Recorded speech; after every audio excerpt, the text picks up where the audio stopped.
insider access, exclusive content. Sports Radio 610. The Texans play here. An Odyssey sports station. Check out the BetQL Network, wagertainment for every fan. Get sports betting tips from the best in the game. Available on the Odyssey app and our sister station, 650 The Bet.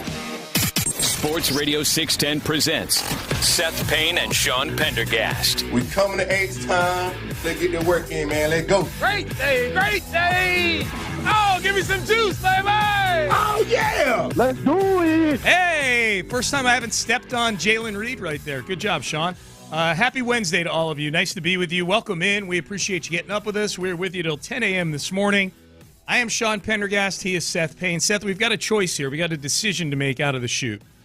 Nick, is this whether they're gonna exercise the option to release Brendan Rodgers? Or no.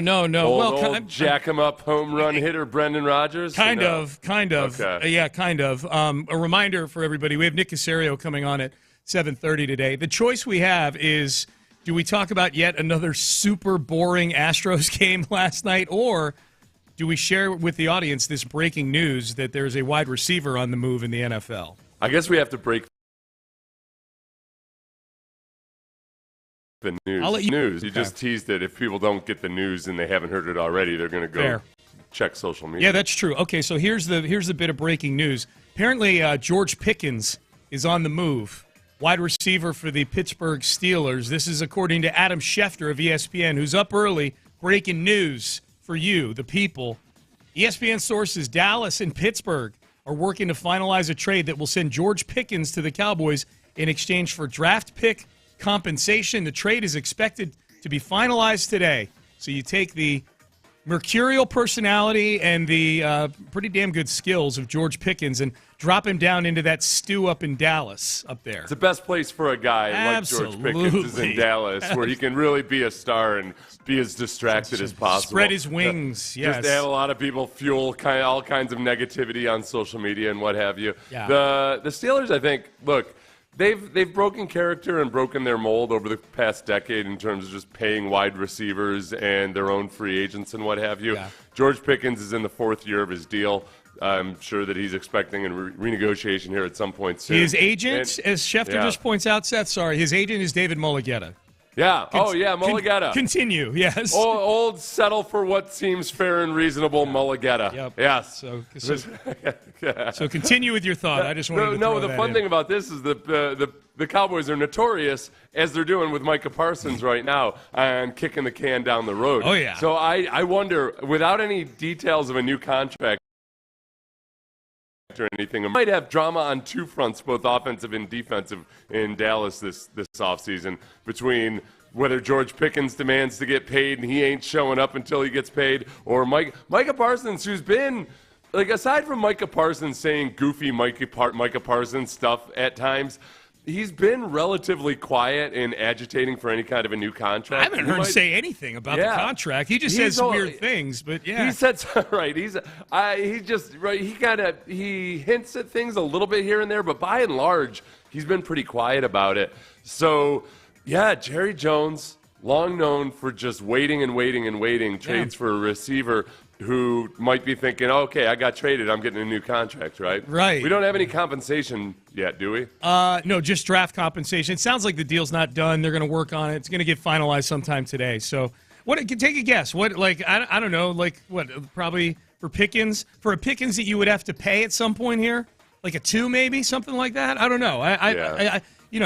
There was a time where wide receivers getting moved not all that long ago. There was, there'd have to be a 1 involved. And Pickens is really talented, but he's played on teams with bad quarterback. Right. And SpotTrack estimates 4 years, $94.3 million. That for an extension for him? The deal that Pickens would have gotten with the Steelers if they had chosen to. Okay. Yahoo Sports says $25.7 million per year. Okay, that's in the Nico Collins neighborhood. That's about what Nico makes. I like Nico I like Nico better than I like George Pickens. That would be a 4-year, $108 million contract. 4.3 and $108 million are the estimates that I've seen. There you go. All right, so Dallas gets some wide receiver help. And that Pickens and CeeDee Lamb. That's a pretty damn nice pairing. of wide receivers for Dak Prescott there. It is. No, but it's super interesting just because Jerry Jones has been crying poverty over and over again about how it's so hard. It's just so hard to pay, all these guys, a quarterback, a wide receiver, and a defensive end. I don't know if I can do that. But let's bring on in a $27 million a year wide receiver while we're at it. Yes, well, and we'll get to the Astros here in a second, but that is some breaking news. I do wonder, like, if the Cowboys looking around the division, and Jerry, I think, just looks around the division and, just kind of stares like Michael Orr looking at the balloons in The Blind Side probably. But maybe the people who are still, mentally kind of attached to things in the building there, Stephen Jones and maybe Will McClay, the guy who really runs things for their personnel department, they may be looking around that division and say, God, we got to do something. You got the defending Super Bowl champions in that division. You got the team that they beat to get to the Super Bowl, Washington, in that division. Like, the two teams that participated in the NFC title game are in your division, and the other team, the Giants, are making big moves of themselves of trading for a quarterback, drafting Abdul Carter, drafting Cam Scatabo, all these things. The mentally attached people in the building there may be going, we got to start doing some things here. You know what I mean? They got to start doing some things, and then I think also this might be a hint that, okay, they definitely long term. So let's say George Pickens got $27 million a year, then it's not a top 5 contract, but it's still a very lucrative wide receiver. And that's contract. a lot devoted to one position because CeeDee Lamb is making $30+ million. Right, yeah. And but the upside, I mean, it feels crazy to say that $27 million per year might have a lot of upside there. Pickens is a guy he's only had 1,000-yard receiving season. Yeah. But he averages 16.3 yards per reception, and he's been playing with bad and or middling or inconsistent and old quarterbacks. Kenny Pickett, Russell Wilson. Career. He was drafted in the same draft they drafted Kenny Pickett in 2022. I bet this jacks Dak Prescott's MVP odds up immediately, I would imagine. Maybe. Yeah, it'll help him put up Get numbers. him now, Sean. Buy now. Before they move. Get in on that stock, yes, before the tariffs hit Dak Prescott. So that's the breaking news early this morning. The news from last night is yet another game for the Astros that just feels like 2.5 hours that you'd love to have back at the end of the night. It's just they're so freaking boring. Yeah. And you know what, too? I'm getting a little tired of the pitchers only making it entertaining for one inning, really. Right. They'll go, okay, Wisniewski, you have a hard go of it. But it's in the first inning. I'm almost mad that he reeled it back in. Yeah. He reeled it back in, and he gets 4 innings for you. But, he had a miserable first inning. Yeah. After 10 days off, his velocity improved a little bit because they thought he off the season average. And largely, it takes him. How many pitches did it take him to get through the first inning? 40 pitches. Yeah, 40 pitches. That pitch count got up there. And there were things. Actually, I say it was boring. There were 3 things in that game last night that pissed me off. 3 things. One, Jake Myers pulling up tentative at the wall in the first inning on the double that kind of kept that inning going there. Jake Myers had a chance. Now it would have been a hard catch. I don't know how many stars it would have been. That would have been a 4-star catch. It would have been a difficult catch, but it is a catch that Jake Myers is on the field to make. I'm assuming you're not going to be batting 300 by June, Jake Myers. Right. You are on the field to make that play, not pull up short of it and allow it to bounce off the wall. That kept the inning going, and then that opened the door to the 4-run first inning. Listen. Yeah. Jake is out there. Look, Jake's bat is too valuable for him to be making plays in the outfield, Sean. That's what's going through Jake Myers' mind. Yeah. I'm Jake Hollywood Myers now. Yeah. Woohoo! Yeah. I'm never going back to Nebraska no more. I'm the tallest of all these little people. I can't risk my offensive production. Yeah. I'm a star. Yeah. So that was number 1. Yeah. Number 2, in the 7th inning, I believe it was. I don't know if it was the 7th inning. I forget what inning it was, but they're down 4-0. No, 7th inning was when Brendan Rodgers hit the home run. It's at some point midway through the game. Cam Smith hits a leadoff double. So they're down 4-0. I believe. The third inning? Okay. So it was the third inning. So Cam Smith hits the leadoff. Got runner on second, nobody out. Down 4-0. Up to the plate comes Jeremy Pena, who has been one of their better hitters. He came into the game hitting .281. Yeah. He decides to lay down just a horrific bunt right to the pitcher. And I don't know if he's bunting for a base hit or if he was playing small ball. I don't know what he was doing. It wound up being small ball because he got thrown out at first. Cam Smith moves over to third. Yippee. So I'm going, okay, well, at least if Jose Altuve puts the ball in play, then they're going to score a run. Just hit a fly ball, hit a ground ball to the opposite side, whatever. Cam Smith will be on the move. They're going to get a run. Jose Altuve decides to bunt. With a runner on third and one out, he decides to bunt, and he pops it up to the pitcher. Oh, yeah. What are we doing? Like the 9-hole guy just got you the 9-hole guy just handed you a coupon.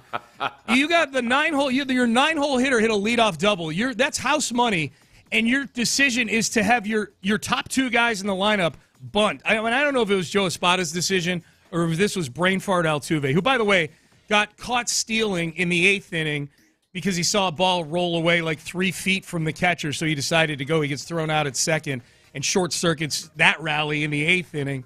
There was just, you know what? It wasn't all that boring last night. They did stupid things, and that at least kept me engaged in the game. There you go. This team, I don't want to say I hate this team because I don't hate them.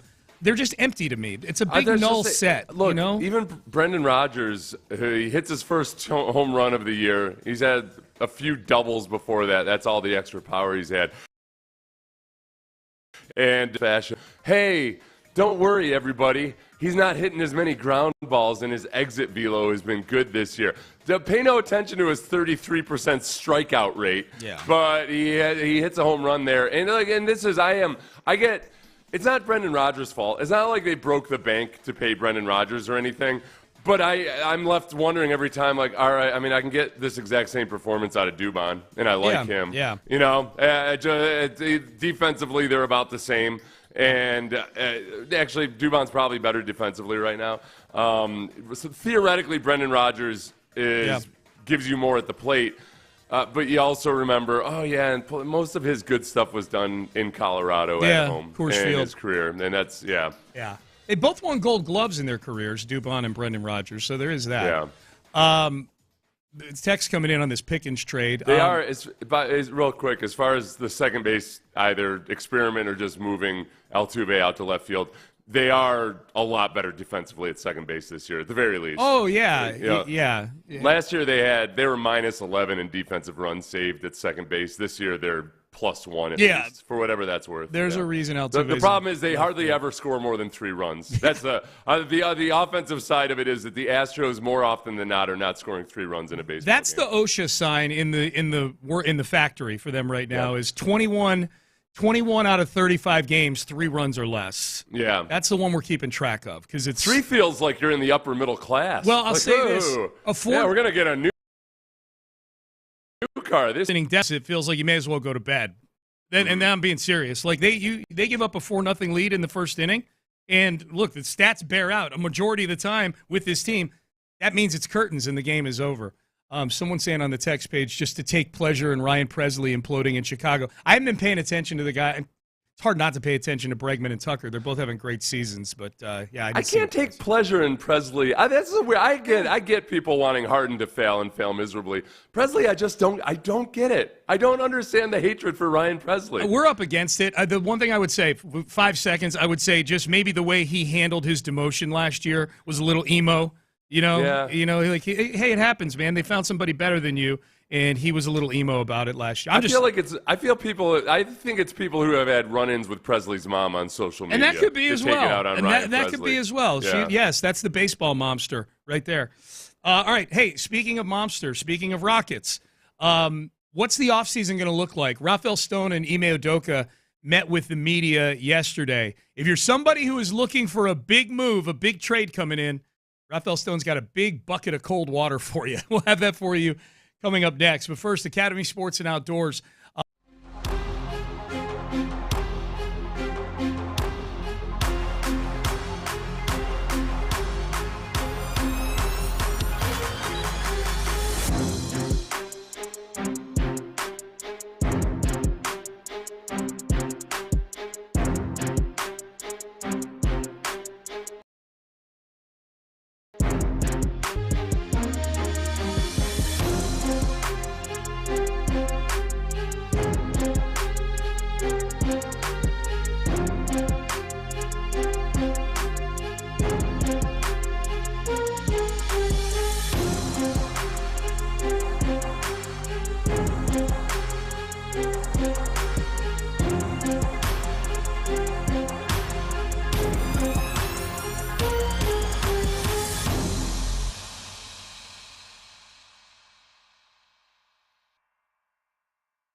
Karam Injury Lawyers Studios. Sports Radio 610 presents Payne and Pendergast. All right, between the draft lottery on Monday and then the upcoming offseason, I would say this will easily be the most dialed-in Rocket fans and fans around Houston, just even casual fans, will be on the Rockets offseason this year. They're at the top of the list of teams that could be looking to make a move to bring in a big star. They're certainly at or near the top of the list in terms of resources to go get that big star. But do they have the stomach for it? Do they want to do it? Or do they feel like this is the group they want to move forward with? Rafael Stoerner and Ime Udoka met with the media yesterday for their postseason, final, their press conference heading into the offseason here.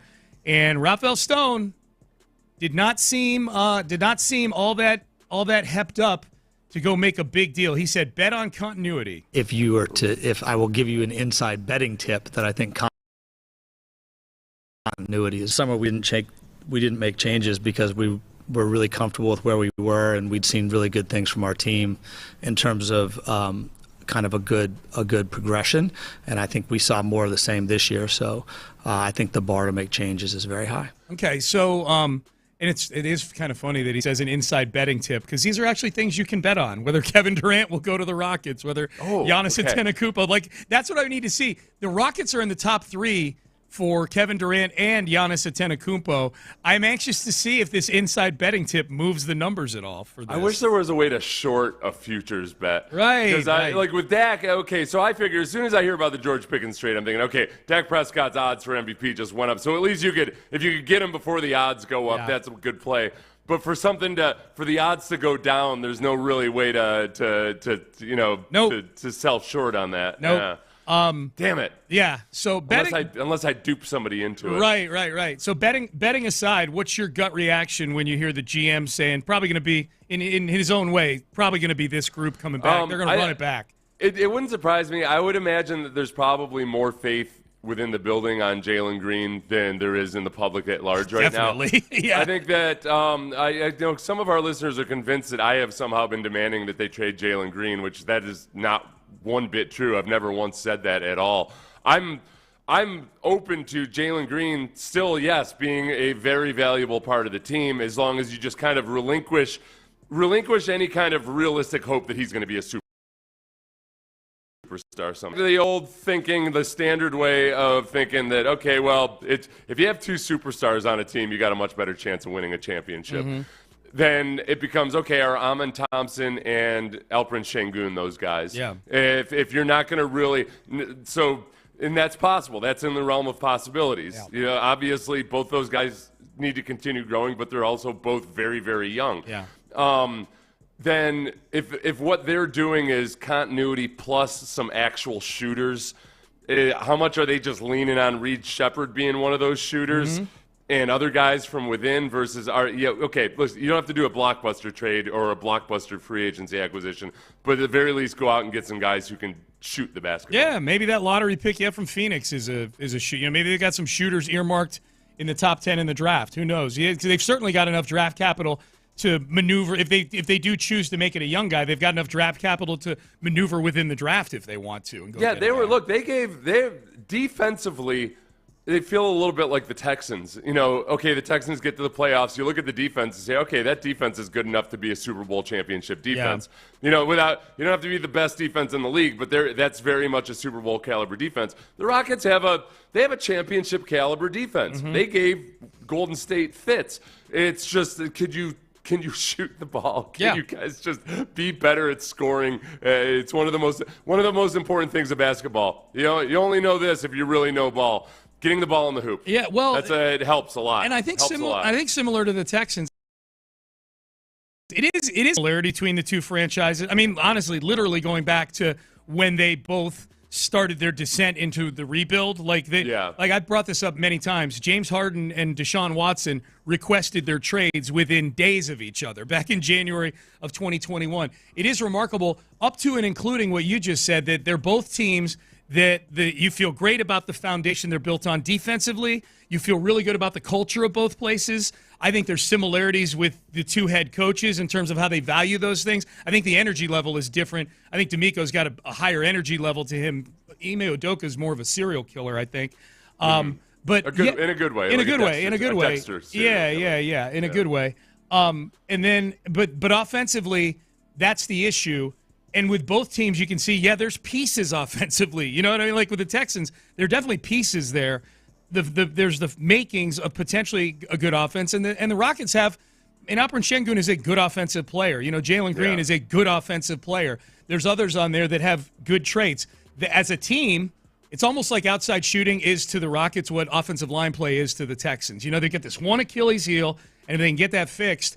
And it's funny, too, yesterday, Seth, because Rafael Stone in this press conference kind of went out of his way to say, you know, that and I'm paraphrasing here, but, like, we're not a team that's built on one star having to go do something. Right. It's all about, like, it could be a different guy every night. Whoever's getting the double teams thrown at them, they're the sacrificial lamb, and it's up to the other guys to get the job done, you know? Yeah. So they view Jalen versus how the public views Jalen is spot on, because they clearly they obviously think there's a whole lot there still untapped with Jalen Green. Well, and that's the whole big thing with a genuine star and what maybe you had hoped Jalen Green would turn into. It doesn't matter if they're getting blitzed and doubled; they're still going to produce.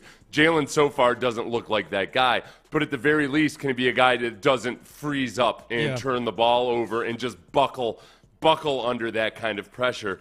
That's all he needs to be. He doesn't have to put in an MVP caliber performance. He's just got to be a guy who's a little bit more calm, cool, collected, and patient in the clutch like that, and keep the ball from going to the other team. All right, let's keep looking at the checklist here. Rafael Stone, is anyone untouchable?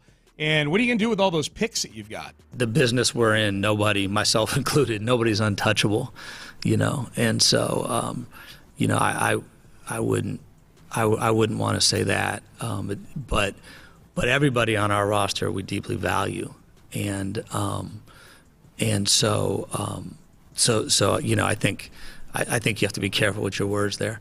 I have to be careful with my words. You can do whatever you want with yours. In terms of like we have those picks, we accumulated them so that we could either draft guys in the future or upgrade our current roster. You know, time will tell what we do with it, or flip them into the future, which we've done a couple of times, and we'll see what makes the most sense at the time. Okay, so the Celtics forever kicked the can. Got a lot of picks. Not going to use them. Yeah. Remember that with Danny Ainge? Yeah, I mean it is true. It's just because you have the money doesn't mean you have to spend it. Mm-hmm. It's the first round picks don't lose value over time. There's not deflation. It's that you can keep kicking it down the road until the opportunity is right. No, but I am hesitant to add another young player into this mix who's not going to get on the floor. You know, like they just right. No, I mean that's where at some point though. It doesn't mean just because you have the pick doesn't mean you have to draft the younger player. It's that you wait until the right trade opportunity. Yeah. You wait until the right moment in the draft. That's what I'm saying. Like I'm agreeing with me. I'm hesitant for them to use this lottery pick on a young player. Is all I'm saying. Gotcha. Yeah.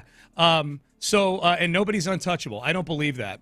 I don't buy that. You don't buy that nobody's untouchable? I don't buy that that they would trade Amen Thompson for any reasonable deal that's out. I don't think there's always a reasonable deal is the whole thing. So untouchable would be no way, no how. We're not trading him for anybody at all. Yeah. For any of the guys that are being discussed right now, you know, Giannis and KD and guys like, I mean, like if, you know, if Jokic becomes available, who he might with the Nuggets, who the hell knows? Maybe then Amen Thompson is in a deal like that. I don't know. I blame the Astros for the untouchable conversation. I feel like and people were wondering why he was untouchable. Yeah. And then he was untouchable. And then it made sense that he was untouchable. And then they touched him. And then they touched him. They fondled his ass up to Chicago. They did. And he's enjoying himself up there right now. All right, the two players that get talked about the most in terms of bringing them back, because most of these guys are under contract. Steven Adams. You bringing back Steven Adams, Rafael Stone? I think Steven was the player and person that we thought we were trading for. He's been that, and he's a really important part of the group.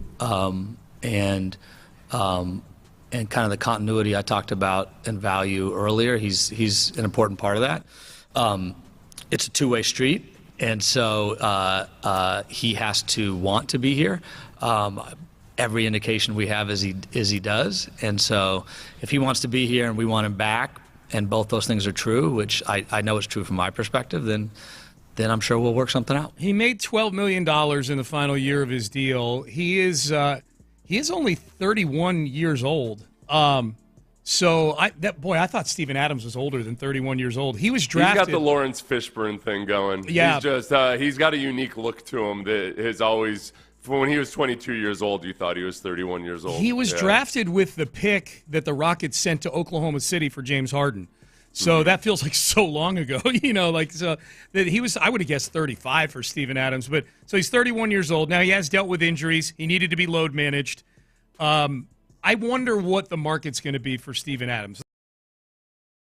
The Rockets can. He's their agent. It might be one of those classic situations where he's more valuable to the Rockets with this team, these younger players, everything that goes along with it, than he is to a lot of other teams. The double big lineup with Şengün. That's a very specific lineup that really enhanced his value out there. Right. Him and Şengün. Right. Yeah. And one that would be really nice if they could add a shooter to the mix in that lineup as well. Yes. If they could do something out on the perimeter. Steven Adams could develop a jump shot. That would be amazing.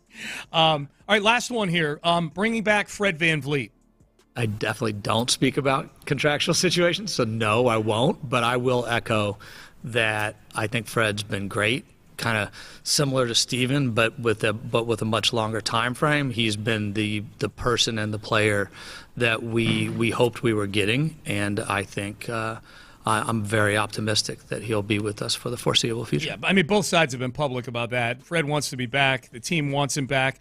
What it comes down to, and the reason why Rafael Stone was referring to contracts I'm not going to talk about contracts at the beginning of that answer, was the part of the question was, are you going to exercise this $43 or $45 million, whatever it is, team option, or do you decline the team option and work out a different deal with Fred where maybe it's a longer-term deal, but the average annual value is a little bit lower? And either way, he's only going to make $1.5 million or $2 million more than he did last year, so it's not like it affects their math all that much, unless, as it feels less and less likely, unless they traded for Kevin Durant and they had to, that long-term deal.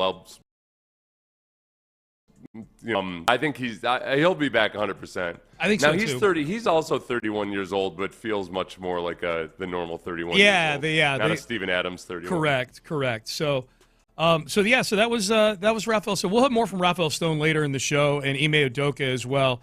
Some interesting stuff yesterday. But if you're if you're one of the people that's been texting in saying no KD, I want to see what they do with one more year at least with this group. That was good news for you yesterday, at least outwardly. Who knows? Maybe Rafael Stone's posturing a little bit. Maybe he's trying to get Phoenix or Milwaukee to once the trade talks start to ease up on what exactly it is they want. We'll see. All right, Payne and Pendergast with you. Nick Caserio joins us about an hour from now. 7:30, the Texans executive vice president and general manager will join us, and rookie minicamp gets started on Friday this week. Headlines coming up next. We'll get to the Astros and the Brewers last night. Another frustrating night for the Astros. Crazy night in the NBA playoffs, including the gods trolling Rocket fans. We'll explain that in headlines coming up next. But let's get you out to a Bex Prime right now.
Payne and Pendergast with today's headlines, presented by Men's Tea Clinic.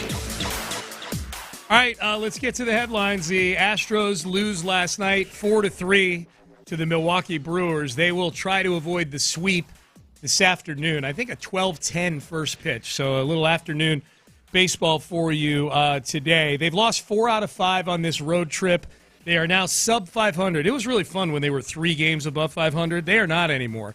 They are beating some good teams along the way. 17 and 18, and they've beaten some good teams along the way, but they are an anemic offensive team. The 3 runs were a Brendan Rodgers 3-run homer. Don't think you can count on that on a regular basis. So right. We had some, Jake Myers missed extended the first inning. That maybe it would have made a big difference in the game. Would have ended the inning.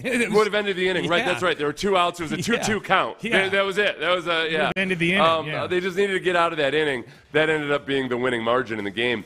But some people were upset with us that we were saying it seems like that's a catch that Jake totally could make. Yeah. The broadcast said it was a 0% catch probability, and my God. I don't know why anybody on Earth is still paying attention to those catch probabilities. Because, for one, no, Jake Myers 100% could have made that catch. I'm not saying it was an easy catch or anything. He's unfamiliar with that wall. It was right in that little weird, corner nook right there. Yep. I get it. I get why he didn't make it. These catch probabilities are ruining my viewing experience. Because more times than not, it'll be Jake Myers making an awesome catch or Cam Smith making an awesome catch, and you're like, wow, what a play. And then they say, yep, that was a 85% catch probability. My ass. What the hell are you talking about? So this was the opposite of that. This was the opposite. This is likewise, but equally inaccurate, right? Like it's there is a monkey in a room making up those catch probabilities, and it's not even one of the smarter monkeys. Well, it's like a little spider monkey or something that can barely press the keys. And Callus and you think it's an orangutan? Not a chance in hell. Callus and I love that we're ranking monkey intelligence now. Primates. I guess an orangutan's not a monkey, but whatever. Yeah. Callus and Blum do a great job, no question about that. They're treating abilities and this whole notion of a 5-star or a 4-star like Moses is walking down from the mountain and handing it to them on tablets or something like that. It's weird. It's freaking weird. I'm not freaking Amish. I'm not one of those Amish sports radio hosts that hates the analytics. I am all about. I love the analytics. I'm telling you, those catch probability ratings are trash. They're garbage. They don't make any sense. Yeah. Yep. So the Astros lose 4-3, and they'll play again against the Brewers this afternoon, and then it's a day off. And then they embark on, 17 straight days of baseball, boom, Seth? Bam, boom, boom. Yeah, Wisniewski's back in the mix. This is not a product that I'm requesting 17 consecutive days of. Right now. They never score more than 3 runs. It's 21. It's a revelation when they score more than 3 runs. That's right, yeah. Like literally 60% of their games this year. 21 out of 35 games this year, 3 or fewer runs. That's exactly 60%, yes. 17 games in a row. Do we do 3 or 4 games out of Lance McCullers here, right? Or 3 games at least out of Lance McCullers. In that 17, it's a 6-man rotation. Yeah, it could be 3. Trying to think of how it lines. Oh yeah. So unless he's the odd man out, 3 games out of Lance McCullers. What's your over/under on feeling really good about Lance McCullers at the end of this 17-game stretch? I would say scale of 1 to 10, how I think I'll feel about him after a few starts would be like a 5.5, 6 maybe. That's about how I'm at like a 4.5 or a 5 right now, and I expect him to get better. I haven't seen stretch because offensively it doesn't really matter. They score three or fewer runs against everybody. But I don't know if I don't know who Lance is going to be going against. Bottom line, Seth, to answer your question, I am confident that we're going to continue to get a better and better version of Lance McCullers, assuming he's healthy. That's the biggest thing. My biggest thing with Lance McCullers is that I'm worried about with every pitch that he's going to start, kind of like doing this with his arm, like, I felt something in there, if he's healthy, I think he's going to pitch well eventually. The 3, every pitcher other than Hunter Brown right now, I'm a little uneasy about. Yeah. I'm uneasy about Framber. I'm uneasy about Blanco. I don't know what we have in Wisniewski. Yep. I don't know. Gusto will be used in long relief, so hopefully that works out well. Arrigetti's still on the IL. He's not back yet, so. It'll be the Reds, the Royals, the Rangers, the Rays. Okay. And then, I don't know, somewhere down. I don't know if the Mariners are part of it. Okay. So got the Mariners looming up in late May. Okay. Well, there you go. Mid-May. There you go. NBA playoffs last night. Indiana, for the second time in a week, comes back from down 7 with under a minute to go. They did it to Milwaukee last week. They did it to Cleveland last night. So they're up 2-0 on the Cleveland Cavaliers and won both games in Cleveland. I listened to Cleveland radio this morning. They're freaking out right now. It's pretty entertaining. Oh. Yeah. But they beat them 120-119, the final score. Tyrese Halliburton was excellent. The bigger story last night, Seth, Golden State beat Minnesota in game 1 of that series, 99-88. Minnesota had another game where they just couldn't hit threes. They were 5 for after closing out the Lakers by shooting 7 of 47 from 3. So just doing the math there, they're 12 of their last 80 or something like that shooting threes or close to it. The big story out of this game, Steph Curry pulled left hamstring. Oh, he pulled it in game. The basketball gods. 8. The basket, right. Instead of game 5. Yes. Yeah, like Chris Paul pulled his hamstring in game 5 versus the Warriors. Yeah. He goes ahead and just like the Warriors have been doing to the Rockets for a while. They're just a little bit better. He waits until game 8 to pull his hamstring. Game 8, yeah, that's just the basketball gods trolling us. So Steph Curry and Steve Kerr did not sound optimistic about him coming back anytime soon in the postgame last night. So Warriors up 1-0. They win the battle, but might lose the war with that Curry hamstring injury. Real quick, and I know some people in Indianapolis, and pray for them and cry for them. They're upset that Peyton Manning has been at the Nuggets playoff games quite a bit, but not at any of the Pacers games. Yeah. Oh, they are. They're upset that he's like, hey, why don't you come back to this cesspool of a town? Doesn't Remember, we had good times before we booted you for a guy that was going to quit midway through his career. He lives in Denver, Indianapolis. Let me try to remember. It was Peyton Manning the kind of guy who was going to quit because he had an owie or two. No, he wasn't. No. But Andrew Luck certainly was. God, yeah. No. My body hurts and I'm an architect. That's funny. Trade in the NFL this morning. It's getting finalized. George Pickens on his way to the Dallas Cowboys. The Cowboys and Steelers work out a deal that, did you say a third-round pick, Seth, is what? A third round pick. Third round pick in the end, yeah. So that's what Pickens goes to Dallas.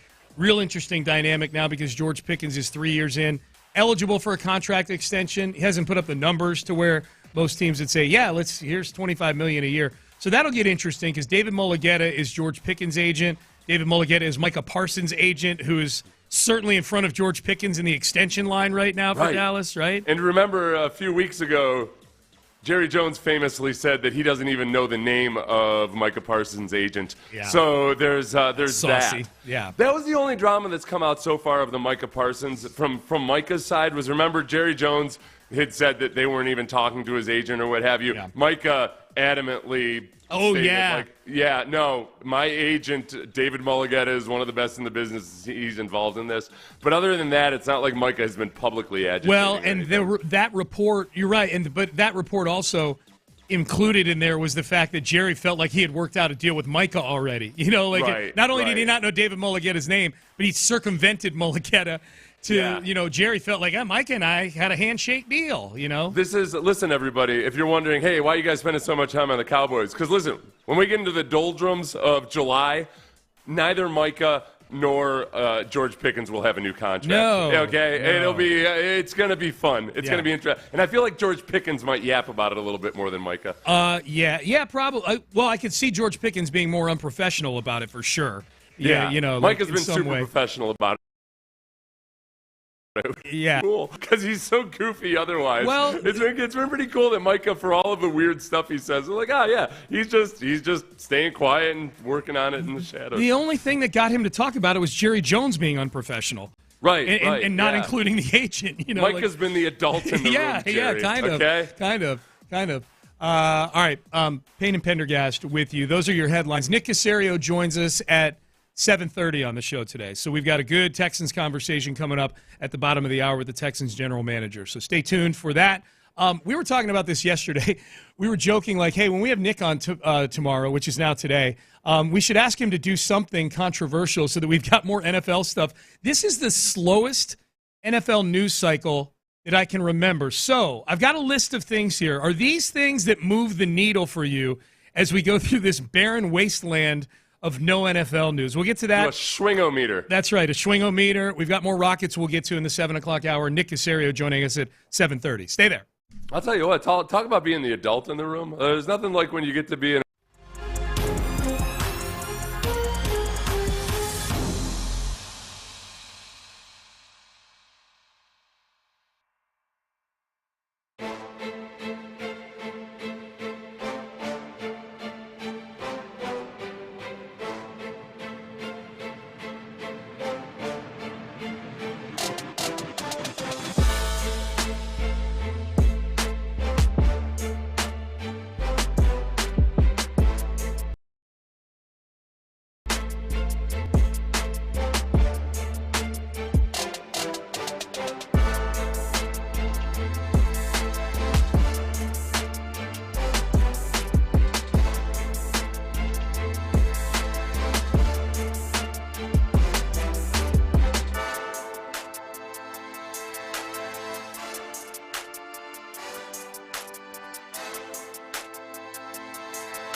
Sports Radio 610. The Texans play here. An Odyssey sports station. Sports Radio 610 presents Payne and Pendergast. All right, Nick Caserio joins us at the bottom of the hour. We'll get back to the Rockets as well between now and 7:30. Rafael Stone met with the media yesterday. Just to sum it all up, I would not expect big fireworks on the trade market this offseason with the Rockets based on what he was saying yesterday. What he was saying yesterday may not be the whole truth and nothing but the truth, but he said to bet on continuity. It was his inside He said bet betting on tip. continuity, and there's one part we didn't play where he got a little bit testy. Somebody had asked a question about some of the advanced stats that show that Jalen Green wasn't as effective as he might look. And Rafael Stone it just basically said, like, listen, we've got our stats too. He's fine. Yep, we'll right? get to, Is that fair? Yeah, no, I've got that audio lined up for 7:17, so we'll do that. We'll hit that in the next segment. He did. He got a little chippy with that one. But the chart is disturbing that person was talking about to look at. It basically said that all the guys in the rotation for the Rockets are better without Jalen Green on the floor than they are with Jalen Green on the floor, to sum it up. So we'll get to that. As far as NFL news goes, again, Nick Caserio joins us bottom of the hour. This Pickens trade was a nice little injection for non-Texans news, I suppose. George Pickens on his way to the Dallas Cowboys. Trade expected to include a third-round pick and other pick swaps. I'm reading that off the TV screen, making the report. Just as we were going on the air today, reported that this trade was in the works. So Pickens, we do, Seth, in this barren wasteland of post-draft lack of news, we get a little bit of news today. Right. Yeah. And there's like about 9 different facets to all of that, especially because it involves Jerry Jones and the Cowboys and David Mulligetta, who represents both Micah Parsons and George Pickens. Probably lots of drama to ensue over the next few months with that. Yep. So we'll, if there's any more details breaking on that, we'll keep you guys up to speed on that. So my question is, what can sustain us here over these dog days of now until training camp? I know the biggest difference, probably, Sean, between you and Nick Caserio in terms of what you guys like and dislike. You guys both love wrestling. Yeah. You love the schedule release. I love it. It's one of my favorites. It's a week from today. Yeah. Gives it meh in all caps, bold. Does he ever? Yeah. Comic Sans. Yeah. Yes. Yeah. He is not. He's not into the schedule release. So I would just say don't waste a question on the schedule release. No, I definitely. I won't, unless I just ask about his total disdain for it. But no, yeah. But that is, I'm going to be honest with you. I used to also be like Nick and be like, May 14th is coming up, and it started to rub off on me about your love for the schedule release. I'm starting to get into it too. It helps when you have a good team that you're rooting for. You know what I mean? The Texans are a good team. So you're looking at, like, what are the primetime games? Are they going to get one of these international games? I mean, I think the audience that listens hardcore knows. Amy and I traveled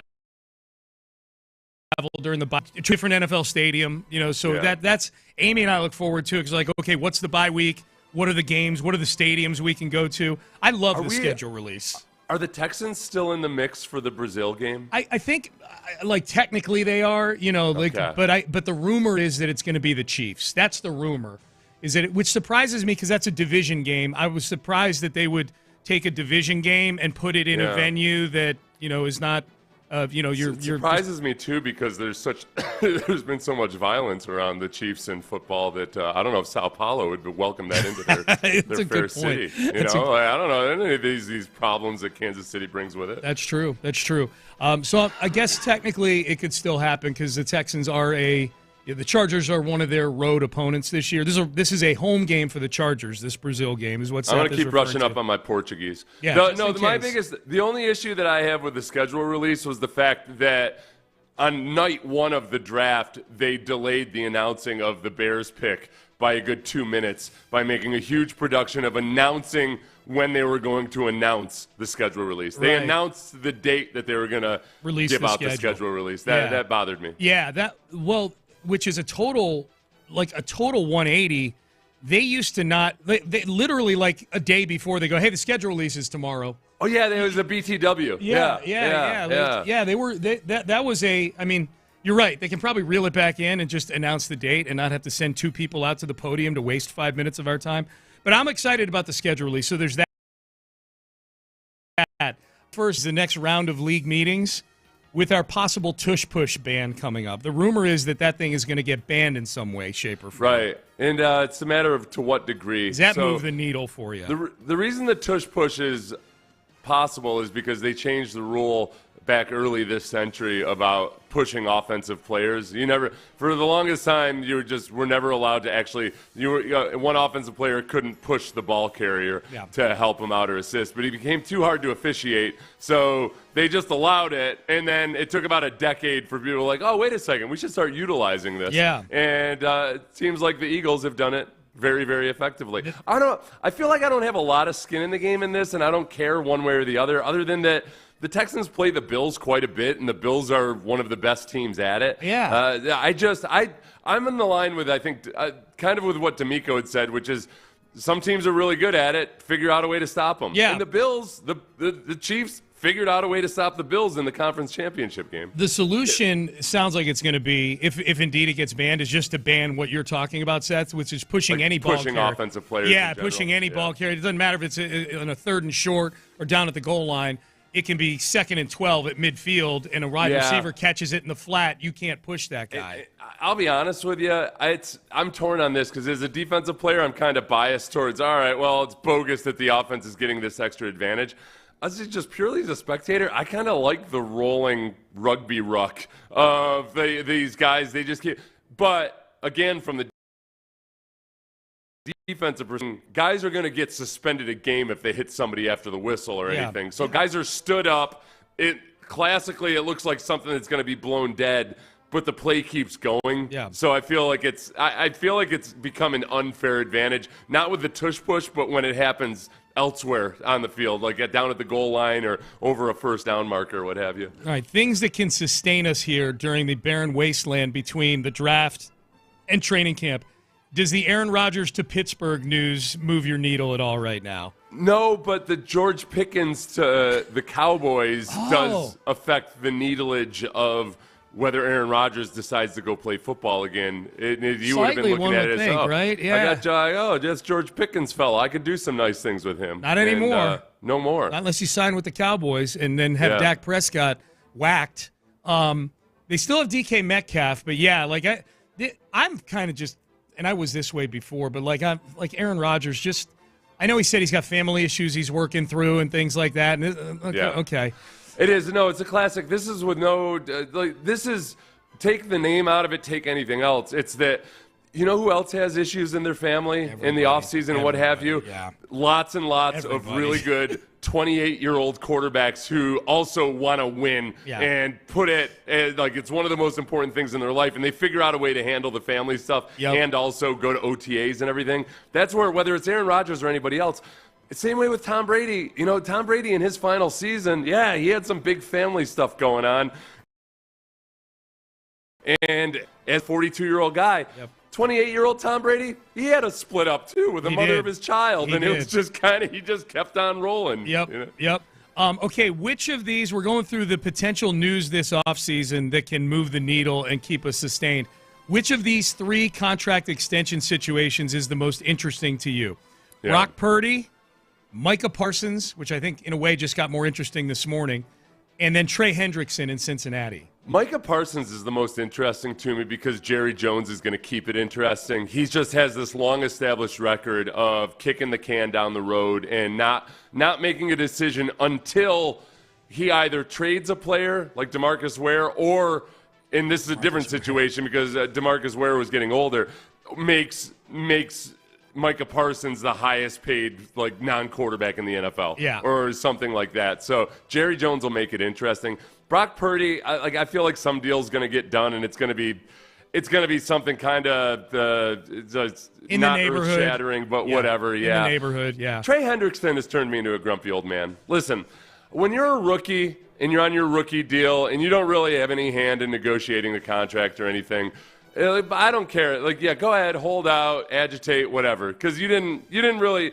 When you go somewhere as a free agent and you sign the deal. And, okay, great. You play it out and they give you a new deal, or, maybe you play really well, as he has done, and maybe they give you a new deal before you hit free agency. You signed a deal. You were an adult signing a free agency deal with the Bengals, and now you're expecting that somehow that you deserve an extension before, and that's on you, bro. Yeah. Look, get screwed as a rookie, shame on the NFL. Get screwed as a free agent who signed with the Bengals, that's on you. Yeah. All right? Yep, that's a good point. That's a really good point.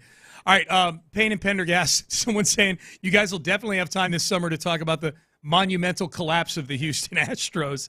Yeah, these June, July, and August months, if they don't start hitting a little bit coming up here, it's gonna be boy. Let's start playing the celebration song every time they score more than 3 runs. Okay. Even if they lose. I like that. We'll do that. Yeah. Watchable baseball. Watchable is the exact word I was just going to use. Because even the pitching, which has been great, even they are contributing to how boring this team is watching because the Astros have the best whip in the league. Yep. So they're just not putting guys – they're not even putting guys on base to keep us entertained. There's nothing entertaining. Yeah. Yeah. All right. What you think about Jalen Green definitely is not what – not you, Seth, the audience, most of you think about Jalen Green is definitely not what the Rockets think about Jalen Green. And we've got the audio from Rafael Stone to prove it coming up next. Nick Caserio, bottom of the hour. Stay there. You know what people think about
Flag.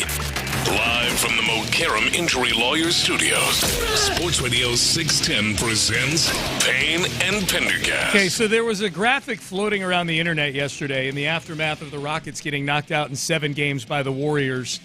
And it was a graphic that showed on and off the floor splits featuring Jalen Green. So when Jalen Green's on the floor with this guy, here's what this guy's net rating is. When Jalen Green's not on the floor with, say, Alperen Şengün, here's what Şengün's net rating is. That kind of thing. Just, you know, and it is probably slightly flawed because this is just 2 guys out of 5 that are on the floor. But when something is this drastically skewed one way, it doesn't feel like it's nothing.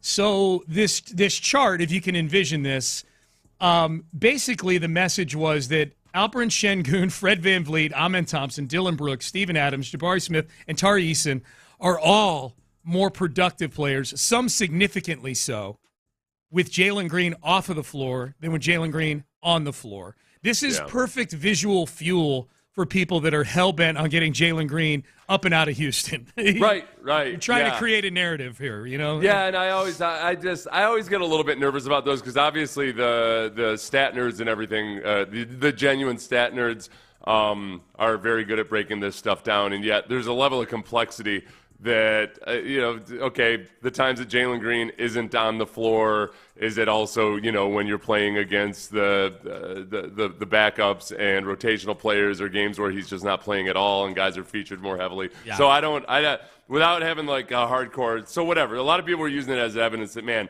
Jalen Green is actually the opposite of a guy who makes guys better around him. Yeah. The guys are actually much better without him. That's correct. Yeah, like the people who want Jalen Green gone would be standing outside Toyota Center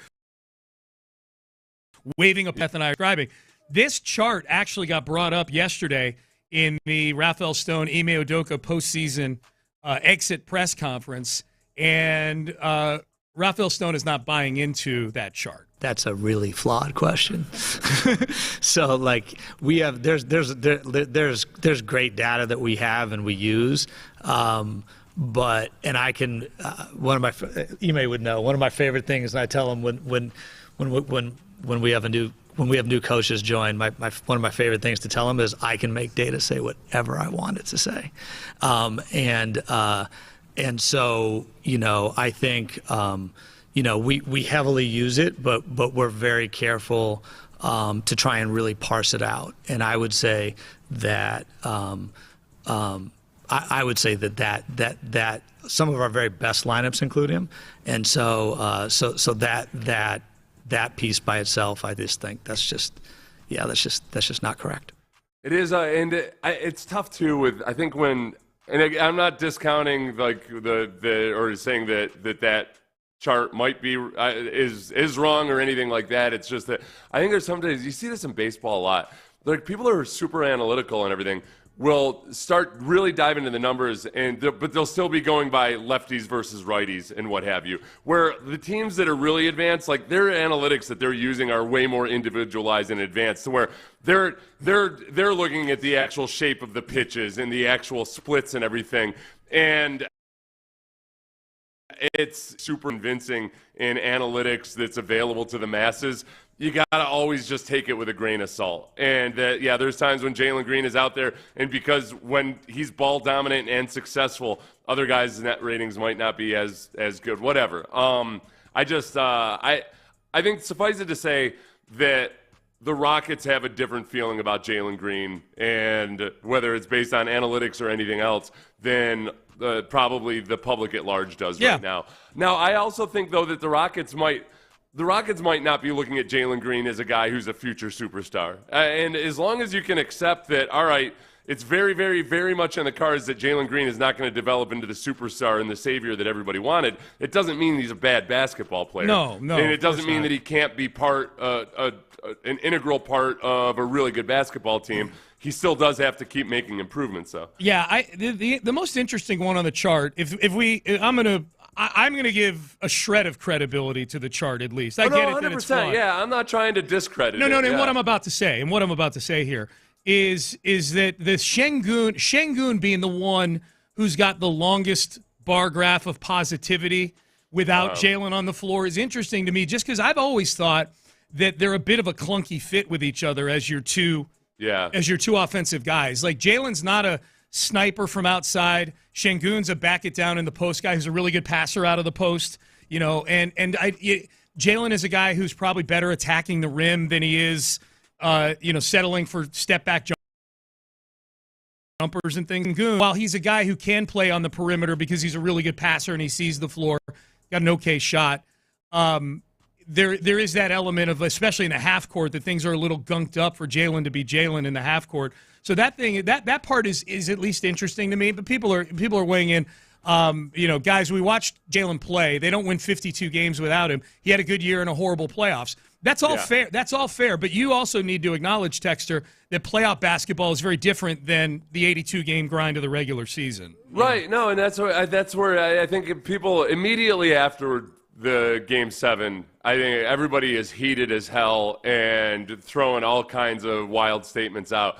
I think that after everything settles down, it's like, I can't sit here and look at a chart and think that somehow Jalen Green wasn't a good basketball player this year in the regular season. No. It doesn't jibe with common sense and what your eyeballs say. So there's a bit of skepticism for me to look at a color-coded chart and say, oh, yep, look at that, he's trash, he's no good at all. Well, and the fact of the matter is, and we got to hit a break here because Nick Caserio is joining us bottom of the hour. If they were playing any of the other 4 or 5 teams they could have played in the first round, we might be singing a different tune. Golden State has his number. Golden State has figured out the Jalen Green thing. So there's that, too. That was a bad opponent for him. Now, you got to beat Golden State at some point if you're going to get through things, but we'll see. All right, Nick Caserio, Texans GM. This is our first chance to get to talk to him post-draft. So we've got some follow-up questions to the draft. The rookies get into town.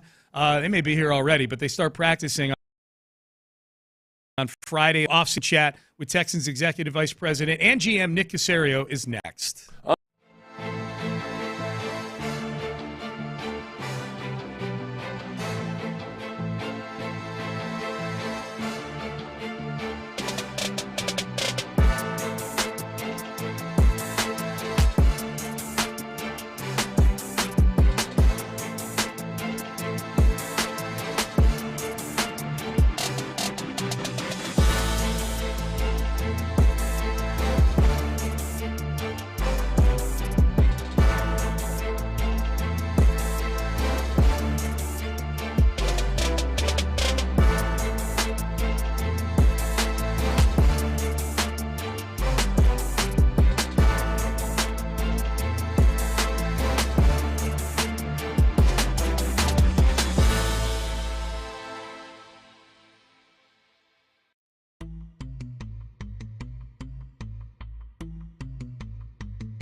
Are you ready?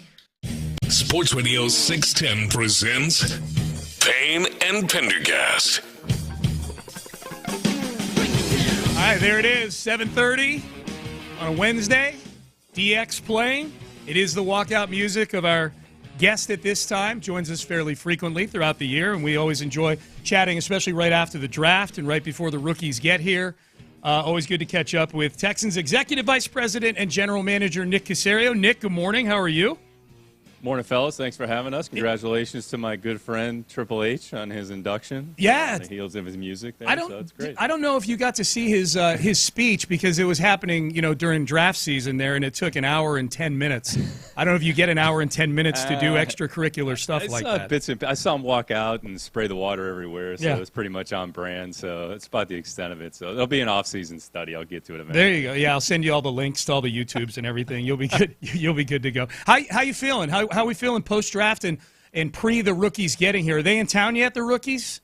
They'll be on their way, I want to say tomorrow at some point. So they'll travel tomorrow, be here Friday, Saturday. Sunday will probably be pretty light, and then they'll kind of transition with the rest of the team here on Monday as we work through phase 2. So more than anything, these couple days, these upcoming, will be more of an introduction, just kind of give them a foundation, just kind of focus on the players that we have, our drafted players, undrafted players. Don't really have too many tryout type players and get them up to speed. So excited to get them in the building, excited to get started. Some of these players have been on their own working. I think there was a clip or a picture, I think Mertz, Jackson, and Noel were working out together because they're all from Kansas City. They all had helmets on. It looked like they had Hutch helmets on. They didn't have any pads, so it was like when they were growing up when you put those oversized helmets on. But they're working. They've had contact with the coaches. They've had Zoom, so they're just trying to get up to speed relative to the information from a football standpoint. So excited to get them in the building, excited to get started. Yeah, does this feel like a rookie class? You and D'Amico make, such a prominent thing that the culture in there, the love of football, all those things. Does this feel like a rookie class to you that's going to fit right in, like hand in glove with the guys you've got in the building already? Or is that something that you need to kind of ascertain over time here?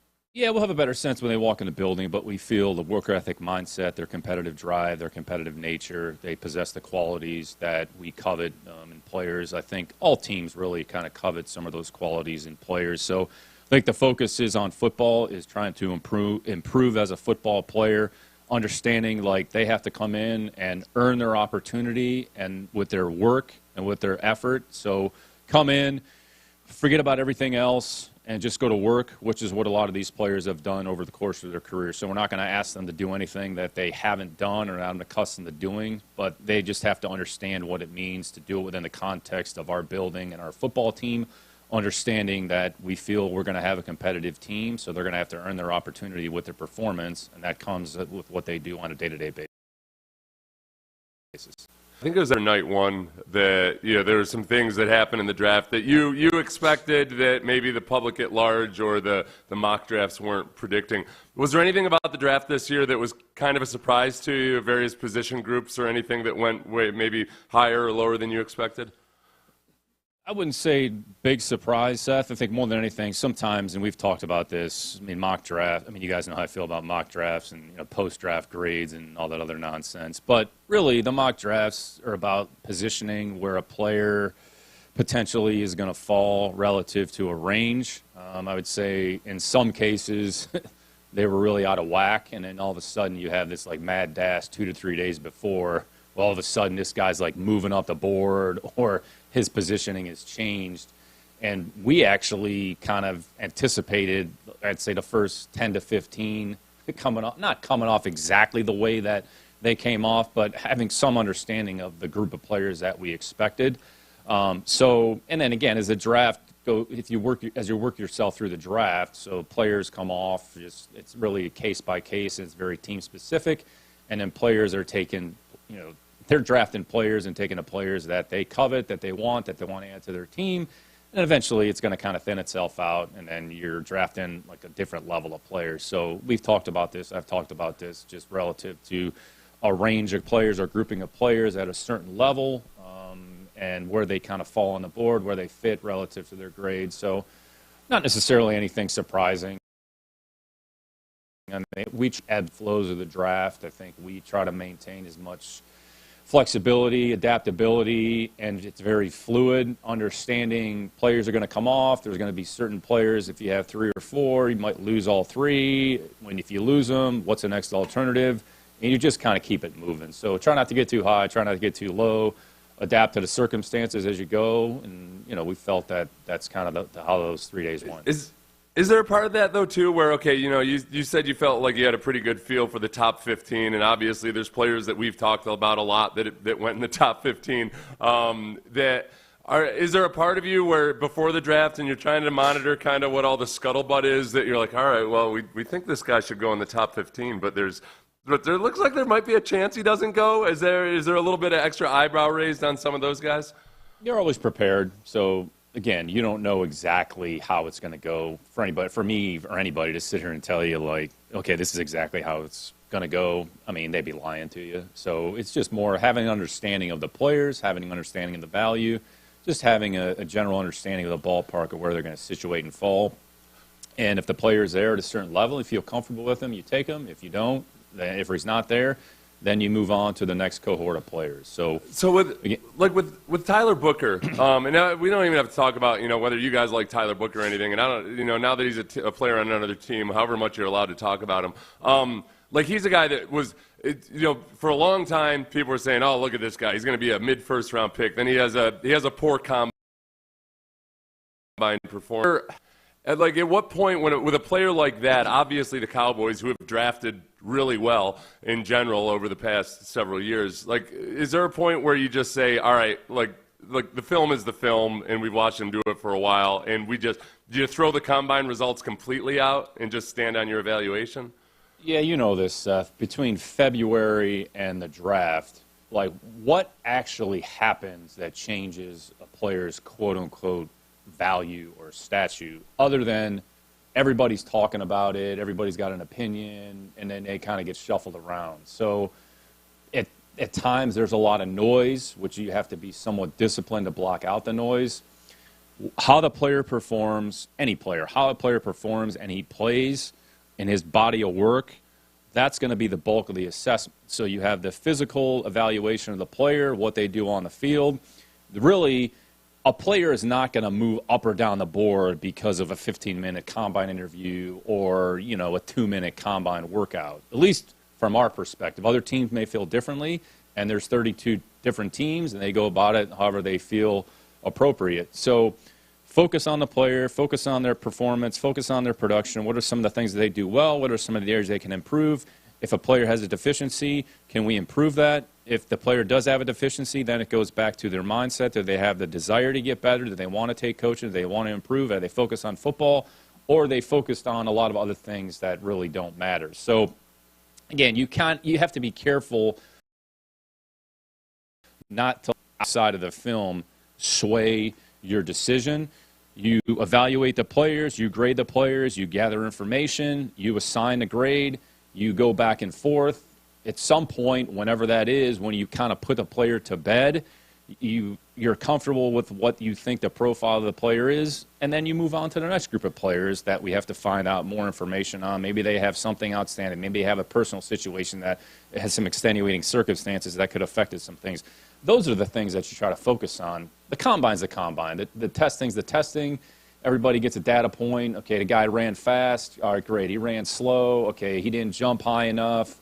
Again, how do you weigh that in your overall, I would say, evaluation process? Some have more weight than others. Again, it all goes back to, what's your philosophy? What do you believe in? What do you prioritize? And then ultimately, that's what drives you to your end decision. Nick Caserio, Texans GM, joining us here on Payne and Pendergast. Nick, just another thing on the draft, but a specific thing with the move you guys made to move out of the first round. People make a big deal out of, okay, these are the extra picks they got for moving back. You get the 2 extra threes. How important was it for you to not move too far back, though? I mean, we saw a trade right after you at the 26th pick between the Rams and the Falcons where the Rams moved down into the 40 somewhere, but they pick up an extra first. How important was it for you with that specific deal to not move too far back because you end up getting Jaden Higgins in that deal? Yeah, Sean, that's a good point. I think you have to be careful of whenever you move out of a pick, A, how far back are you going, and then B, it's a product on the board. So at some point, you're going to lose X number of players. So either A, you have to be comfortable with that, or B, if you do move back off of, let's call it 15 to 20 picks, do you have the ability to get into a spot, maybe move up 5 or 10 spots to get back in a range that can give you an opportunity to maybe pick a group of players that you otherwise would lose out on? I would say an example of that was, so we moved off of 25, we went to 34, which we felt was a reasonable spot. It wasn't quite as far as we moved last year when we did the trade with Minnesota, which was done before the draft when we moved kind of in the mid to low. I think it was 22. We ended up going back to 42. So, all right, there's 15 to 20 players. And I would say, last year, going back on that, like we were comfortable in the 40s. Could we have moved up a little bit? Sure. I think we tried to move up a little bit, but in the end, we ended up picking Kamari, who we were probably going to pick anyways. So sometimes it kind of works itself out. I would say even in this draft, so when you look at, so we move off at 25, go to 34, we felt we were going to pick at 34, and then we were able to kind of get a little flexibility, the extra third. But we did have a little bit of a gap from 34 to whatever it was, 65 or whatever that pick was in the third round. Mm-hmm. So then as we were evaluating it, we had acquired that extra third-round pick with the Giants trade, and then we were able to move kind of in that 48, 49, 50 range, kind of that mid-second-round range, because we felt that was probably a decent range where we could get a player, like as an example, Ursary, and then you pick, all right, then you have a gap. If you picked at 34, then your next pick is in the 60s or 70s. It's 25, 30 players, so how many players you're going to lose, what's the next sort of break point. So that just goes back to there's an ebb and flow of the draft. So you make a trade, you know where you're positioned, then it's you flip the page to what's the next move. Yeah. Do you want to move back in? Do you want to move up? Are we comfortable sitting where we are? If we sit, here's what's going to happen, which I would say not to get too far ahead here, but I would say that was part of the rationale with the Woody Marks pick. Once we picked on Friday, we didn't have a 4th or 5th round pick, and there was a certain group of players, I would say, that we had graded, and the likelihood of them probably making it to the 6th round or wherever our first pick was in the 6th more than likely was not going to happen. So we had discussions, said, look, we have an opportunity to go back into the 4th round to get to a certain level. Is it worth doing?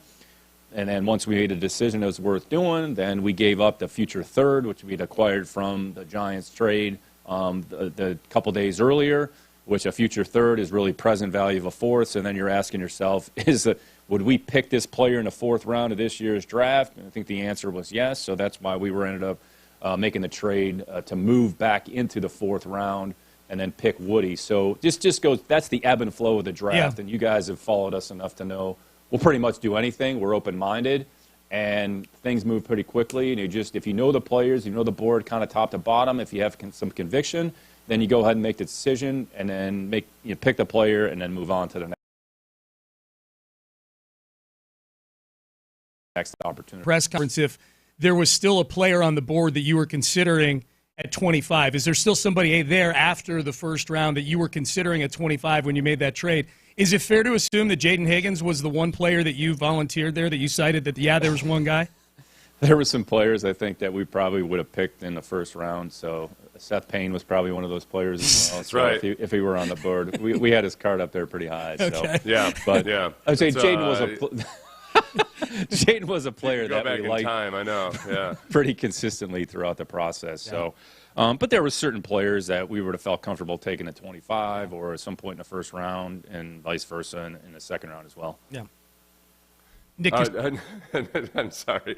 I was just thinking. I know about he's my flustered draft. now. I got a flashback to my draft. No, I was going to tell you. No, Nick. I've told you many times that various ways that I screwed up the draft process. But the dumbest thing I ever did was when I was visiting Jacksonville. They told me they really liked Ronaldo Wynn.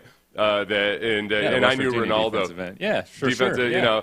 And it was like, hey, we really like him, but if we don't get him, we'll go. We might take him in the first round. If we don't like him, if he's not there, then we might go ahead and take you. In my dumb mind as a kid, I thought that they were telling me they were going to draft me in the first round if Ronaldo Wynn wasn't there. That's how I would have heard it. Yeah. Luckily, my agent was very. That would be smart. my interpretation as well. Yeah. If that's what they said to me. Basically, what they meant was, and they ended up drafting Ronaldo in the first round. They drafted me in the 4th round. I was very insulted. You were close. Yeah, no. I like Ralph. Listen. Ralph's a good agent. That's great. You ain't no first-round pick, son. All right, Nick, I got to ask you this: what was your reaction of all the draft picks that you pick up the phone and you call?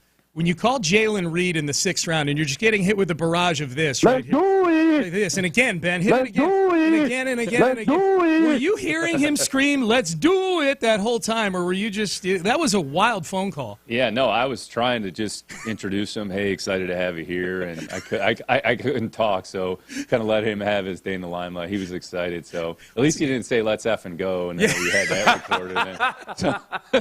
Then we would have had a bigger issue. Yeah, but, social media teams like, yeah. He a lot of energy, very excited, and that's kind of his personality. That's how he plays. So, but that was a fun moment. Oh yeah, for sure.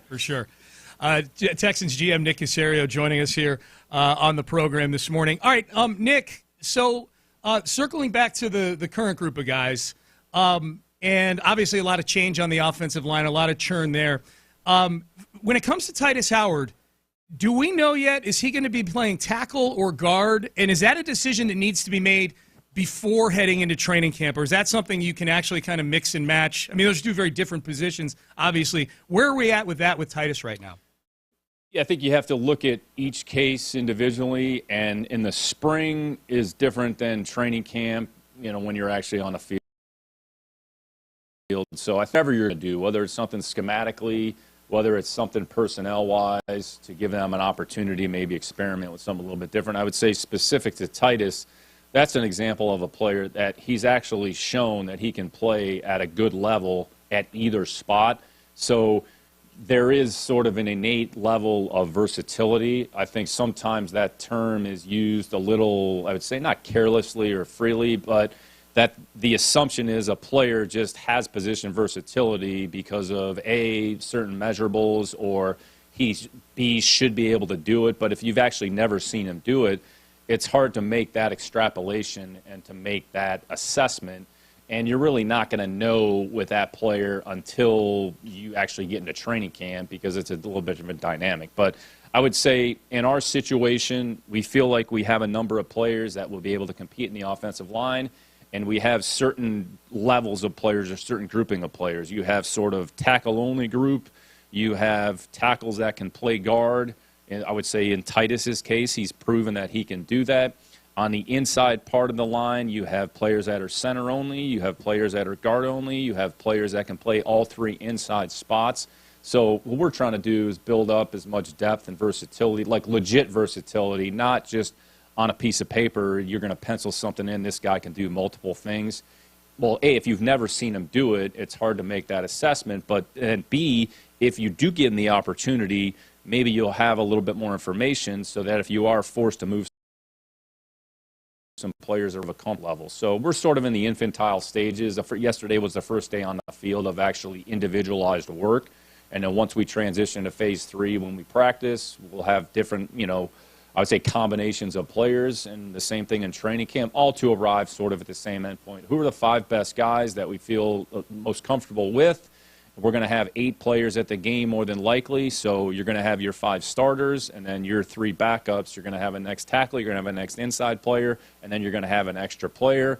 And then what do you do if you lose a tackle? Who goes to that spot? Do you put the 3rd tackle in the game? Do you move somebody from a different position? So there's different, but similar to draft, there's going to be a little bit of an ebb and flow here, and we'll get more information here as we work through the process. Yeah, and that's another thing with the modern CBA or the current CBA. There's just not as much practice time. There's not as much practice time in pads as there used to be. If you take a guy like Ariante Ursary, who's only played left tackle in college, and you get him into camp, like at what point do you feel comfortable in camp thinking, all right, well this guy might be able to handle this, without really being able to see him do that much work in pads? Like how do you make that leap from having a guy play just tackle or just left tackle to, okay, we're playing him left and right tackle, or, oh, hey, we might try him out at guard? Yeah, you got to be careful with that, Seth. I think the first 2-3 weeks you should have an understanding of, A, how it's going in whatever position that player is playing. I think one of the things you always have to be conscious of a position that's not favorable to him. If you're asking a player to do something that he's never done before, where's that sort of line of demarcation of when you, A, introduce it, and then, B, how much work can you actually get done? Let's say going back to my experience in New England, we drafted Solder, as the third tackle. It was trying to figure out. We had Light, and I think we had Sebastian Vollmer there as well, Houston Cougar. And it's like, all right, what do you do with Solder? You just try to fit him inside? Well, maybe that's not the best thing. I think he was like the jumbo tight end. And, we went to kind of heavy personnel grouping, and eventually he transitioned. Light was another player when he was drafted. He was a little bit undersized relative to tackle. So they moved him to right tackle, tried him inside. It wasn't really good at any of those spots. His best position ended up being left tackle.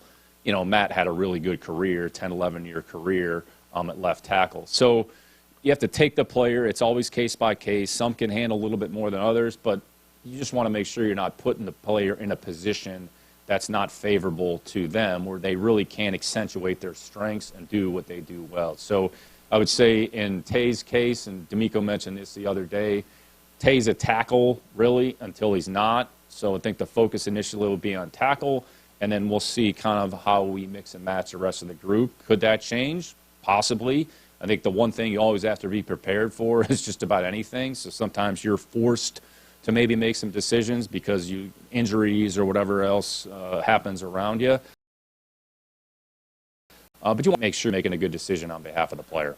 With Ursery, I came around on Ursery because of John Harris specifically, and it was because the first time I watched Ursery, I'm like, man, he's really tall, and he doesn't, in my opinion, he didn't play with great knee bend, and I just didn't know about him. And then I talked to John Harris, and I read some of the stuff he wrote, and he was talking about his athleticism. So I went back and watched him again. And I realized, oh, yeah, he gets from point A to point B. He's doing a lot of really athletic stuff really, really well. And then when you guys drafted him, Daniel Jeremiah said, hey, some teams love him and look at him as a late first-round pick. Some other teams look at him as a third-round pick. Is part of that just simply because he's deceptively athletic? I think, are there some people that look at a guy like Ursery and think okay, no, that guy's just not the type of, he's not a Laramie Tunsil type of fluid mover, and they're turned off by that, versus other people that just look at it and say, yeah, but he gets the job done? All offensive linemen, Chester's probably going to come in this office and strangle me. But again, athleticism and offensive linemen, how you define that, I think fluidity. It's different, but yeah. I'd say a couple things you want to focus on. A, can they play on their feet? Do they have a certain degree of bend? Do they have the ability to move laterally and kind of stay in front of rushers regardless of the position? So not how fast do they run from point A to point B. It's important, but it's really not unless you're going to run some G scheme or crack scheme where they're pulling around. You get to see the guy run. But that doesn't really happen a lot. And I would say in Ursery's case, here's a guy, how big he is, 6'5", 3/3, 5 flat, which is a decent time for an offensive lineman from point A to point B. But it's about you're talking about functional athleticism as it pertains to everything's in a short space. So can you move laterally enough to stay in front in pass protection? And then really what you're looking for, their capacity to redirect. If it's an outside rush and they cross face them or they rip inside and then you got to get back to your inside hand, the ability to kind of stick your foot in the ground and react. So maybe if you're lacking a little bit of, I would say, lower body flexibility, maybe you're able to compensate that because you have a certain level of playing strength if you punch with your inside hand. So there's different ways to kind of evaluate that. But I say the big thing is, do they play on their feet? Do they stay in front of the defender? And then in a running game, their ability to move or displace people at the line of scrimmage, are they able to roll their hips on contact? So it's always going to be a little bit different. Sometimes beauty's in the eye of the beholder a little bit. I would say Laramie is kind of he's his own category. You have him, Trent Williams, that level of athlete is pretty rare. So then you kind of take those players out of it. Then you're looking for a functional level of movement. And in the end, can you get the guy in front of you blocked? That's the most important thing. Nick Caserio, Texans GM, joining us on the program. You're listening to KLT and KLT HD2, Houston, an Odyssey sports station. Nick, just circling back to the offensive line and the moving parts that you guys have, a lot of decisions to make there, and as you mentioned, a lot of guys that can play multiple positions. You're also installing a new offense, or at least there's a new offense. How challenging is it to install a new offense while having all those moving parts going along on all that evaluation going on the offensive line? Well, actually, there's some benefits because essentially everybody's kind of starting at the same ground level. Mm-hmm. So everybody's kind of starting from scratch. So it's a first opportunity for the players, whether it's the offensive line, the skill players, there's a certain level of transition. So this is what the spring is for. The focus is on system installation and the focus for the team, and D'Amico talked about this the other day, like phase 2 is really about mastering your fundamentals.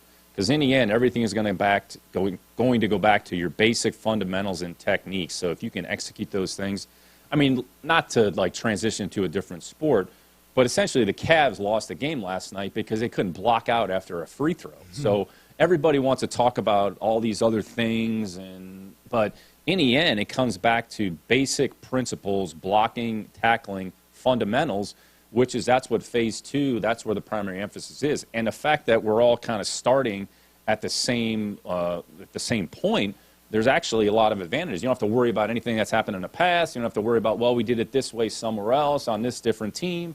Well, we did it this way last year. None of that is really germane. What really matters is where are we right now? What's the focus for the day? What's the emphasis point? What are the coaching points? So that's the job of the player to internalize that, to have an understanding, and then focus on your fundamentals. So when you have to apply those in critical situations, you have something that you can resort back to. So honestly, we can take advantage of our opportunities here over the next 4 to 6 weeks, however many we have. Okay, you asked for it, Nick, in one of your press conferences during the draft. You requested a definition of drafting for need. So I did. I went to where I go for 90% of my sports takes these days, my hottest takes. I went to AI. So ChatGPT, or which mode are you using? I'm using, I don't know, whichever one. There's a lot of tools out there. It costs me more per month than I should be paying. That's is 610 paying for that, or is that no? This is why I have my YouTube channel specifically, so I have business expenses that I can write off. Okay. This is Gemini. This is what Gemini defines. And I'll be honest with you. Gemini sounds like they're kind of down on drafting for need. But the basic definition they give is when an NFL general manager drafts for need instead of best player available, it means they prioritize selecting a player who fills a specific positional weakness on their current roster, even if there's another player available with a higher overall talent grade according to their scouting evaluations. That's Google's product out there, folks, just in case anybody's interested in getting it, I believe. So. The GM, did you find that explanation useful? No, I don't know, because I don't even want to ask you the question, because you've answered this a million times. I guess the biggest, if we were to kind of build on some of the answers you've given us and other people about this, it's, and from talking to other people, kind of the way teams construct their boards, you've talked about how when you look at players, you do the offense or in the defense, and that the way it's been explained to me before is that you're going best player available can also it does have to include, all right, does this guy A fit our scheme, and B, is there a place for him? But it's like, so you're not necessarily veering off of your board on draft day, but your board is going to look different than other teams' boards who already maybe have like 3 all-pro wide receivers. Is that fair? Well, I would say even in that case, let's just say you had 3 all-pro receivers, you're not going to grade the player any differently as you would as if you didn't have that player. So I think let's say how we've always tried to look at it is just if you're just starting from scratch, forget about the current composition of the team. Said player, here's the grade, here's the role that we potentially foresee for that player, and then you're comparing that to another position. At some point, you are going to work horizontally across the board, and then if you have to make a decision about equally graded level players, then ultimately you just have to make a choice about, you can only pick one, and you pick that player, and then you move on. So I'd say the current composition of your team doesn't necessarily affect the grade and the evaluation of that said player. Ultimately, then it comes down to the team's choice or decision about adding that player to your team. I would say just not looking at too many other teams, but in the case of, I would say, the Ravens, like there's an example of they probably took one of the best football players was still unlikely the highest graded level player. They have Kyle, like they have a good secondary. Now, here's another player that is probably going to fit in fairly well. How they use him, how they deploy him, who knows? I mean, we'll find out because we're going to play Baltimore. But I would say, like, there's an example of, well, we have Kyle Hamilton. Do we draft Malachi Starks? If the goal is to try to build a good football team with good football players, understanding you're probably going to need everybody at some point in time, then you go ahead and make the decision. And again, I'm not like speaking on behalf of Eric, right, but I would just say when you look at that situation, that looks like an example of, man, that was the best football player that was on the board. So they were looking up there going, you know what? That makes a lot of sense. So let's add him to the team. And we have a lot of respect for the way the Ravens run their, I would say, organization and program. Buffalo, I would say, operates very similarly. So, again, everybody probably has a little bit different philosophy, but I think there's been other general managers who have made comments probably similar to mine. And I don't think that's just lip service. I think that's the reality of it. And that's kind of, you have to be careful of, if you draft a player because you just feel like, we have this gaping hole and we can't miss out, even though he's graded a little bit lower than another player. I mean, it's a tough way to operate. You just got to, is it fair to say that the need is a tiebreaker at the very least? Like, if you got like equally graded players, if you got those 3 all-pro wide receivers and there's a wide receiver and let's say you need you really want pass rushers, you're going to take the pass rusher. At some point you just have to make a decision what you feel makes the most sense for the team at the present time. So if there's a tiebreaker, maybe there's something that maybe leans it one way or the other. But I would say by and large, you're just take the player, take the evaluation. Do we have conviction? And is there, I would say, a little bit of a organizational conviction on the player? So it's top to bottom. It's just not what the coaches think. It's not what the scouts think. It's kind of a collective. Here's how we feel. We're comfortable with it. All right, ready, go, and then move on to the next player. So it's always kind of an interesting discussion, especially around draft time. So, free agency is kind of its own entity in that discussion and everything that goes on there. Then you get to the draft. It's all tied together, and ultimately, our goal is to try to make good, sound decisions that are the best for the organization and just try to fill the building with as many football players as possible. And then ultimately, once we get them in the building, we have zero control over it. The players are going to ultimately determine who plays, how big a role they have based on their performance. Nick Caserio joining us on the show. Hey, Nick, along those lines, just sticking with wide receiver, from your standpoint in terms of roster building, how are you viewing Tank Dell right now? We know he's recovering from the injury and he's in good spirits, and it sounds like the surgeries have been very successful. But how are you viewing him in that 2-year window that you talk about all the time? Yeah, I mean, right now, no timetable. I think the focus is on his rehab. So whenever Tank, I think D'Amico was asked about this the other day as well, and his comments are probably similar to mine. Like, whenever Tank is available, he'll be out there. So Tank's a good football player. He's proven that he can help our team. So right now, he's focused on his individual health and just doing the best he can on a day-to-day basis. And then when he's ready, he'll be out there. Tank can certainly help us. He's proven that he can help us over the course of time. So kind of take it one day at a time and then just kind of evaluate and monitor his progress as we go. But he's been great to have around. He's got a great attitude. He's been a good player. So, we'll kind of see how it goes moving forward. What somebody had asked me a question about Jalen Noel the other day, and he asked how he compares to Wes Welker. So I went back up, and I know you love the combine stats as much as I do. And I was Wes is already why? mad at me after my comments the first night of the draft when I talked about. I love Wes, so it was actually meant complimentary because I'd asked about size and I talked about Wes being 4'1". Well, you said he's 4'1". Yeah.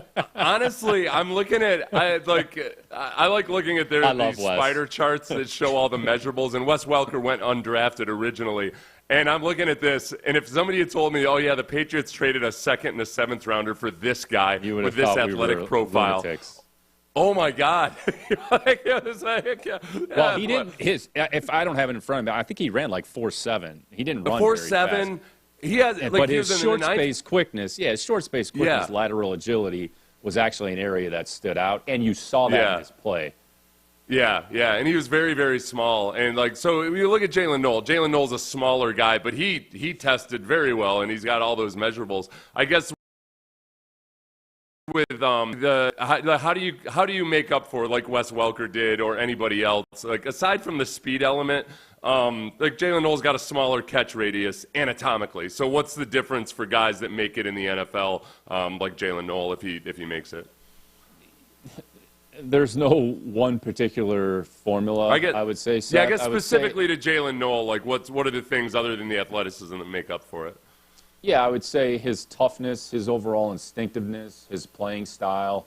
He's got good speed, I would say, for his position. He ran a good time. So, I mean, again, sometimes the time speed and the game speed don't always match up. I would say in his particular case, he has good speed. You know, he has good time speed. So those two kind of marry up. He's got strong hands, even though he's smaller. He's not like that small. He's a pretty sturdy, I would say, rocky, kind of blocked up kind of dude. Honestly, his build is similar in some respects to Christian. They're not Christian Kirk. They're not small players. They might be quote unquote shorter, but they're not necessarily small players. They might play big for their size. I would say, like going back to my time in New England, like Edelman played strong for his size. And Julian's not the biggest guy. So I'd say there's a certain level of playing strength, there's a certain level of instinctiveness, there's a certain level of toughness. I would say in Welker's case, nobody was tougher than Wes Welker, and he had very good instincts on the inside part of the field, and he kind of developed those over time. And he was a reliable catcher. And then Tom did a good job of the receiver and just understanding like who you're throwing to. And then Wes had the ability to create separation in a short space. So if you're a shorter player or a smaller player, like you have something that gives you the opportunity to kind of differentiate yourself from the others. Like Higgins and Noel are obviously different receivers. They're both productive receivers, and their skill sets are a little bit different, but in some respects they have some similar qualities. They're able to create a little bit of space against tight coverage. Ultimately, it comes down to your ability to create some space versus tight coverage. So how that, I would say, develops and evolves over time, we'll find out. There'll be some nuance involved. There's a coaching element involved. So there's a lot of things that go into being, a good player. And if you have maybe an area that you're deficient, what do you have on the other side of it that you can help offset? And I'd say that applies to really all players. There's no quote-unquote perfect player. They all have things that they can work on. They all have things that they can improve. And each player just has to try to maximize whatever they have to the best of their ability. Nick, we sort of have an unofficial award on this show at the beginning of training camp. We gave it to Will Anderson last year, the Will Anderson body type change trophy that we give out. Who put on the most good weight room weight in the offseason, that kind of thing. My hope and prediction for this year is that trophy goes to Blake Fisher. How is Blake's offseason going, and how are you feeling about him going into year two? Can we give it to D'Amico? I mean, yeah, dude. Seen him in the weight room lately. He looks like he's put on some good weight room weight also. D'Amico. He would. I said this the other day. He would definitely beat my ass. No, he's good. Blake looks good. He's been here. I'll give you two other players actually. So Ladarius Henderson has actually sort of reshaped his body. I think nobody's worked harder than LD. I know he lost his whole year last year because he was dealing with the foot injuries, but I think he's lost, 15 to 20 pounds of body fat, and he wasn't like a heavy kid to begin with. It was just he wasn't able to do a lot. But I would say the level of commitment and focus that he's shown, honest to God, it's a tremendous accomplishment. And I would say just looking at Kamari, he looks physically in his upper body a little bigger, a little thicker. That's what I'd say off-season program is for. And if you have an opportunity, if as a player you have an opportunity from February till April to really make some progress, in the end, this all goes back to work. What's your level of commitment? How committed are you to being a good football player? What's your level of want to? And there's no substitute for hard work. Not to oversimplify it. This goes back to the blockout example. It goes back to hard work, discipline, consistent, focused work. And I would say those are some players at this point that have shown that. We have a number of players that have done that. I think phase one in the voluntary program, we had 93, 94, 95% of the team that was here. So the most important thing is if you want to improve as a football player, how do you get better at football? You focus on your work and your individual development. And this is just really a starting point. It's only May. You still have May, June, here over the summer, like those 4 to 6 weeks are vitally important. So a lot of players that have made a lot of progress to this point. Hopefully they continue to make it over the course of the spring. Nick Figge's, real quick, Nick Figge's mad at you for bringing up the Cavs. He's a big Cavs fan, and he just texted me. We're both from Cleveland. Yeah, I know. Yeah. They've had a great year, but learn how to block out after a free throw, man. Come on. Come on now. Is there anybody or any of the undrafted rookie free agents, guys, that I always like to adopt a UDFA per year, and then Sean writes them down and remembers them for me, because I'm a horrible adopted. Football parent. I forget these kids. Yeah, they don't make the team. They're He's a deadbeat football parent, Nick. What is there a guy we should be keeping an eye on, perhaps, that you feel like just has something to him? It's a smaller group, but we feel like there's a couple guys in there that have an opportunity to potentially compete for some reps. I would say Tafuna, the defensive tackle from Utah, done some decent things, 6'3", 300 pounds. Good playing style, has some toughness to him, really good kid. And the receiver from Minnesota, I know, probably be an uphill battle there, but Jackson, he had a really good career. He kind of falls into the football player category. Maybe didn't run fast relative to some others, but really productive with his opportunities. He did a good job this year and then in years past as well.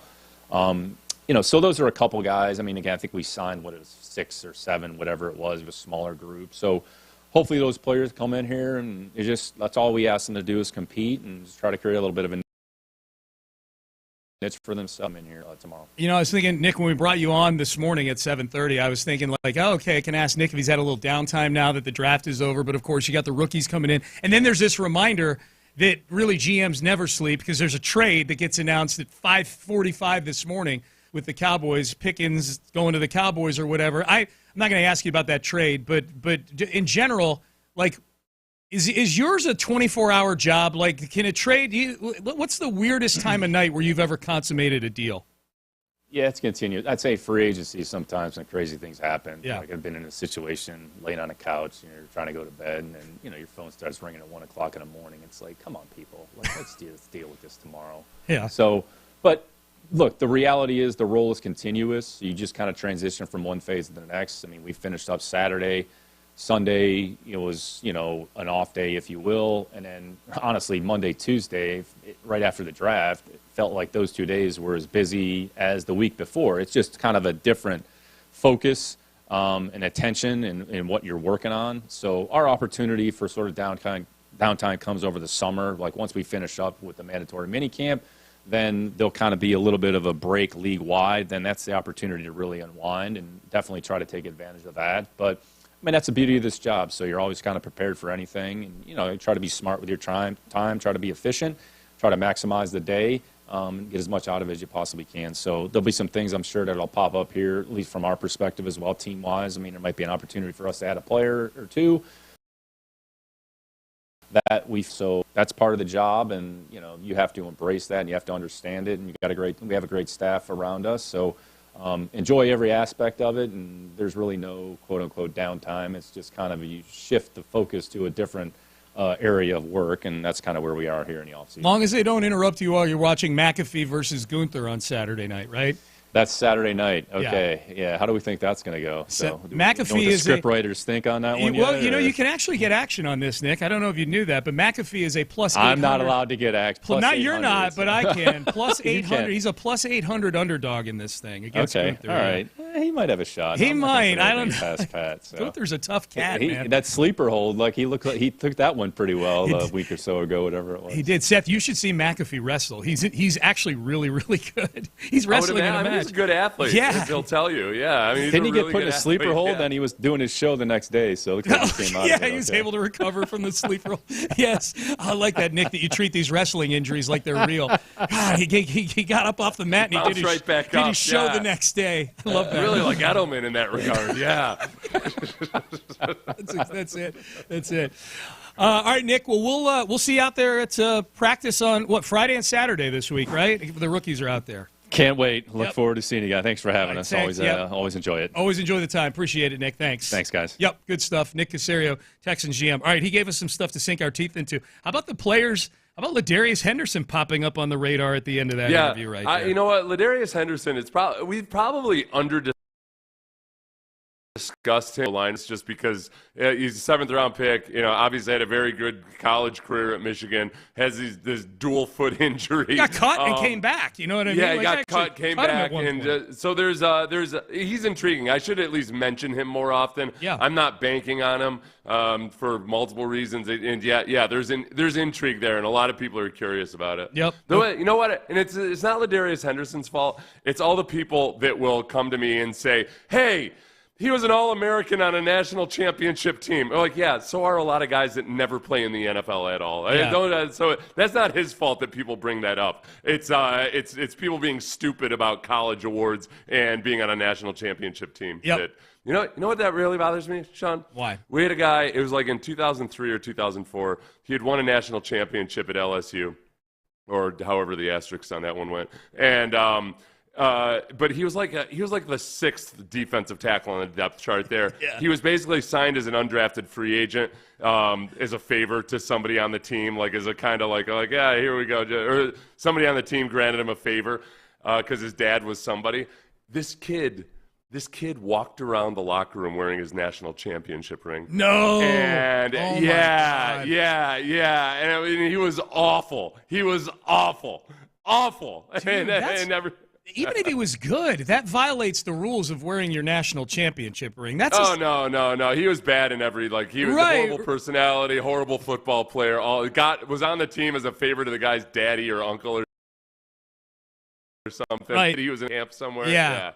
But even even if he was it'd be like if a Heisman Trophy winner came strolling into the locker room with his Heisman Trophy. Like, okay, you actually did something, but what the hell are you doing? Yeah, because those rings are, once you get them, those are special occasion only type of things. You don't walk around going to the grocery store with your Super Bowl or national championship ring on, right? I don't know. That's probably up to the individual. Yeah. Yeah, no, it's a nice trinket to have out leaning on the bar, if you're a young single guy. What should the rules be about wearing your national championship ring around? That's what I want to know. Of all the ways to peacock at a bar, I would say that's pretty good. That's an acceptable one, and it sets you apart. That's a really good one. That's a really good one for sure. All right, Payne and Pendergast with you. That was Texans GM Nick Caserio. If you missed the interview, you've got the rewind feature and the podcast to go find it. We always appreciate how generous he is with his time. All right, so let's circle back. There were a couple things I jotted down that I want to revisit with Nick, and a couple of them have to do with the offensive line. So we will do that. I'm sure you'll hear bits and pieces of that interview on the station throughout the show the rest of the day as well. Stay there. You're listening to Payne and Pendergast. I'll tell you what. You want a peacock at the bar.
Payne and Pendergast is driven by West Point Lincoln of Sugarland on the Southwest Freeway. Exit Kirkwood and take the first U-turn at West Airport under the giant American flag. Sports Radio 610 presents Payne and Pendergast. All right, takeaways from the Nick Caserio interview. He had a lot of thoughts about how they moved in the draft and philosophies on that and things like that at the beginning of the interview.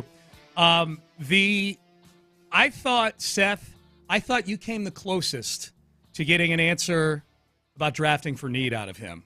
Like he's almost like the Fonz, who back in the day, kids, there was this character on Happy Days named the Fonz, who was the coolest guy on TV. But part of his coolness was he would never apologize for anything. And he sorry, you know what I mean? Like he'd be like, I am. I don't think Nick will ever say the word need. But I thought you got him the closest to admitting that there does reach a point, like they're reaching, at the very least, a tiebreaker.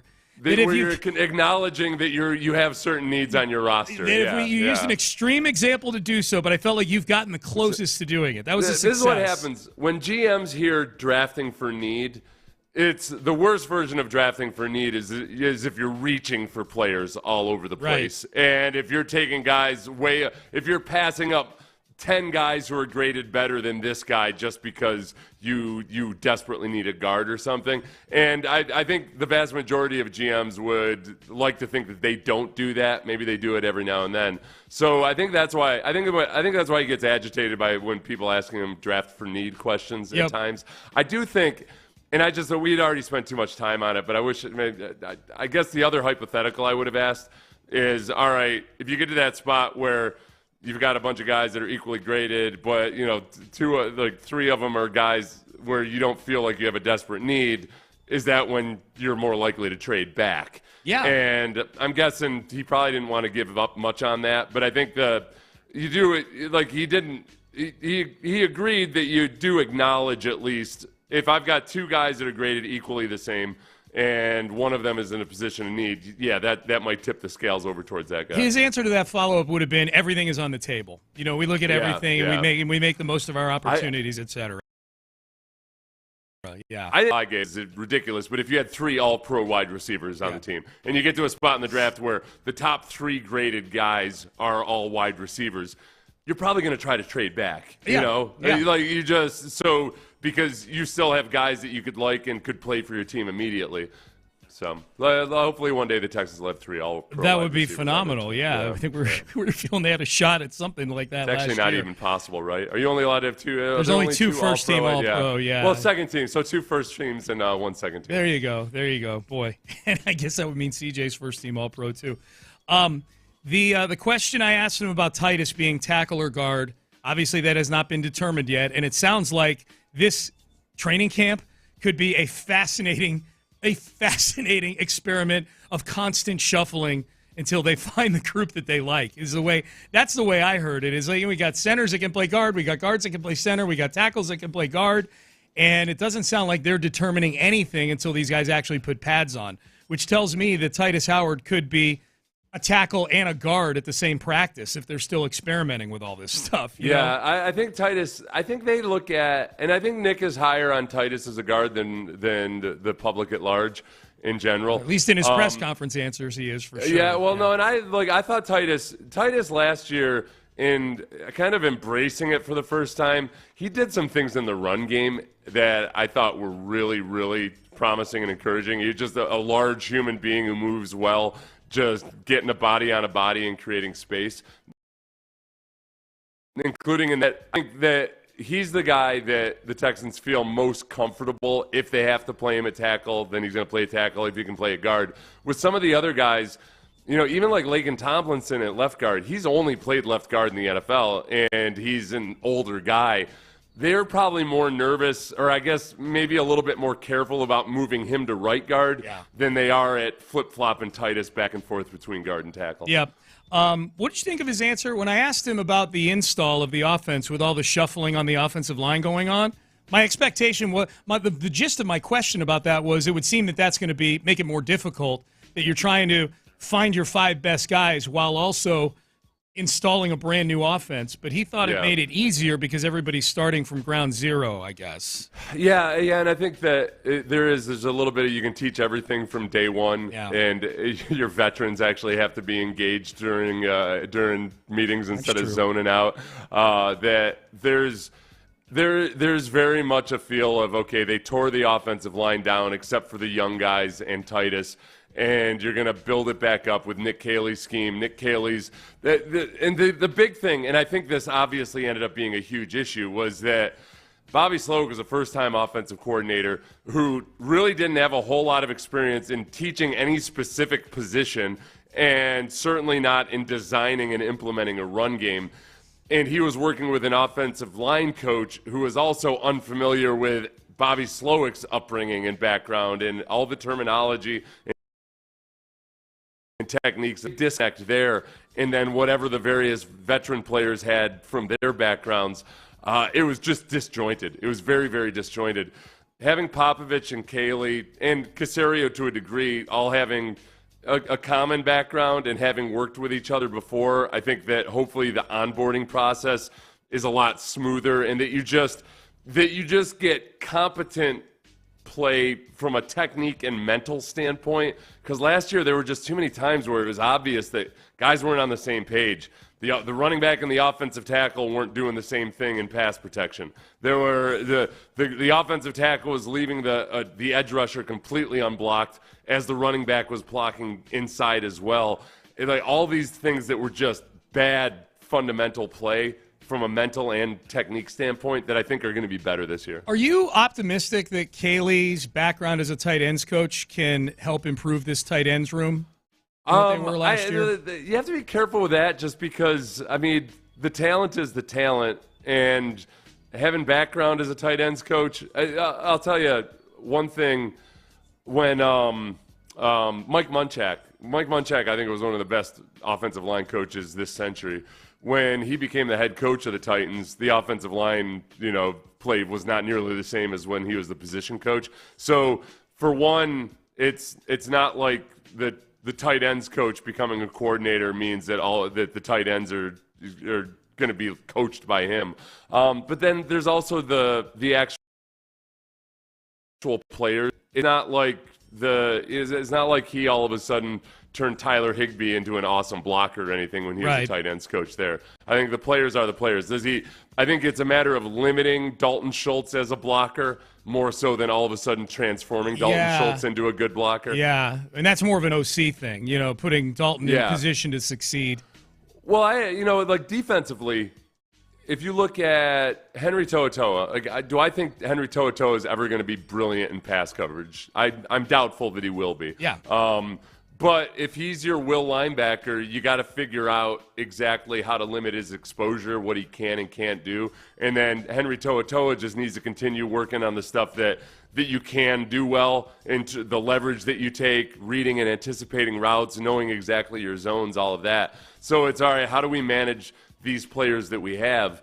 And that's one of the challenges this year with Henry To'oTo'o. Likewise with the tight ends. I don't expect that Dalton Schultz all of a sudden for the first time in his career is going to be an awesome blocker. Right. But I know that he can be an asset as a receiver. Cade Stover's the guy that I hope really pours it on and really clicks for him, because he's only played tight end for a few years in his life at this point. And he's the one whose skill set has a chance to keep him on the field, whether it's a blocking situation or a pass catching situation. Yeah. He's got that type of skill set. And then don't forget Luke Lachey. Luke Lachey, intriguing. I think he'll probably be on the practice squad for most of this year, but he's an Iowa tight end. Greater than 50% of Iowa tight ends who get drafted end up being productive. All Sam Portas, they're not all George Kittles, obviously, but they have a history of producing guys with good, fundamentally sound tight end techniques and abilities. There's a chance to make the team in that room right now. That room right now is Dalton Schultz is going to be on the team. Obviously, he's got 2 years of an expensive contract left. They love Cade Stover, even though he was very up and down as a rookie, and he finished the season on the injured list. I mean, Brevin Jordan has done some good things as a tight end here, but he's on a one-year deal, and he gets hurt all the time. There's if you're just trying to look at 7th-round picks around the league, and you go, okay, Iowa tight end on a team where there's issues in the tight end room, And he's got a pedigree, too. His dad was Jim Lachey, who played offensive line in the NFL for a number of years. So he was a hog. He was a hog in Washington for the Redskins back in the day. So so Luke Lachey is presumably coming into the building with at least some sort of working knowledge through his dad of how he's supposed to conduct himself. Like the ramp up time should be less for him. You know what? I don't think that's a bad long shot bet for making. Well, the team. there have been 14 tight ends drafted out of Iowa in the Kirk Ferentz era, including C.J. Fedorowicz. C.J. Fedorowicz was kind of I had gone through this. I don't have the stats in front of me. I went through all the tight ends that had been drafted in the first through seventh round, and it was more than 50% of them had viable NFL careers. Yeah. Fedorowicz was a guy that I kind of, I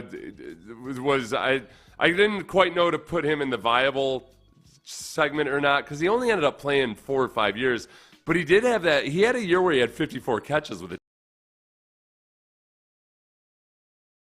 Texans. That's right. That's right. Yeah. He had a bunch of concussions. So there's people on the text page talking about your I guess a teammate at the time that was wearing their championship ring around the room. He was wearing his LSU championship ring around as a guy that was just like trying to lord it over us as evidence that he was a stud football player, and he was awful. He was undrafted, right? Is that what you said? He was undrafted, and I don't think he even played much at LSU, but he was a defensive lineman in name at least. People were it was an offensive lineman. There's somebody asking. Defensive lineman. Sorry, someone's asking if it was Dominic Davis. No, he was a defensive lineman. And right. Dominic Davis was really, really good until injuries caught up to him. Yeah. Yep. All right, Payne and Pendergast with you. All right, we'll circle back to some of what Nick had to say in the 9 o'clock hour. Let's circle back to the Rockets here. Draymond Green. Draymond Green is annoying.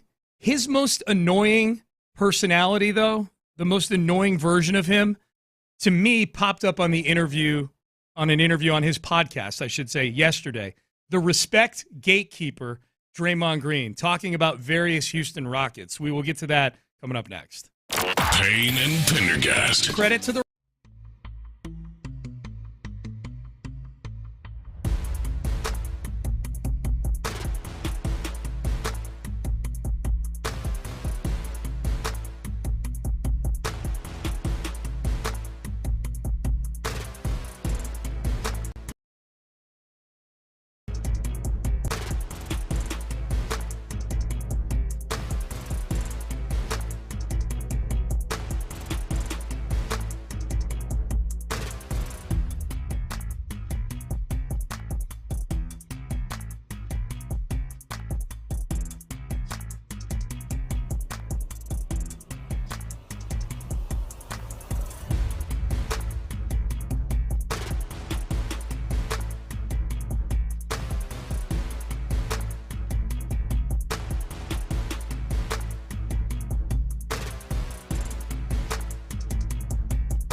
Live from the McCarran Injury Lawyers Studios, Sports Radio 610 presents Payne and Pendergast. All right, I am told by Brandon Scott, our digital guru, that the full Nick Caserio interview, which went about 45 minutes, will be up on the station YouTube before the end of our show as its own entity. And it'll be obviously on the Odyssey app and the podcast page and the station YouTube, all by the end of the show today. So if you missed it, that's where you'll be able to find it. Nice chat with the Texans GM.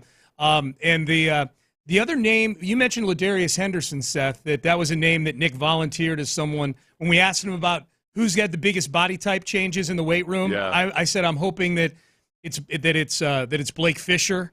And he compared Ladarius Henderson and then Kamari Lassiter. He said Kamari Lassiter has been getting after it in the weight room, and it's been noticeable this offseason. Kamari, and he will use that for evil purposes as well. Yes. Kamari likes to use every bit of body mass. Bad intentions with that guy. A lot of people protested. 97. One of my Twitter followers protested and said that when I tweeted out that Ladarius Henderson had one of the most impressive physique transformation, or one of the most, he said, where have we heard that line before? Kenyon Green, perhaps body change isn't a good barometer. Well, look, I didn't say he was going to be all-pro. No. But secondly, I'll remind you that Will Anderson won our award last offseason for best physique transformation. Yes. So, don't act like, could you just try not to pee on any bit of good news ever and always? Thank you. Oh, hey, here's something nice to say about somebody. Yep. Don't go. A miserable way to go through life. That's my job. Yeah. I get paid to do that. That's right. Yeah, don't go through life like that.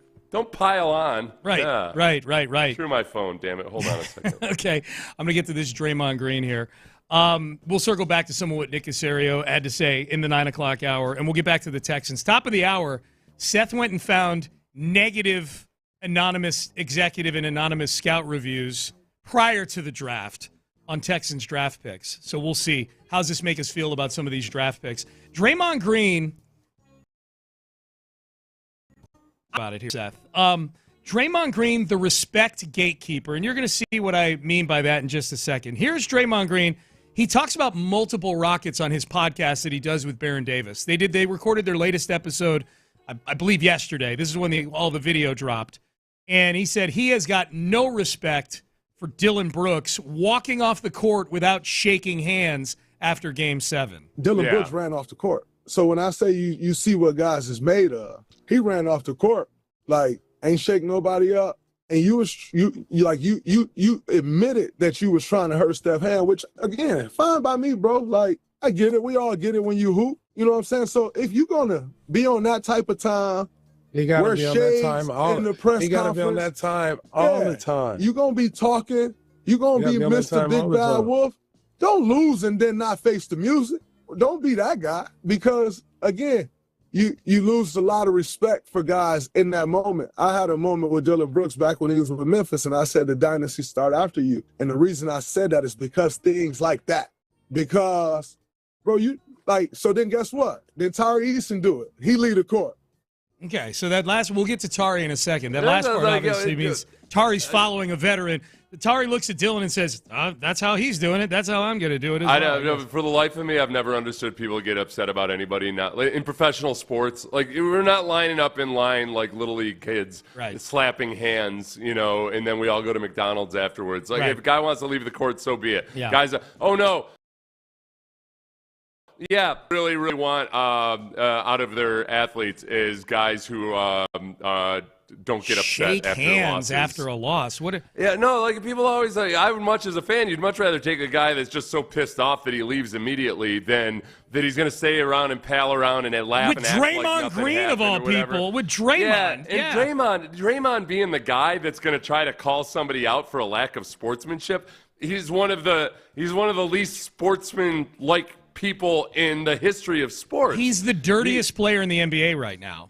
He's Ty Cobb, who doesn't wear spikes only because they won't allow it. Right. Yeah, what the hell are you talking about, Draymond Green? Yeah. Draymond Green does not get taken seriously in calling out anybody else's sportsmanship. Yep. And I will lose zero minutes of sleep over this and whether or not Dylan Brooks is a good enough sport. Well, the good news is as Draymond mentioned Tari at the end there, Tari was about to go down that same road as that same gruesome path as Dylan Brooks, but Draymond Green was able to go save Tari Eason. I ended up catching him right before he was about to walk out the arena, and he was walking this way, so he didn't have to come by me, but I could, in my distance, I could see him right there. I said to him, I like waved him down, and I went and I dapped him up, and that was kind of a little save, but don't be that guy, man. Like, you don't, you gotta teach him. You gotta teach him. You lose a series. You gotta teach him right. But that's who Dylan Brooks is. You know what I'm saying? Yeah.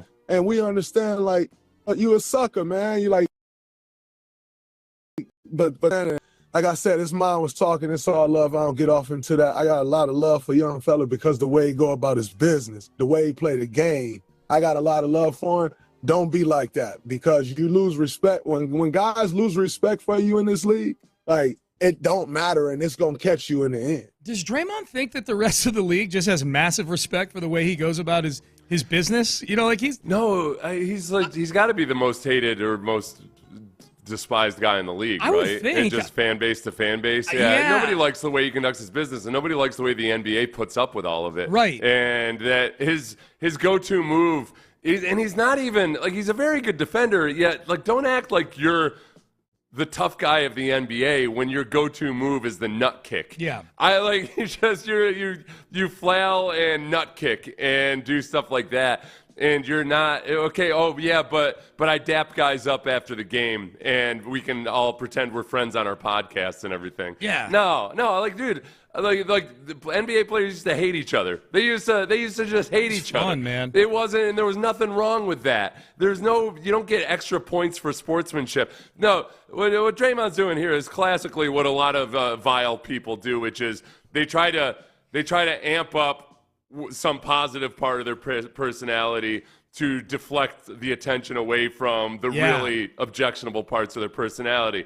The types of people who donate a boatload of money to their church or what have you because they're desperately worried that somebody's going to find out about all the other about it. Yeah. No, I'm not buying. Oh, Draymond wants guys to dap each other up. Oh, I got to rethink exactly what I know about Draymond. After series that he just won.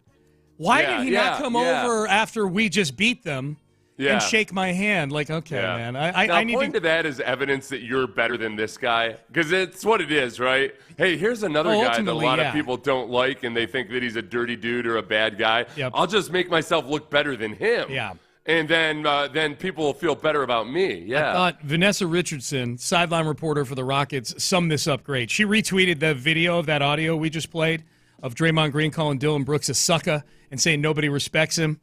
She said, "I know the man who hit Mike Conley's already broken face so hard he had to have metal implants, who punched his own teammate Jordan Poole, who poked James Harden's eye, who took a shot to Dante Exum's throat, who hit LeBron in the groin, et cetera, et cetera, et cetera, is not talking about sportsmanship, right?" That's a great tweet. That is a great tweet. Here's Draymond Green on Alperen Şengün. Şengün, got a lot of respect for him. I've played against a lot of guys, and I always tell people, man, in a playoff series, one of two things happen. You either completely lose respect for someone, or you gain a lot of respect for someone, because you see who really real and when these playoffs happen. You know what I'm saying? You see a lot of people fade. You get to see who really real. You also get to see how people act after the game, which we'll talk about. But Şengün real. What I would say to him, if I was his OG, he can take it right from here, flop a little less, embellish a little less, because with a defender like me, he doing that, my feed off that. Okay.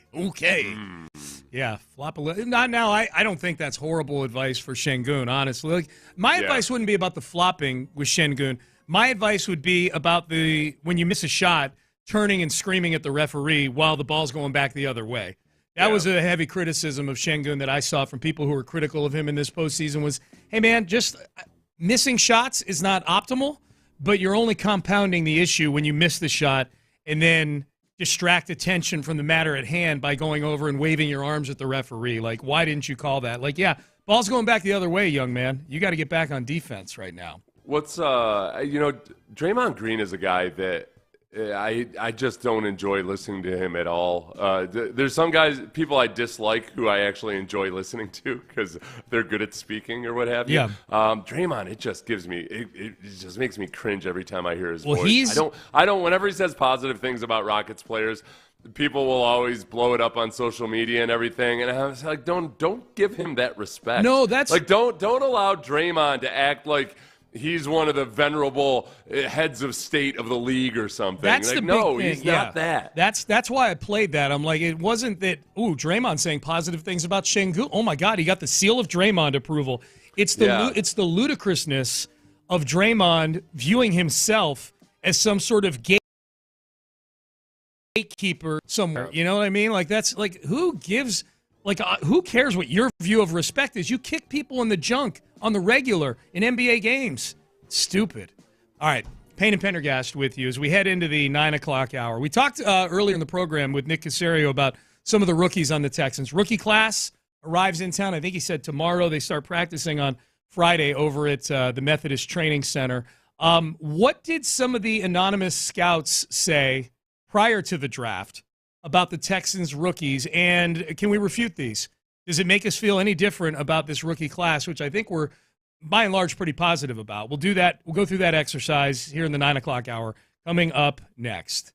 But I want to tell you guys right now, if you're looking to get into that brand new luxury vehicle,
KILT FM HD2 Houston. Insider access, exclusive content. Sports Radio 610. The Texans play here. An Odyssey sports station.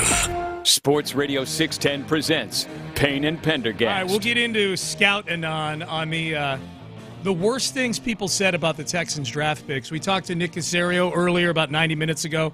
That conversation, again, will be up before the end of our show. If you missed it, it'll be up on YouTube and all of our Odyssey platforms and whatnot. We'll get into that. Big news of the day so far in the NFL, George Pickens is being traded to the Dallas Cowboys. From the Steelers to the Cowboys, primarily, here we go. Steelers receive a 2026 third-round pick and a 2027 fifth-round pick. So a little bit more than they had said some pick swaps initially, but that ends up being. I'm just I'm just reading the bottom of the screen on. It's acquired George Pickens in trade with Pittsburgh in the big font, and then in the little font it says Steelers receive 2026 third and 2027 fifth. So there you go. Does Aaron Rodgers change whatever he was going to do or not do based on this? Would you if you were him? Would that change? They probably, if they were open with him and having their conversations about it, they probably told him there was a chance that they were going to trade George Pickens. Yeah. So he's looking at right now. Robert Woods is in Pittsburgh now, and DK Metcalf really is the two main guys. It's Scotty Miller and Roman Wilson and those guys behind him. Calvin Austin the third, is there too. So, I wonder. I don't know. It just feels more and more like Aaron Rodgers probably just isn't going to play football. I don't know. As he starts to delay, he's at a stage in his career and his physical age where the thought of him coming in July or something just doesn't do it for me if I'm trying to just put together a team and establish a culture and all that. Yeah, they the Steelers. Trying to see, they drafted they drafted a guy in the 6th round. Did they draft Will Howard, the Steelers? I can't remember if they drafted they did. Will Howard. Okay, yeah. I couldn't remember if it was Will Howard or Kyle McCord. You're going in with Mason Rudolph, Will Howard, and Skylar Thompson. I feel like Kurt there is a better option potentially, or more realistic than why am I? Oh, it's just late in the day. So I think Kurt with a T. Okay, yeah. I probably did. Yeah. I don't know what my brain fell apart about a half hour ago. I think Cousins is in play for them. They'd have to trade for him, but I think Cousins is in play. I think it might be more. It makes it more real. It's probably a more viable option right now. If you want all those things that we were just talking about, is all right. We got to get our quarterback in here, and yes, OTAs, do they matter all that much? Yeah, when you have a new quarterback, I think they do. And Kirk Cousins can come in and actually start working with the receivers and everybody else. Kirk Cousins can run that system, and Arthur Smith can start working with him. I would, if I were a Steelers fan, I wouldn't be excited about either of the options, but I'd feel better about Kirk Cousins right now than I would Aaron Rodgers. Yeah. Just because I feel like he's more stable. Yes, I would agree with that. All right, so anonymous scouts. Bob McGinn, who works for Tyler Dunn, who used to work for the Milwaukee Journal-Sentinel. He's a longtime NFL writer. He's got. This is why my brain fell apart, because I was scavenging up these anonymous quotes from Bob McGinn. Yes. Before this segment, so that somehow me not being able to pull up Kirk freaking Cousins is excused now. It's a good reason. Yeah. So Bob McGinn, who we know has great connections to the scouting and executive community for years and years, has done anonymous Scout Anon, as we like to call it. And we've been reading a lot of people gushing about the first several selections for the Texans, especially the wide receivers. Yeah. So I wanted to check our blind spots here and see, are we whistling past any potential issues? I like that. This whole thing, we can't just get over the moon on guys that haven't taken a snap yet. All right, so here we go. Jaden Higgins, the Texans' first pick, 34th overall, early second round. I couldn't find really anything juicy about Jaden Higgins. This is the worst review he got from one of the anonymous scouts, and it starts off really positive. Good athlete with really good hands. He can track and adjust to the ball well. Big catch radius. Has strong hands. Fluid athlete. He can get PIs, pass interferences, by extending vertically and closing the cushion. He's a red zone threat for sure with his size. This is all really good stuff so far, Seth. And again, this is not scintillating stuff when we get to the negatives. My biggest concern was blocking. He'll get in the way, but he has to develop a more aggressive mentality and physicality. Overall, a real good player. His floor is a really good number 2. He's definitely in the second round conversation. Okay, you know what though? The one concern there, my biggest concern was blocking, as you just read. He'll get in the way, but he has to develop a more aggressive mentality and physicality. I don't think that's irrelevant when it comes to what Nick Caserio and the Texans want to do. When they want him as a blocker, but then also when it comes to the contested catches, when you're doing it in college and you've got some good film of it. But I know going into the Senior Bowl, one of the things that I had read was a lot of people wanted to see just really how well he did versus in contested catch situations and versus press man against more consistently high level of competition in practice. Yeah. And people were pleased with that. So there's nothing about his play that looks like he doesn't have an aggressive and all of that. I think a lot of it on the blocking side might just be working at it with the technique and with the coaching and everything else. The wide receiver room for the Texans has been wild the last few years because 2 years ago, the year that CJ first got here and they drafted Tank and Nico hadn't broken out yet, and remember that wide receiver room was ranked among the worst, if not the worst in the NFL, with Nico Collins and Tank Dell in that room, but they hadn't proven themselves yet. Then the next year, Tank and Nico had both proven themselves to be good NFL players, and they add Stephon Diggs, and now they're number 1. You don't get past 3 with the Texans in the wide receiver room. And then Tank gets hurt, and Stephon Diggs leaves, and now it's Nico, and they bring in Christian Kirk, and they bring in these 2 rookies. And now I feel like it's settled, like probably, if I had to guess, when they put out all these power rankings of position groups, the Texans wide receiver group will be somewhere in the middle now. Like it's been a wild chart for that room over the last couple of years. When we get to Ariante Ursary, this is where it's interesting, and this is when I read these, and I remember reading this before the draft. There's one thing about Ursary that I think him being in college for 5 years, I believe he was there all 5 years, and he played for. I think it probably helped him a lot because I got a picture of a guy that's matured while he's been in college, and I think maybe if let's say he had played as well as he did, after his sophomore season and entered the draft immediately, I don't know if he would have gone in the second round. Here are the negative comments about Ursary. Amazing lack of discipline and for the process. That's bad, especially for an offensive lineman. But he's an easy mover, light on his feet, pretty good space player for a big guy. You question his awareness a little. He's head and shoulders above Banks, he says, on Calvin Banks and Josh Connerly on pure talent, which is really interesting. If you want to talk about, and I mean, in terms of his size and measurables and everything, he was very, very impressive. Physically. Especially Banks, who went 9th in the draft. Right. He's a top 10 pick. So another scout says, I wouldn't say he's had a checkered past, but he's had some little character things. I believe in him. I'll say this. I don't think the character things will hurt his draft spot. And again, that's where I think him being there for 5 years, we've seen this a lot. Just guys like even C.J. Stroud, it wasn't a character issue thing, but C.J. Stroud will talk himself about how he really had to learn and develop himself as a leader, and that it wasn't necessarily that he showed up at Ohio State with the right attitude and everything else about being a leader, and he learned it while he was there, and he credits Ryan Day for that a lot. And now I think he does a lot of the things that a lot of other quarterbacks don't do really, really well. So it's painted a picture of, I think from the Texans' perspective, a guy that was perhaps kind of immature early in his college career and then figured it out and became a different guy and grew up. And this is the nice thing about the NFL versus the NBA. They get to do that in college as opposed to the NBA when you give them a multi-million-dollar contract at the age of 19 and then you hope he figures it out. Your player on your team, Yeah, the one quote that was interesting to me there was, I wouldn't say he's had a checkered past, but he's had some little character things. But that same scout said, I believe in him. Yeah. I'll say this, I don't think those things will hurt his draft spot. I'll say 2 things so far.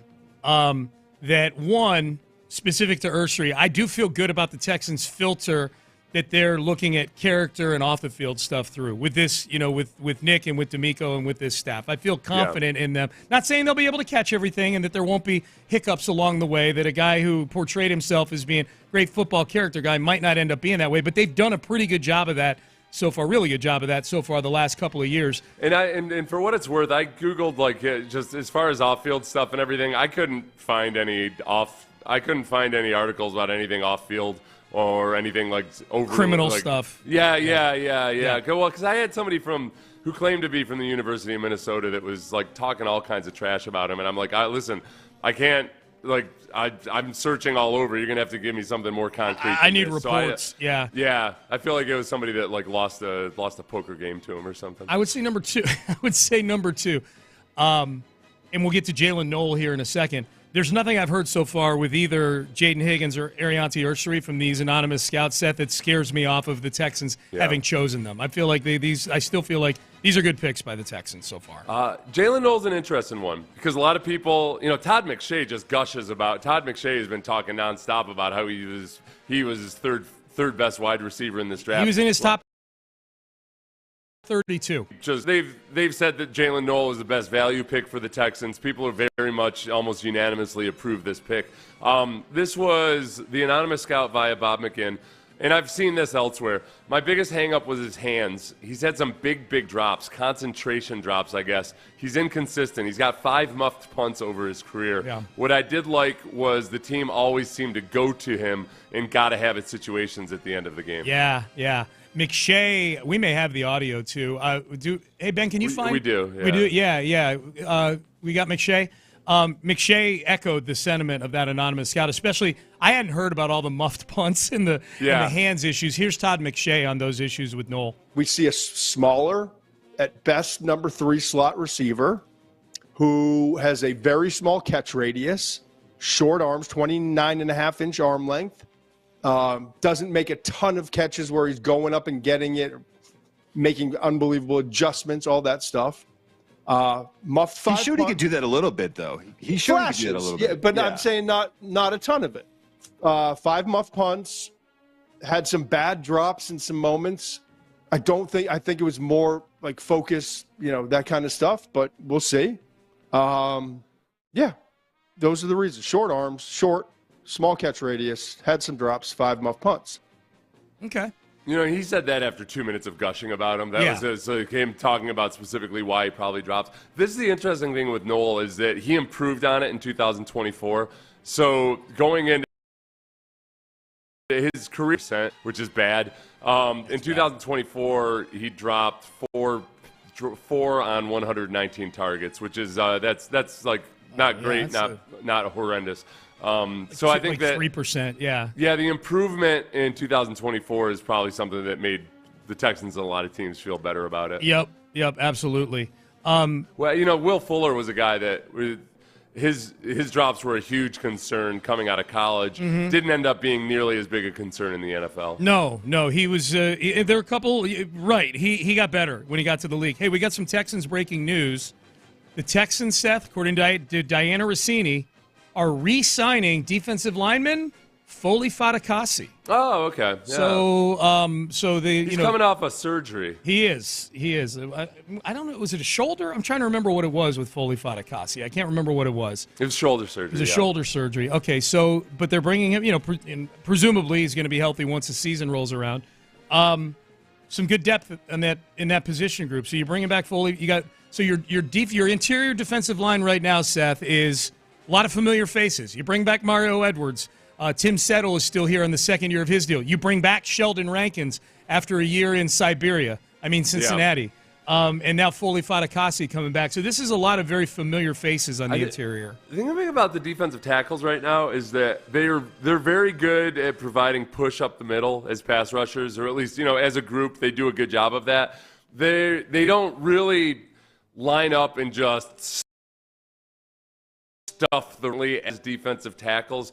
I think D'Amico made some tweaks last season as the season went along where they got better at it. Because that's one of the things that the run defense last year was good. The problem was, same as in the passing game, it was the big runs and the big passes allowed, where the Texans would play great 95% of the time, and then all of a sudden they'd get gashed for a huge run or they'd get gashed for a big pass. And that's where I think that there's still, over the next couple of years at some point, DeMeco's going to continue to try to add a guy who's a combo run stuffer but also a really good pass rusher. But for right now, they do it by committee pretty well. Yeah, he's had 3 drafts with Nick Caserio, DeMeco has. Have they drafted? I know they drafted the Hamilton kid out of Rutgers in this draft, but that was a 7th-round pick. I'm trying to think. Have they used a premium? I don't think they've used a premium pick or even a pick above the 7th round on a interior defensive lineman yet. So that would be fun to get an impact. The defensive linemen they've drafted with DeMeco have all been, I think they've all been 6th or 7th round picks. So Keontae Hamilton, Marcus Harris. Remember Marcus Harris? Marcus Harris from Auburn. Yep. Oh, Solomon Burke. Yeah, well, he was a defensive end. Yeah. Or is a defensive end. Yeah. And then Dylan Horton's kind of a Menahu. Yeah, he can go down and play inside, but he's not a 3 technique. Yeah, not a big 300-pounder. All right, Payne and Pendergast with you. Keep texting in 713-572. Texans or otherwise. Again, the Nick Caserio interview is up is going to be, if it's not up yet, on YouTube and on Odyssey before the end of our show. We had Texans GM on a little bit earlier in the show. To the Rockets we go. We hit this early in the show for the late arriving crowd. If you're somebody who's wanting a big move for an outside star with the Rockets, get ready for Rafael Stone to pull out his bucket of cold water and dump it all over you in the next segment. We'll have the audio coming up next. Hey, don't pour a bucket of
Pendergast is driven by West Point Lincoln of Sugar Land on the Southwest Freeway. Exit Kirkwood and take the first U-turn at West Airport under the giant American flag.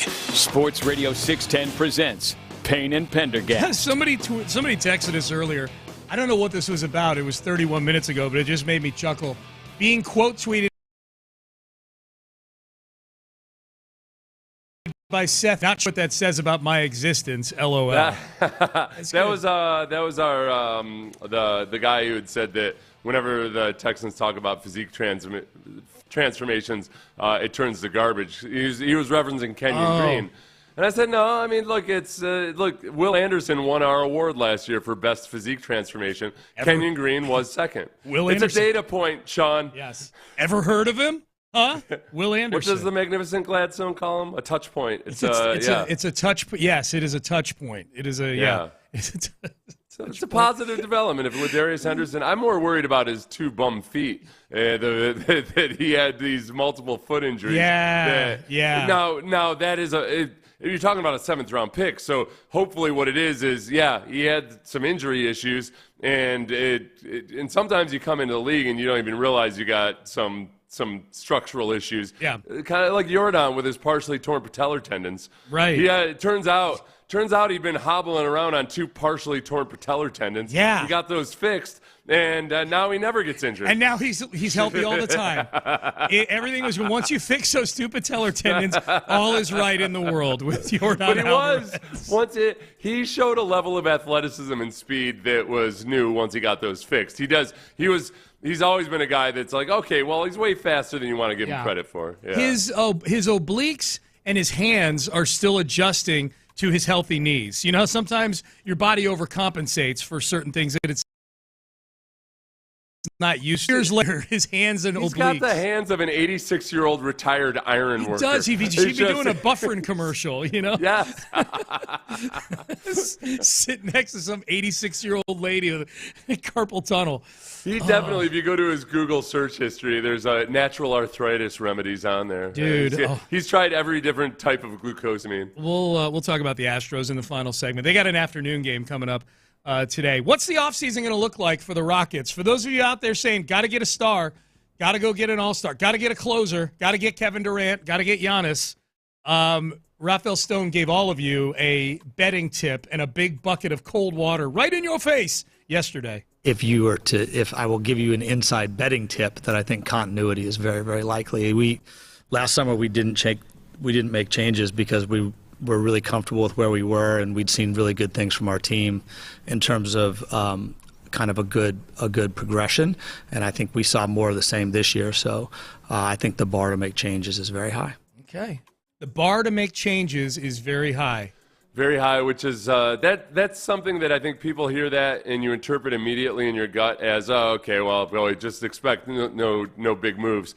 But I don't know, the bar for a big move like an Antetokounmpo or something. I feel like that could theoretically clear a bar if that's where you're setting the bar, and then it becomes, all right, what's the compensation? So I don't think it rules out a trade. It just I think they almost definitely feel the guys in the building and their potential and the likelihood of them achieving their potential than maybe a lot of people did immediately after Game 7. I think it's a total commentary on how aggressively they're looking at making changes. You know, it's probably more. I don't know if literally this is going to be the case, but it's probably going to be more like them calling the Rockets as opposed to the Rockets throwing all these lines in the ocean to see what comes back. Like if the Rockets have to sit with the hand they've been dealt, they're perfectly comfortable sitting at the poker table with the hand they've been dealt right now. They don't have their ear to the ground. They've got their hand on the railroad track. There you go. Okay? Yes. You put your ear on the ground, then you really mean business. That's aggressive. Yeah. But you got your hand on the railroad track. That's just like, all right, do I have a big old freight train of a deal coming through here or something? Yeah. Rafael Stone was asked. Are they putting their finger in the air? Oh, they lick it first, right? You put it. Where's that on the scale of how hard you're looking for something? Hand on the tracks, ear to the ground, licking the finger and putting it in the air. Finger in the air feels like you're super casual about it. Very casual. You're just seeing which way the wind's blowing. Yeah. I'm not even going to check Wonderground to see what's going on. Right. Hand on the track. is much closer to ear to the ground, but ear to the ground, very, very aggressive. Ear to the ground is like you're listening for horses and stuff. Which is not a big enough. That doesn't clear the bar. Now, the next one is on the corner showing some leg. That means you're on the other side of the deal now. Like that means you're aggressively pursuing. Yeah. Selling your TV for some crack. Taking your top off. They're definitely not in the crack scavenging. They're not in the right crack mode yet. No, definitely not. Is anyone untouchable? And what are you going to do with all these draft picks that you've got, Rafael? The business we're in, nobody, myself included, nobody's untouchable, And so, I wouldn't want to say that. But everybody on our roster we deeply value, and so I think you have to be careful with your words there. I have to be careful with my words. You can do whatever you want with yours. In terms of we have those picks. We accumulated them so that we could either draft guys in the future or upgrade our current roster. Time will tell what we do with it, or flip them into the future, which we've done a couple of times. And we'll see what makes the most sense at the time. I feel like Rafael Stone is never going to do a deal where he just empties the cadre of all those future first-round picks. I feel like in the NBA, that's something, if you start to accumulate first-round picks, him being able to actually use them to bring in rotation players is probably unlikely, only because it's hard to crack this rotation right now. It's deep with young players, but the flexibility that having those picks affords you in terms of making deals or turning them into future, he's always going to have some dry first-round pick because that's the position he's put himself in right now. And especially if you think about what moves could you make that are affordable right now, but that could really substantially change the offense, are just having more shooters out there. Yeah. And having guys that don't have to be starters. They just need to be guys that you can have out there that, man, when a team decides to go zone against you and pack the paint, that, all right, we got an easy outlet, we can run some screens and a three's going in. Mm-hmm. And that's, look at various championship teams of the past. The guys are the Heat forever. Yep. The various guys that should have been retired long ago or were marginal players, but they were just lethal from three. Those are moves that you can make that don't move the meter a whole bunch on the headline ticker or what have you. Yep. But they can make a big difference for what ails this team or where this team is coming up short. That's my thing about Giannis, because I think you'd have to give up more to get Giannis than to get Kevin Durant, because I think just empirically that Giannis is a more valuable commodity, kind of in a vacuum. He's just, as an individual, he is more valuable right now than Kevin Durant because he's much younger. He's a top 4 MVP guy seemingly every single year. And yet my concern would be with Giannis is, have you created a championship level team? Yeah. Undoubtedly any team Giannis is on with 3 or 4 of these other guys that are still left after the trade for Giannis would be a good basketball team. Even in the tougher Western Conference, it's still a 50 to 55 win team probably. Is it a team that can win a championship? Because you haven't done anything to solve your shooting problems by going and getting him. None. Right. He's up for guys, but who's he opening things up for? Guys who are average shooters right now. It's just, and a lot of that just comes down to, all right, he's going to draw attention away from the backcourt. Yeah. And you don't have to do it with a 2 big man lineup. Yes. Can we attract attention away from the backcourt, but without just putting as many 7-footers as possible out there who aren't Giannis type guys? Like, that's, I guess, the plus side of that. Yep. It's not the perfect solution, but it is the old Daryl Morey theory of, let's not overthink this. If you just want as many good basketball players as possible on the court at any given time. Someone's asking, okay, what exactly are these picks we have? I don't have the list in front of me, but just know that the big ones are. You've basically got Phoenix's picks into they're odd numbered year picks because you can't trade away picks back-to-back years. You have their pick this year, which at worst is going to be at the back end of the top 10. You have their pick next in 2027 and again in 2029, plus your own picks scattered out throughout that time. You got a lot of picks right now, man. You got a lot of extra picks. You got 2 first-round picks in 2027. Mm-hmm. You've got the first-rounder in 2028. You got a first-rounder. Let's see. Yeah, I mean, it goes out to 2031. Yeah. The only via trade, the 2029, I think, is the one that they got via trade. That's a first-rounder. Yeah. I mean, the big one in the near term is the one that gets decided in the lottery on Monday of next week. That's huge. That is absolutely huge. Payne and Pendergast with you. Here is Rafael Stone. I'm bringing back Stephen. And person that we thought we were trading for. He's been that, and he's a really important part of the group. And kind of the continuity I talked about and value earlier. He's an important part of that. It's a two-way street. And so he has to want to be here. Every indication we have is he does. And so if he wants to be here and we want him back, and both those things are true, which I know is true from my perspective, then I'm sure we'll work something out. I'm way less confident. Fred VanVleet's going to be on this team next year. It's just a matter of how his contract is structured. Steven Adams, I am 50-50 at best that he's back next year. This postseason could not have played out any better for Steven Adams as an individual basketball player. Through 5 games of that Warriors series, the chatter was he's been the most valuable Rocket based on how they played when he's been out on the floor. And I know it was, by and large, a very specific sort of dynamic with Alperen Şengün out there with him, that sort of double big lineup. But there will be plenty of other suitors out there in the NBA that will look at what Steven Adams did and say, okay, we don't have to have Alperen Şengün. If he just does this, this, and this with one of our bigs out there, or just does this, this, and this as a big guy off the bench, or even a starter who plays 25 minutes, he's going to be worth more to them than the $12 million he made this year.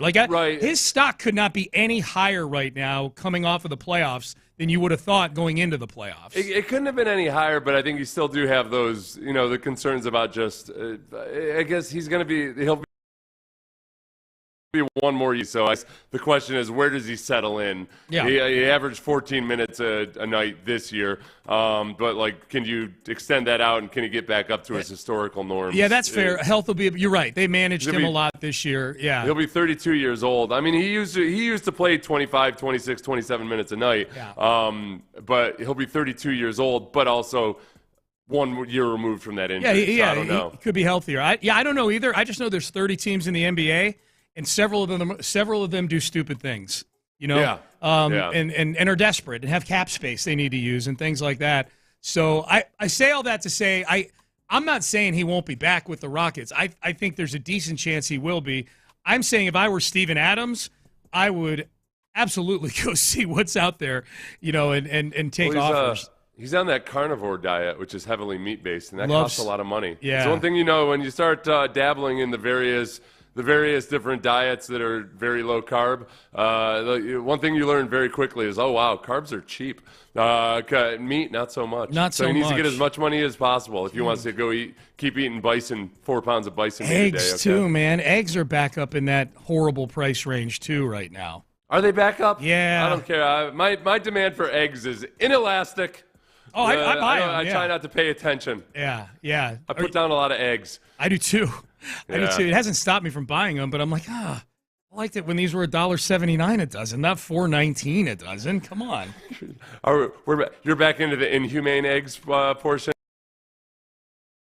Oh. Yeah, get 2 box for 3 years. I don't care how my chickens. This free range crap. Nope. Kroger large A size eggs, $1.79. Let's go. That was when I was in the bulking stages in college. The tray of eggs at the wholesale club was by far the best deal. Big time. If you want to eat actual food. Yeah. Oh, I used to make so many fried egg sandwiches. Yeah. With a big old block of cheese on top of it. You can get by, man. You can get by. Foley Fatukasi return confirmed, someone says on the text page. Yes. As reported by Diana Rossini, Foley Fatukasi back with the Texans. All right, final segment coming up. Big afternoon coming up, not here in Houston, but it affects Houston. It's in Milwaukee. A Framber Valdez start. How big is this start today for what has been a janky version of Framber so far? We'll break that down. People continuing to weigh in with thoughts on the Texans and the Rockets. We'll share those as well on the text page. That is coming up next. You guys know how much I love churrascos just because it just feels so Houston.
Injury Lawyers Studios. Sports Radio 610 presents Payne and Pendergast. All right, Payne and Pendergast with you. Final segment. We'll find out what the guys got going on in the loop today. We need to talk more politics? No, well, just someone tweeted me or texted us on the text page here that when I was complaining about egg prices, it said, "Hey, Sean, egg production is down right now." And I said, I know they're not just haphazardly raising the prices. I get that on a commodity like that, it's supply and demand. The didn't do it. Yeah, right. no. And I just reminded you that it's hard to say anything about anything without. It's like somebody might be interpreting that as a political statement or something. It just No, I'm just don't like paying $4 for a dozen eggs. That's all. We had, if anything, if there was ever a time where if you're on a sports radio show, you should feel zero obligation or some kind of duty to talk about politics, it is now, because there is no shortage of places to go to talk politics. And you would point this out, that the Kentucky Derby had the highest ratings it's had in forever, right? Yes, I hadn't said it on the air. We've had it in the rundown the last couple of days, but that's exactly where I was going with this, Seth, back to that rating. Most watched since 1989. 17.7 million viewers. Peak was 21.8 million for, albeit the most famous one, but for a horse race. I mean, those are those are huge numbers. So in the last few months, we've had the Kentucky Derby, the NFL playoffs, March Madness, the first week of the NBA playoffs, the Masters, and the NFL draft, all pulling numbers that are the best since ... Like all pulling numbers that are way up. And the most interesting theory that I've heard when you and I bring this up, that the ratings are up on yet another sporting event, is that people are just more fed up over how everything is politics, and sports is an even bigger escape than it normally is for people. Yeah. And I think it's plausible. And I think that there used to be almost like people that felt like, though, if you have the platform, you have this duty or obligation to weigh in. I've always thought that was bogus. It's like you had said during the break. It's like going to an Italian restaurant and complaining about how they're not making Chinese food or something. Yeah. It's like, no, there's plenty. There's no, if you're suffering for, if you don't have enough political talk in your life because you're not hearing it on sports radio, that's on you, bro. That is on you. There's people need an escape from it, man. It's everywhere all the time, 24/7 now. Yep, for sure. All right, so this afternoon, Seth, we get yet another game of the toothless, Jordan-less Astros lineup. And Jordan hadn't even been good this year, but just when they put the graphic, I'm like, oh God, the middle of this order, it's just it is. And it doesn't help that they put the actual stats next to the names themselves aren't all that scary. And then they put the stats next to it, and you're like, oh, my God. But I think even bigger than anything going on with this lineup today, and we'll see what the lineup looks like. It may be out. I should go check. But this is – Framber needs to start getting it in gear right now, man. I just want to check to be sure. But, yes, as of right this moment, Jake Myers is leading the team in OPS. Jake Myers also has the highest WAR. I don't know which version of WAR ESPN uses, but he's got the highest WAR on the team. Oh, no. Paredes has the highest WAR. Okay. And Jake Myers has the second highest. Sadly, those passed the eye test. They passed the eye test, and with Jake Myers, it's nice. It's awesome. Listen, we like Jake for his defensive contributions, and him having a 782 OPS it's a very welcome development. But it's still not what you want one of your best hitters on the team to be at, especially because we're spoiled here in Houston. Yep. Damn it. So here we go. Here's the lineup. Road trip finale. Got the lineup right here. We know Framber is on the mound. All right, batting first, Jeremy Pena, shortstop. Mm-hmm. Batting second, Jose Altuve, who is the hitter today. No more bunts, Jose. No bunts today. You've reached your quota for the week. Okay? DH, not the DB. It's not the designated bunter. It's the designated hitter, all right? You're the DH today. Stop squaring the bunt. Isaac Paredes, leader in WAR on the team, as Seth C. Payne just pointed out. Offensive WAR, at least. Offensive WAR. He's Christian Walker batting cleanup, playing first. Yainer Diaz is the catcher today, after Victor Caratini was the catcher last night. Jake Myers batting sixth and playing center field. Zach DeZinzazo is playing left field and batting seventh. Brendan Rodgers, on the heels of his mammoth opposite field home run last night. He's back at second base. Chas McCormick gets a day in right field today, Seth. No Cam Smith. We get a Chazzy Fizz day out in right field today. Batting ninth. So there you go. That's the lineup that is going to lead the Astros to glory this afternoon in Milwaukee. Do you know who has the lowest WAR, or at least offensive WAR, whichever one ESPN uses on the team right now? The lowest offensive WAR on the Astros right now. Yeah. I would say is it a regular? Is it somebody who's in the lineup? It's a regular. It's the one that you're going to feel worst about being the lowest WAR. It's Jordan? Oh, it's Jordan. Okay. Well, yeah. I mean, he's. I know. Hard to build up any defensive WAR sitting on the bench. It's bad right now. Now, okay, Jordan, we've gone through. You were right. That did make me feel the worst. Before. Yes. At some point, Jordan's going to come back and look more like himself, unless his hand just continues to be an issue. We've seen that be a lingering issue in the past. Somebody pointed this out on Twitter that Jordan's OPS in the first month. The end of March through the end of April, the first month plus the last 3 days of March, whatever, is about the same as it was for a month that he had back in 2022. See, that gets pointed out a lot. Like, the bad thing right now is this is the only work that you've done so far this season.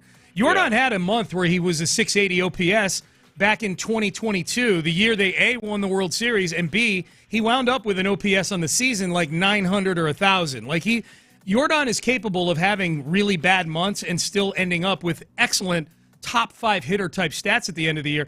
The problem is it's almost like he's already used up his mulligan. Like, okay, you've had that bad month now. Now you got to tear it up the rest of the year. And to your point, he's fully capable of doing that, but hard to do it from the injured list. We can all agree on that, I think. But, yeah. So people texting in. I thought about this last night, this text. Are the Astros officially a one all-star representative team again? Oh, like where they get a guy that you have to send somebody. Now, for this team, it would probably be Hunter Brown, who deserves to go. Like, I think, the worst ones. Well, they don't do it that way for the pitchers, though, right? That's just no. Oh, it's, okay. The pitchers get selected differently, but so each team is guaranteed one. The difference if Hunter Brown, and by the way, I think Josh Hader would make it too if they pick the All-Star team today. But let's pretend it were only Hunter Brown. He would at least deserve to go. The worst is when you've got the horrible, horrible teams. Like the White Sox have to send a guy, and it's somebody who's taking a spot from someone who deserves it, Yeah, and I apologize. Actually, Altuve is the lowest WAR on the team. That was my fear. That's what I thought you were going to say. Well, no, how about the two guys with the lowest WAR, whichever version ESPN uses? Oh, your two biggest stars. Yeah. They've contributed the least to this sub-500 record. Honestly, it's a miracle they're 17 and 18 on the year at times. I feel well, because they're pitching now. That's the weirdest thing about it is the pitching you feel good about. Yeah. They've had one of the best ERAs in baseball. They've been, by and large, just fine with their pitching, and yet I feel so uncomfortable about almost every starting pitcher other than Hunter Brown right now. Yep. It's a weird spot where we find ourselves in, Sean. When you laid it out earlier in the show, the pitching, when you went name by name through the pitchers and we arrived at the conclusion the only one we feel good about, at least in the rotation, is Hunter Brown.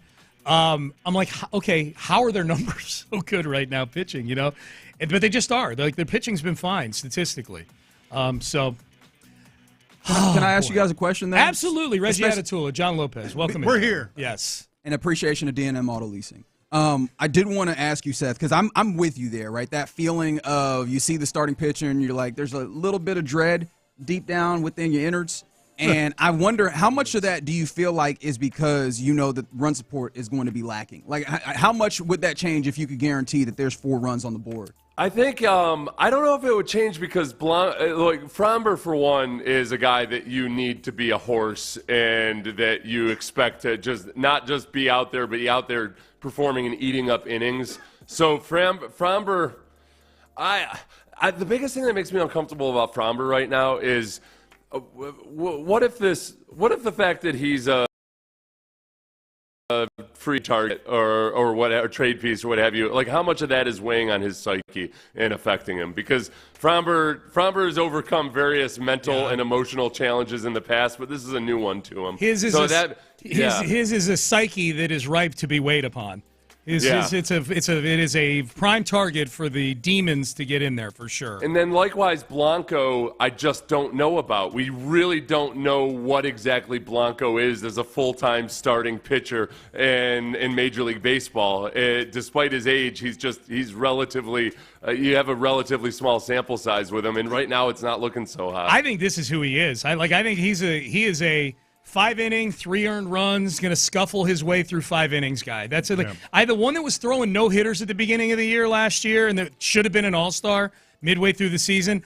I feel strongly that guy ain't walking through the door. Mm-hmm. So yeah, like he's a 4th or 5th starter on a decent team.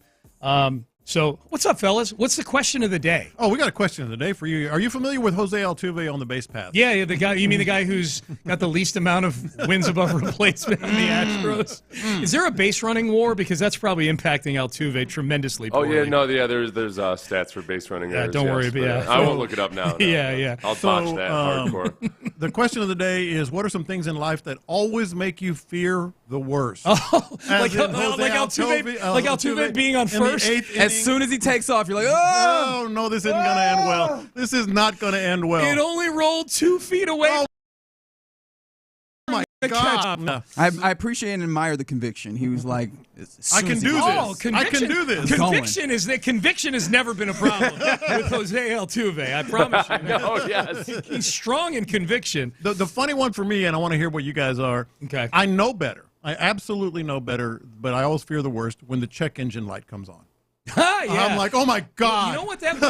What did you drive? What was your first car ever? My first car ever was a 1976 Mercury Monarch that was a hand-me-down from my sister. Was it a POS? Was it bad? It was a POS. Okay, my first car was a 1974 Plymouth Gold Duster that we bought from my dad's fraternity brother for $250. And this thing was so bad. I can't believe my dad put me on the road in this thing. That's the one I told the story before that it was such a mess. I just never cleaned it. A bean plant started growing on the floor. Oh, you did. You have told that story. You have told that. You had flora. Yeah, on the floor. A bean plant. But I think the reason I ask is when the check engine light came on in that Plymouth Gold Duster, it was always something bad. The Mercury Monarch didn't have one. Okay, yeah. See, I mean, I'm interchangeably using check engine, oil light, something. Warning light, It was any warning light was always bad news with that car. Yeah. So I've carried that with me since getting my license back in the late '80s. And like any light that comes on, I'm assuming the worst. Yes. Yeah. Yes.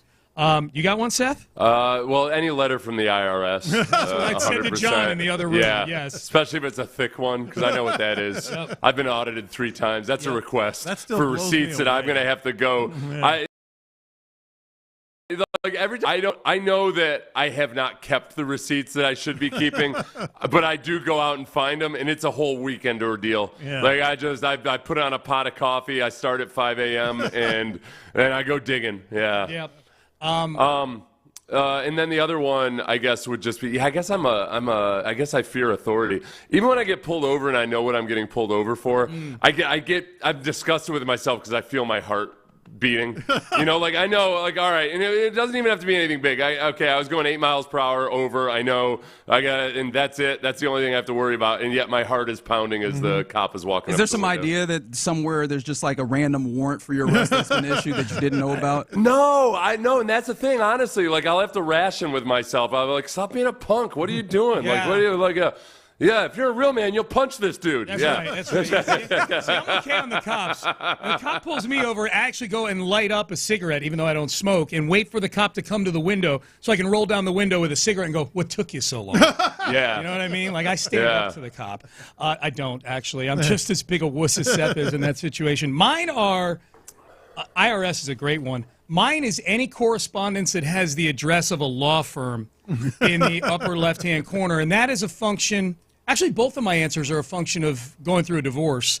Yeah. One, like if you're going through a divorce and anything shows up with the law firms that are involved in the divorce, whether it's your lawyer or their lawyer, it's costing you money for one thing, and two, it's probably some document in there that reminds you of whatever things you did badly.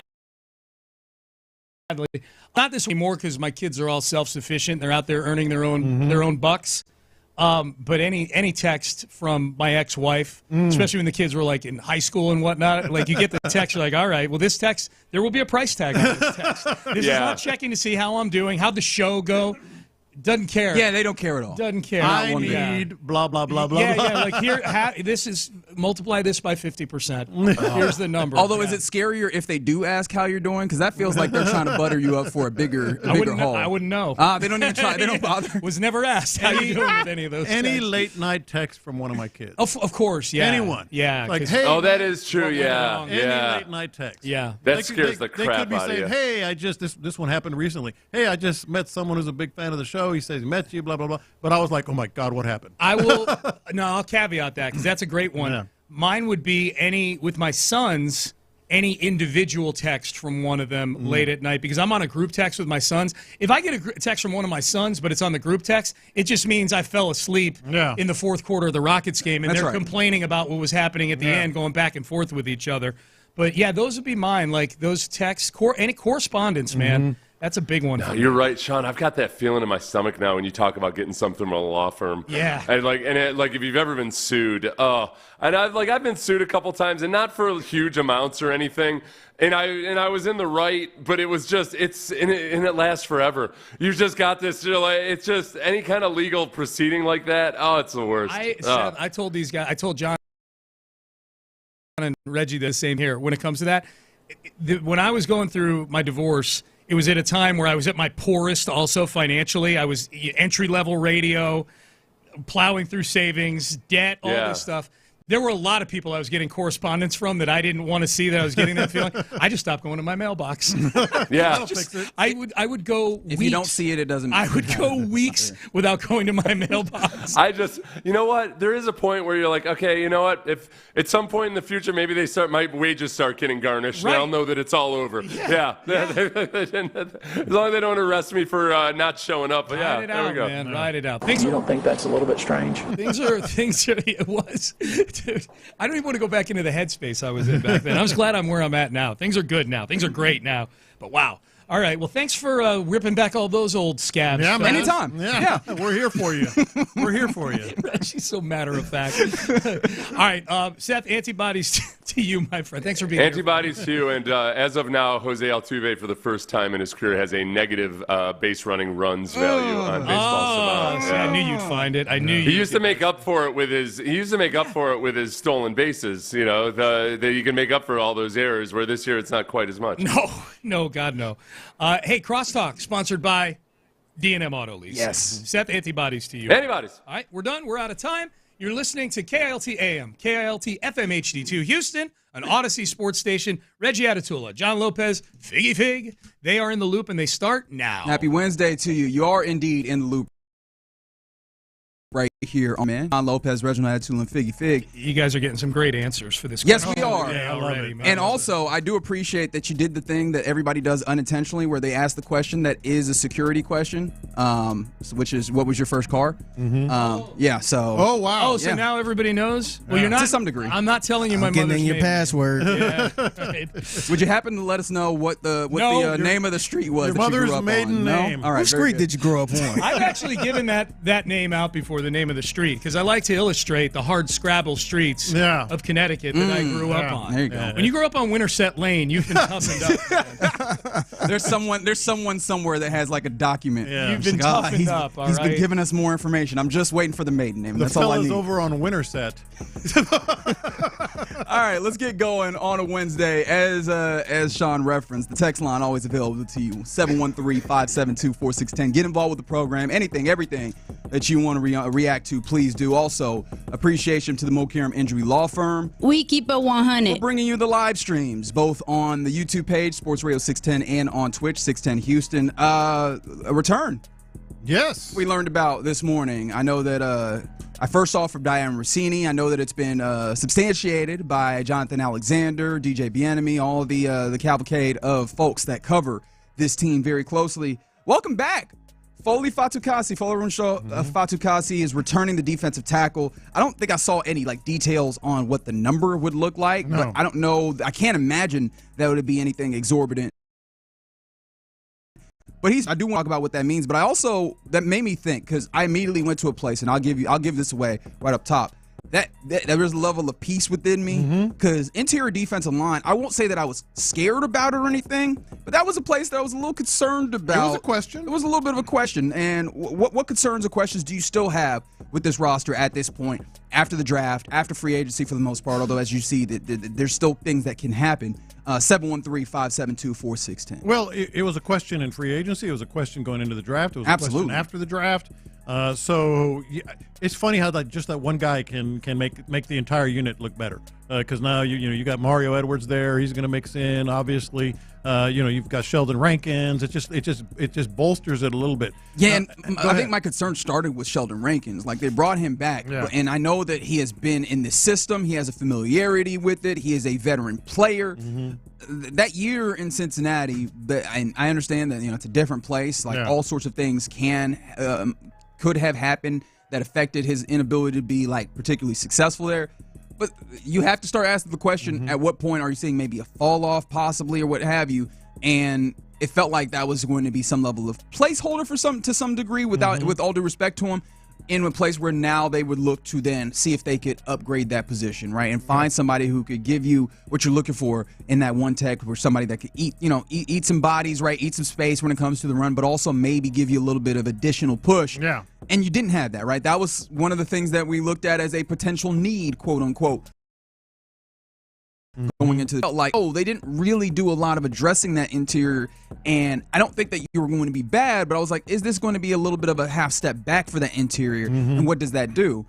We've seen this defense with Foley there. Last year, it was incredible. I know that he had some injury issues, but I think that this is where without Rankins, injuries, maybe. Now it gets interesting, and I'm like, all right, there's a level of peace, because we've seen what this defense can do with this complement on the interior, and boom, we're back to cooking with grease. Yeah, look, and so you look at the depth chart, you look at the roster, and your question is, where might there still be some questions? For sure, right? For sure. I mean, tight end is it. That's the only one for you? That's it. Look, the offensive line is going to be a place we watch, but we've talked about it. There's 17 players there.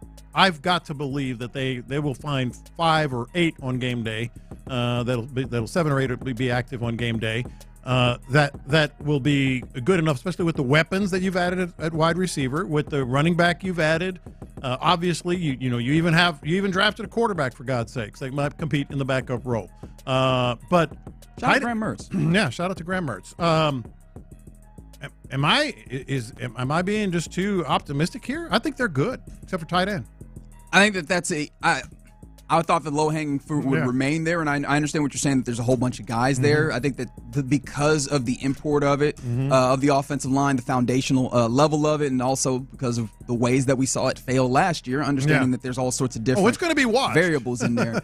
I'm still not in a place where I'm comfortable. It would be crazy the way that we talked about this offensive line and the draft, in the way that we talked about this offensive line. And you got one piece that I feel great about you bringing in, and we're getting some information that makes you look at it and go, he might not even be somebody that factors into the offensive line in a big way to start, and say, I don't have concerns there. But that's there. I think I was right there with you. I went, oh yeah, tight end. Tight end is one of those spaces, because you have Dalton Schultz, who I think is a pass catcher. I still feel good about, and I won't say great about, right? I think that there's still instances where I look at him and I go, as a dude who we know you're not a blocking tight end. That's never been in your bag, and I understand that there's been instances where he might have been either miscast or put in situations where he's had to do more than what I think would be reasonable or a reasonable ask of him. Even with that being the case, there's times where I look at him as a pass catcher and I go, I probably expect more if you are going to be the pass catching tight end, right? So there's that. You have Cade Stover, who I think he has the profile of a player that would fit really well with what you're trying to do, and if he has that step forward, it'd be great. There's an if on that step forward. And then you've got Brevin Jordan, who we just haven't seen enough of, especially due to injuries, and what is the chance that absolutely continues? That's a non-zero chance. And then Irv Smith, Luke Lachey, who is a more developmental. There's questions on how that goes, especially because with the question that we have with offensive line, tight end is typically where you look at to maybe add in, except I don't look at any of those guys that I feel like are great adding in help-wise, and probably I would like it to be where the offensive line is settled enough to where those tight ends can kind of, disconnect from the line and have a little bit of freedom to kind of operate more as pass catch. But even at tight end, you could squint your eyes a little bit and say, I could see where they will be a functioning tight end group. And the biggest reason for me is when it comes to this offense and what they are strong at, especially coaches, it's the tight end position. I mean, Nick Caserio, the one thing that he knows, you can question him, and he's even talked about, I'm going to need some help in the passing game. I'm going to be leaning on guys in the passing game. You can question maybe to a degree the offensive line, although they had confidence in Cole Popovich that they brought him back. And by extension, a tight end coach knows a lot about the offensive line. But the one thing he knows, like we can question Nick Caserio, is tight ends. He's been doing it his whole life. So even there you could kind of go, okay, maybe he sees something. That's his strength. You know what I mean? Yeah, I think that's fair. I do still come back to he's the head coach, not the tight ends. Or sorry, the offensive coordinator and not the tight ends coach. And I guess in a way, it does seem like to some degree when you're the offensive coordinator, especially on a team where you have a defensive head coach, you are kind of the head coach of the offense. I'll be interested to see what that dynamic ultimately looks like because it does feel like D'Amico Ryans has looked up, and I mean, he was in some ways burned by Bobby Slowick, and I think giving him that leeway to do what he wanted to do, and I think we've gotten enough data and evidence in the way of that did not feel like it went the way that you wanted to. I don't think there was a proper delegation and things of that nature. So I will be interested to see how much D'Amico Ryans has kind of oversight over what's happening offense. He's the offensive coordinator, and he has a lot more responsibilities, and there is that level of delegation that's necessary from the offensive coordinator.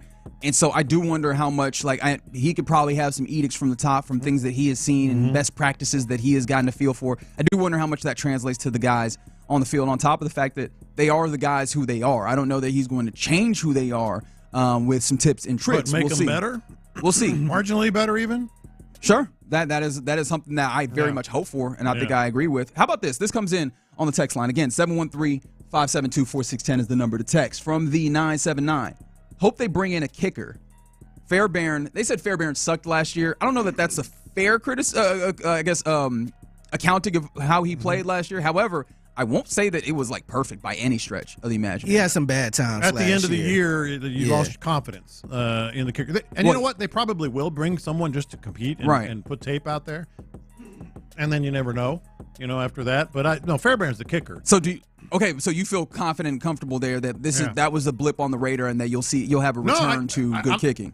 Every time Fairbairn lines it up in crucial situations, I'm going to still be a little bit reticent. Kind of like our question of the day is going to be at 10:40. Kind of fear the worst, but I do think he's the best option they have, and they have confidence in him.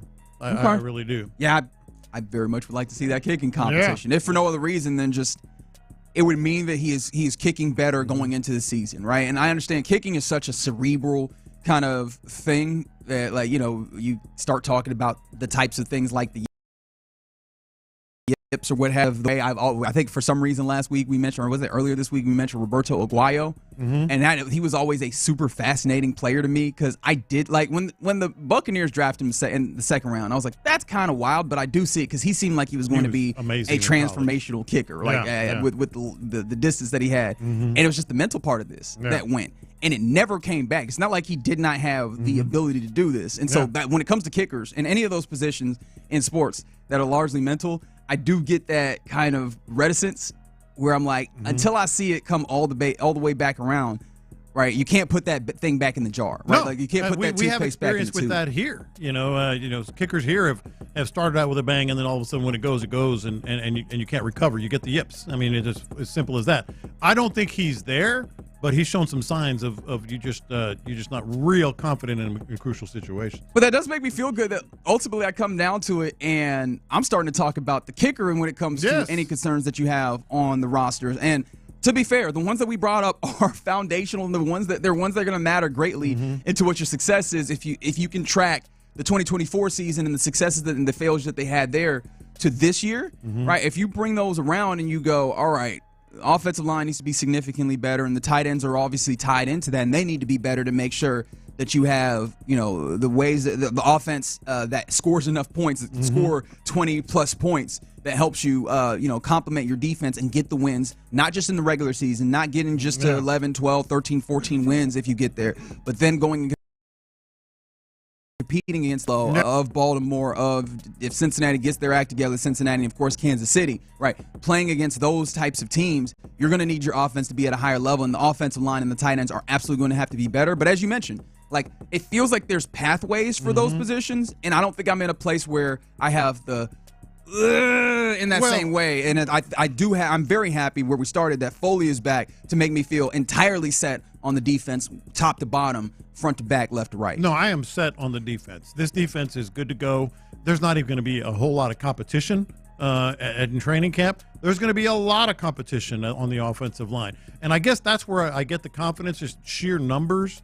You have 17 dudes out there that are going to be fighting, maybe more by the time camp starts.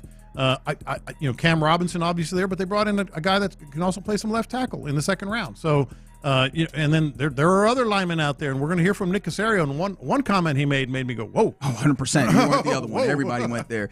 Great point. More importantly, who's going to be the long snapper? Hey, they have a competition there? Yeah. They brought in Tucker Addington. And then they brought in Austin Brinkman, the off the street. But yeah, we have been spoiled there, but that's another one that feels like you can make that one shake to some degree, and maybe I'm just disrespecting the specialists, but I feel like that one is one of those ones that you can make shake. But yeah, 832 makes a great point. On the bright side, if the offensive line looks good in camp, you'll know that you actually have it's functional, because this defensive line is not going to tell no 100%. lies, right? You're not going to have that telltale camp question of, like, you know what's really cool? We're talking about deep snapper and kicker. Buddy. It wasn't that long ago, Figgy. We're like, so who do you think's going to be the quarterback? What a time. What a time to be alive. I will say, if deep snapper mess up a couple snaps, we are going to lose, or yes, what. Yes, we will. Well, I mean, like, you're going to find the reason. I think the level of crash out is always going to be there. It's just, what are you crashing out about? The thing is, John Weeks never had a bad snap. Never. Not once. Never seen it. Never. I want you to point me to the one time that it happened, because it didn't. All right, you're in the loop here on Sports Radio 610, just getting going on a Wednesday. A lot of things to talk about in the show. Coming up next, let's talk about this. Jose Altuve last night. He did not cover himself in glory. Is this just a rough patch that we're seeing from him, or are we seeing signs of aging in a way that could be very problematic? Let's discuss that next. Payne and Pendergast.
He's hitting big time. Houston, let's get in the loop. You better get ready because we're going to show up and show out. With John Lopez. It is what it is means nothing. And Reggie Atatula. And that, my friends, is a scoregami. Always live, always local. 713, what's the damn number? 572-4610. You're in the loop on Houston Sports Leader, Sports Radio 610. What's happening with you? It's a Wednesday here in the loop right here on Sports Radio 610. You get fit, hanging out with you. Hope that you're having a good day to this point. Keep going with that. That same level of energy. Always get involved with the program by texting in 713-572-4610. How are you feeling about Jose Altuve? Does it feel like this is just a rough patch, or are we seeing the decline trademark of Astros legend? After, he did not have a good game yesterday. Let's put it very simply. And a 4-3 loss for the Astros that saw them dip right below 500 once again, 17-18. And he was a big part of why this ends up as a 4-3 loss as opposed to maybe a potential victory with a couple of instances offensively that were problematic. But it's not just this game. It's where he's been tracking generally as a player. But in this one, there was a couple of things that absolutely were, mind-boggling and possibly blood-boiling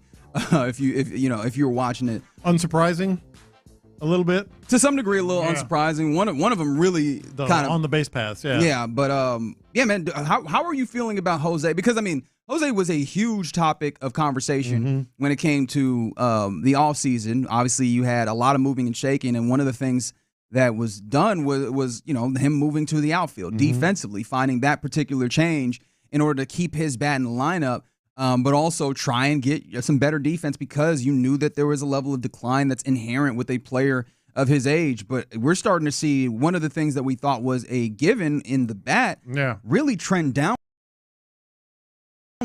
It typically, the defense and the bat, or like defense, was when it was going down, you could lean on some other things to make it up, and those things feel like they're going away somewhere. Yeah, look, we got to talk about this, because we are eventually, and now's as good a time as any, because this is not just because he turned 35 yesterday, which is one of those numbers. Yeah, that was also one of those weird things. Hey, it's your birthday. What are you doing? That's right. Why are you playing like that?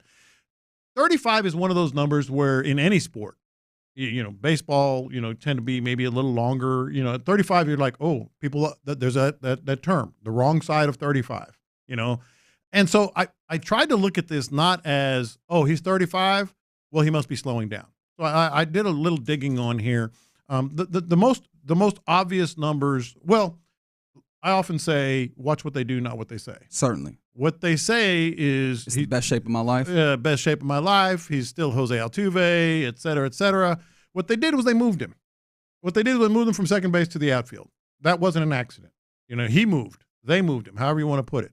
And then you look at the numbers since April 18th, because he started out terrific. We were looking at Jose Altuve as the only guy that was really doing anything offensively.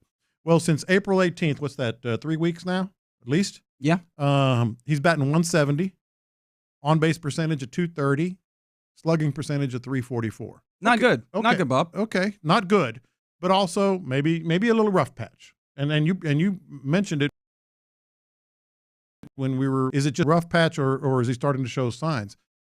That's why I want to talk about it. I want to talk through it, so to speak, as people like to say, because even if you set aside the base running blunder last night, which was typical Jose Altuve, things about him right now are just kind of signs. He's played in 105 playoff games in his career. Since he's turned 30, he's played in 55 playoff games. That's a lot more wear and tear.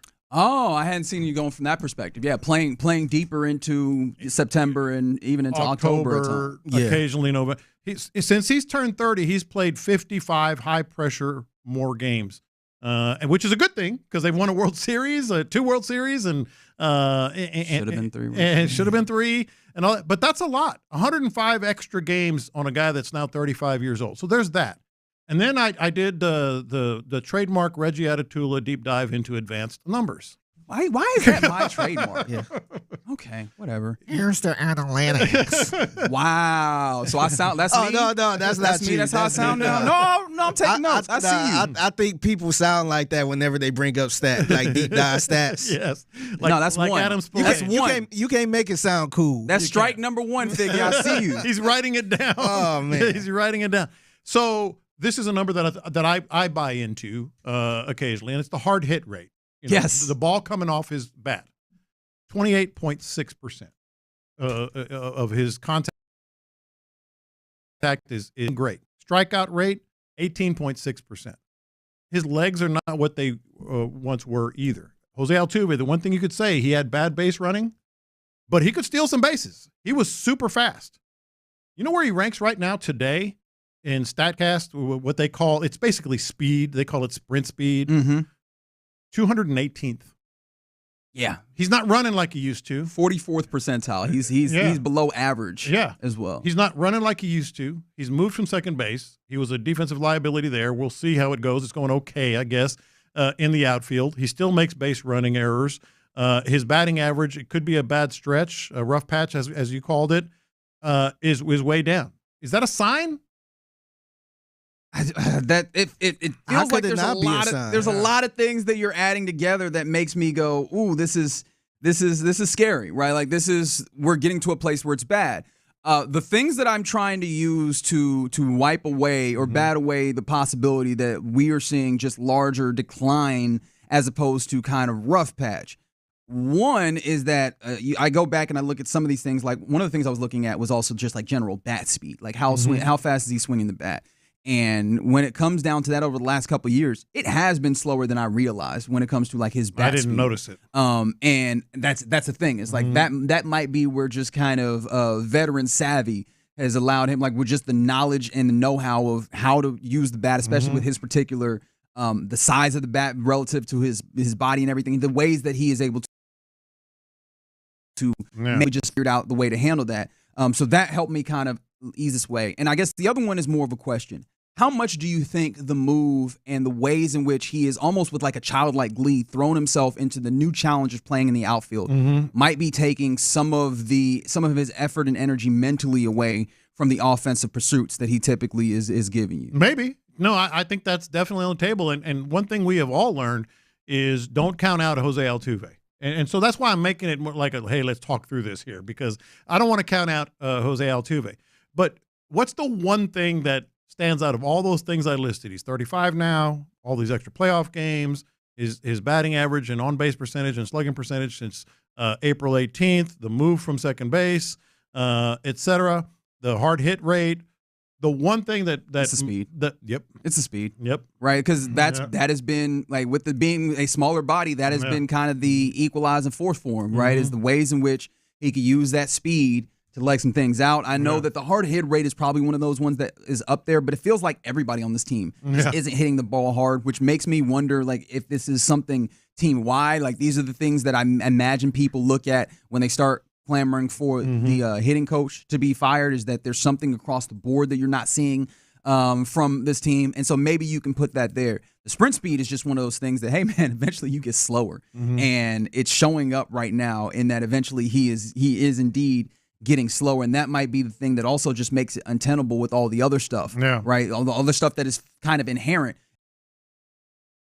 is that you can't make out things. And you also can't make up for, like, with all sorts of players, and I'll go to two players that immediately jump to mind for me in a different sport, cross sport, is quarterbacks, Cam Newton and Peyton Manning. Right, Cam Newton was a dude who was a physical specimen, right, and he never was a great thrower of the football. Well, he was a great thrower of the football. He was never like mechanically super sound. He was just super strong. He was able to use that strength to overcome the lack of the strong mechanics. Up until them injuries took away some of that youthfulness, and then all of a sudden it was very evident, because we remember him in New England, like this just isn't good anymore. And I remember that vividly, because I was the dude who was like, no, he's just injured. When he gets healthy again, like the mechanics were never great, the strength will be there. No, the strength wasn't there, and it was just done for him.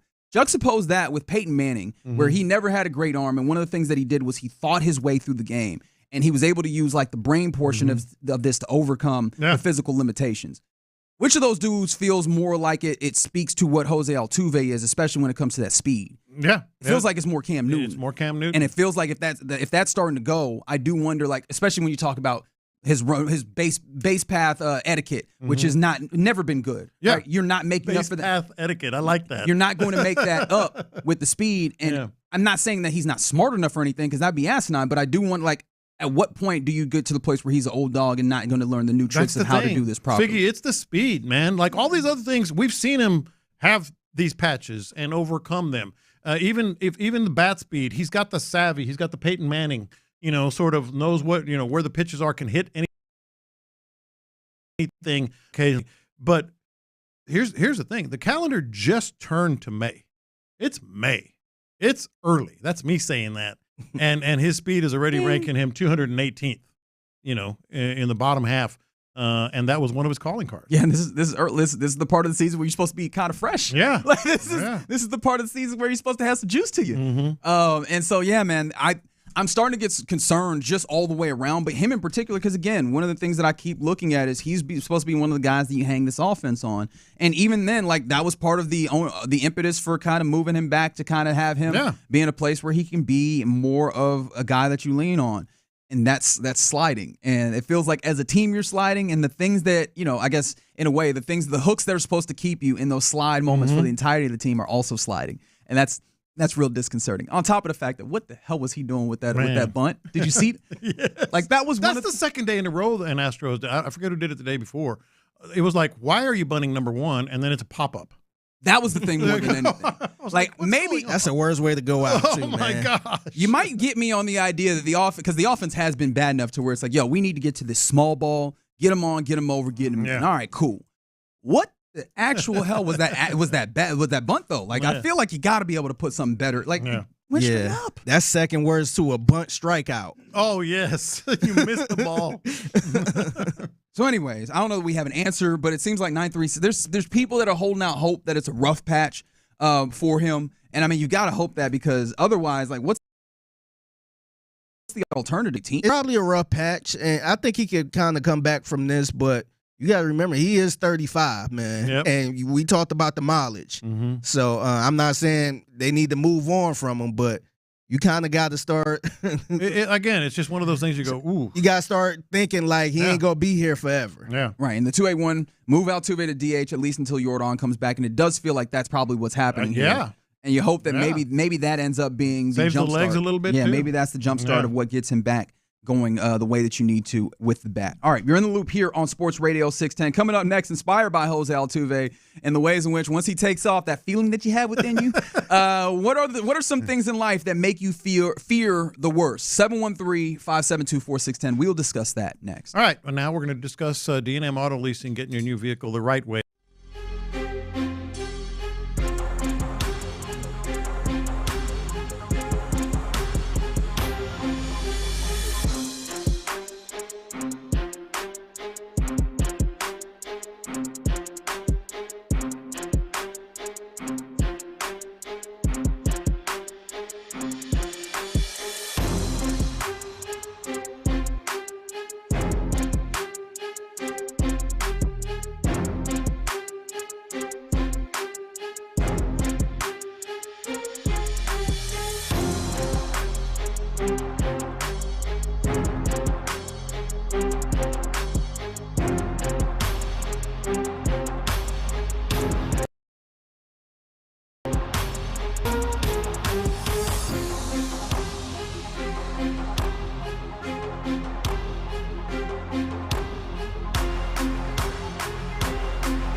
from the Mokaram Injury Lawyers Studios, Sports Radio 610 presents In the Loop with John Lopez and Reggie Atatula.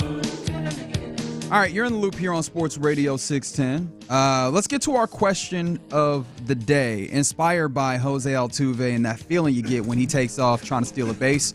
What are some things in life that always make you fear the worst? 713-572-4610. As when it comes down to it, like I think you were watching that game yesterday, and I imagine that's how you felt in that moment where he takes off, where that ball barely squirts 2 feet away. I can do this. No, don't do it. No, don't go. By the way, really good catcher with William Contreras. Mm-hmm. Woo, that guy's good. But nevertheless, don't go. Don't go. Just generally, are you in that place like anytime? Was it just the circumstance, or just any time that he takes off, you fear the worst on it? Yes. Even in the right, like where he made the right read and everything, you're like, it's not going to go well. I thought of this question of the day in real time. Like in real time. I was like, oh, no. Oh, yeah, of course. So things in life that, because it's every time he's on the base paths. Like every time. I mean, is that not true? No, I think you're right. I just wanted to make sure, make it official, get it on wax. How you felt about that? You feel like those Nuggets Nuggets TV folks when Russ got the ball in his hands, like, hey, don't do something stupid. No, it's not to happen. Don't do that. So what makes you fear the worst in life? Like everyday things, Figgy. The one I said earlier, the check engine light, I know better. I know it's just like it gets to 35,000 miles or whatever, and the light automatically comes in because they want you to come in for a service, right? But I'm like, oh my gosh, the truck's going to explode. Like, oh Lord, it's all going. I'm going to be on the side of the road, man. Yeah, but you know that it's like, hey, this is the timing of it, right? This is when it's supposed to come up. But I think more than anything, more than that, like if we're talking about automotive stuff, it's that like that funny sound happens. That's what Figgy was saying. It didn't even have to happen for a long time, but a funny sound happens, and you're just like what? Oh, and the brake, and sometimes just because it was raining or whatever, I'm like, oh no, I need a brake job.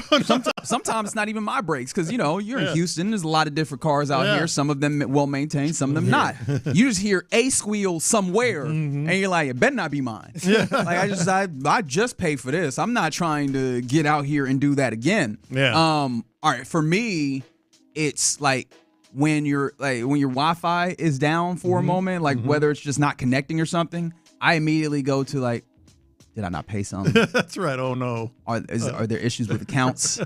Do I need to go check on things? Which I do in that moment. Like you go and you start. Absolutely. Am I paid up? Is all the money there?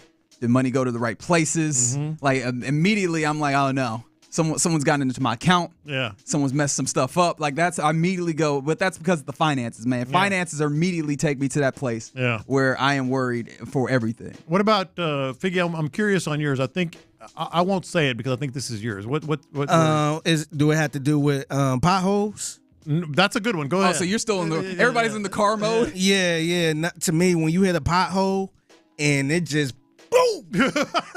Man, now the fun's over. Turn the volume down on the radio. Oh yes, everybody in the car got to be quiet. No more laughing. It's over. Now we got to drive in silence. We got to see if there's a flat. Yeah, we got to make sure the car is fine. Yeah. About 5 minutes later, then I pop the music back up a little bit. I was thinking, hey man, can I see you after the show? Oh yeah. When your boss is like, hey, I need to talk to you. I would be sitting right here by the window. I'm like, oh man, what did I do? Man, what went wrong? What did I do? Yeah. Well, actually, that goes further than your boss. Just anybody like, I need to talk to you. Like, if you need, just talk now. We are here. Talk now. Like, no, I need to talk to you later. Or hey, can you close the door? Yeah. Oh that's Lord. Yeah. Oh no. Nah, that's a good one right there. When it's hey, grab that door. Yes. Like, oh, man. From the 281, getting pulled over by a cop makes me feel like I'm about to die, even if it's getting pulled over for a 5 miles an hour speed limit. Yeah, that's fair enough. Yeah. Like, just, hey, I just don't look at me. Just don't look at me, period. No, I don't want that I get scared every time, and I ain't doing nothing illegal. Yeah. Like, I'm not out here selling drugs or nothing like that, committing crime. Every time I get pulled, I'm like, oh, man. Or, hell, every time somebody, a cop get behind me, I'm like, that's it right there. Shh, be quiet.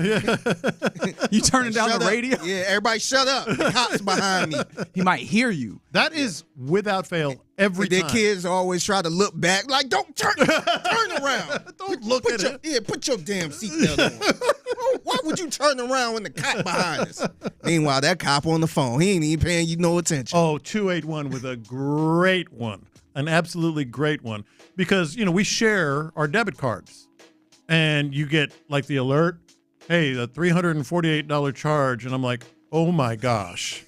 And then so I start texting, hey, did you do this? No, did you do? Oh, that was an automatic deduction. Oh, that's right, I forgot about that. Any debit card notice, I'm like, oh, somebody got my information. Good one. I can't find it now, but he pretty much said when the fiance texts you, we need to talk. Mm-hmm. Oh man, that would drive me nuts. If my wife texts me right now, hey, we need to talk. I'm like, talk about what? I would call. Like, what's going on? What's up? What happened? I'm like, oh, nothing really. I was just going to talk to you, but like, what you want for dinner? Yeah. Like, why would you text me that? Just ask me what I want for dinner. People do that so frequently, too. We need to talk. Yeah. I'm like, talk about what's up? Talk about what? 832, when the doctor comes in and asks you to have a seat, like, oh, no. It's cancer, isn't it? It's cancer. Are you that type of person? Oh, yeah. Yeah, I'm not in that place at all. Like I was definitely in that place around COVID. Yeah. When COVID was hot and heavy. Yeah. Man, like, this how you know, because my doctor is real strict. Like, if you got something, she coming in in a hazmat suit. Yeah. So, really? Yeah, so it was one time I wasn't sure what I had. Mm-hmm. And so I'm like, if she come in a hazmat suit, then it's over.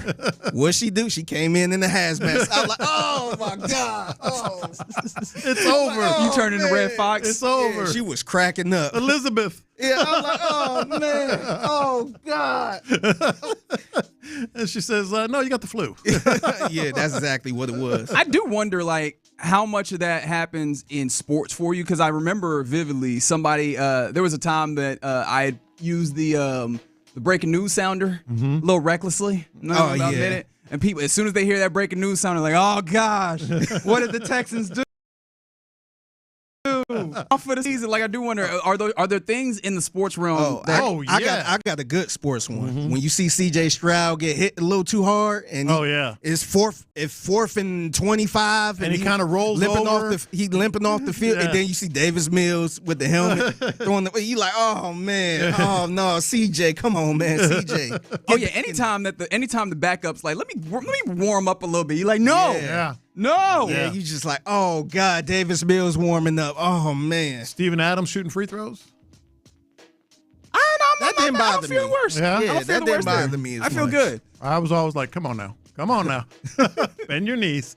Bend your knees. Was you trying to talk to talk him through it? Oh, my goodness. Someone said from the 713, mom calls and says, so what are you doing? That means you know you're getting bad news. Really? Maybe. No. I think I told y'all about this. When my mom called me during the show, like 3 times, yeah, I'm like, somebody died. That's the answer. So I would step off to the side like, hey, what's up? What happened? Yeah. I'm like, what you doing? I'm like, I'm at work. Oh, I ain't want nothing. I'm like, why would you do that? It's the multiple calls. Because for me, like, I talk to my mom relatively regularly. So, like, there's some people that's like, as soon as they see a call from their parent, they're like, oh, no. Like, sometimes she'll call and just not know what I'm doing. And it'll be, but like when I get that call back to back, yes, somebody died. Somebody's hurt. Yeah, it's issues. I need to catch a flight. The 832. There's a lot going on in your life. I'm guessing. 832. There's a lot going on in your life. Laying in bed afterwards, something to tell you is just that's another level. Oh, this is a great one from Chuck, because this is absolutely me, and I stemmed from my grandmother. The very second you can't see your wallet, you assume that you lose everything. Yeah. Start thinking you have to cancel cards. I take it a step further. If I leave the house and I don't have my wallet, oh my God, that's the worst. I'm sweating like crazy. Yeah. I'm like, we got to get back. Like, I can't be out here without my ID. Right, no identification. We're moving around in these streets. I'm like, you know what would happen if a cop pull you over and you have no ID? You going downtown? You have to go to a precinct. Yeah, I would tell my kids that, like, you gotta have ID everywhere you go. Right. No, but yes, I 100%. My grandmother was one of those people where I mean, God rest the dead, but she was very much that person. If she didn't find it, she's like, they came in my house and they stole it. Oh, that's they true. Stole it. And people, it was that person. I saw them. I was like, grandmother, you are a pack rat. You got stuff all sorts of places. You don't remember where you saved it. I'll tell you one that happened yesterday. I got the Ring notification. Someone is at your door. I went, oh. See, and that's why it was Amazon. That's why I really do hate like the camera thing. And I get like it's become very popular in our society. I just go, to what end, right? Yeah, but someone is at your front door. I got one 3 a.m. Oh, Lord. We both was up like, what's going on? It was a doggone stray dog. You're not about to do nothing about it if somebody was in there and you weren't there. You don't know that. You're not about to do nothing about it. Now you just make yourself anxious for no reason. You going and checking film and video. No, speaking of that, like, that's the worst part about it. Like, seeing somebody at your door and you ain't nothing you can do about it. But you can call. You can call the police. Man, but my anxiety would be going through the roof right now. Ocho has a great one that has to do with sports. When the Astros say discomfort. That's true. That's some real anxiety right there. Speaking of which, there is some. Yeah, well, I mean, one of those was Jordan going on the IL after having a couple days. But yeah, he's apparently the MRI results show that he has a muscle strain on top of his right hand. So he just needs rest, supposedly, according to the Astros, which I know then does not lend. Key element, according to the Astros. That's right. Espada did say that they hope it won't be longer than the 10 days that'll be on the IL. Well, we all hope that. That's right. That's right. Somebody said for the old schools, getting that page with the phone number followed by 911. Oh, yeah, that's real. Yeah, I was like, yeah, that's real. Yeah, you. Although I guess it could be like, hey, I forgot, to pick up lettuce. Or something. But then you're using the wrong code. That's right. It's not the right code to send. Yeah. And then when you put your phone in the wrong pocket, it's in the wrong space and you lose your mind. Like, oh no, where'd I lose it? All right. You're in the loop here on Sports Radio 610. Coming up next, let's go around the NFL, including it's been a pretty good football news day all the way around. Let's get into some of that, including the Cowboys. Seems like they did a good thing. We'll do it next. All right. I was looking at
Houston,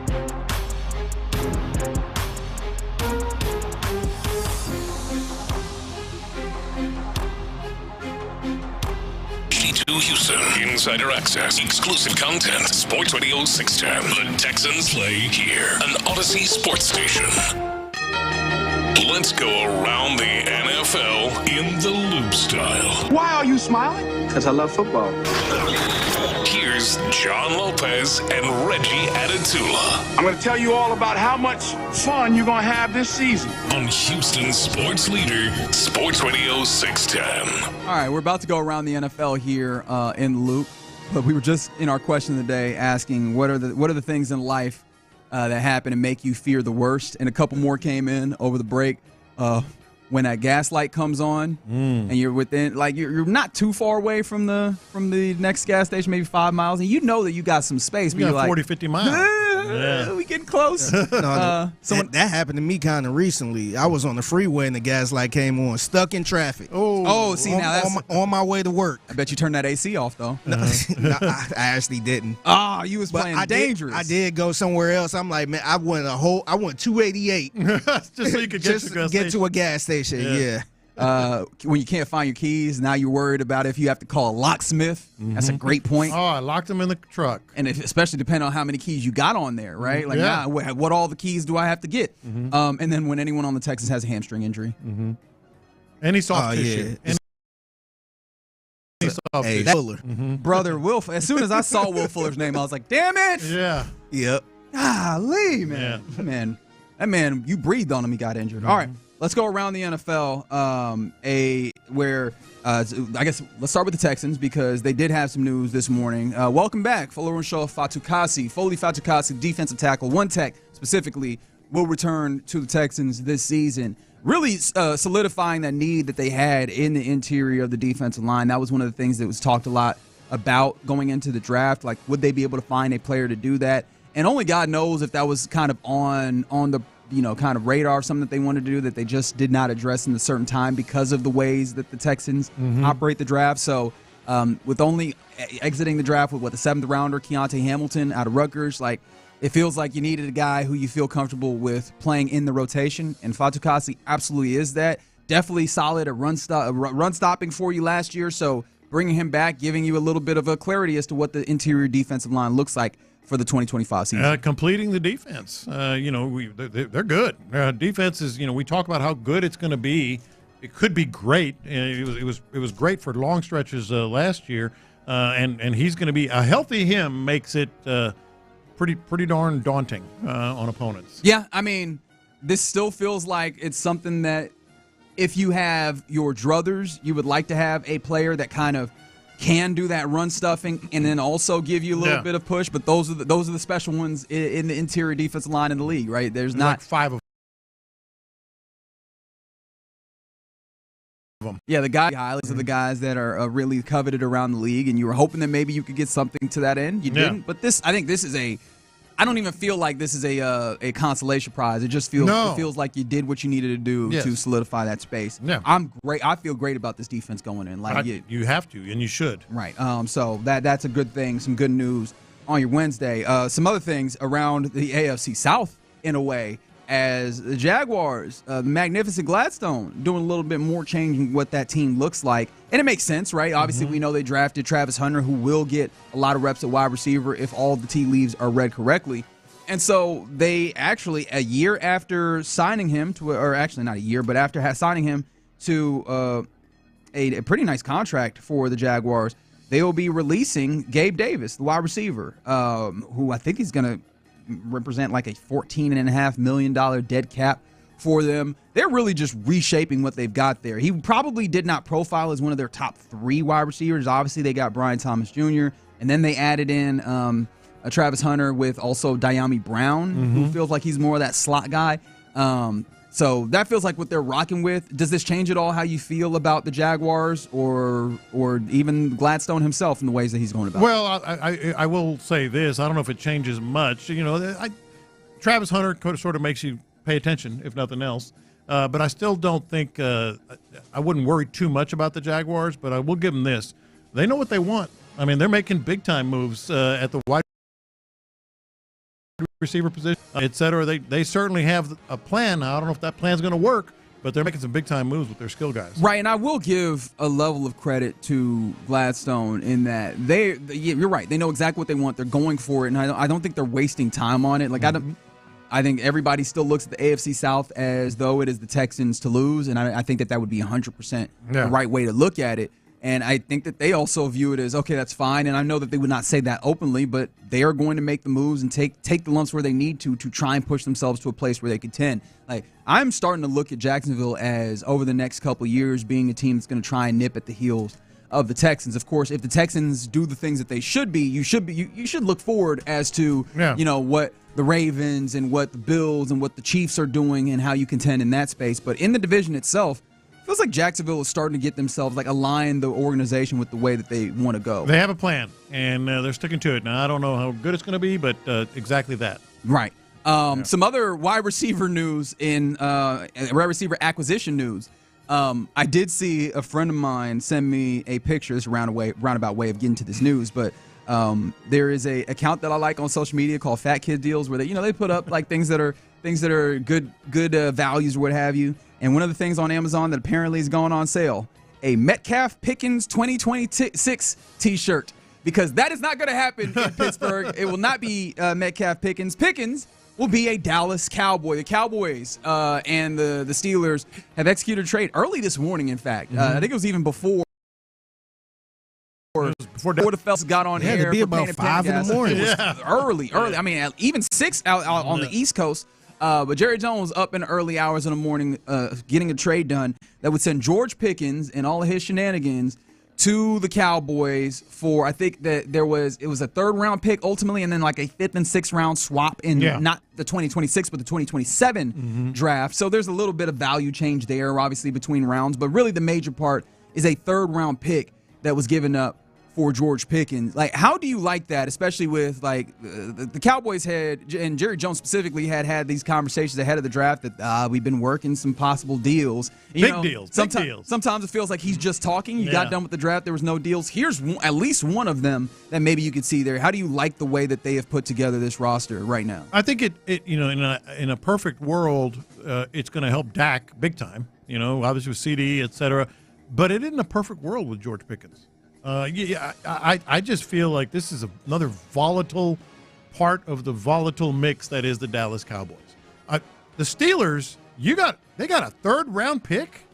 That I thought the Steelers made out great in this deal. Yeah, and it would have been interesting to see what it is with Metcalf and Pickens just on the football side. Yeah. But when it comes to the potential knucklehead side, is the best way I can put it. Even though I recognize that that's not a perfect way of talking about it. That I imagine I feel better for Mike Tomlin in having to navigate that locker room. Yeah. And I do look at Brian Schottenheimer, who I already in Dallas, and I go, best of luck to you. Although he does seem to be a people guy. He seems to be a really good dude in getting that. When he wants to be. Why do you say that? Pickens? No, not Pickens. Specifically, Schottenheimer. Yeah, Pickens is an interesting one because the reporting is, the talk is that he is actually not as bad of a locker room guy as you would assume. But the problem for me are the things that he does on the field where he just kind of freelances sometimes, and that feels like something you don't want from a guy, especially a guy who matters, who will matter in the way that you try and go about your offense. I think where I would go with this is if you can't play for Mike Tomlin, then you got a problem. That's another documentary I'm waiting on, man. That documentary on Pittsburgh receivers. But you're talking about Antonio Brown, but by and large, guys will play for him. Even guys that are sort of borderline. You can't play for Mike Tomlin. I think that says a lot. Yeah, I'll be interested to is he going to be another one that we mentioned, the line of guys that leave the Steelers under Mike Tomlin? We go, oh, wow, he was really holding that together, because I remember vividly feeling that way with Antonio Brown. Yeah. When he got to that Raiders thing, and they were doing Hard Knocks at that point. I was just what the bleep is happening right now? Antonio Brown on Facebook Live or whatever, Instagram Live. Yeah. You had Le'Veon Bell leave there. And not only is he not playing for Mike Tomlin, he's going to Dallas where you can do anything. You can do just about anything. To me, it seemed like it's more of, I don't want to disrespect anybody, call them divas, but it seemed like it's the diva type behavior that have an issue with Mike Tomlin, because the guys in the trenches love Mike Tomlin. It's just kind of like the diva receiver, the diva running back. Those are the ones that always. I mean, have Ben some type of issue. Roethlisberger was a handful. I mean, Ben Roethlisberger he won Super Bowls with Tomlin. Yeah, or a Super Bowl with Tomlin. So like he can make borderline, problem children play. And if he can't, you expect the Cowboys to? Yeah, I don't know, man. Best of luck to them. Yeah. At the very least, this is not being taken the same way as when the Cowboys traded for Jonathan Mingo and gave up a fifth rounder. Mm-hmm. This at least is looked at as pretty solid value. We'll see how it actually pans out for them as they go about this season. But I guess vaya con Dios is the way that I look at that. I saw this, and this tickled me to no end. Did you see that a fan of Shedeur Sanders, not Shedeur Sanders, a fan of Shedeur Sanders is suing the National Football League for $100 million? Sure, man. Over, quote, emotional distress. It was a stressful situation. Caused by the low draft pick of Shedeur Sanders. Quote, this is the thing that I don't respect. Like, hey, if you, this is the American way, right? Litigation is the American way. If you feel like you can take to the course and get something off of it, I guess go ahead and do what you got to do. I don't know that I'll necessarily respect it with her, but I definitely didn't respect this part. The fan who filed the federal lawsuit as John Doe, of course, told The Independent it was immediate frustration. The guy was projected to be a first or second round pick, no later than the top 5, and to watch mediocre players be chosen before him, it was frustrating. This is a 55-year-old man putting in on Shedeur Sanders getting drafted where he thought he would. And he's suing the league. All right. Hey, NFL, you did me wrong, man. How long does this go? 20 minutes. I mean, no. My question is, do you think he's gonna get something out of it? No, he's not gonna get season tickets. Nothing at all. This is ridiculous. Even by our standards, as you said, the American way. Even by our standards, it's hell. We were ridiculous. just talking about suing somebody for breaking up your marriage. Yeah, is Tony Busby involved? Okay, all right. The only chance he would have is if Tony Busby is involved. Wait, hold on. Just add a little sexual assault in there, then he might be involved. I feel like the sub question of the day: what thing in sports do you think that you would sue over for emotional distress? Past, present. The first thing I thought about, Bill O'Brien trading DeAndre Hopkins. Oh yeah, that one. I would sue the bleep out of him I'd for that. sue the mess out of that man. Well, I've said it for years. Just once before I die, win a Super Bowl in this city. I can go back. Oh, you're gonna sue the Texans? I'm gonna sue Amy Adams Strunk. I'm gonna sue Cal McNair. I'm gonna sue Hannah McNair. I love you guys. Just once. Just give me one. For emotional distress. Just one. That's not greedy, is it? Just one. It might be. It might be. Some other things around the NFL. Text those in, though. I'm interested to see the various places that you go with that. Michael Strahan is reportedly pursuing like a part ownership in the Giants. And is this going to be a thing? Isn't Eli involved too? I saw that. I think it's Strahan and Eli. I wasn't sure if it was both of them together or they both competing to try to. I would have to imagine together. Together? Yeah. Yeah, I'm guessing. Maybe, but the one person that I did see was Mark Lassery, who used to have a ownership stake in the Milwaukee Bucks. Mm-hmm. He sold out of that, but it seems like they are trying to buy a minority share of the New York Giants from the Mara family. I think it's like 10%. Is being opened up, but is this just going to be a thing where like a lot of the former greats of the teams are just trying to buy into these teams? It is a thing, isn't it? In some ways, Tom fair. Brady, some other players here and there. I'm trying to think of the other one that was on the tip of my tongue, but here the thing with NFL ownership, they clutch ownership. They don't give away percentages. They don't sell percentages. They hold on to them like grim death. Because it's such a moneymaker, long-term value. Obviously, if they sell the team, the percentages that you get. But on the other hand, that's kind of changing because these days it's equity firms, it's big groups, it's consortiums, it's sovereign nations. Yes, it's nations, and if you're going to do business at the highest level in the NFL, I think we're seeing a change. It used to be like one person. Right. One family owns the NFL team. That's just so much money. You can't make as much anymore unless you put more money into it, and that means you need investors. And then on top of that, I think the interesting part of this is not just that it's a former player, ostensibly covers the league. And so this is another place where it feels like that conflict of interest. Should this sale, like, should he be able to acquire that percentage ownership stake? That continues to, break down that buffer of, I guess, like, what's the right word that would be used here? I guess impartiality or what have you. Objectivity, right? Yeah. We already are there with Tom Brady to some degree, and there's been kind of some relatively soft rules, in my opinion, put in place around trying to, keep that there. Michael Strahan also in that place where now he is going to be a part owner. I do wonder, like, how we get into that place. And I do want to also acknowledge basketball has already been in this place where, like, the likes of Dwayne Wade and Shaquille O'Neal, when they're on these TV broadcasts, are part owners and teams. So, like, we've already seen this to some degree. But NFL has seemed to want to kind of stray away from that. But now they're very much getting into that space. I think Michael Strahan would, in a blink of an eye, give up all his sports media stuff. He's got $50,000 pyramid. I was going to say, Good Morning America. I was about to say he might be on his way out of that sports. Yeah, I think he would give it up. Yeah, he's on the other side of the media at this point. He does Good Morning America, for God's sake. Yeah, that's. I'm actually shocked he still do his NFL stuff. Yes. I'm always amazed by the people that do that many jobs. And I'm like, man, what does your calendar look like? What does your schedule look like? All right. That's around the NFL. Somebody said from the 832, the Buffalo Bills losing 4 straight Super Bowls. That's getting a lawsuit. From the 860, Kevin Durant being 10 feet out of bounds against the Rockets in the playoffs. Good answer. I'm suing. I kind of want to sue Chris Paul for them hamstrings. That's right. Yeah.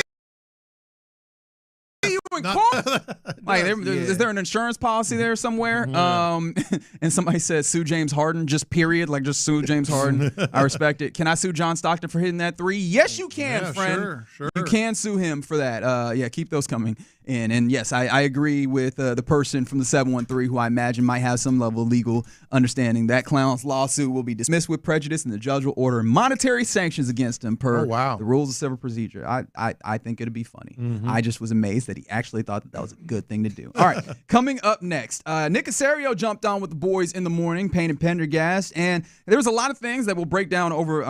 You'll hear it all day long, I'm sure. But did Nick Caserio give us an insight into who's hot and who's not when it comes to this offensive line? 713-572-4610. Let's talk about it next. All right, let's talk about your trees, right? You're sitting.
Astros. Sports Radio 610 presents In the Loop with John Lopez and Reggie Atatula. It's always a good day when all right, you want to talk about the music first? Is that what you wanted to do? Well, you're not supposed to, but so I just told Vicky. Great song. Okay, very good. The Cars, baby. It's a good day, man. It's a good day. Hanging out at the Dixie Chicken, 1983. Damn straight. The Dixie Chicken. Oh, okay. Yeah, back in my day. Yeah, I was like, back in my day. Or the Thirsty Turtle. We had some bar names back in the day at A&M, man. The Thirsty Turtle, the Dixie Chicken. Did they all have that same name convention? It was popping. Okay, very good. I was king on Frogger. Okay, I can see that. I was about to dispute that, but I was like, I can see you doing that. I can see that being. I was back when I was trying to get with Sally Mae. Actually, her name was not Sally. All right. Okay.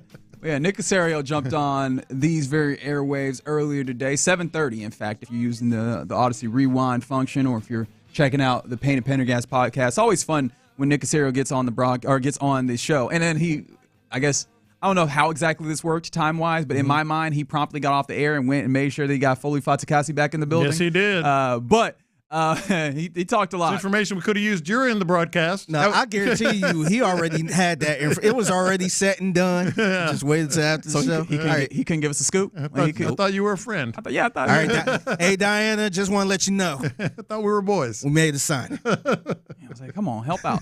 But no, I mean, he gave us plenty with what this team is looking like after the NFL draft. There was a lot of interesting things if you want to go back and listen to it. But one of the things that came up, or maybe a couple of things that came up, it feels like maybe, just maybe, he gave us a little bit of an idea, some insight into what's happening with their view of some of the offensive linemen that they've got going, didn't it? Yeah, it did. And the context, you have to kind of mine all the nuggets from Nick Caserio. There's a lot of word salad. There's a lot of elaborating on things that maybe aren't specific to the question. But within it all, there are some nuggets. And I found in one answer. Okay. And so this was the question from Sean Pendergast. And he was asking specifically about Blake Fisher. All right, specifically about Blake Fisher, but this is what he said. Well, hold on. Well, I wanted to kind of change the context on that, because I think he was talking about just like who has kind of changed their body. But Sean asked about Blake Fisher. Okay. Yeah, he said, I'm thinking of so he was saying I guess nominate Blake Fisher as the body transformation guy this year. Yes, I guess I had some crust in my eye. Yeah, I want to say a couple years ago it was Will Anderson, and then I think Kenyon Green on that list and all that stuff. So this is what Nick Caserio had to say. Blake looks good. He's been here. I'll give you two other players. Hold on, stop it. Press pause. And Sean did this whole thing. I'm thinking, Blake Fisher. It was Will Anderson. He goes, yeah, he's been here. Yikes. Oh, so you think that? Oh, that's one of your little nuggets? That's one of the nuggets. Oh, man, I didn't even think about that. Keep in mind, I've been no inside information, but I've been sort of wondering, is Blake Fisher one of those that maybe they're not as confident on? And then here's the general manager. He's been here. He's all right. Okay, so I wish you ain't bring that up now. I'm thinking too much. He's been here. He's good. I feel like this might be make a little something out of nothing. But because I also if the run up to that question if memory serves me right, Sean was kind of also talking about like asking how many of the kind of guys have been in the building. But specific. And so when he went to Big Fisher, he's been here. I don't know that. Good. Yeah, and I think that probably just speaks to the idea that maybe he was not the one that Caserio was thinking of as like big glow up. All right, text in. Let me know if you feel like how are you interpreting. It got me thinking otherwise. Nah, I ain't think about that when I heard this answer. Yeah, let us know how you're interpreting. But listen this. to it again. Start from the beginning. Blake looks good. He's been here. I'll give you two other. All right. He was like, I'll give you the minimum amount of words here. Blake is fine. He's alive. Cool. I'll give you two others. But he's well, but let me give you the answers that I actually want. Yeah, because that is going to be a question. Is Blake Fisher going to be a starter? It feels like, and I can only say feels because I'm not I can't say with absolute certainty that Cam Robinson probably is your left tackle. Yeah. And I probably shouldn't even say that with all certainty, the way that he kind of talked about things. I'm in generally. that same place with you. But Right tackle, I don't know that there's a certainty there. And Blake Fisher, I mean, he's good. If I'm to lean where you are, which I will again posture myself as not actually believing it to that degree. Yeah. But if I was there, are they thinking about moving Tay over to the right? Is it possible that Titus Howard actually isn't as a guard? We'll get into that. But yeah, that was one of them things. But compare that brief, he's good, to what he went on to say. Blake looks good. He's been here. I'll give you two other players, actually. So Ladarius Henderson has actually sort of reshaped his body. I think nobody's worked harder than LD. I know he lost his whole year last year because he was dealing with the foot injuries. But I think he's lost, 15 to 20 pounds of like body heavy to begin with. It was just he wasn't able to do a lot. But I would say, like, the level of commitment and focus that he's shown, honest to God, like, it's a tremendous accomplishment. And I would say just looking at Kamari, like, he looks physically in his upper body a little bigger, a little thicker. So, that's what I'd say off-season program is for. And if you have an opportunity, if as a player, you have an opportunity from February to April to really make some progress. In the end, this all goes back to work. What's your level of commitment? How committed are you to being a good football player? What's your level of want to? And there's no substitute for hard work. Not to oversimplify it. This goes back to the blockout example. It goes back to hard work, discipline, consistent, focused work. And I would say those are some players at this point that have shown that. We have a number of players that have done that. I think phase one in the voluntary program, we had 93, 94, 95% of the team that was here. So the most important thing is, if you want to improve as a football player, how do you get better at football? You focus on your work and your individual development. And this is just really a starting point. It's only May. You still have May, June, or summer. Right. Like, those 4 to 6 weeks are vitally important. So a lot of players that have made a lot of progress to this point. Hopefully they continue to make it over the course. We've gotten the point. But let's be very clear. Love you, Nick. That's what I'm saying. You gotta mine. You gotta do a little mining for the Nuggets. But that's a pretty big. That's a meatball. That's not a nugget on Ladarius Henderson. Dude, unsolicited saying about 1.2 seconds on spending 1.2 seconds on Blake Fisher, and the entirety of the rest of that is mostly about Ladarius Henderson. This is Nick Caserio saying something, and this is a direct quote. I think he said, "Honest to God." Like, he said, honest to God, Ladarius Henderson. He said that he meant that like that came from deep within his pancreas. You know what I mean? That came up from internal organs that we don't talk about nearly enough. Yeah, no, you can hear the level of excitement for Ladarius Henderson, and maybe that is just he has been so damn good at improving his body, and ultimately you still need to see what the actual play is. But he seems to be excited about him, and he's talking about him in a way that feels like it's the things that they look for in a player just generally. And that might be why they're excited, because they are very much a right kind of guy type of team. But then also, he used the words commitment and focus, because those are the types of things. And you've got to work. Right. Those are the types of things that feel like they also translate to not just the offensive line in general, but also what people clamored for from the offensive line last year when it felt like they didn't have some of those things. Yeah. This is not, this is about as effusive as you can get from Nick Caserio about one particular player. 7th round pick, who was largely injured or had a foot thing last year. This is, to me, again, this is why we sit here, just kind of culling through these things, mining these things, offering thoughts. To me, this is about as big an endorsement as you can get as an offensive lineman. For a 7th round pick. Round pick. Also, he was a dude that played at Michigan, played at a high level. 4 years at Arizona State. Right. Then the big year at Michigan. 100%. That's still a 7th round pick, man. Yeah. And I'm with you, right? Yeah, and that's nothing to take away from him, but you usually don't see people gush about the 7th round pick like this. But then that's the also following year. Yeah. But that's also the thing with offensive line is that, you can get somebody who ultimately then shows up and gives you something in these various places. Now, of course, is it a high likelihood? I don't know. But maybe you found the project that, with the right work, is putting himself in the place. And I think the secondary thing to consider within that is, who do you feel confident at with these guard spots that are going to latch onto it? That's one of the things that we were talking to. Could he be a guy that just kind of jumps up and is able to at least get in the mix to where the point where he's probably one of your 8 to 10 guys that are on the roster? And then even further, could he be in the mix for a starting position? The starting feels like it'd be a bridge too far, but the way that Nick Caserio was gushing about him feels like he might be able to play himself into the mix of making that roster and maybe not even being on the practice squad as it feels like he probably would be. Based on the general manager of your Houston Texans, I think he's in the mix going into camp. I mean, that was like I said, that was a meatball. I mean, that was like, holy smokes, this is Nick saying this?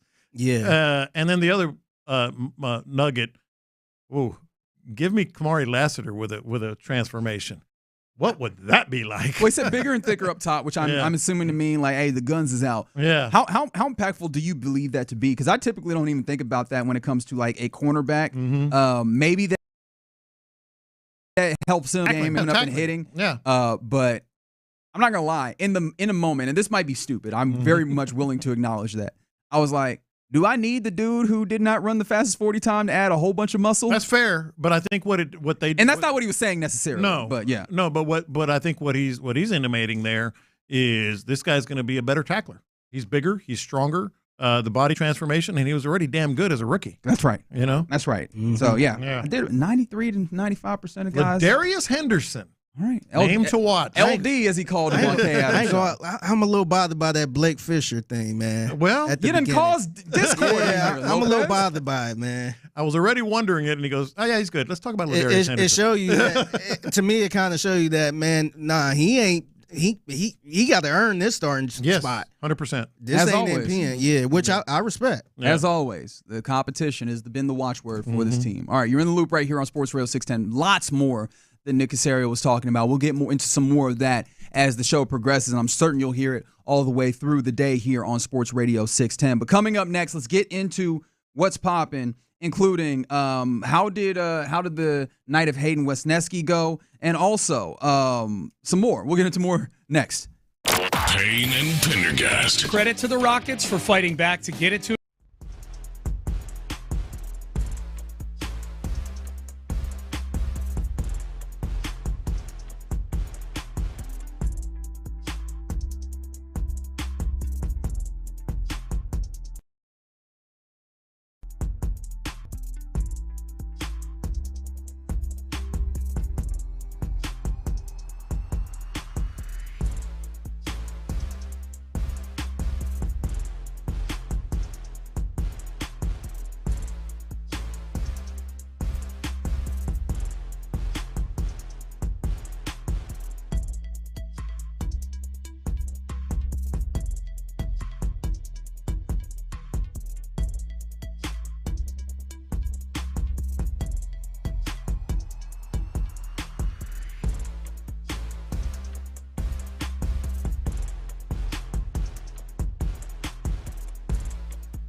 which keeps my driver rating right where it belongs. Picking up Oscar. The biggest stories in sports and entertainment. Sports Radio 610 style. In the Loop presents What's Poppin'. All right, let's get into What's Poppin' here on a Wednesday in the Loop here on Sports Radio 610. Worth noting, by the way, because I feel like I have not said this yet. Later on in the program, we'll talk to a former welterweight champion in boxing and his son, junior middleweight. I know he fought welterweight. Raul Marquez and Gio Marquez. We'll talk to them at 12:40. If you're interested in boxing, you want to tune in for that one. When we get to Got robbed. Third round of the Olympics. Marquez? Yep. You covered him now, didn't you? I was ringside. Okay, so it should be fun. Barcelona. Sorry, you mean Barcelona? Barcelona. Yeah. People hate that so much, and I'm one of those people, so it's always weird when I do that. All right, yesterday the Astros fall 4-3, solidify another losing series on the road. They'll try and at least make sure they don't get swept today. Goodness gracious. Oh, my God, that's terrible. That's so bad. Your mom would be so embarrassed. Yeah, she probably would be. To be 100% fair, she probably would be. That was the word that came out of my mouth. That they're actually getting going here at 12:10 here in a little bit. Framber Valdez on the mound. But Hayden Wesneski was on the mound yesterday, and boy, was that 40 pitches in the first inning? Good thing he got that extra rest, huh? Yeah. Remember that? Yes, when he didn't skip a start per se, but he did. He was pushed back. They went 6-man, right? He pushed. They pushed the start back a little bit. That's one of the things I did want to ask you. Like, obviously, had a little bit of a rough time. He did stabilize, gave you 4 in this one. Like, how did you feel about that on the backside of this? Seeing him come out and pitch, like, did you feel like that was maybe speaking to something, and maybe that we should have foreseen a little bit of struggles from Wesneski yesterday? Yeah, I'm not going to go, hey, maybe it's this or that, Why the hey baby part of that? I said, hey, maybe. Oh, hey, maybe. I thought I heard hey baby. Like, I was like, who are you spitting at? Yeah. And why are you spitting at them about Hayden Wesneski? Hey, what's up, girl? No, it's not. I'm not going to go there. I don't think it's that. I think it's a guy that's new to the major leagues, and he got the extra days off, and it didn't work out, and he wasn't himself. No, I think it's as simple as that. I think it's just Major League Baseball, man. Trying to adapt. Well, this was Joe Espada talking about Wesneski bouncing back after that really. After 30 pitches, I look at Josh and I'm like, man, we need him to settle down here, and he did. He did give us 4 good innings. I thought, his stuff was better than his last outing. So he reached 96. Just thought that, hitting, executing, getting to the glove was a little bit more challenging this time around, but I thought he competed, give us 4 strong innings. Look, I think that was all it was. He had to gather himself. He didn't, you wanted to get more than 4 innings, but coming back from that 4-0 deficit is gonna affect pitching in the rotation every day of the week, especially when now the Astros have gone 21 out of 35 games scoring 3 or fewer runs. So you had to scrape and scrap, to get those runs going. Yeah, and I mean, it felt like the Brewers also knew, and they'd done their scouting to know that he had a little bit of time, and I imagine that there was some level of something that he was dealing with, because they were really trying to work counts. They were trying to make him throw a whole bunch of pitches. It worked to their advantage in the way that they wanted to. Unfortunately, like, the Astros still probably had some level of opportunity in this game, but a couple of things, and I will put them really at the feet of Jose Altuve, that kind of was mind-boggling, and one of them was just an egregious attempt at a squeeze bunt. And what was that, the 3rd inning? I can't remember. My notes, of course, not helping me in this moment, and my memory not serving me the way that I want to. But it was early in this game where you got some bunts to get guys over on third within scoring position, and just pops up. First and foremost, can I ask you, like, did you like the decision to go small ball from Joe Espada early on in this game? I actually didn't, simply because, as I just mentioned, they're not scoring runs. Their offense, the lineup looks just awful. One player not being there, that player being Jordan. So you had to sort of get the conga line going. You had to start some traffic on the base paths. I didn't mind it. The execution was just awful, and then the execution in the 8th inning was even worse. when they had a chance at 4-3. How about that oppo shot from Brendan Rodgers, dude, to get him back in the game? Brendan Rodgers is in a really, really fascinating space because it feels like, he's not an incredible offensive player, but he's giving you better offense than I think you could have expected from this second base spot. And they're coming up on a deadline to make a decision on whether they option him or, whether they go ahead and continue to basically make him your second baseman. Like, how do you feel about Brendan Rodgers and where he has been for you with this Astros team thus far? Well, any offense from him is going to be a bonus to me. I think they like his defense a lot, and they're getting some offense. He's been in spurts here and there. But no, I said at the beginning of the year I expect him to play 150 games. That's true. You were not high on the idea of Mauricio Dubon holding down that position for a decent amount of time. And it's not like the thing, and I hate to put it in these terms because it feels like I'm bashing Brendan Rodgers. But for me, the question then becomes, what are the other options? Right, and that's part of there aren't a lot of options. I don't like Dubon in that space, so he might be the guy.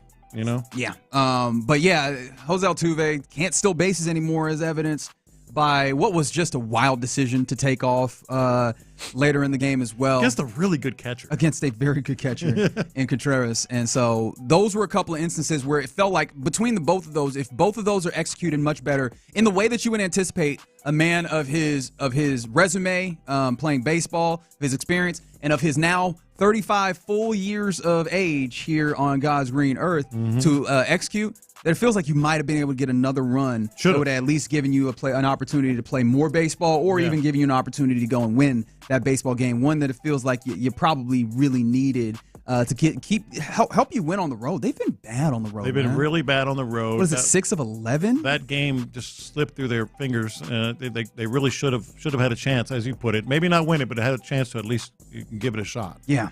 So that's happening. We mentioned that the Texans are re-signing Foley Fatukasi. One of the other things that's happening, obviously the Rockets not still involved, and we'll talk about what we heard from Rafael Stone and Ime Udoka here coming up next, but with them not being involved in the playoffs anymore, the playoffs are still fascinating to watch right now. Game doesn't start till you're down 20.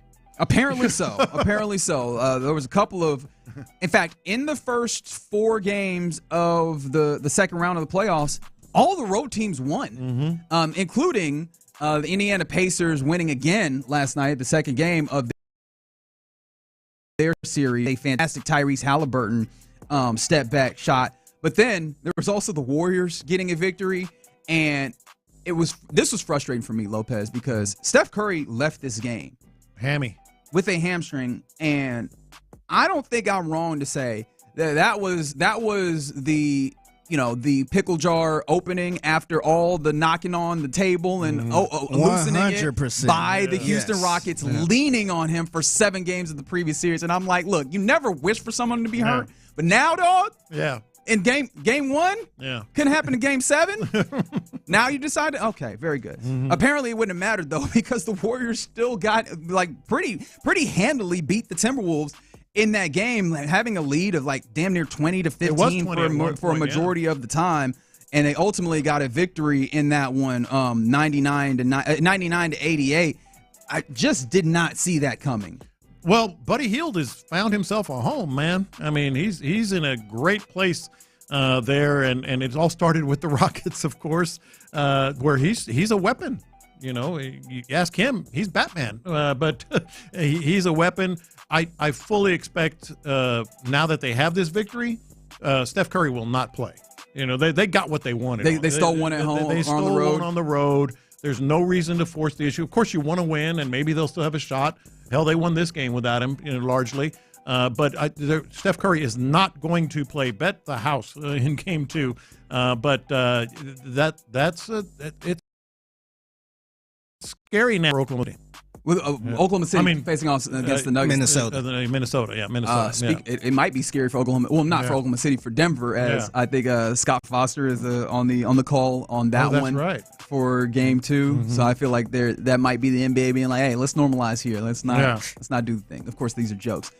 You did say that you were excited about something with that series. You're saving that? This is one of the. Well, let's hear it right here. This is one of the most fun developments in the NBA. Is the dynamic dynamic between Jimmy Butler and Buddy Hield. And they were kind of mixing it up after Game 7. This is like they are – I think it's representative of what a good locker room really sounds like. They can give each other a hard time. They laugh about it. They help each other. Let's go through these, Figgy. The first one is what? Draymond mentioned that you two guys were kind of going back and forth in the huddle even. Do you feed off? I mean, we've seen you guys go back and forth. You're doing it right now. Ask him why we was going back and forth. Why were you going back and forth? Because when you know what, I'm not going to say exactly what I say in the locker room, but when I got a mismatch in the post, don't cut it. Stay on the perimeter. If you got a mismatch, you ain't going to score the ball. I am going to score the ball. I can't score the ball when you cut into my space. You're a shooter. You're not even a cutter. Bro, you seen it score the ball. You saw what happened when you shot a layup in the first quarter? Smokey Robinson. That's exactly what you did. Wow. Which that Use takes the backboard too. Use the backboard. Exactly. So that Smokey Robinson takes on a whole new meaning. Yeah, it kind of does. Recent news. Anyways, and then but they were going like I feel like they should to the way. A lot of times it's just one player here and there, but it was Jimmy Butler and Buddy Hield, and then this is him talking about some of the dumb stuff that Buddy Hield did. You guys, Gary compared you to bickering brothers, and you're the little annoying brother, and you're the older brother. And what Gary is? I don't know. Maybe he's the middle brother. The clumsy one, always doing the dumbest stuff ever. You literally wore the wrong shorts. The audacity.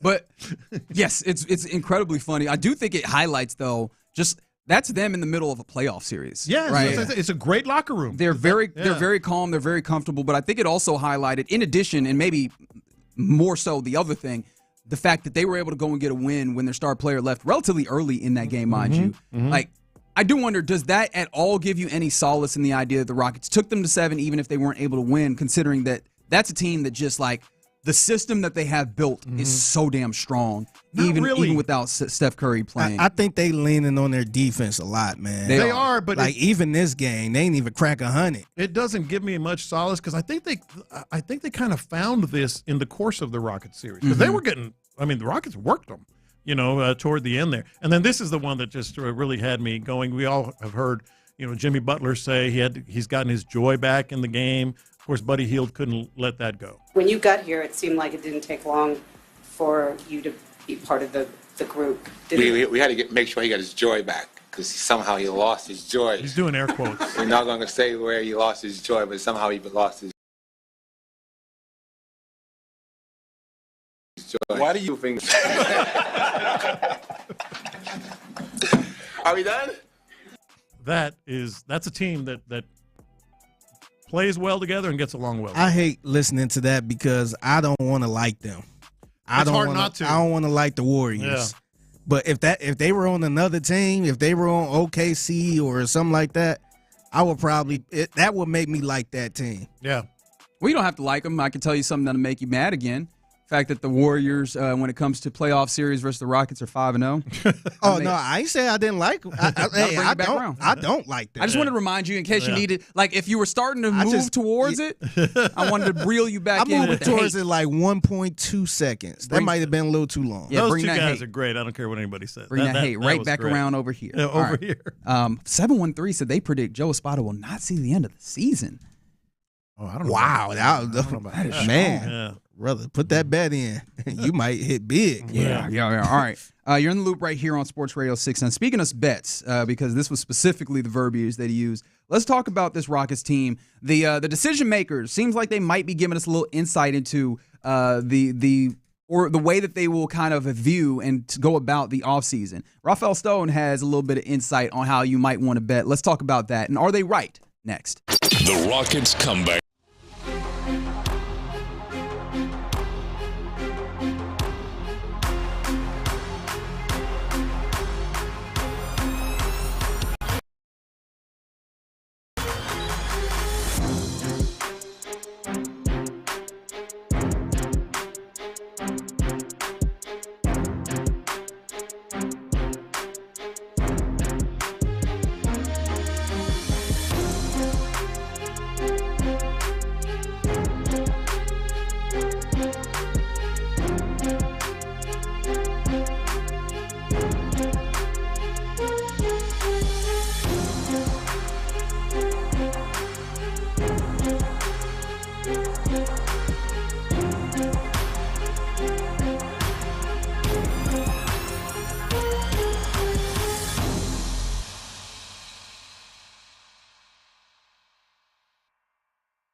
FX exclusive content. Sports Radio 610. The Texans play here. An Odyssey sports station.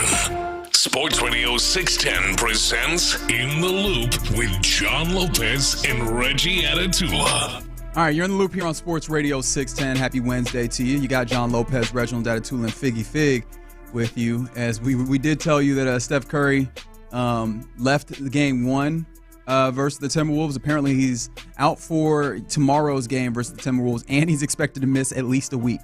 And that makes sense. That's game 3. Yeah, from the 8-3-2. They said they saw Steph lead the game last night, stopped dead in their tracks, and looked up to God Almighty in the sky and yelled, "Why do you hate Houston so much?"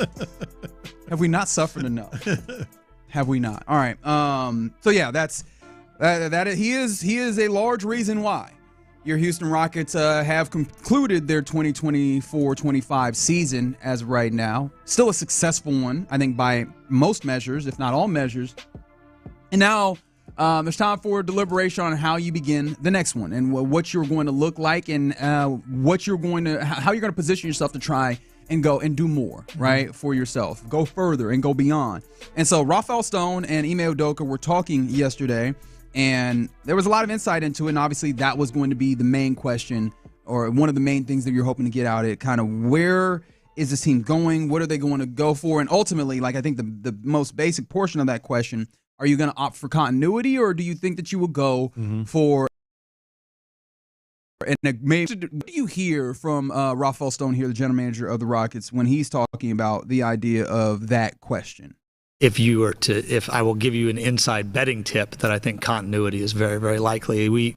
Last summer we didn't make changes because we were really comfortable with where we were, and we'd seen really good things from our team in terms of kind of a good progression.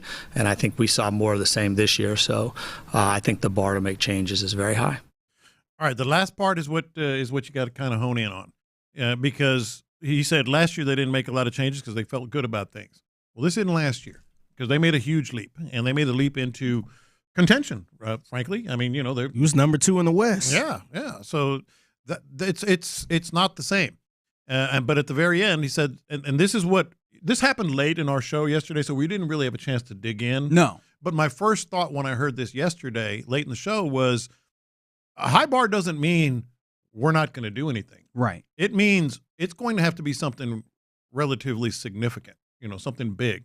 And I think that's what we want. We don't want sort of like, hey, they're going to bring in this guy to take this role, as a complimentary. No, it's a higher bar than that, and it should be. So I think he's not writing off the possibility of a big move. No, and I think that's exactly what that says, right? Yeah. The very high bar is this would have to be a franchise-changing move, which kind of feels like, although I think that is insightful because the Kevin Durant move is, I don't know if that clears the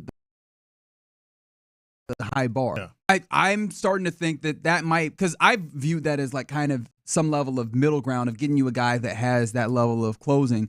But the way that I've interpreted it as is that very high bar is this is going to be something that moves. And maybe, you know what this might be? This might be negotiating in the media, right? This might be some level of I'm going into the offseason and I want to operate from a position of strength that says, hey, I'm not in need right here, right now. It is going to the house. You're not going to fleece us. Right. It is going to the car dealership and being like, I don't know. Yeah. I don't need to, right? And to try and make I'm sure. just looking. Right, exactly. And I feel damn well I got to jump on the bus to get back home. Right. Well, and maybe it seems like they don't view it that way necessarily because he talks about the good progression that it feels like they made this year. And I do think that is there in the good progression. I think inherently kind of the idea that there's still more development to be had as well. If you were to view it from that way, one, do you think he's right about that? And two, like where do you see the places of more progression for this Rockets team? Should they stand pat, as it feels like he's saying is the betting odds favorite when he said that? Yeah, if they stand pat, I think it's very unfulfilling for Rockets fans, for us. In the moment or ultimately? Ultimately, like if they pretty much stand pat with just rearrange some role players, as you want to do, because contracts come up and change, small changes are going to happen every year. If they just do that, I think we're all going to be a little bit disappointed. Because, again, it's not last year. Last year was like, hey, they might be onto something. Well, this year they're onto something. They are. I do think Kevin Durant is part of the high bar there. Simply because, if nothing else, just the experience and the ability to be clutch, and make big shots, which they need desperately. But if it's not him, it's got to be something else relatively large. So I hear you to some degree. I think I had not given this thought very much consideration, and it comes in on the text line 713-572-4610 from the 832. If they stay put, we got KD at home. His name is Jabari, and he needs to start again and put Jalen Green on the bench. I mean, outside of like the actual moves or whatever, when you're thinking about progression, is there anything within you that says Jabari was a high pick? He obviously has not lived up to that necessarily the thought that you had immediately when you selected him, but it seems like he has some of that within him, and you saw him kind of play very well with what he was given in round one. Is there anything within you that says that hey, that might be one of the places where you can wring out some more and get like a nice jump for this young team as well? No. Short answer, no. And the reason is I'm very high on Jabari. We were talking just yesterday. I feel like you need to find more minutes for him. But if you say we have Kevin Durant already, based on what? Based on what do you have that? Projection? Being able to shoot over people, I guess? Speculation? Speculation is very much it. Yeah. If you had Kevin Durant already, we wouldn't be talking about the real Kevin Durant now. We would have saw it in this past series. Yeah, you can't go into next season after having, as you mentioned, number 2 seed. You gave the Warriors a big scare, thinking, well, I hope. I think we all do, but you can't go into the season with that as your strategy. I hope he's going to be really, really good. Maybe along the lines of what Durant is now, not what he was in the past, but what he is now. All right. So what we did talk about there with Stone, where he's talking about kind of like that betting on continuity in essence, right?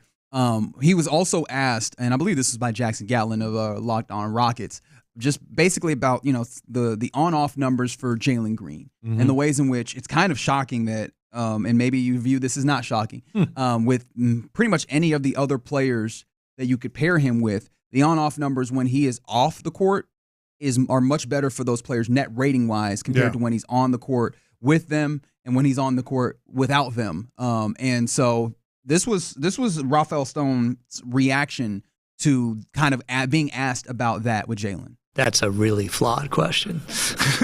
So like there's great data that we have and we use, but I can Ime would know one of my favorite things, and I tell him when we have new coaches join, one of my favorite things to tell them is I can make data say whatever I want it to say, and so I think. We heavily use it, but we're very careful to try and really parse it out. And I would say that I would say that some of our very best lineups include him, and so that piece by itself, I just think that's just not correct. I don't know. They use data that we don't have. They have all kinds of resources to do that. 100%. And he could be absolutely right and really believe that, but not all. I mean, he literally said, I can make data look however I want. Sure. So that's the funny thing when people bring up data and like, oh, you can't use that one don't make any sense. But this one makes it better for me, makes me look better. So let's roll with this one over that one. It would be. They would not be doing their jobs if they weren't concerned about Jalen Green moving forward. And I don't think that's to say that they don't believe that Jalen Green needs room to develop. It's just it feels like they have more confidence in the idea that development will continue to happen for him. Or maybe that's negotiating through the media. I don't feel like that would be or maybe it could be because if you want him at the center of a package. He's been mentioned as a guy that's going to be in any package. It's possible. It seems like they have been so staunch in this. Like this is there's a history of this. This isn't just kind of popping up or becoming more prominent now. This has been the stated stance of this organization, and so it feels like they're staying here. And you're in the place where you think that they're flatly wrong if they go with a idea of continuity. I am not saying continuity. It cannot happen because then you're just hoping. You're speculating. You're projecting. And you're not in a place where you can do that. But as far as Jalen Green, I would want him on this team if it's possible. I mean, I think we can agree on that. So this one of the things that he talked about here also was he talked about the idea of it, like offensively, they're not hinging this on one guy. Like basically this idea that they're having multiple guys put in, and I find it hard to kind of get to the place that you're going to be able to have that as a strategy in the NBA in the way that this goes. I think I was like, are there any teams that you can think of in recent history that have been in that championship space where they haven't had one or two kind of guys that you can lean on in those moments? Because even the teams that I immediately start thinking about that have a little bit more of a balance, there's still somebody that you roll up to and you go, that person in the moment I can get this ball to get something. That's what we talked about before the Warriors series even began. You know, the Rockets checked a lot of boxes. Remember, we were playing that game, but they didn't have the guy. We said that before the series. We can certainly say it after the series. And they know that. I mean, they've been in the game. They're smarter in basketball than we are. And it's the reason why we know that they would like Devin Booker. They would like Donovan Mitchell. That's the thing that I find kind of mind-boggling is that they have that perspective. And maybe do you think that means that they are not in a place where they think that the jump happens this upcoming season outside of, again, a very high bar of one of those types of moves? And the next season is another one where you continue to develop and go further. And maybe after that you find this is the superstar situation. And that part I do agree with. There is a balance here, you know, in terms of maybe maybe Cam Whitmore, maybe any of these guys, you know, maybe Reed Shepherd, for goodness sakes, maybe this, maybe that. There is, and that could be the case. But going into next season is what I'm saying. Next season, I mean, you haven't. This is very reminiscent of the Astros when the window is clearly open. You know, you have to make some moves to get to the next stop. So it feels like you like that. I saw someone earlier text that the Rockets are Astros of 2015. Possibly, yeah, because that's when they made their first playoff loss to the Blue Jays. Was it the Blue Jays? And then they didn't make the playoffs, and then they made their big run and won the World Series. I think there's a little similarity there, yeah. All right, so this is Rafael Stone talking about, you know, just trying to get an idea, the media was, of who might be untouchable as we're trying to figure out what this looks like.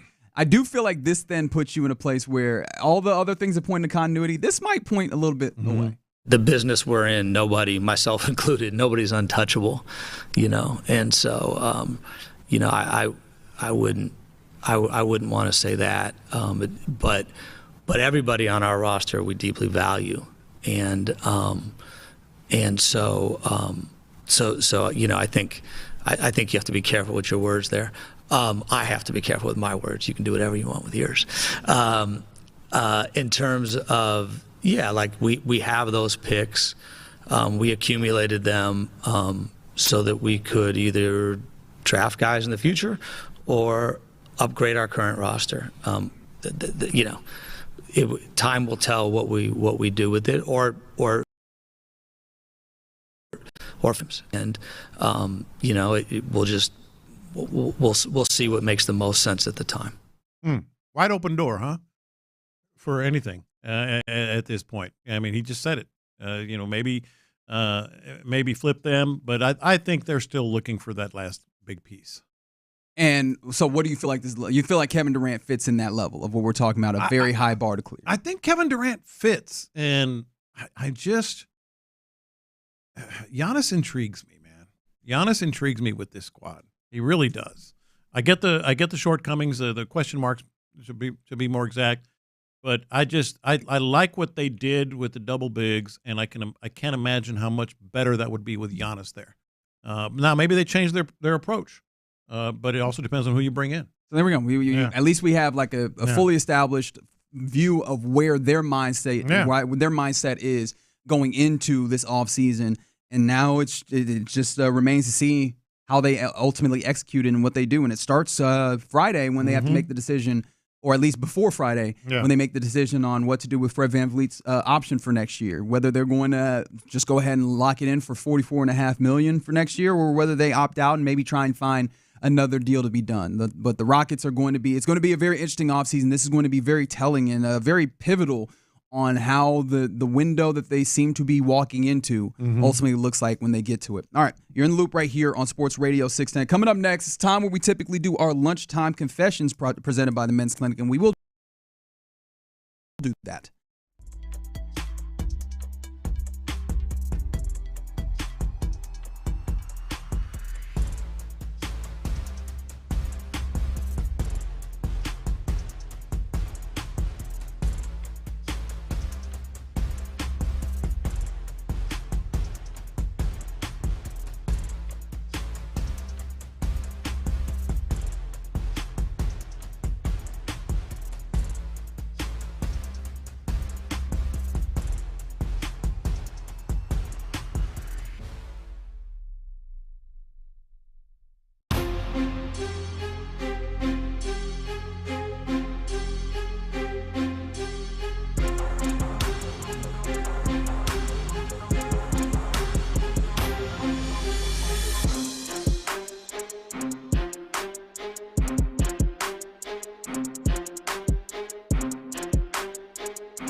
The Texans play here. Sometimes it's sports, sometimes it's not. Whatever it is, Reggie and John are keeping it real. It's In the Loop's Lunchtime Confessions, presented by the Men's Clinic on Sports Radio 610. Watch this. These are my confessions. All right, I don't know about you guys. I had no idea, none whatsoever, that there is such a thing as a mascot Hall of Fame. Did you know there was a sports mascot Hall of Fame? I actually think I did know that. I didn't know that. Well, I got a notice yesterday that Toro is up for the mascot Hall of Fame. Big A. Give it up for Toro. Yeah.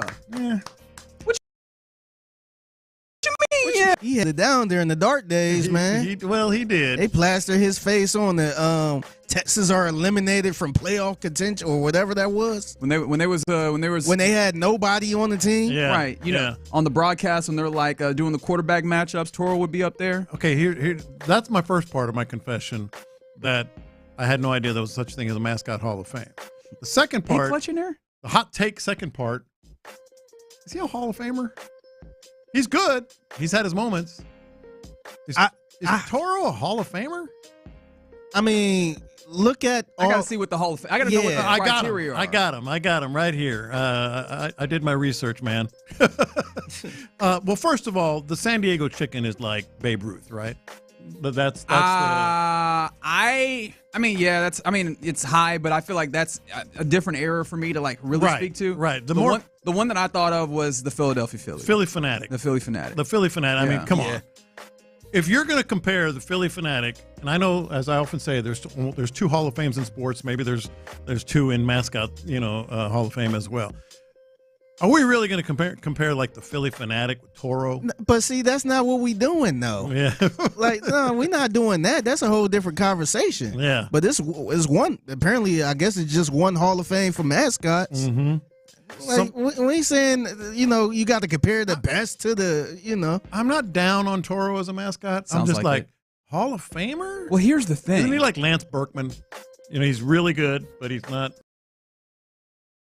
Why do all she's going everywhere? All right, so this is the thing I do have to say. Like, if I am going to try and find the negative plane that you already want us to be on, this is the portion of the negativity I can get in on. How do you have 4 inductees every year? I know. Like we gonna run out.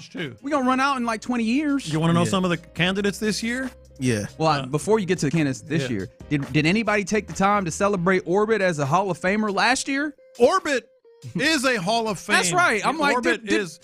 Okay, let's compare those two. Compare Toro and Orbit. They're both really Clutch good. is also a Hall of Famer, but he's been in for a minute. Clutch is legendary. Yeah. But I mean, I'm not like bashing. I guess I kind of am, but I'm yes, not you bashing are. on Like Toro. don't hide your hand here. Say it with your chest. I think when you look at mascots, like what are some other good mascots around the NFL?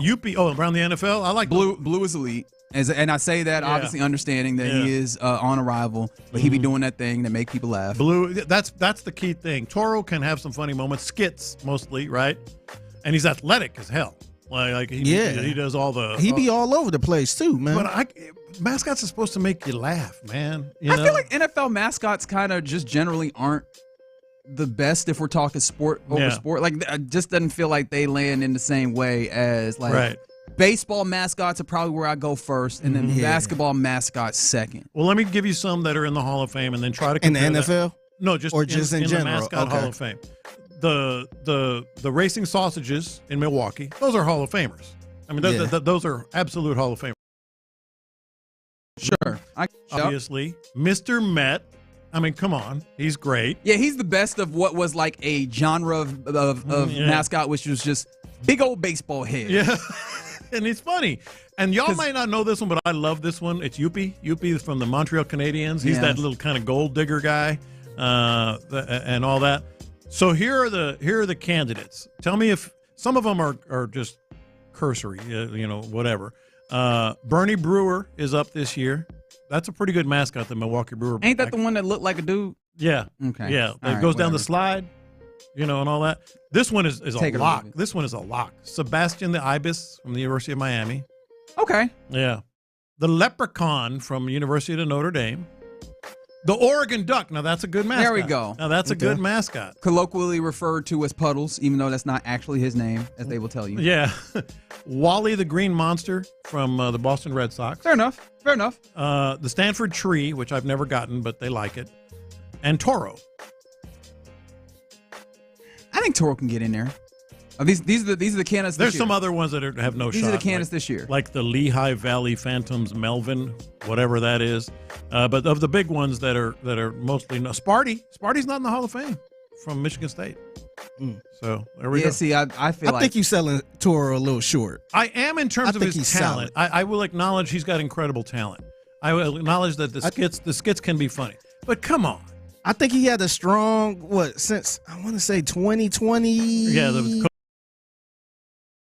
2020. Oh, man, that's a strong 5 years, man. Maybe, you could maybe say it might be a little too early. Yeah. He needs a little more seasoning. I think right now he's solid, man. But solid shouldn't be in the Hall of Fame. If we're talking about NFL, because you keep bringing up these baseball, I think baseball mascots don't even hold. I think you can't even compare the NFL to that. I like the Chiefs Wolf. He's funny, or whatever he is. Oh, KC the Wolf. Yeah, I like the Colts. Yeah, Blue. Yeah, someone on the text line agreed that Blue is awesome. They don't like the Colts, but love watching him hump the goalpost. And you got to have the big belly to shake. That's right. Yeah, you got to have a big belly to shake. Clutch get involved in that, obviously. That's why Clutch is so good. He's a Hall of Famer. The Nittany Lion is in the Hall of Fame. Now I'm just going to spend unnecessary amounts of time in here doing this. And somebody said Toro's HEB commercial run is Hall of Fame. You know what's funny? The Orbit one that they got going right now kills me every time. With the Spanish flashcards. Oh, yeah. Kills me every time. I will admit it. It's remember great. Turbo? I do remember Turbo. Well, that's a Hall of Famer. I need you to, legitimately, this is homework. I need you to give me, go and break it down. I need you to break down the Hall of Fame case, or not case, for Turbo. I need you to use your writing brain, because right now this isn't enough. I need you to get serious about this. And then I appreciate the 832 saying they hate all mascots. Mm-hmm. Okay. Some people could. That's a way to go, too. Yeah. Oh, Bernie, the Miami Heat mascot, is in the Hall. That's a good mascot. Big long face, a basketball on fire. That's the mascot. They made an anthropomorphized on fire basketball. Get the bleep out of my face with that, man. Oh, we're in a different segment. Hold on. You about to mess the people up. In 1 hour. Yeah, there we go. That's 1 hour. That was a tease. All right, so I got to admit, Adam Schefter, I feel like we all have to follow Adam Schefter if you are on social media, because he is just such a valuable football resource, except I don't really get what his bit has been recently, his social media Twitter practices have been recently, because obviously he'll post NFL stuff, but as yesterday, actually 2 days ago, just out of nowhere, he posted that the Knicks overcome a 20-point deficit to win Game 1 in Boston. Schefter. Yes, Schefter, the football guy. Yeah. And I know that sometimes he tries to go over basketball-wise, but I was like, all right, maybe he's just being a company man. That game was on TNT. I'm like, what? Why did? Because it's not like I am posting my opinion on this. That'd be one thing. He was like, here is a news report of this sport that I don't cover for this place that I don't work for. And then he followed that up with, I'm with you, man. Yesterday morning, quote, developing story, over the weekend, Barstool Big Cat was hospitalized due to a kidney stone. He has since been released, and with that episode seemingly over, PFT commentator is now on the clock. What? Wow. What is this about? Wow. Nobody cares about all that. Yeah, right? And that's why I roll with Ian Rappaport, man. Oh, wow. That's why I roll with Ian Rappaport. Insider. I don't rock with that insider. Yeah. I mean, if I had to pick one, I would roll with Ian over Schefter. That's interesting. I've never thought of it like that. He get too much into stuff like that, man. That's not his first time doing something like that. And sometimes I just want you to break news, man. I hate to put reporting from the Met Gala. Yeah, I hate to put you in the box. He didn't report from the Met Gala, but he did tweet out the various folks, guys, sports people, especially football guys at the Met Gala, like Joe Burrow, who was out there, Stephon Diggs, who was out there. He did tweet those. But yeah, I'm just like, hey man, what are we doing here? And I'm not even so far as being the person who's like, all I want to see from you is NFL. But I feel like if you're doing reporting it's always an eye roll though. Yeah. It's just like, why is you talking about this? Like, you ain't even making it sound cool. I'd be cool if Adam Schefter was out here giving us his hot takes or his opinions, or even just like, hey, this is me and my family. Like, I wouldn't. A little personal news, that's fine. I was like, I'm cool with that. Just like, why are you telling me about Barstool Big Cat again? Yeah, it's just kind of like, huh? Like, why do I care about? Like, it'd be one thing if, like, around this time last year, he weigh in on the Kendrick Lamar and Drake beef. Or sure. Said, breaking news, Kendrick dropped another one. So it's like, okay, I see what you're doing. But I'm like, man, who gives a damn, man? I was just very confused by his get down.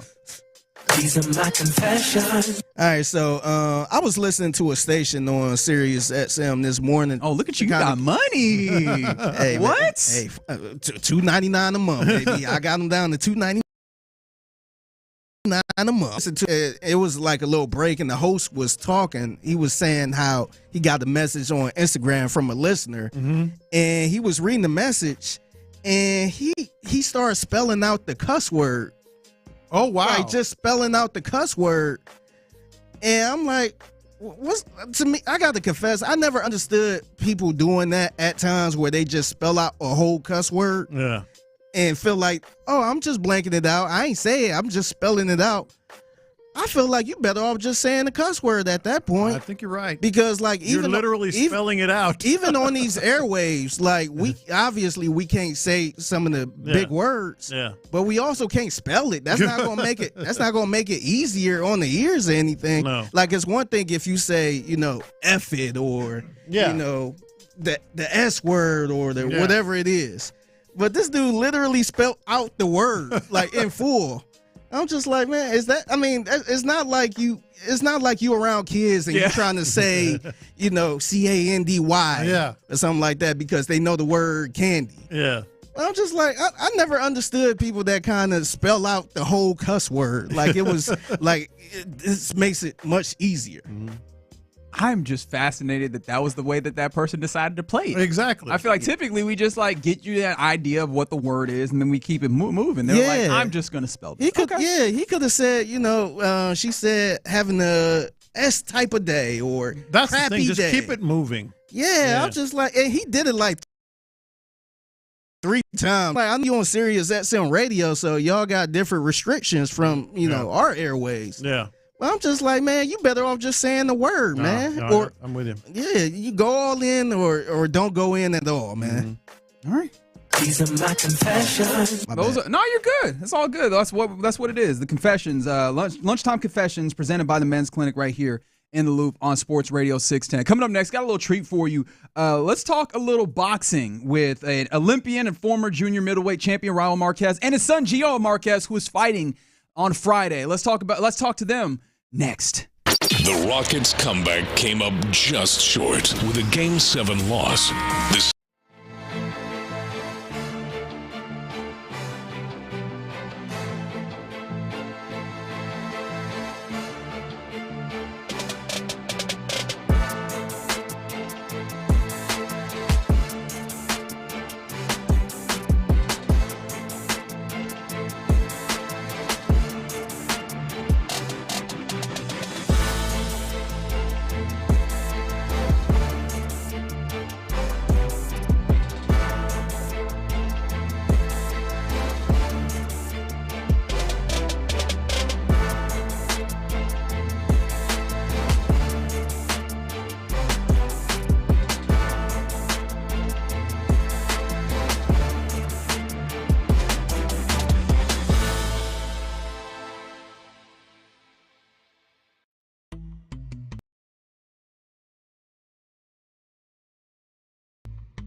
from the Mokaram Injury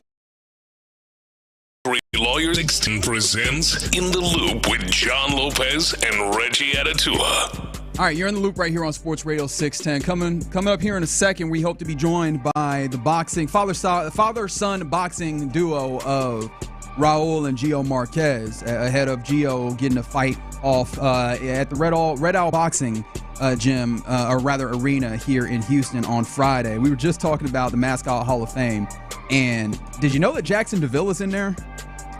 I actually like that's the Jaguar, right? The yes. Kind of funny-looking Jaguar. So at this point, we got 2 of the 4 AFC Souths in there. So now Toro definitely got to get in there. Just off of the strength of division rivalry, Toro got to be a Hall of Famer, man. I love the passionate responses we're getting. Yes. They're like, mascots, come on, man. Mascots make you feel something. That's the whole idea of the mascot. Yeah. Right? And actually, this is the tough thing. There's 33 Hall of Fame mascots right now. And some of them are expectedly legendary. Yeah, and that's the thing is I feel like if we're just talking about mascots in general, like I feel like the Hall of Fame has to be ones that you know outside of your city. Because some of these I'm like, I feel like in the city they're probably like legendary, but let's say that for the city, like put them in the Ring of Honor or something. Like for the mascot Hall of Fame, I feel like it's got to be ones that transcend and go like beyond the scope. Which is why like Monty the Montana Bear for that's the real hairy one. No, this is just look. No, like, I'm thinking of the Memphis Grizzlies. Yeah, the bear from the Grizzlies is there. Or no, not the Utah Bear. Utah Bear. Yeah, the Utah. But no, Monty is just like from the Montana, like University of Montana. I'm just like, all right. So there you said. But yeah, that's what's happening there. We're looking forward to talking to the Marquezes ahead of a fight. Were you able to? You covered Raul, didn't you? Yeah, man. He was one of our cover features back before the 1992 Olympics. Got to know him pretty well. Got to know him. He lived in my neighborhood later on in the 2000s, and I've gotten to know Raul pretty dang well. He's a really good dude. He got robbed in Barcelona in the 3rd round against some Dutch fighter that he outpunched. But that's neither here nor there. Unless Raul wants to talk about it again. About getting robbed against that Dutch fighter, whatever the hell his name was. Joining us now on the hotline, on the phone line. No, we don't. Do we have him? Do we not have him? Yeah. So I'm trying to merge both of these two together. Got you. Give me 1 second. No problem. All right, we'll get there. No, and that's one of the things that was interesting with him. I mean, I think he was trained by his father as well, so it's kind of a family business. Yeah, boxing, because he's training Giovanni. Boxing tends to be that. And I'm interested to ask Gio about this because I'm always fascinated by the folks who follow in the family business when you have a famous dad or a dad that has quite a bit of success. Yeah. Because that is a long shadow that is cast as you step into that space. And Gio Marquez is trying to enter into that boxing space. He's actually, he is 12-0. And he's fighting the OTX 13, which is happening here in Houston on Friday at Red Owl Boxing. It'll actually also be on DAZN, right? If you're a boxing fan, you would have seen that. Yeah, because think about it, and I'll give LeBron credit for this because I remember there was a point in time where he stopped down in an interview and he said that he kind of regretted naming Bronny, LeBron James Jr., which is why he goes by Bronny because of the shadow that he cast. Now, of course, he did help, strong arm him into onto the Lakers. He's not afraid to use that shadow. Right. But I always considered that portion of it. And now we welcome on to the show via the phone line the father-son duo of Raul and Gio Marquez. Gio, I wanted to start with you because I'm sure a lot of people talk about your dad, and I know that – actually, let's start here. At what point in your life did you realize that, oh, my dad is a big deal and he in this boxing thing for real? I would say probably once I got a little bit older, traveling. My father, he was the commentator for Showtime for many years, and we would go to these big fights, and the recognition he would get at these big fights is when I realized, oh, my dad is, really well known in the boxing game. And also when he would be embraced by celebrity boxing superstars like Floyd Mayweather, Pacquiao, when I would see all these guys embrace him, I'd be like, wow, my dad really is that guy. And Raul, I wanted to ask you, about the family business, so to speak. Obviously, I've known you since the early 90s and followed your career very closely all the way in Barcelona and your professional career and everything. So clearly it's a family business. But as a dad, were there ever any moments where you were like, I don't know if I want Gio to do this or not? Oh, absolutely. Absolutely. I mean, my boxing, he was a pretty good amateur. It's a tough sport. And then, of course, Arturo, which, that's my 28-year-old. He went to 10-0 with 6 knockouts. He was signed up with Top Rank. He did well, but then he had like a little eye injury, and we decided to, it's not the right way to go because, boxing is tough. And, he's an educated kid. He's got a good job now. And both of my older guys, they're in the oil and gas business, so they do well. And then, Giovanni, of course, them are his big brothers. He kind of wanted to try boxing. And for a while, I was like, Giovanni was into football and, other sports. But I wanted to make sure, like, does he really want to do boxing? And, and I would tell him, it's tough, the discipline and dedication, going to the gym every day. And, he kept asking me, I want to go, I want to try it. And, sooner or later, I decided, okay, let's give it a try. And Giovanni, showed me that he's very disciplined. He's very dedicated. I remember him losing his first fight, John. He lost his first fight. Actually, I thought he won, and, that's when I knew that he had what it takes to, continue in this sport or just the discipline, dedication, because that's what I see in my son. Besides him being talented, he's got really good skills, but sometimes you got a kid in any sport, they could have all the talent in the world, but if you don't have the discipline and don't do your run, put the rounds in, put the sparring in, put the bag rounds in, then you're not going to go nowhere. So, Gio had his first fight when he was 12, and he's come a long way. He's come a long way in the amateurs. Like, he ended up winning the National Golden Gloves, won the Outstanding Fighter Award. Then we turned him pro. He debuted on Showbox on Showtime. He's 12-0 now with 6 knockouts. He's maturing. He's growing, and we're enjoying this ride. I mean, I think it's fun, and we're trying to make him a champion one day. Yeah, we're talking to Raul and Gio Marquez here in the Loop on Sports Radio 610. Raul, this question is for you, but it's about your son Gio here. Obviously, you're a great boxer in your time, and obviously you held titles and such. A lot of people enjoyed watching you. What of your boxing style do you see in Gio's style? Actually, we have a totally different style. Gio is very athletic. He's more of a boxer puncher. I was more of an aggressive type of fighter, coming forward all the time. But what I like about Gio is he mixes it up. He could box and move and give you angles and use his speed and use his jab to win fights. But he also has a little bit of me, like the attack. We've been working more on inside boxing, inside fighting, being a little bit more aggressive. Things we've been working in the gym. Getting busier, like starting faster. When the bell rings, set the rhythm, But what I see in him that I think has a lot to do with me is that fire in him. I think he's like I said, he's very dedicated. I don't have to worry about him putting his miles in or getting up and hey, we got to meet at the gym at this time. And that's what I had, like I had that fire in me. I wanted to be somebody in the boxing world. And I think him being around, me and the boxing, mostly all his life, and then him sparring with guys, even at this point right now, like Shakur Stevenson, like he was in camp with Devin Haney, who just fought not too long ago. He had sparring with Ray Ford, even Regis Prograis for this fight, sparring all those champions. And him doing well with them, that shows me that he really wants it. Gio, my question for you is it's hard. One of the hardest things, at least in my experience covering boxing over the years, is being patient once you turn pro, because you want it all and you want to get that big fight. And I'm guessing that's one of the places that is a difficult thing for you. And how's Raul helped you with that? Making sure you're taking all the right steps, not getting too far ahead of yourself. For me, it's not much of a struggle. I find it easy because I'm in love with the process. So I take each and every day, one day at a time, and, just improving, throughout the days, every day, fight by fight. It's kept me grounded and hasn't kept me impatient. So I'm very patient with this sport. I know it's a process, and I know in due time I will be. And Gio Marquez and Gio, I mean, you talked about the time when you figured out that your pops was that guy, and obviously he's been training you.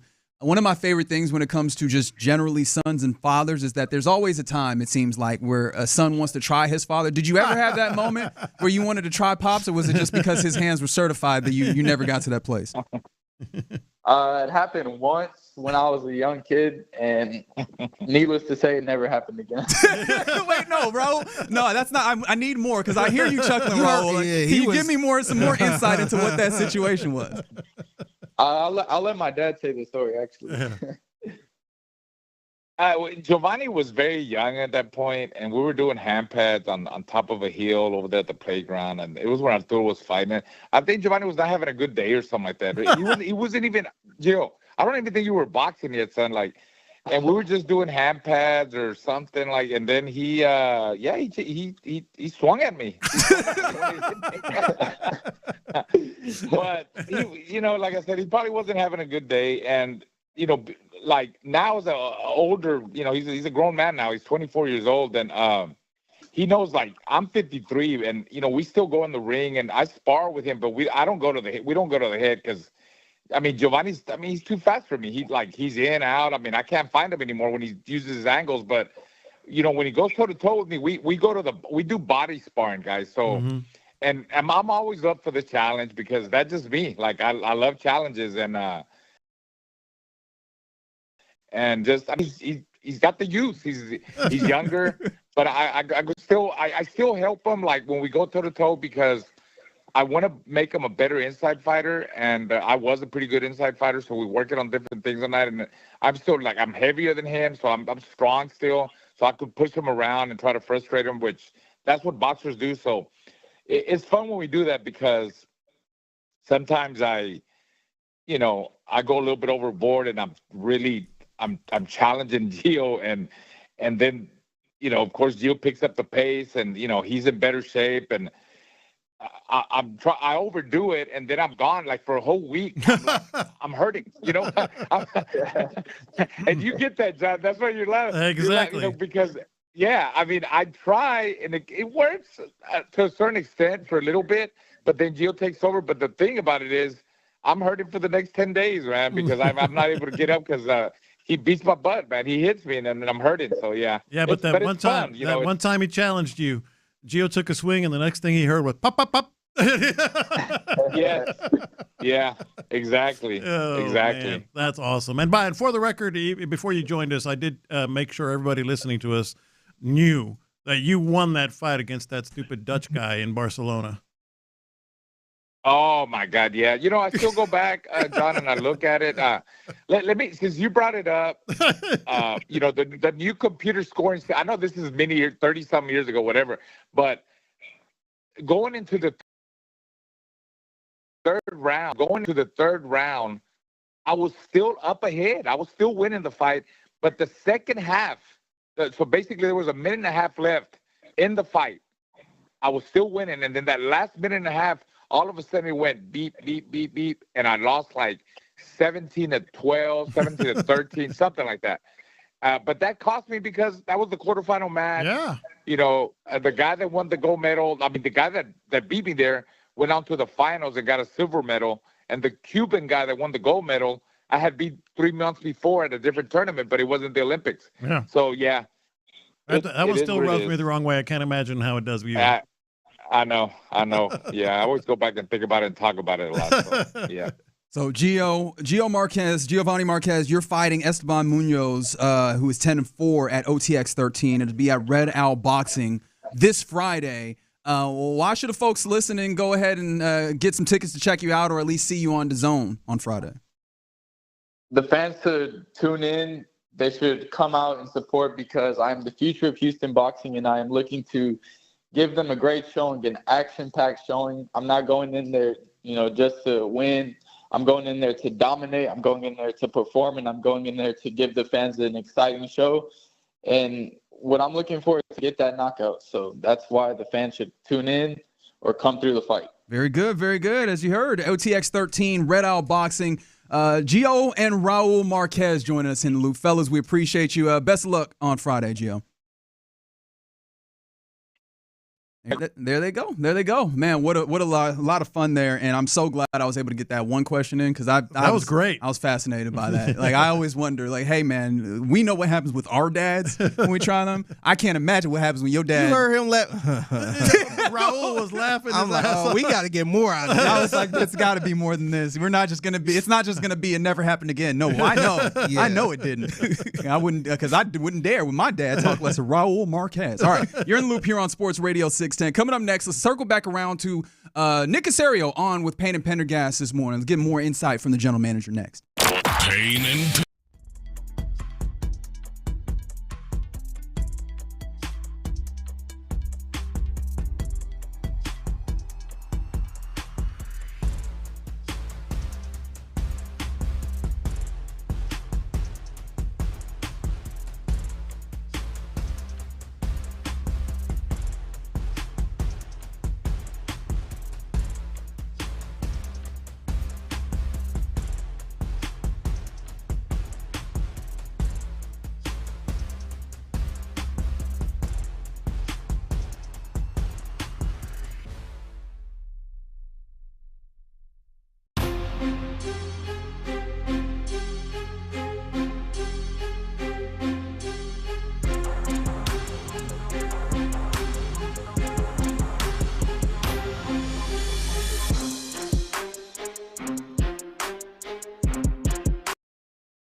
Sean Lopez and Reggie Atatula. Yeah, appreciation again to Raul and Gio Marquez for joining us last segment ahead of Gio's fight on Friday as part of OTX 13. Go ahead and give him a look, see what the young man has cooking. A 12-0 record, looking to go 13-0. And in that, we were talking about, the time that you fought your dad, and from the 6'3", you usually don't want to fight your father. They have that old man strength, and I will add on top of that, they also are not losing to your punk self. No. That's the big thing is they're like, I'm in this now. Yeah. Absolutely not. Yeah, if you the type that will beat your father, you are a menace to society, man. Because here's the thing. You should be in prison. As soon as you beat up your pops, how is he going to tell you to take out the trash? Yeah. Right? Like, how does that work? No, clean up your room or what? Yeah, can't nobody control you. If your father can't control you, if he can't even beat you, then people need to run away from you. So whether or not your father is strong or what have you, he has the want to make sure that no, this goes one way and one way only. Whether I have to cheat, if I have to, we might have to break your bones. We can take it to the ER. Yeah. He said he swung on his pops, man. That is a absolutely no. A champion boxer. They're just like us. Hey, I would never swing on my pops, and he's nowhere near a champion boxer. Oh, man. Now I need to just find the various places in sports and find out if they also have the same experience. One of those being like, what happens if your dad is an NFL offensive lineman, right? Like, did you ever think about swinging on your old man? I imagine that some of the guys on this Texans offensive line, some of them are a little bit old enough to where I think we might be finding out relatively soon what their kids are willing to try. But yes, this Texas offensive line is one of the focal points of this team as we go forward. And it came up, obviously, when Nick Caserio, the general manager of this team, also the vice president, I want to make sure I give him that credit. I never do. Sell him short? Yeah, I am selling him short. That's my bad, Nick. Didn't mean to do that to you, brother. Offensive coordinator? All right. Oh, man.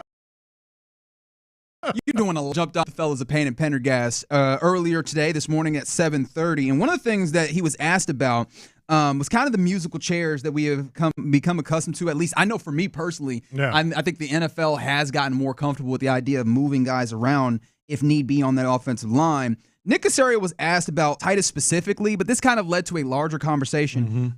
So Nick Caserio, is Titus a guard or a tackle?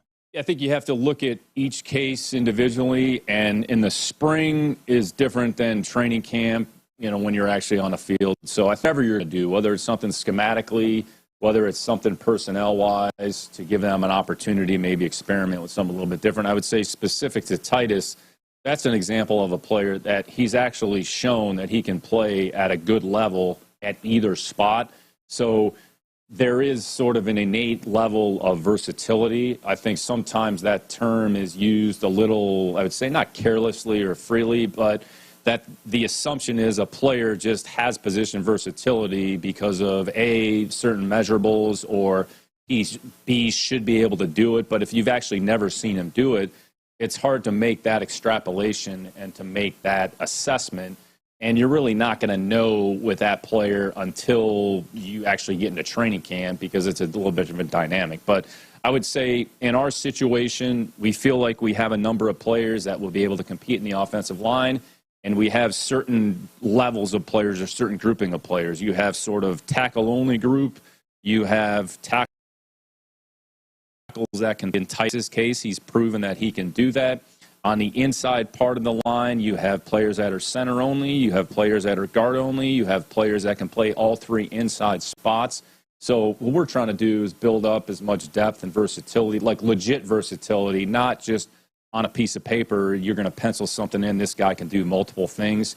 Well, A, if you've never seen him do it, it's hard to make that assessment. But and B, if you do give him the opportunity, maybe you'll have a little bit more information so that if you are forced to move some players of a comp level. So we're sort of in the infantile stages. Yesterday was the first day on the field of actually individualized work.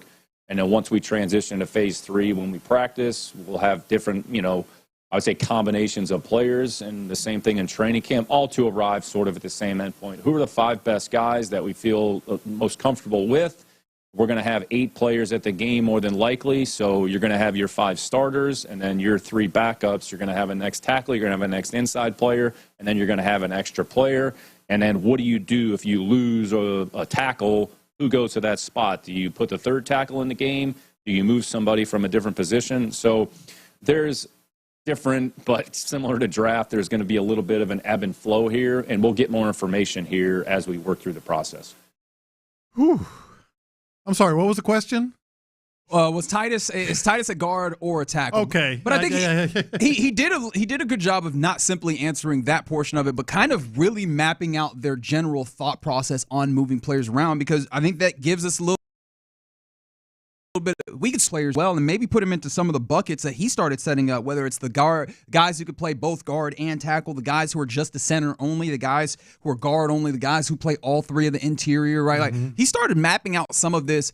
And what I did appreciate, though, is that he made it abundantly clear that, there is some level of you do need to find out what versatility, real true versatility, and not just we could stick them over there, but can they actually do the job at the level of both of these things, a la the Swiss Army knife thing that we were talking about before, so that you also have like the injury protection and those types of things, because we saw them have to do that last year. So having a better idea of that in spring, or not in spring, but before you get to the season will be super helpful. So that if you get into the season and you do have to make those moves, you have certainty as to whether some of these guys can play in these various places. No, that's all fine and that's all accurate. But that was the Nick Caserio that we occasionally get, where it's word salad and it's no real answer, but it did offer insight to their thought process, as you said. Well, he did answer the Titus thing. Did he?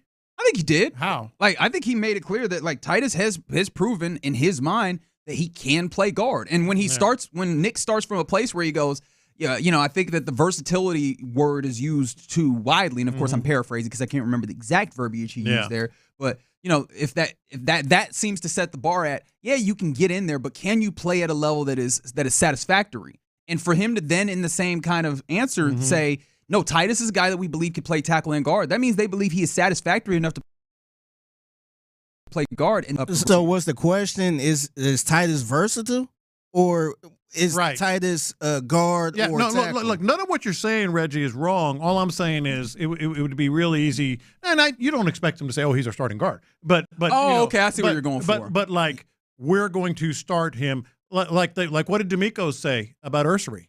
He's a tackle. He's going to start as a tackle. That's all we needed to hear.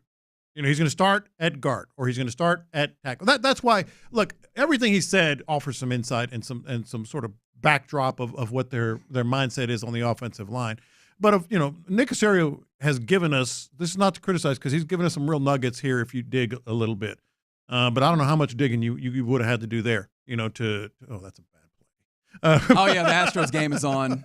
They currently lead 1-0, and it's staying 1-0 because of a bad running. Base running error. Anyway, but you see what I'm saying? Like, just little nugget. Never saw it on that one, and he's been good on some of those. But other than the insight you talked about, that was about it. But I mean, yes, and I think part of the reason why he's not able to say definitively whether Titus is a guard or tackle in the ways of what is he going to play primarily is what he also then started talking about, which is, hey man, they're going to try multiple variations of this in camp. Like, they want to see this on the field and ultimately find which of these, like, with the puzzle pieces of the people that actually have true versatility, how does that then fit together? Does that give you encouragement or not? Like, the idea that you're going to have to piece some of this together with the various guys are inside, or maybe this guy plays the inside three and we have to find where the five are, considering that not only are they doing that, you're also all learning a new system at the same damn time. No, it does give me a little bit of encouragement simply because of the uncertainty at almost all five positions. So you do need that, and I think that's where you have to give Caserio a little bit of grace on this. They don't know. He doesn't know. They probably have their hunches, but they don't know how it's going to play out, and they're going to try to find the right guy. Speaking of not knowing, because one of my big not knows when it comes to this offense is, what is it, and what does it ultimately look like for these players? I thought that there was a good question asked of Nick Caserio by the fellas of the morning show on, like, hey, just is it going to make it more difficult, like, coming in with a new offensive coordinator or whatever, considering that all these new players that you have? And Caserio seemed to go in the opposite direction, basically pointing to the idea that everybody's learning the system at the same time, right? Everybody is kind of picking up this at the same time. So I guess you're installing from the ground up. Like everybody has these things that they're trying to learn. I think Seth even got to the point where he was talking about, hey, maybe your veterans have to remain locked in a way that maybe sometimes if they're like, I know this already, they wouldn't be there. Yeah. Do you view it that same way? Because for me, I think, and again, maybe this is just the situation of I am not in that building. I'm not on that level of install when it comes to a football team. So I don't think about it from that same perspective. But I was like, doesn't that take you away from some of the instances where you want, like, especially if you're dealing with young guys, the vets have a level of understanding of this and they can help impart some things, at least a floor of the things that especially with the limited time that you have in implementing and inputting all of this. Like, doesn't that feel like that would be in a negative space? You would think, but I also feel that that's part of the reason that they brought in guys that are familiar with at least what the premise of the system is. Yeah. And that matters. I mean, they may have. I keep saying, I think Trent Brown's going to be given every opportunity to be the right tackle. And he's a tackle only, ain't he? And he's a tackle only. But they may think, let's just bring him in to help some dudes out, and if we get something out of him, great, but he knows what we're going to try to do. So there is a little bit of that just with the personnel that they brought in. Yeah, okay. I think that's interesting. Yeah. How about this? This is Nick Caserio. This is, a little bit off the beaten path of like offensive line, but they obviously talked to him about the draft and everything. And again, if you want to hear the entirety of that, the Odyssey Rewind feature on the Odyssey app is there for you, and then also the podcast is up on the Payne and Pendergast podcast page. This is Nick Caserio talking about kind of mock drafts and how he utilizes them as a general manager. I wouldn't say big surprise, Seth. I think more than anything, sometimes, and we've talked about this, mock draft. You guys know how I feel about mock drafts and post-draft grades and all that other nonsense. But really, the mock drafts are about positioning where a player potentially is going to fall relative to a range. I would say in some cases they were really out of whack, and then all of a sudden you have this like mad dash 2 to 3 days before. All of a sudden this guy's like moving up the board or his positioning is changed. He kind of anticipated, I'd say, the first 10 to 15 not coming off exactly the way that they came off, but having some understanding of the group of players that we expected. And then again, as the draft, as you work yourself through the draft, so players come off, it's really case by case, and it's very team specific. And then players are taken, they're drafting players and taking the players that they covet, that they want to add to their team. And eventually it's going to kind of thin itself out, and then you're drafting like a different level of players. So we've talked about this. I've talked about this just relative to a range of players or grouping of players at a certain level, and where they kind of fall on the board, where they fit relative to their grades. So not necessarily anything surprising. We ebb flows of the draft. I think we try to maintain as much flexibility, adaptability, and it's very fluid. Understanding players are going to come off. There's going to be certain players, if you have 3 or 4, you might lose all 3. If you lose them, what's the next alternative? And you just kind of keep it moving. So try not to get too high, try not to get too low, adapt to the circumstances as you go. And, we felt that that's kind of how those 3 days went. So, yeah, that was a lot from Nick Caserio. Admittedly. Now, they were flexible. And they that's showed a lot of that. There was that. And there was other answers that he had within there that I think also filtered into this. And one of the things I was hoping to get was just a little bit better of an idea of what the thought process of this is. And maybe I'm just late to it. It's very easily possible. I was like, I was like, is there a method to the madness? No, it's just madness. Because there's some instances where it's like, all right, move. But other instances, it's like, all right, for a certain player you move, and we see, sometimes just picks for pick trades. And it really is just a pure madness when it comes to the ways that he goes about utilizing the draft. And I don't know what I am to take of it, other than you really have to be the master of your domain. Well, he's light on his that. feet. He's light on his feet when it comes to the draft, and that has proven to be one of his strengths. Right, and so I will just give him his credit, because it's like, hey, this is not necessarily clinging to something like some general philosophy that will lead to the decision. It feels like everything is really fluid in a way that sometimes we say that we will be, but I don't think that people often are. It seems like Nick Caserio really is that, just kind of playing it somewhat by ear, but with a level of intentionality as well. All right, you're in the loop here on Sports Radio 610. Coming up next, typically the time in the show where we hand things over to Figgy Fig for Figgy's mixtape. What you got for us, bro? Yeah, so a man claimed his girlfriend made him look bad after he shut down his proposal. at their best friend's wedding. Oh. So I'm going to give y'all the story on that and all the comments people been saying about this. Plus, it kind of got me thinking, what was the worst thing that happened at a wedding you went to? Oh, that sounds like that. 713-572-4610. Send them in. All right, let's do that next. The Rockets' comeback came up just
Sports Radio 610. The Texans play here. Pass the aux cord and crank up the volume.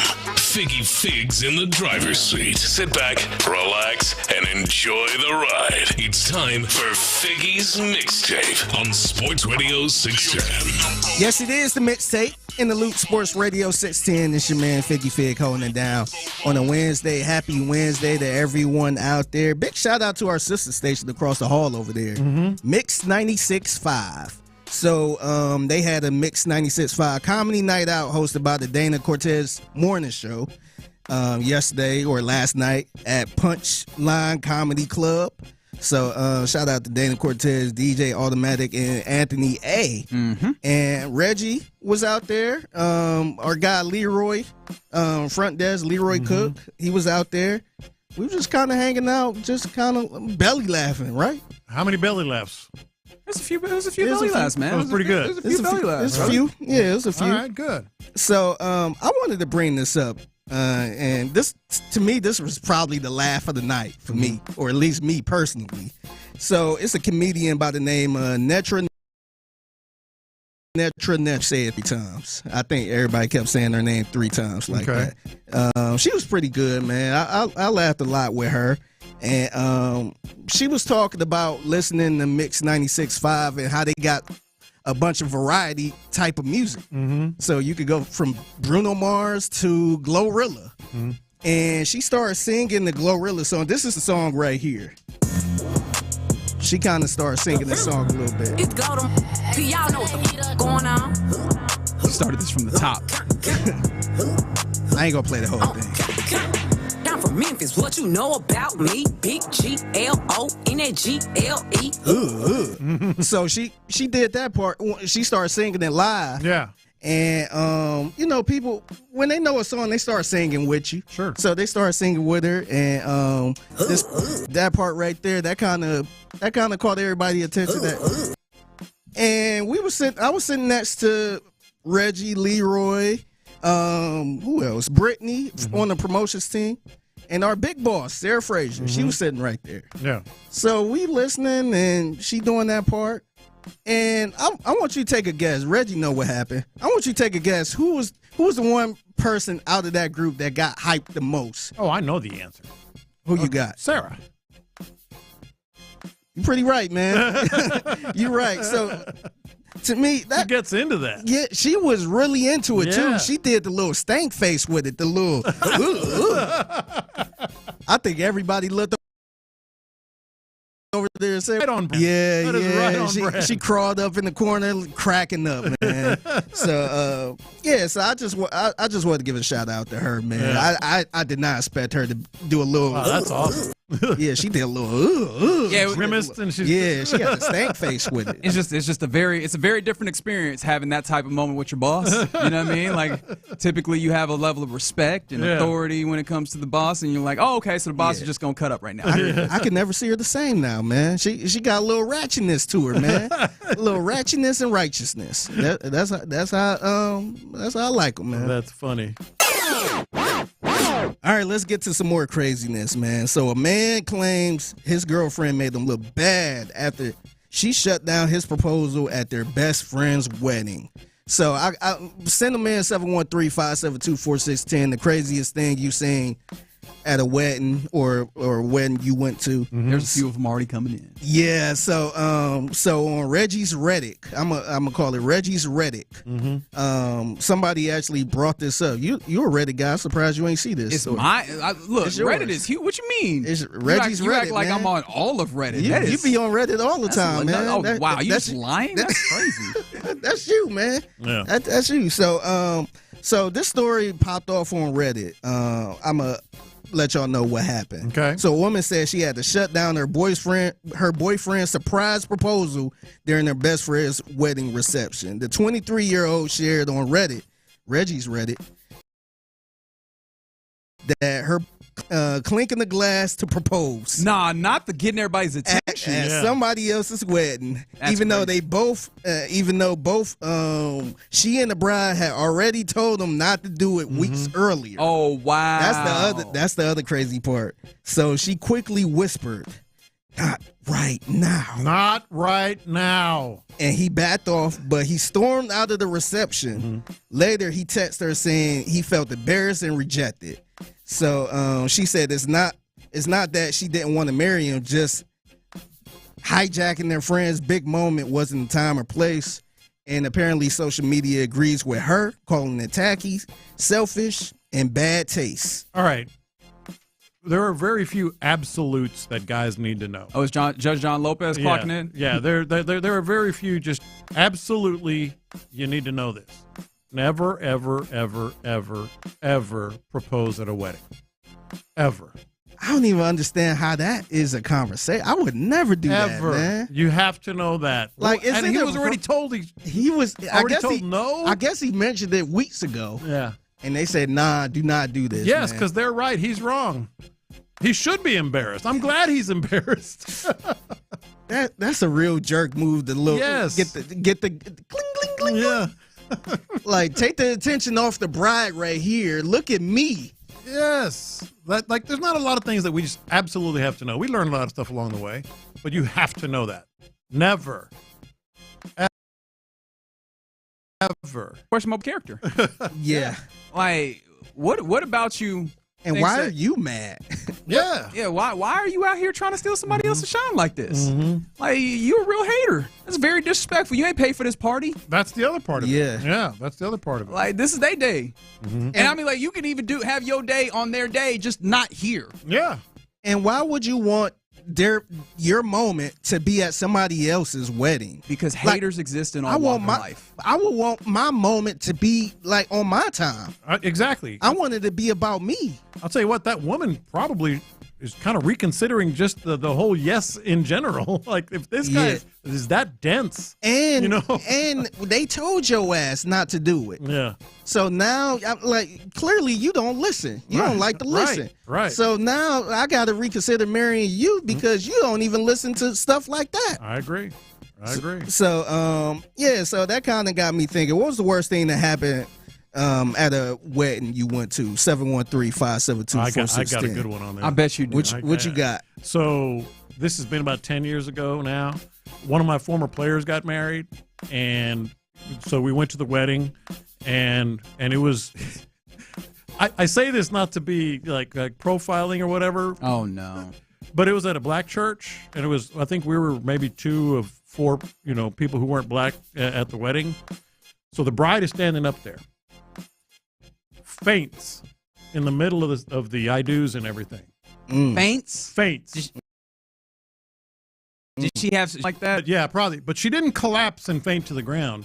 She fainted to the left side, where there's all these, what do they call them, stanchions of candles that are in glass. Were they like those big, were they long, lit? Yes. I know big what you're long talking about. glass, like tubes of sorts. I don't know. Yeah. 3 of them. Big. Bam, bam, bam. They went down like dominoes. Man. Fires pop up on the floor. Oh, man. Dude took off his jacket and put out the fire. Oh, he went into hero mode. Good for him. Another person was like, where's the fire extinguisher? Meanwhile, she's passed out on the ground. Oh, man. The bride-to-be.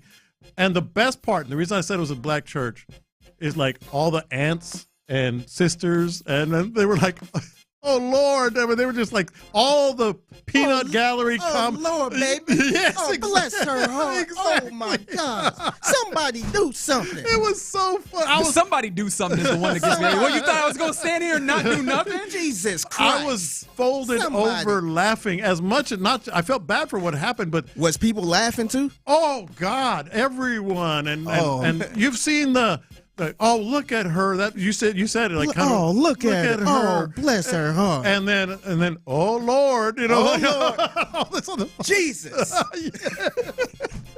That was the best wedding I've ever been to in my life. Just basically the best wedding. All right, man. Then they had the fire out, and there's water all over the floor from some of the flowers fell over. Oh Lord! And this is the thing that I asked: what point in the wedding were we at? Like, were we near? It was right before the I do. We can rein this one out. Like we this is an official wedding at this point. This counts in the scorebook. My favorite. He hasn't gotten the joke yet. No, I got it. It was 5 innings. My favorite part of the whole thing is after I'm laughing. Everybody, a lot of us were. Some of the moms and the aunts were just sort of doing what I just said. was they finally get her going. I'm all right. Stand her back up. And her maid of honor grabs a towel and starts trying to dry her dress that's all full of water and stuff. Oh, we're well beyond that. We are well beyond that. I appreciate the look, though. Yeah. From the 281, they said good timing fee, which means they wanted to get this off their chest. Uh-oh. Just happened this weekend. The groom's ex showed up at the wedding to start a bunch of stuff, and I think each of the bridesmaids took turns beating her keister. Literally? The bride? The bridesmaids. The bridesmaids, which shout out to the bride. You picked some good bridesmaids. Okay. I felt better about that. Isn't that like a quiet contract that you sign when you agree to be a groomsman or a bridesmaid? Yeah. That is something like Y'all that. my bodyguard. I got your back. They the bodyguard. You got to ride out. But yes, apparently they beat her How ass. about we need to get that girl that crashed the wedding together with the guy that had the proposal. Just chaotic people. Oh, they would have whooped his ass. They would have been whooping feet. Absolutely. If he did something like that. The other one I see here said they're it's from Mr. Cuz words apparently. Their only male cousin had a wedding, and some old lady came over to the groomsman's side and started kissing hush. They got scolded. Wow. They got scolded by some random old lady. Now, what was y'all doing? This is the question. You didn't tell me what y'all was doing. Were y'all over there cutting up during the wedding when they was talking? Yeah. Because she might have been right. She might have told y'all to shut up. Mm-hmm. Yeah, I got one.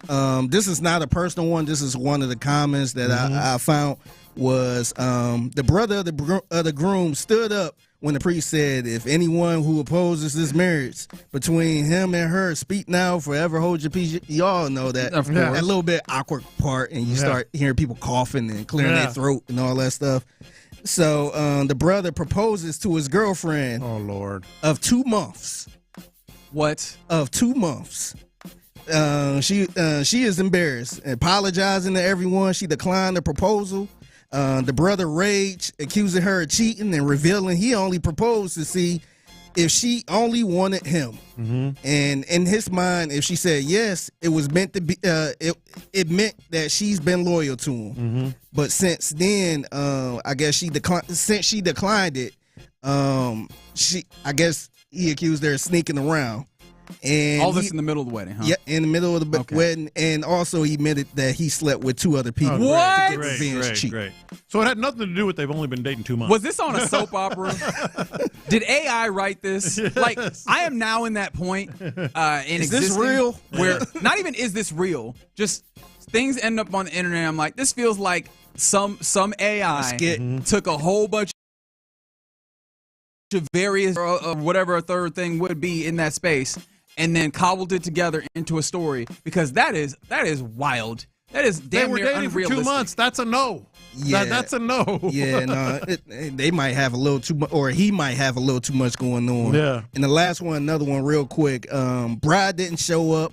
That's kind of typical. That's kind of a little normal. Cold feet. Yeah, get cold feet.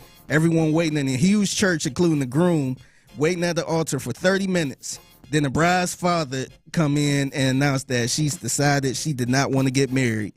But as he already paid for the reception, all the guests should just go ahead on with the party. Yes. Shout out to him. Yeah. That's a good look. Hell yeah. No, that's a great move by the dad. Yeah. It's a real uncomfortable party, though, after that point. No, I don't think so. It's like, hey, man, it's Yes. here. It's No, paid no. for. No. It's definitely uncomfortable. Those conversations. Exactly. I wonder what happened. What happened? Yeah, to what we Susie? supposed to talk about except for part of the fun. it is just gossip. And then you got the groom probably walking around moping a little bit. Thank you for coming thank you for showing up, man. You got to thank everybody for taking time out their day to show up. Hey, that's part of the fun. Nah, no, it's not. For That him, is not I'd be like, fun. hey, brother, you are relieved of your duties. You do not have to be here no I'm more. like, you know what? I'm going to head out. Yeah. I'm going to head out. Y'all have a good time. Enjoy the food. Enjoy the drink. Enjoy the let's get this conversation. gossip going on. Oh, See no. what really happened. I don't like where this started. Went to a wedding with an appetite. You know you're wrong for that. Oh, man. I know where that's going. They had edible cookies on a table. They had 4 or 5. About an hour later, man. they were having a seizure on the middle of the floor. Oh. man. medics. Yeah, multiple people. That sounds like a snowfall wedding. Yes. Put the LSD in the punch. Yep. Yeah, there's multiple people that were wrong. And interestingly enough, 832, I don't think you were the most wrong. No. What the hell are you doing having edible cookies? Well, you did have 4 or 5 of them. That is crazy. Somebody's grandma is here, man. All right. That is Figgy's Mixtape. You catch it every 1:20 p.m. every weekday right here on Sports Radio 610. At the Figgy Fig on social media, if you see something that you believe to be mixtape worthy, let the man know. All right, you're in the loop here on Sports Radio 610. Coming up next, we get ready to hand things off to the fellas of the Drive, and we will do that next. But right now, I did want to tell you, we were just talking about weddings. It's wedding season.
here in a second. Much appreciation to Raul and Gio Marquez, who joined us earlier in the program. Shout out to Gio. Best of luck to him on Friday as he's fighting out there at Red Owl Boxing. Also, that fight will be available on DAZN OTX 13 if you are inclined to see it. Somebody said, speaking of AI scripts, the wedding cancellation but reception happened on Fresh Prince of Bel-Air and Sanford and Son. Okay, so there you go. Okay. Well, there's a couple of TV shows where you had something like that happen. All right. So right now, I should mention the Astros actually doing that. They're doing that thing where they tease you. Yes, Yes, that is absolutely how I categorize it. It's a 6-1 lead right now. So it does look like, as of right now, and maybe you need to knock on wood because maybe I am jinxing it just by mentioning it. As of right now, it looks like they will get out of Milwaukee without being swept. It's 6-1. It's the bottom of the sixth. There's Pena with the home run in that sixth inning to really open this thing up. But yeah, we were talking about it earlier, like the Jose Altuve of it all, like the ways in which does it feel like this is a blip in the radar, like just kind of a rough stretch, or if this is going to be a decline in some ways. Altuve 0 for 4 right now in this game. So you're continuing to see kind of not that the bat not necessarily going the way that you want there. Yeah, going on 3 weeks. I mean, coming into today, it was batting 170 and slugging percentage of 344. So it is going to be some, at minimum from here on out, even if he responds with, an absolute tear offensively, et cetera. At minimum, it's something that we're going to be watching. I mean, we're going to be keeping an eye on it. Once you hit 35, you get on the wrong side of 35. That's when people, start to wonder about these things. Yeah. All right. We were talking about the Rockets earlier. Rafael Stone was talking to the assembled media, as was Ime Udoka. Actually, yeah. Let's get this here because this is a couple of the things that we were talking about, like Fred VanVleet, whether he'll return. I think we feel comfortable in that, but I think I want to hear it from the horse's mouth. Rafael Stone, how confident are you in bringing back Fred VanVleet?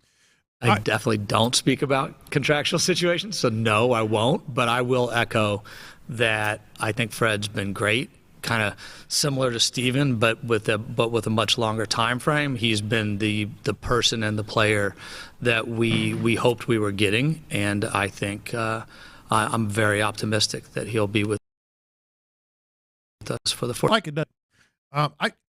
I get it, and certainly wouldn't criticize it bringing him back, but that number is just really big, man. It's really big. I think, and I know Bobby Marks, who he's been in front offices in the NBA, obviously been a general manager, but then also he covers the NBA for the ESPN and really has that perspective. He put out his end of season, kind of off season guide for the Rockets, and one of the things he talked about was kind of seeing the potential of a opt out of this $44.5 million for this next season, right?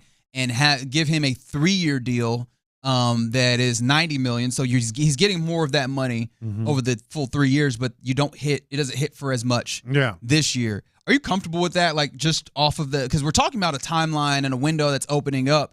And yes, for next, I think even in the immediate future for that next year, having Fred here and what he gives to this team is very important. I guess I have not talked about or thought enough about what that looks like in year 2 and 3 and how you feel about that if you do, because that is a way to kind of massage this and have the number look better. But then you're talking about a Fred VanVleet that is, maybe slowing down a little bit more so. And it's tenable now, but how much do you feel that back end cost is worthwhile? I think it's worthwhile just because of what you might get on the front end, especially if you add that star that we've been talking about the last couple of days. With the Rockets adding a big-time scorer, big-time star. The front end of it, I'm comfortable with it because as much as I've said it's a big number and you're going to have to really, sort of by spectacular end of the playoff run because he's not that good a shooter. He's a good shooter, but he's not that hitting 8 threes and all that. So, but I would want him back. That said, you still need the other pieces. His leadership, you can't. You just heard it.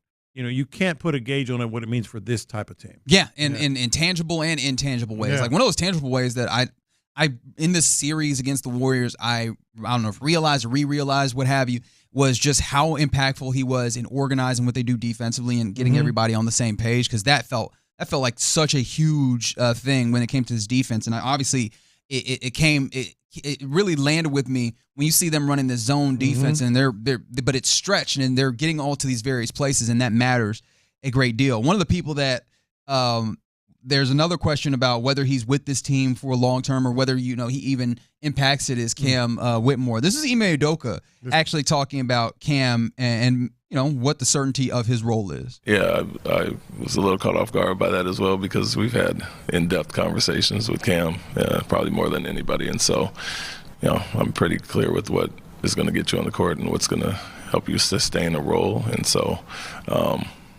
Yeah, I'll leave it at that as far as that, but plenty of conversations, very clear with what's needed, and, opportunities are there and not always taken advantage of, or, other guys step up and play a little better at times, and you're looking for that consistency there. And so we'll have our exit meetings. We had about 5 or 6 yesterday, and we'll catch it. We made a lot of points, but ton of potential there. Just the consistency is the main thing, and he knows that. Ooh. That was not exactly an endorsement. No, and on top of that, it comes off of Cam, feeling like he's uncertain about his role. So just the idea that they aren't even on the same page about what they need from what's needed from him. And I've told him before.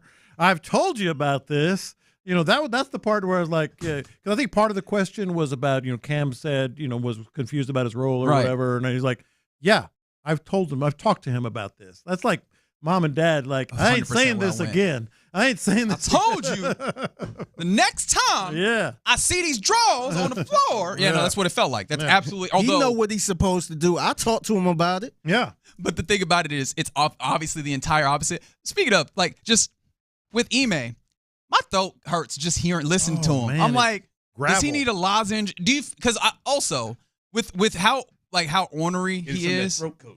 Yeah, man. Yeah, I'm a big fan. With how passionate he is as a dude and what he believes, particularly defensively, ain't no way he talk like that when he's talking to his guys. No. Is he just saving his voice when he gets in front of these microphones? Mm-hmm. You know what I mean? It's just there's very little oomph behind him when he's talking to us. I think you're just hearing the repercussions, the after effects of what he and what was he yelling at before yesterday? You like the idea. He's just always yelling. Always like he's whenever he gets in front of the microphone, he's just like, I'm sorry, I ain't got nothing left. This is all I got. Really glad to see what the Rockets ultimately do, and that it seems like the Rockets continuing the same kind of status quo, but I'm still very fascinated by that very high bar mark. That I'm sure that'll be something that the fellas discuss when they hop on the show. In fact, we welcome it in right now, courtesy of D&M Auto Leasing. It is Clint, it is Ron. Fellas, what's popping? Shout out to L Stone. What's good, fellas? Speaking of to the points that you're making, is if we use the analogy of yelling. Mm-hmm. You think he's done yelling at Jalen Green? Do you think he's reached the point of I ain't even yelling no more? It's just like, oh, I ain't mad. That's it. You're not grounded. That's just you're not grounded. You know what I mean? You know the one thing it was a lesson that I learned early. You never want them to stop cussing you out or grounding you. Like if you're you're on a team, you never want them to start you never want your coach to stop cussing you out. Mm-hmm. Like, hey, like especially if you know you done something wrong, you know you didn't use technique and they stopped talking to you. Well, that's the old adage. Just go ahead, man. Hell, man. Just don't worry about me yelling at you. Worry when I stop yelling. Yeah, and that's what I'm saying. I wonder has he just thrown his hands at Jalen like, all right, man. Yeah. Like I feel like game 3, maybe game 4, he was still yelling. Mm-hmm. That'd be game 5. Hell, man. Mm-hmm. Well, in that series, go get you 8. In that series, I think you might be right. Like in that series, go get you. I do think though, he might have moved away from yelling. I think he feels in a confident way. I feel like he's like, I'll talk to you. Like I know that you're Green. He's trying to get better. I feel like he's in that. Hey, come here. Let me talk to you. I don't agree with it. You don't? You got to shoot at more than 8 shots. I'm sorry. I don't think he plays. We were just talking about Fred VanVleet. And I know, he does the work, and I think that's what you're talking about. That he's trying. He does the work. I think he wants, but he doesn't play with conviction. Fred VanVleet, for all his faults, he'll pull up that thing from 29. No, he went from 13 and was not deterred. Yeah, that's conviction.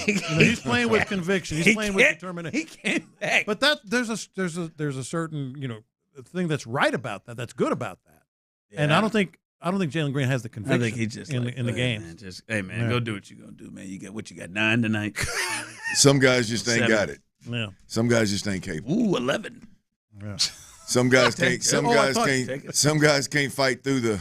Yeah. Can't fight through that's a rough first quarter, man. It's blurry out there. I don't know really what they're doing defensively. I'm not reading. I'm not seeing everything clear, man. What do I do? Yeah. You go into a shell, or do you keep pushing? Do you fight through it? He seems to be one that goes into a shell and seems to be one that's A-okay with. Now, when the shots are falling, and the plan's just right, wide receivers are wide open, right? Defense is locked down, pressure's getting there. Well, he's all smiles, baby. Let's chest bump and high five. But when it goes south, it's. But on the coach front, the thing with the coach is interesting, and just I don't necessarily care about Jalen Green in terms of but like a really good coach, in my opinion, like you got to find whatever it is that pulls the best out of that kid. Right, you rip the ass all the time. Then find. Now, I think Jalen Green in general he has a responding issue. Like he's not going to respond well to anything. There's a level of I think you just don't have it type deal there. Yeah. But it is fascinating to watch some of these great coaches work that'll just dog cuss one guy and then handle the next guy with just more of an even keel tone. I think that's the great ones. I think that's the way. That's the best way to do it. No, I just mean, however you communicate, like, sometimes sometimes your communication may be like, a different way. Reasoning. You don't Bobby Knight all of them, but however it is, even if whenever you get to a point, hell, I've done it in coach. All right, man, just go ahead and get on through the line. Yeah. Right, let's go. Let's go. Go ahead. Get next. I mean, man. Yeah, you didn't keep your glove on the ground on that, man. It went right underneath you. And I don't make you come back and do it again or something. You're going back to the line. At that point, like that's where you don't like. However they respond to you, that's where you don't want to be at. But don't you feel like if he was at that place with him, he'd be at a place where he would look like the other guy that I think he actually is at that place with, which is Cam. Right, he'd be on that bench somewhere. We can't win. Yeah, but like in a different way, he finds himself over there. Like when you're in the last 4 minutes of a game and you sitting over there on the bench. But then he came back out and played how many? What? No, I know. Like I think he understands. He knows he's got to play him. Like he hadn't reached the point where, hey man, we're gonna sit you down for a game. But don't you feel like Ime has enough power in that organization that if he's like, yo, this guy, I'm good with it. But I think. For the team, to me, the thought was, and Clint would bring it up a lot last week, was, all right, let me at least see what you bring into the table. And the other aspect of that, because it's a tonight. Yeah, they paid him. Yes, they paid him. Let me see what you bring into the table tonight. Because do we have good Jalen? Yeah. Do we have wannabe role player Jalen, or do we have 7?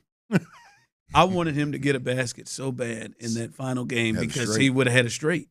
He would have had, outside of the 38 point, he would have had 7, 8, 9, 10, 11, 12. He had the audacity to get 2 8s. He just wanted to pair. If he'd have got that, those inside straights, hard to pull. I couldn't believe it, man. That man shot it 8 times after the entire country's talking about your ass. I'd rather you go get sent to the bench the way Kobe did because he just wouldn't stop. I'd rather you like.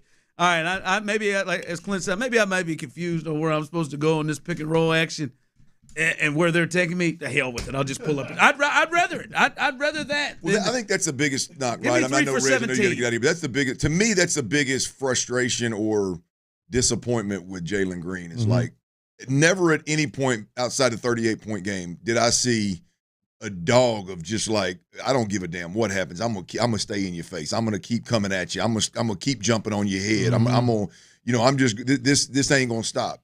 And make the coach, hey, if it ain't it, bring me out. But it just seemed confused, scared, intimidated. Boy, that's a bad look for somebody that's supposed to be a 1. Yeah, or 2. Or 3. Or 6 man. All right. Oh, you can be Buddy. Speaking of Buddy. The hell's got? Boy, how did that happen? Buddy's earning his keep. By the way, that's my ceiling for Jalen Green right there. Buddy Hield? Buddy Hield. Oh, wow. Okay, very good. Well, one thing you never have to question is if you get good drive. It's always good drive right here.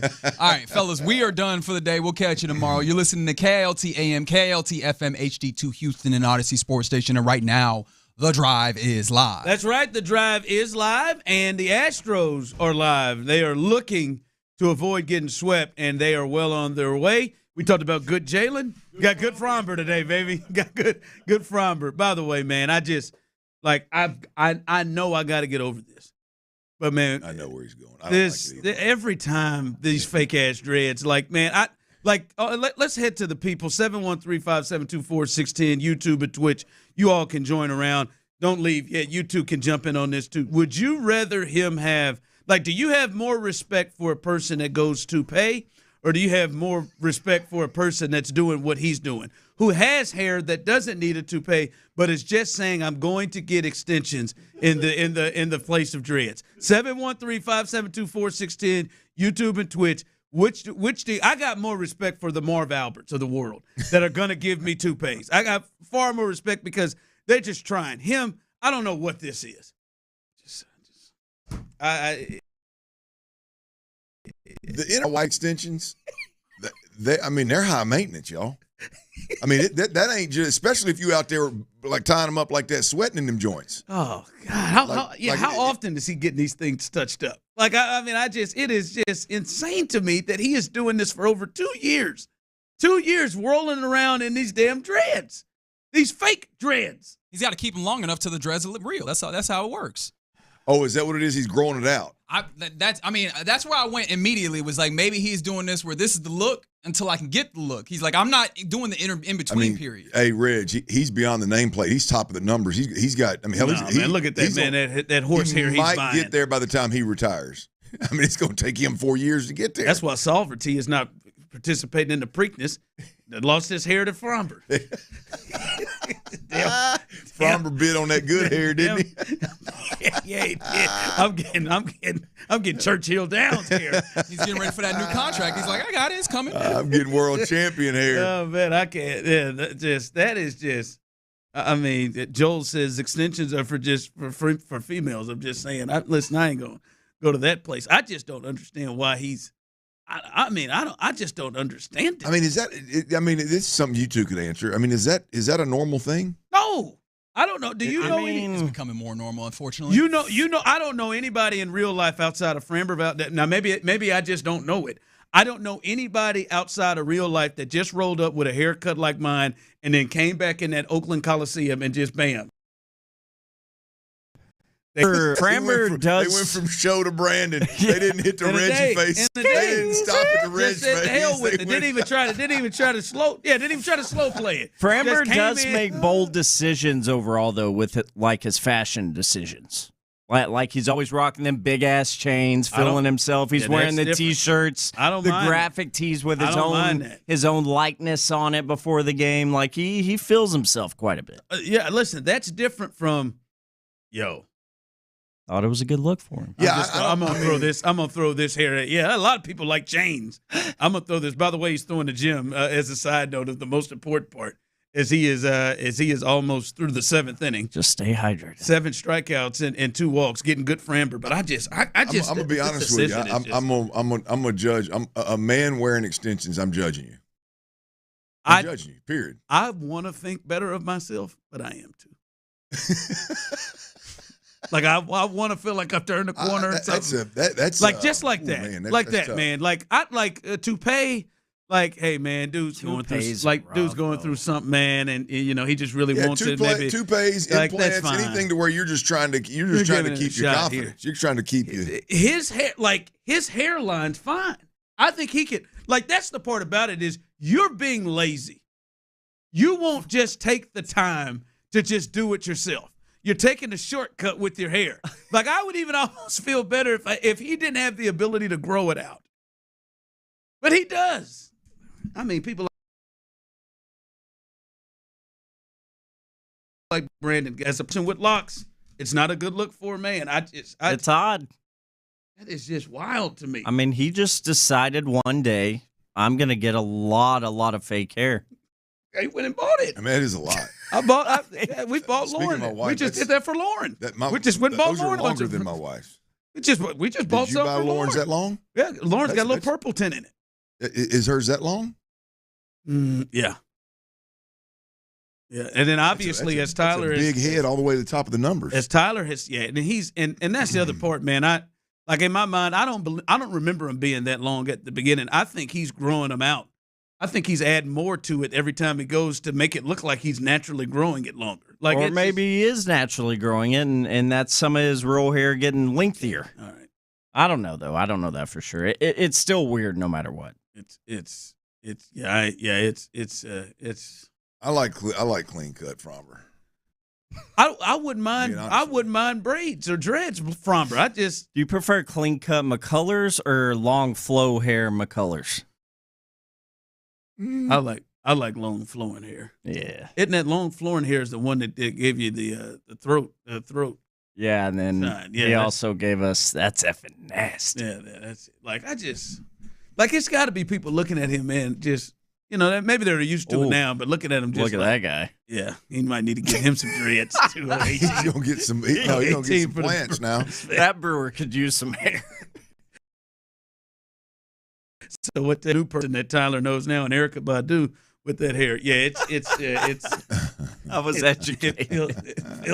It feels better. It's just ridiculous. Yes, that's the other part. Is you're right. Text line. Y'all are forgetting he went back to the short hair. Yeah, he did. So he took it out. So this is not a growing thing. Because what Reggie is saying, my wife does that. Like I'll get some braids to kind of help my hair grow faster underneath it. No, it's just a look. And then that's unfair. See, Brandon don't get the chance to just take the shortcut. Brandon don't get to just take it out when it gets hot. And then put it back in. Well, Brandon could. I'm sorry, Brandon could cut his and make them put extensions on them, and then he can have his own natural either way. But Brandon wouldn't do that. Well, I'm just saying, but then they're his own, so he actually grew it. So I probably would judge him less. Yeah, maybe. I still would look at him funny, but not like this. By the way, just an update here: 6-1, Astros lead in the 7th.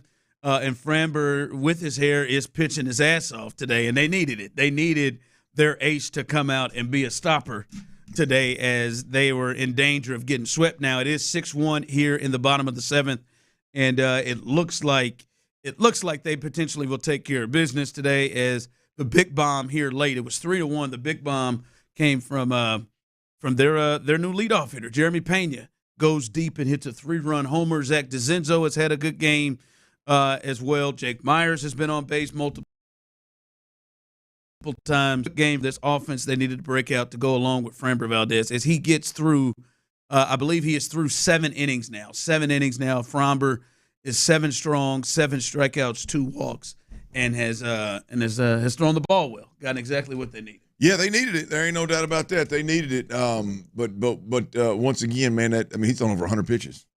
But, I mean, hey, he's through 7. Yeah, I love it. I mean, that's a good thing. I mean, I like that part of Fromber. I like. I mean, he'll buckle down and give you 100 now. There ain't no doubt. There's no doubt. So I greatly appreciate that. But, yeah, he needed it. We needed it. And, let's see if we can hang on to this thing, though. Let's not count our chickens before they hatch. You're right. By the way, coming up on Friday, as you know, we are in the midst of our 610 Crawfish Circuit and Stop 6. The drive will be heading to Sugarland at the Big Bend Tavern. Sugarland, the Big Bend Tavern, right off Highway 6. So come on out, hang out with us for them bugs, cold beer, and great conversation. And you can hang out with us and great prizes on site, as well as our grand prize that you can enter courtesy of our good friends at Academy Sports and Outdoors and Bud Light. That grand prize, you'll just find our QR codes around the building, and you can get a $500 gift card to Academy Sports and Outdoors, as well as a year free Budweiser Bud Light for a full year Budweiser or Bud Light. By the way, I do want to take this time to apologize to Milner. I apologize to Tyler Milner.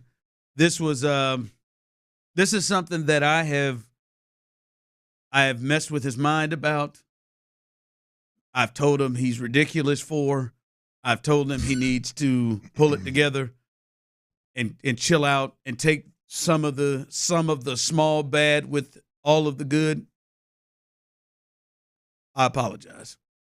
I felt like you yesterday for the first time, Tyler, that I wanted to fight Jose Altuve yesterday.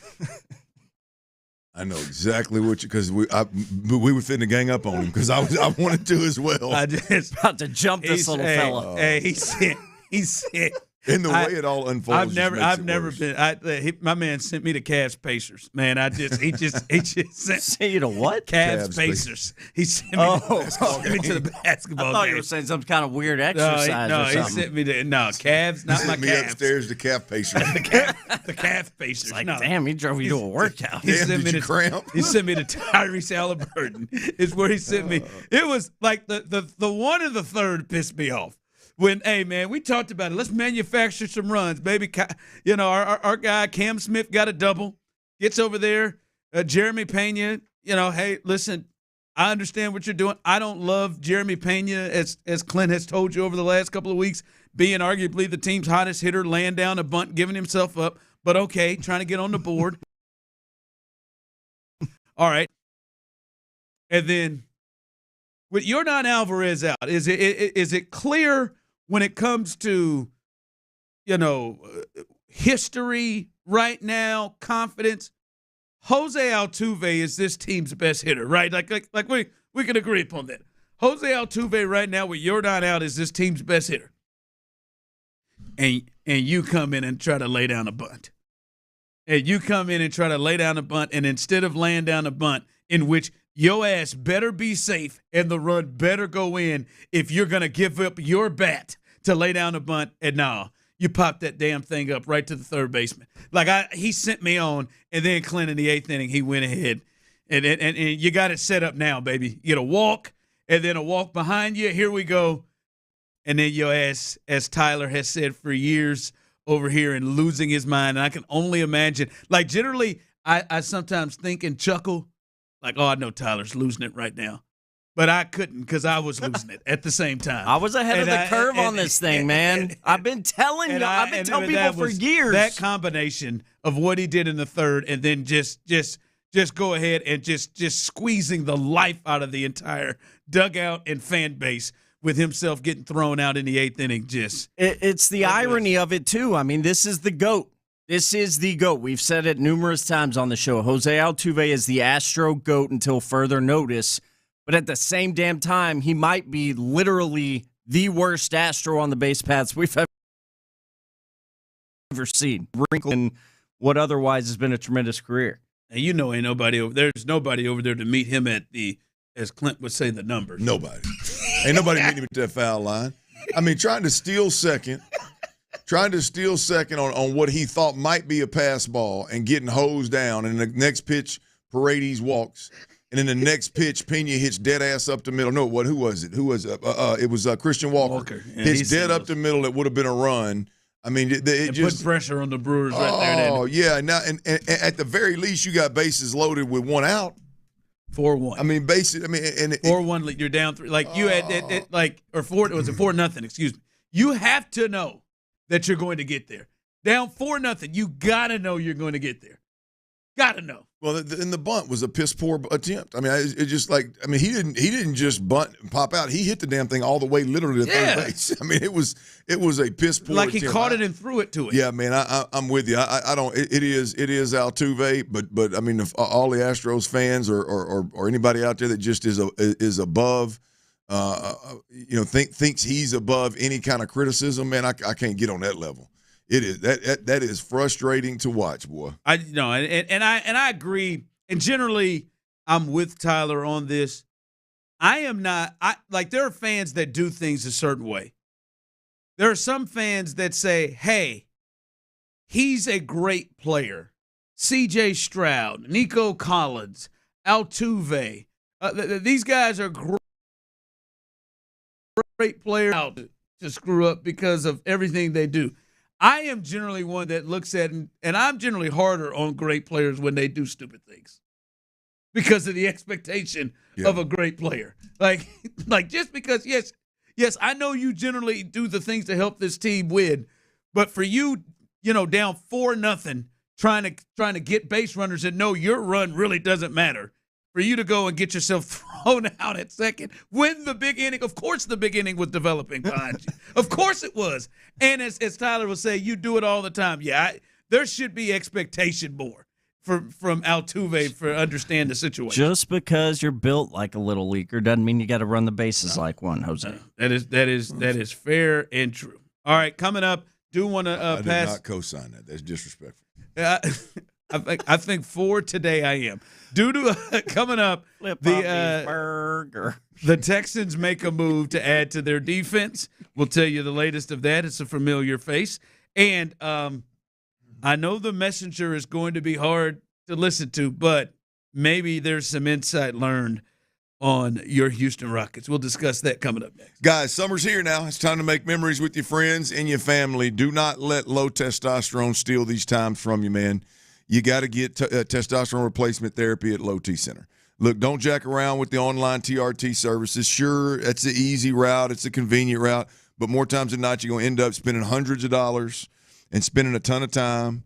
You're going to get unreliable test kits. You're going to wait days for. You need testosterone replacement therapy, which, by the way, it's not if, it's when, right? You need to trust the experts at Low T Center. They've been changing patients' lives for over 15 years. We understand what guys need, and it starts with a thorough in-person consultation, which makes it easy to get started. If you qualify, hell, you can get started that very day, right? I'm telling you, man, with convenient locations all across Houston, you can be seen by one of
or in third-party delivery platforms.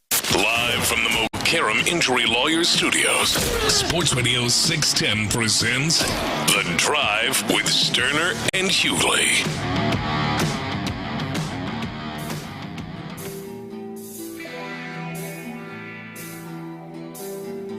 Want to update you on the move from the Texans real quick from the text line. Appreciate you all being a part of the show. Guys, great commentary from guys who, all caps, never played. That's my favorite thing. So let me get this straight. When your ass sits at home on your lazy boy or whatever couch that you sit on and you watch these games, any sports, you have zero commentary because you never played? You just go with it? Just sitting there on your love sack. Like when you sit there and you watch a team that's playing the Astros and Jose Altuve comes to the plate and the guy says to himself, I'm going to start him off with a 90-mile-an-hour fastball right down the middle because I know I'll catch him napping. You don't say to yourself, I've watched this guy for years. I know he's swinging first pitch. And the guy throws it. You just sit there and say, well, I've never played before, so no commentary here. And you're just looking dumb on your floor bags. Is that what you do? You just say, well, I'll leave it up to them. They know it. That guy's always interesting to me. The guy that listens to sports talk radio, or the gal, could be a gal. Yeah, the guy or gal that listens to sports talk radio in a city like Houston that's got something most he don't even know about, and you have a passionate conversation about a sport, and your response is you never played. Are you? But I mean, to the thought of literally, you're in. He's in. Like, what is there? Is there? I think there's like 3 people in all of the city of Houston, one of the biggest cities in America. There's like 3 people in the whole city that played a professional sport that's doing radio. 90% of radio, it's like what are we that played any professional sport? Like the Astros. Is there a former Astro? Is there a former big league, like a baseball player, doing sports talk radio here? Some of them do TV, but no, not sports talk. TV, yeah. I mean, it's like, yeah. I mean, how would you, if that is your bar and that's your opinion? Let's get this straight. Wait, what's the highest level? The highest level. I finished my baseball career with the Raytown Panthers in the 9th grade, and I had to quit because I had started two-a-days for the first time.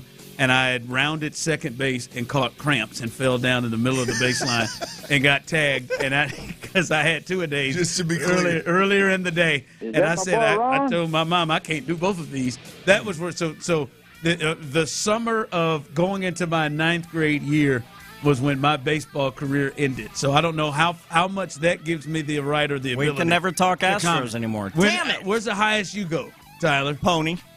Pony League at Jenkins Park, baby. Yeah, that's right. Made it a year out of Little League, huh? Baytown East for that. Beast from the East, sucker. Was you on Lee's baseball team? Did you get to the high school? Chief, I was all state. You hear? Yeah, that was my best sport for the record. We can talk about my golf days. That was my best sport. I finished it up right here. We actually played the All-State game right here in Houston instead of at U of H, when at the time it was a new field at U of H, instead of in the Astrodome because they had an event. They had an event scheduled. This is I just want some people to say things out loud. This person is the same person that texted, no, you guys jump bandwagons, cheer when they're up and cut when they're down. What do? You cheer when they do stupid stuff? Do you cheer for your team when they're down? That's just stupid. It doesn't mean that they're not your team anymore. Well, I think to be fair, I think they were going straight to ALCS's, and Tyler was absolutely raking Altuve for his base running. But that logic doesn't make sense. What we were talking about. What are you? You would have been at Dyken Park and said, "Yeah, well done, nice Altuve, job, baby. Yeah, you did your best. Love you. You did your best. Yeah, you did. You got out there. Woo! You got out there on your birthday. 4-0, and you tried to take an extra base for no reason. Woo! Get him next time, Altuve. Happy birthday, Altuve. That's all right. Guess what's coming next? A walk and a single that you would have scored in a big inning. Hey, we lost by 1. Altuve, you're fine, buddy. Brush it off. You're good. We love you. What do you do when your team screws up? Loser-ass mentality. Get the hell out of here. Do you, honest to God, to those persons, because you're not alone, sir or ma'am. Hell, that might be Melissa. You're not alone. He's gonna whoop that ass. Yeah. Hey, we are at what is it? Big Ben's in Sugarland tomorrow. Is that what it is? Righto. You were cheering your ass off for Jalen Green during that series, weren't you? Yeah, boy, that's all right. Boy, Jalen, we love you. Oh boy. You can be down on something that your team does, and it doesn't mean you're a bandwagon. I think it's weird that you don't. It's weird. It's just weird. Your ish is weird, bruh. Like, I love my kids. I don't cheer them every time. They just, when they go out there and just leave that toilet just full of whatever it is that they'd use to get out of their body and just walk off, I don't go, love you, son. Yeah, I love my kids. Whenever they start eating their own turds, I don't cheer them on. Hey, good job, girl. Text line coming through. Pony and Little League here. I'm just going to move past you. Pony and Little League here. Also, you can text in right now the highest level of baseball that you have participated in, and can you have commentary at home? Probably not. By the way, the Astros are just kicking ass right now, and I think they might be 9 or 10 right now as Diaz gets a two-run single in right now, 2-run double, and Altuve is able to score on this thing. From the text line, that was not me, a-hole. I signed my Yeah. What up, I ain't got nothing to do with it. I ain't got no. Don't try to turn on me like you did last time. I ain't got. All right, I'm sorry. By the way, Mel done got to a point where she's mad at me because I don't take up for her. I'm like, Mel, I ain't done nothing. Well, you could have took up for me. I'm like, what? It would be the gentlemanly thing to do. No. I sit that out. I'm just as long as she knows that. I just never know. Foley Fatukasi, he's back. Foley Fatukasi. I'm not gonna lie to you, Clint. I felt like I knew what you were going to get from him. Like, I thought coming in, he's going to be solid. There's nothing really special. He'll probably be a good run stopper. But I would even say last year, Foley was more productive, better. The only thing, it was clear when he was hurt that they missed him. Yes. All right, there were big plays he made. I remember a big stop he had in the Detroit game and some other. But it was clear when they missed him. He was a lot better than I thought he was going to be. I thought he was just going to be a solid, dependable veteran that you knew was going to be where he was supposed to be and not mess anything up and not really give special. Well, he was good. I like this thought of bringing him back. I like it a lot. I mean, because here's the deal: is if you're not going to have a guy inside there that is going to be just a wrecker, right? That just game wrecks kind of deal, which they don't have, and those guys aren't available very often.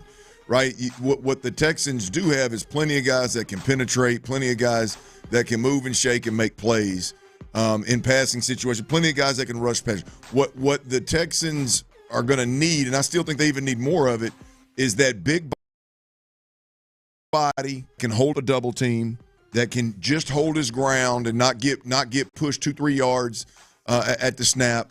Kind of deal, and I think Foley Fatukasi brings that. At the very least, he brings that level of stoutness to the interior defensive line. And so, yeah, I mean, this is a good get, an important get, and it wouldn't hurt my feelings one bit if you didn't find another guy similar to him in terms of just being able to bow your neck and anchor down with that kind of ability. Yeah, I saw him. I was like, I wonder if they're going to bring him back because he was good. As you said, it was a good combination when you would see.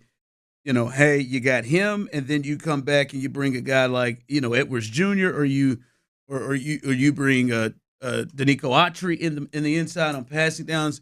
It was a good mix, and really he is just hard to move out of the way. Yeah, and what he does, he is really really good at that. So like the move back, they bring Foley Fatukasi back as another dude in the middle of that defense. As now you're looking at the combinations of Foley Fatukasi, you got Sheldon Rankins who they brought back, and obviously Danico Autry is still in the mix. So they've got a pretty good crew there in the middle. As we said, that seems to be the weakness. Yep. If there is a weakness to the defense, you say what's the most vulnerable spot? It would be the interior D line, and Fatukasi brings a run stopper to that, and should be a good move. Caserio, D'Amico Ryans bringing him back. Speaking of Nick Caserio, he was on with Payne and Pendergast earlier today, and he spoke about one of the burning issues for fans around Titus Howard, some of the offensive line stuff. He spoke specifically about how he views Titus Howard. You don't want to miss what he had to say. You'll hear that coming up next. All right, y'all. Twin Peaks, baby. There's 5 lodges around the city, and it's tequila and cerveza season at Twin Peaks right now, y'all. It's a fiesta every Wednesday at Twin Peaks. Did I say Wednesday? Hello, idiot.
Accounts are subject to credit approval. Actual savings may vary. See terms at coastpay.com. The spokesperson and characters in this ad are actor portrayals. Live from the Mokaram Injury Lawyers Studios, Sports Radio 610 presents The Drive with Stoerner and Hughley.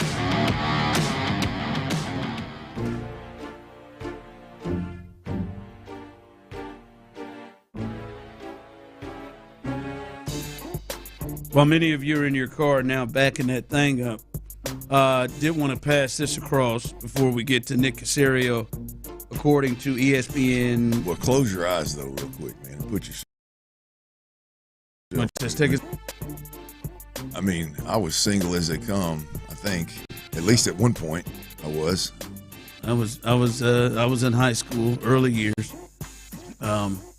Really enjoyed that video. Yeah! I'd love to paint a picture for y'all. It involves Spud Webb. Don't get at it, Bob Ross. Spud Webb. Night I met Spud Webb. The night you met Spud Webb has something to do with back that ass up. Pretty sure this is what urged her to do it. I'll take the bait. Well, I was at Cool River, which was a upscale pool hall in Las Colinas. Well, actually, it was in out towards where our facilities was in Dallas. Didn't know such thing existed. What? An upscale. No, it was great. It was a great spot. Great spot. And there was a long hall going in, and we were all lined up on this wall, kind of just leaned on the wall, kind of like you did back in high school days, actually. And I was one of the only white fellas in the place. And there was one specific gal that kept walking through that was pretty much a showstopper. And Spud Webb and his crew, I'd never met him. Of course, we saw him when he walked in, a little bitty fella. You can't help but miss him. He's standing across the way. Little bitty fella, you can't help but miss. You can't. Well, I mean, I'm sorry, you can't help but notice him. Notice him. No, I'm not missing. But yeah, you're right. He is smaller. He would blend into the crowd pretty good. Miss him. The hell is that? Anyway, that old showstopper. I mean, I don't know why she picked the old spot out of the crowd. It'd be different. When I say she could be the poster child for this song right here. Oh my gosh. Did they play it? Yes. I mean, that's what prompted the back that thing up. It was kind of a just pass by, back that thing up real quick and just let me know that she was. And I was like, wow, that was. When you get a chance to party, that was fun. I'm a lot cooler now than I was 5 seconds ago before that happened. And it wasn't 3 minutes later. Spud came over there. What's good, man? I said, not much. What's good? I said, by the way, man, I'm Clint. He goes, I know who the hell you are, man. He said, I watched you play at Arkansas. I was like, really? For some reason, he had some family or something in Arkansas, so he's an Arkansas fan. I don't know why. He came over there. What's good on her? Hey, but it was definitely that showstopper. That old thoroughbred came through there, boy, and I tell you, Marshall Falk had a similar situation with Marshall Falk. Marshall followed me to the bathroom and asked me who the hell I was. That was here in Houston. It's Super Bowl here in Houston. Why say who the hell are you? I walked in. There was 3 of them. They were strong, son. It seemed like something that helped. I veered off to the restroom, and old Marshall followed me in there. He was like, hey, man, who the hell are you? Yeah, that sounds like Marshall was heading into doing some things that eventually got him fired at NFL Network. I said, well, I'm the guy that just walked in with what you want. I'm gonna go ahead. That's who I am. Oh, boy. Yeah, that was, old Spud. We became good buddies in Dallas after that. Hung out a lot. Good times, boy. I bet you. Good times. You've lived a little, Dirty. There we go. The Astros complete this W as they win 9-1. Real quick, Shams. I did not complete the W for the record. I was going to ask you to let me know about that steer. Well, that was yourself. I don't know if that was an off-air ending, but clearly you did not get an ending. I did not get an ending. It was not the ending you thought. Before we get to the celebration literally music, told me I primed her up for her husband. Ain't that a bitch? Before we get to the celebration, I'm sorry. About that. Celebration music. Shams Charania, NBA insider, says the Houston Rockets and guard Fred VanVleet are agreeing to push back Friday's deadline date to June 29th on a decision on the $44.9 million team option for the 2025-2026 season. So apparently you could just push back deadline dates in the NBA. What do you think that life's like, boys? Did they flip a coin on the 29th? How did they get – maybe the 29th is a secondary date? So how come it would just – okay, all right. What do you think that life's like? I guess both parties had to agree to it. I got a $45 million deadline hanging out there, and we're just going to push it back for you. I do have some questions. Does this mean that they are considering doing this? Or like what or does this mean maybe they're getting closer to a small a deal that maybe both of them could get an understanding on? It's an interesting thought there. To the 29th, huh? All right, so that's the latest there. But the Astros do win 9-1. Josh Hader, someone on text line said Hader going to make this thing interesting. No, maybe he loaded the bases. That's fine, but he got out of it. Oh, man, I think it's the first time he's pitched in a while, isn't it? Yeah. He's rusty. He's just a little rusty, man. Don't worry. Give it to us. Astros won today. Give it to us, Tyler. Hey, I forgot that was a thing. I forgot that was a thing. Yeah, I know. Well, they get a win, though. They avoid the sweep. They win 9-1. Big day from their leadoff hitter, Jeremy Pena, had a 3-run homer. Also had a double, scored another run. Zach DeZenzo had a big day. He drove in a run. There you go. D's nuts in the building. He drove in a run, scored a run as well. Yainer Diaz got the last passing shot with a 2-run double. And so a big win, and behind the back of their ace, Framber Valdez, who went 7 strong, 7 innings, 3 hits, 1 earned run, 7 Ks, 2 walks, and gets them ready as Hunter Brown will go and get the ball next, as they will get the day off as well as much needed day off and start a series at home against the Reds. But they needed to get through this, Clint, as they had been on a bad stretch there. And still, right now, they are, but it's good to leave Milwaukee on a win, going into an off day, getting ready for a series against a Reds team. They should be able to. I mean, a good win. You got a good start from Framber Valdez. The bullpen, which wasn't leaned on heavily, but they were good. And the bats came around. They again, it's the Pena, Yainer Diaz, and you mentioned Zach DeZenzo doing work, and so. It's a few guys that, boy, if you can get those guys rolling, and they're not necessarily hot, but they're contributing, man. When the big dogs start to hunt a little bit here, if we can get out to, they can start swinging it, a little bit better and making better decisions on the base path kind of deal. You know what I mean, Tyler? Then we got something. We got something. So another one of them days, man. Yep, back to 500 they go.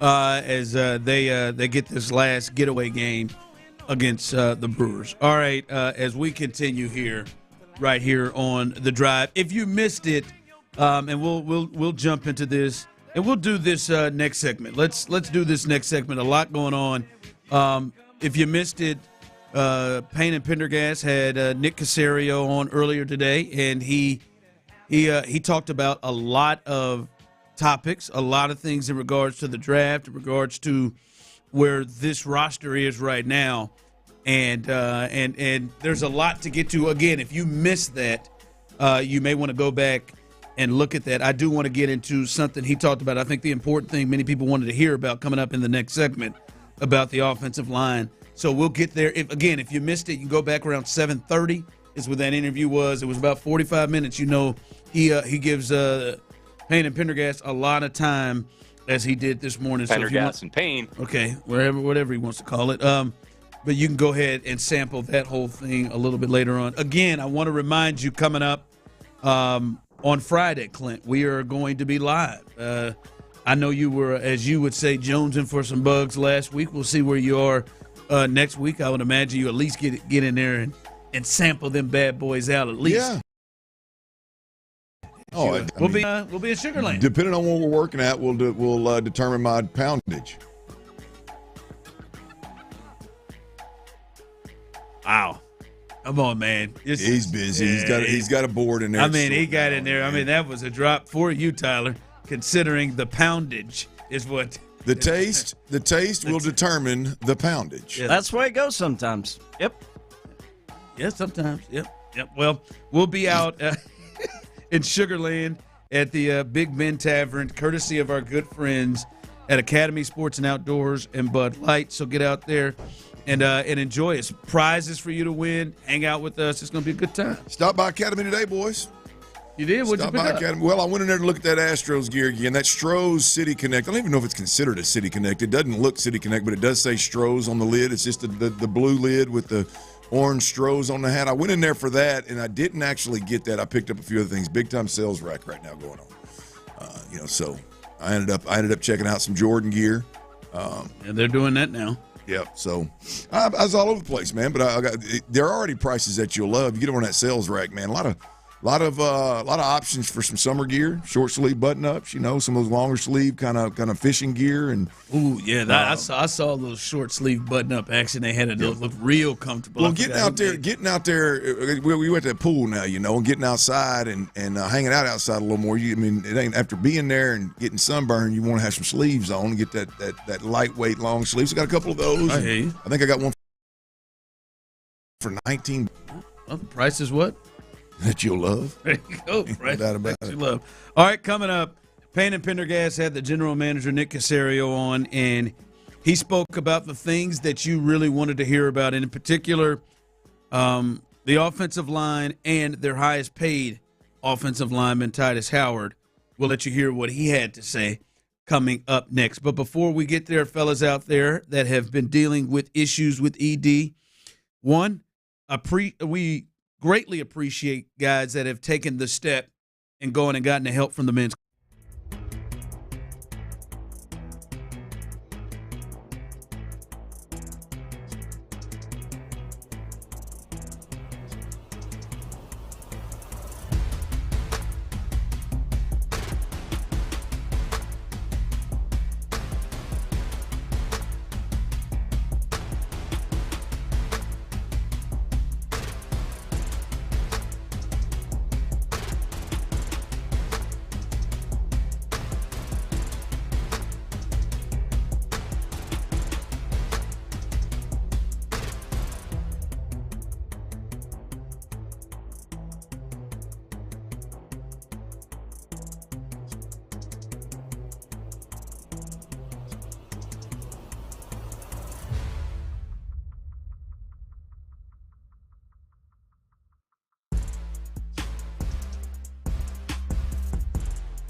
WLTFM HD2 Houston. Insider access, exclusive content. Sports Radio 610. The Texans play here. An Odyssey sports station. Rock and roll, meow. Sports Radio 610 presents The Drive with Stoerner and Hughley.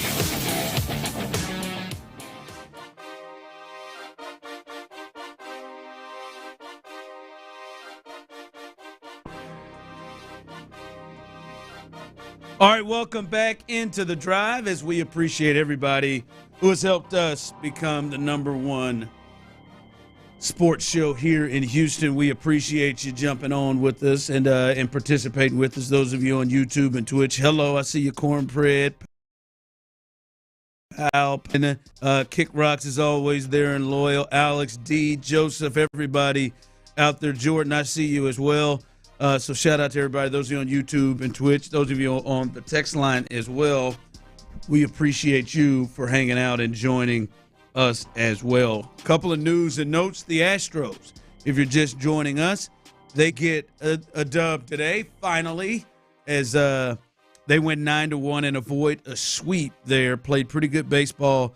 Their ace, Framber Valdez, 7 innings, 7 strikeouts, 2 runs on 1 earned, or 2 walks on 1 earned run, and he came to the party and did exactly what they needed from him. Big days from Jeremy Pena, Zach DeCenzo, and Yainer Diaz, as well, as they get 9 runs and win comfortably going into their off day tomorrow on Thursday and getting ready to play the Reds at home. And then the Rockets and Fred VanVleet, we talked about yesterday, the big news with him. They have, I guess, jointly pushed back the Friday deadline. They had to the 9th. It was said the 9th until the Rockets had to be able to decide if they were going to pick up that $45 million team option. They have agreed to push that back to June 29th. So that is something they'll have to take care of. So that's the latest updates happening around the city that you need to know about. Also, Nick Caserio, the general manager, joined Payne and Pendergast earlier today, and the offensive line, big concern point on this team, even after free agency and the draft, and in particular, Titus Howard. Of all the guys that we feel most confident in, that we know is going to be starting day one, if healthy, Titus Howard. Just don't really have an understanding of where. Nick Caserio kind of shed some lights on how they feel and what they're looking at when it comes to Titus Howard. I would say specific to Titus, that's an example of a player that he's actually shown that he can play at a good level at either spot. So there is sort of an innate level of versatility. I think sometimes that term is used a little, I would say, not carelessly or freely, but that the assumption is a player just has position versatility because of A, certain measurables, or B, should be able to do it. But if you've actually never seen him do it, it's hard to make that extrapolation and make that assessment. And you're really not going to know with that player until you actually get into training camp, because it's a little bit of a dynamic. All right, that was Nick Caserio talking about Titus Howard. Before you get into your thoughts on what he had to say there, Clint, real quick, something he said in there. Do you agree that he has shown that he can play at a good level at that spot? No, I think he is one guy that has proven to have the ability to play guard and tackle, and you've seen really, really good at both positions. I think there's probably been some inconsistencies that when you're playing a guy, flipping him from the right side to the left side, flipping him from tackle to guard. I think that's cutting the guy a little bit of slack, maybe showing a little bit of grace is probably fair. Yeah. I think in the way, look, let's be honest. I think Nick worded that the way that he did on purpose. I think he said he's played both good. He used the term good. Now, I believe Titus would tell you that he'd like to play tackle and be great. And let's be honest, you paid him like he plays tackle, and he's been great at right tackle. But there's a lot of truth to what Nick said there. There's some true position flexibility there with Titus Howard. Yeah, to the point that he made good. Yes, we saw him. Hell, he had a great game, one game against Chris Jones. several years ago when he first started to venture out to the guard thing.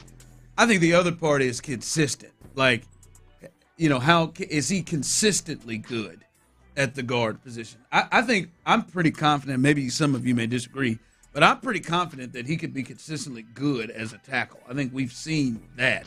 I wonder if that is the case at guard. And I also do this, fellas. His play was just so much of an improvement of what they were getting out of that position that I don't even know if I've even fairly really watched it and thought, like, man, has he, like, what, like, how good was he? Because it was just the comparison to what Kenyon Green was giving you, and you look over and it was just like, no, it wasn't a turnstile. Like, it wasn't just guys just immediately giving pressure. He got a everybody sucked before him type bump. In which how we felt about him, and maybe that makes you feel, but I just I don't even really remember. I just remember it wasn't just a train wreck like it was prior to him getting in there. I'm not even really sure how great he played. Well, I think he had the same struggles that I think everybody, that the biggest problem was with this offensive line, which was communication, and he's clearly a better player and a more experienced player than really anybody that was playing inside. Really anybody not named Laramie Tunsil. He's more experienced than, so he was able to recover and able to overcome some issues, but it was still ugly offensive line play simply because the communication. He didn't know who he had. He didn't the communication pre-snap and identifying who you have and what you're going to do. The communication post-snap and communicating, hey, man, here's, we're getting a twist, a potential twist. That was not good. So he struggled because of all of those things, and there were more bad moments than there were really good moments, and so that there's nobody on that offensive line that didn't struggle due to the communication issues. The most talented guy, Laramie Tunsil, he overcame in pass protecting situations more times than not. But as a whole, the offensive line struggled big time, and guys played well below their ceiling because of those communication issues. And I don't think Titus is void of that being a real issue, or having been a real issue for him. Yeah, I think they've all but said it, Clint, where he's going to play next year. Yeah. Look, it adds up to that. Yeah, I think that, to me, again, I don't. I think he would be I think he'd be a lot better than just a good right tackle. Like I think he would have potential, or left tackle. I think he would. You put him there. One, I think the player's happy. I think athletically, I think his skill set actually fits the movement at the tackle position more so than the movement and the requirements at the guard position. So I think that's going to be the hurdle here. And I don't fault him. I would not fault Titus Howard for this. But if they're playing with his emotions now, that's going to be a problem, right? I mean, this has got to be a situation where, we're going on 3 years now of Titus Howard putting in his Twitter bio that he's a right tackle and that he's a tackle and he's this and he's that. You move Laramie Tunsil, you think, hey, man, you can't tell me. We weren't the only one. You can't tell me that Titus Howard didn't go, okay, now am I the next left tackle on this team? Am I going to get an opportunity there to go earn that in my next contract? Like, it's human nature to think that way. So, how I would hope they have had conversations with him. Well, how they play this is going to be interesting. It wouldn't surprise me at all if they haven't had conversations. I would like to think that they have, but with this crew, it wouldn't surprise me at all if they have not had those conversations. It seems to me with Nick's answers today, we can't play all of them for you. If you want to go back, the 7:30 hour segment with the Payne and Pendergast this morning, you hear the whole thing. But it to me, the way that Nick Caserio tip tackle, good. He's shown the position flexibility. It seems to me like the news hadn't been broke to Titus Howard. Hey, man, you're a guard, boss. Oh, man, no. I didn't even think about that until you just brought that up. Well, they have had to have talked to him about it. It can't, because, like, obviously, Clint, Titus can see the numbers it add, too. Like, he can see, they brought in Cam Robinson. They gave him $14 million. They ain't just doing that for him to sit down. They brought in Trent Brown. They drafted Blake Fisher last year. Yeah. They drafted a tackle, and we're going to let you hear what D'Amico, and Nick echoed it today, what D'Amico had to say about the tackle Ursery, who they brought in. Like, that's a bunch of tackles. I would just hope they're not just they ain't said nothing to him yet. Yeah, no. The tackle thing is clearly, it's hard to ignore if you're Titus Howard, but still, you've been in the organization for forever. It feels like you've been told, I'd imagine multiple times that you're a tackle, and it just strikes me as this is like Nick Caserio went on today to talk about how you got guys that are tackles that can also play guard, and you got guards that can play center, you got guards that can play all three interior position, inside positions. Like the tiptoeing around, handling with kid gloves, it just strikes me as we're not ready to tell Titus and call Titus a guard yet. Now their actions will obviously say that, but it strikes me as you're going to be a guard. I mean, we're still talking about this offseason. Nick talking about, now's the time to experiment ultimately and try all the different things and techniques and positions and all that stuff. I mean, you've seen enough football with Titus Howard at guard and tackle. There's no need to experiment in the offseason with Titus Howard. You've seen everything you need to know about guard and tackle. You've seen it all. Like good, bad, and ugly. You know exactly what the strengths and weaknesses are with Titus Howard at both positions. And, I would like to think, which I don't believe it's happened, as I mentioned, I would like to think that there's a sit-down coming where they say, hey, man, you're a guard, boss. He has to know it. I haven't looked at his Twitter bio yet. A minute. I hadn't looked at it either. That just has to be a conversation that's had. I would because think the word like the thing that I have said is, listen, I'm not going to come off of it. Like, I don't love him at guard. Never have. I remember sitting up at that Buffalo Wild Wings 2 years ago, planting my flag, like, don't ever put him back over there, and then having to turn face on that because it was so bad last year. Like, the thing is, I know he won't be a train wreck, and he won't get CJ killed. I don't know if it's the best thing to improve, but I know he won't get him killed. But surely the thing that I appreciate was like, all right, if he's going to play guard, at least you bring him in the offseason, and he has the entire offseason, and he has no confusion of where he's going to go. Because every time he's had in the middle of the season as an emergency and not just like, all right, I know I'm going to be playing this position, and I know this is what I need to do and get ready for. Right. He just had to switch, which is, as you've said, completely other side of the line that he lines up on. A different hand that he puts down. So I did think that part of it, but the worst thing about it is having a maybe irritated, pissed off Titus Howard playing guard and not being, and not going into it understanding and comfortable and just been sprung. Well, yeah, and here's the thing though, that's he's not a good enough player to do that. Like that's the problem with, and I don't think he's the kind of player to do it either. By the way, we've talked a lot about. I don't think Titus is a rock the boat guy. I think Titus is a fall in line type of player. And if you tell him, hey, you're gonna play guard, you're gonna play guard, and this is what it is. We paid you like a tackle. You better be lucky you're making the money you're making, and yes, he's a guard. But he's pass aggressive. Look, he'll put out a tweet or put in his bio. Why wouldn't he? His mentor, that stuff his mentor would do. But yeah, look, to me, it's. Nick and D'Amico need to sit down with the kid and tell him, hey, man, look, you're going to play guard, and we're going to do guard things. We're going to do guard things moving forward. All the position-specific work that you get in the offseason, what little we do get with you and what little you do put in, we're going to get, it's going to be guard. It's going to be guard-oriented. It's going to be guard sitting up and getting wide and handling a D end and an edge rusher in space. It's going to be in tight quarters. It's going to be out of a three-point stance, inside and communicating with the center and the other guard. And that's what I think is the right thing to do by the guy. The one thing, and I can see Nick doing this because Nick is just the way they operate. I think, especially when it's guys not named Laramie Tunsil. This is a do what you're asked to do your job. And if you're out there telling him he's a tackle and a guard, I could see the young fella getting real frustrated at that.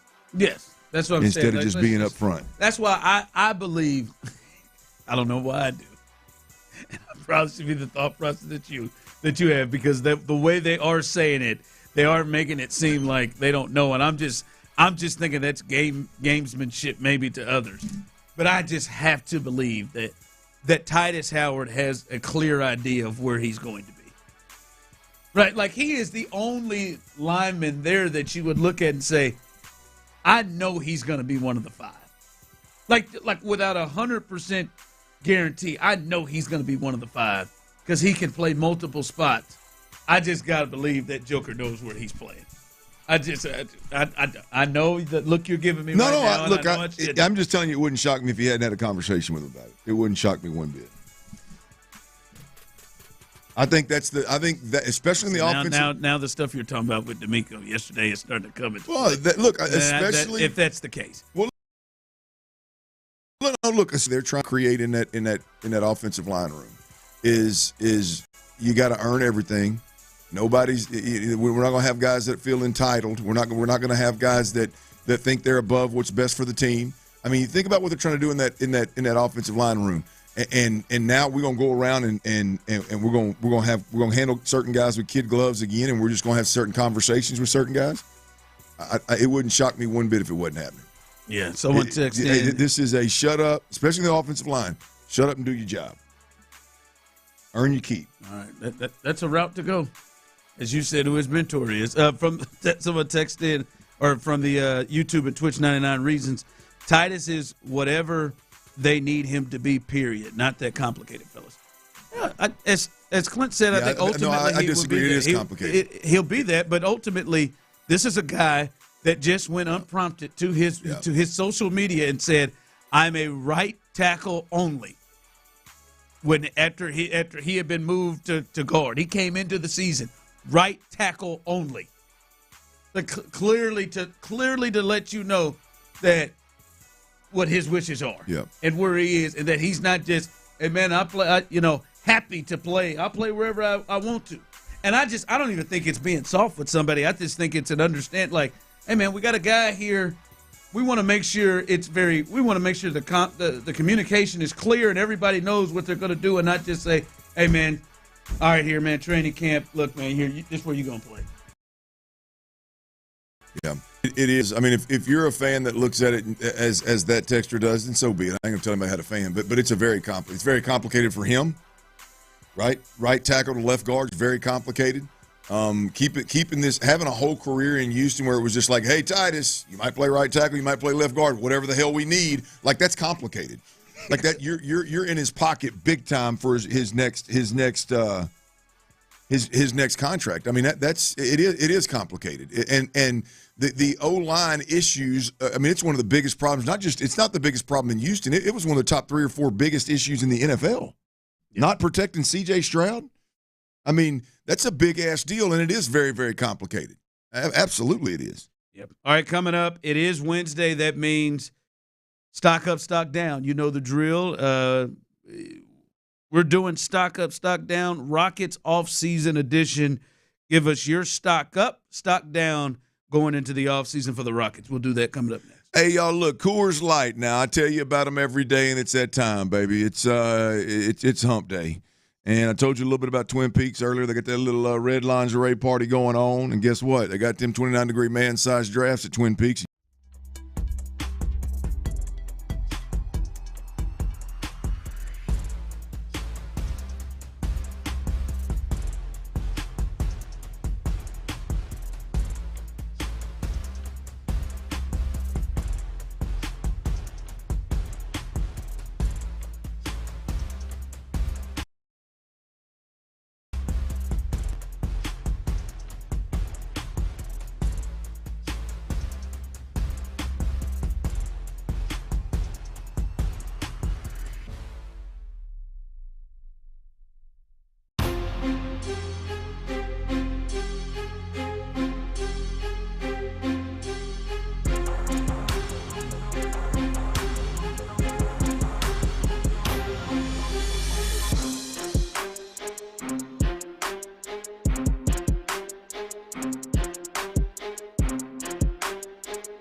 Insider access. Exclusive content. Sports Radio 610. The Texans play here. Every season brings highs. I'm in my drop top, cruising the streets. And lows. No way, because I know one of you two would have done the same thing that I just did. Are you kidding me? This trio always has eyes on the market in H-Town. It's time to buy or sell. It's stock up. The arrow's pointed up. Stock down. They're selling, Mortimer. On the Drive with Stoerner and Hughley. That's right. Every hump day right here on The Drive with Stoerner and Hughley. A little stock up, stock down with a different flavor each week. Today we got a Rockets 2025 offseason edition. Of course, the Houston Rockets, well, their season has come to an end at the hand of the Warriors. Those turds. We'll get to the turds on Thursday. But a little Rockets offseason edition. Stock up, stock down. I want to start with you, Ron, the show Hughley. Hey, I took to heart. I'm all about personal growth, taking yourself out of your comfort zone. So I'm going to start with the positives today. How about that? I'm going to start with the positives. So stock up for you, Ron, the show as the Rockets enter this offseason. I think my stock up here is, and I see some people texting in theirs, is Reed Shepherd. You look at clearly what they are struggling at. The arrow's pointed up. Is what is his best skill right now. And it is almost surprising that he didn't find his way on the floor with how much they struggled with outside shooting. That can't be the case. You're not the number 3 overall pick and then start getting opportunities. You can't be the number 3 overall pick. Your specialty and the thing that got you most there is your ability to shoot the basketball, and you be on a team that struggles like hell shooting the basketball and not get an opportunity in year 2. So I think that's got to be a priority for Ime Udoka and the rest of the Rocket staff, that Reed Shepherd become a bigger part and in the rotation at the very least, because they desperately need shooting. He is this team's probably most natural shooter even right now. Reed Shepherd got to be looking at that like, oh, yeah, they need my ass. As them bad boys just keep clanking. They need me. So Reed Shepherd, to me, stock up. I like it. You talk about a guy that, I mean, not one minute in the playoffs that mattered, and somehow the wholeheartedly. So around the show, Hughley stock up this week is the young Reed Shepherd, the good shepherd. Now over to you, Clint Stoerner. What is your stock up for the offseason for these young Rockets? It's easy for me, man. I think stock up is Alpi Şengün, man. Obviously he was an all-star throughout the year. Played a ton of minutes. So happy. But then you look when he got to the playoffs, regardless of the production. I know he had some big nights. I know in the 2024-25 season, in the postseason averages, I mean, my man was over 11, damn near 12 rebounds a game, damn near 5.5 assists a game, and from a points perspective, he was over 20 points a game. Could he be better? Sure, but for the first stretch in the playoffs, the production was good, but I tell you what was even better was just how he bowed his neck. The moment was never too big. The fight was consistent for 7 games, and never backed down one moment. And I think he arrived. I think he made a name for himself in the NBA as one of the real hot risers in the NBA, if you will, guys to look out for. And so I think Alpi Şengün just is on a whole different level right now after that series specifically. Yeah, absolutely. Hell, Draymond after the game, after the series, said that Alfred Şengün never backed down, never backed up, had a lot of respect for him and Lawton's every step of the way. Yeah, I think he walks into this year with the thought and knowing, at least right now, I'm the guy here. Yeah. Like I think right now there's a level of confidence that he is going to gain. Like when we start talking about his bad game is 21, 14, and 5. Like we start talking about that as a game. Like there's got to be some major confidence that he got from coming from this playoff run. The arrow's pointed up. So Clint Stoerner, stock up. Alpi Shangoon, we're on the show. Hughley, stock up. The Good Shepherd. This is Stock Up, Stock Down, live on the drive with Stoerner and Hughley every Wednesday right around this time. You can catch it. We're doing a Rockets off-season edition. Back over to you. We're on the show. Now I want to hear about your Rockets off-season stock down. Yeah, stock down to me is Cam Whitmore. You picked two guys that ain't touched the floor, huh? Yeah, and Reed Shepherd's one thing. That's one thing. Cam Whitmore wasn't even touching the floor when he brought in players in when it was over. Like, he didn't get mop up. They weren't even going to give him mop up duty. Right.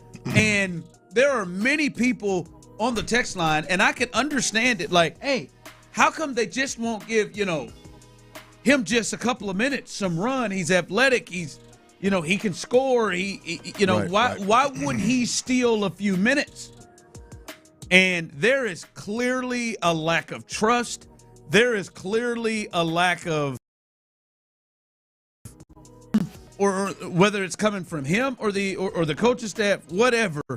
Clearly, they don't view him as somebody that many people would think, hey, man, he at least should get 10. 10 minutes, right? Like, at least Reed's a rookie. He's played in games, and when you see him, he's lit up the scoreboard from time to time again. I honestly believe stock is down. Hell, I think he is most definitely going to be included in any kind of a trade that this team may make to go get one of those pieces. And your stock can't be like Reed Shepherd's not going anywhere. He's probably one of the prime people that's going to be involved in a trade. Yeah, it's hard to argue with that. I mean, he couldn't get mop-up duty. Yeah, there's got to be some level of like him and Ime Udoka just don't see eye to eye. Like, there's got to be and both like that. Which both of those guys, by the way, they appear to be. And I'm strictly going off of what the facial expressions, the body language I see on TV. Both of those guys seem to be real. How about you F off type guys? Yeah.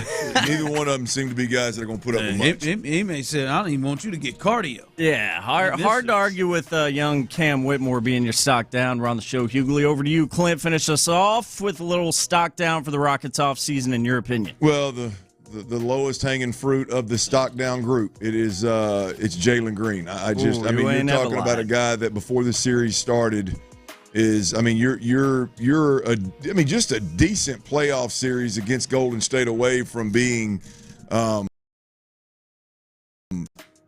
guy that they continue to build around in Houston, that they believe in, because they want to. They want to bad. Ime Udoka and Rafael Stone, they want to. But you are literally just a decent series away from that. He's got to be the centerpiece of the blockbuster trade that is in the future of the Rockets before next season starts. It's destroyed his trade value. It's bad. It's not bad enough that he went out there and did what he did himself in his own game. It's also to a point that so many guys that are young and around his age have just gone off in the playoffs. We're watching Tyrese Halliburton. Jalen Green has far more natural talent than that guy. Agreed. Far more. He is nowhere on that level. He scored 19 points. Nowhere on that level. Cade Cunningham, no chance. Even Anthony Edwards. We saw Anthony Edwards score 1 point. He was 0 for 10, though, in the half. Right? Like, he went on. Like, it's just other young guys that play a guard position and that are young in his age range that are skyrocketing, and he's scoring 7 and 8. Yeah, that's rough. All right, coming up, we'll give you an Astros update. If you missed it, they got a dub. We'll tell you a little bit about that, and a huge trade in the National Football League. How big is this trade? We'll discuss that coming up next. All right, y'all. Millions of fans have already won Underdog. Here's the question. Will you be next, right? You can play now in Texas. Look, Underdog is one of the leading sports apps, and you can play right now in the great state of Texas. And it's one of the best places to be and make picks during playoff basketball. And, boy, we are dead in the middle of that. There's no doubt about it. To play, all you got to do is download the app and choose whether a player's stat will go higher or lower You can choose from things like points, assists, rebounds. If we're talking baseball, talking basketball, if you're talking baseball, strikeouts, total bases, hits. I mean, you can. There's several stats to pick from. Each team, each player, each league. If you get your picks correct, you can win up to 1,000 times your money. What does that mean? You could turn $1 into $1,000 just with your.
If your bedroom performance needs work, then it's time for a tune-up. TheMen'sClinic.com, TheMen'sClinic.com. Ladies and gentlemen, get ready. Hold on to your nipples. Live from the Mokaram Injury Lawyers Studios, Sports Radio 610 presents The Drive with Stoerner and Hughley.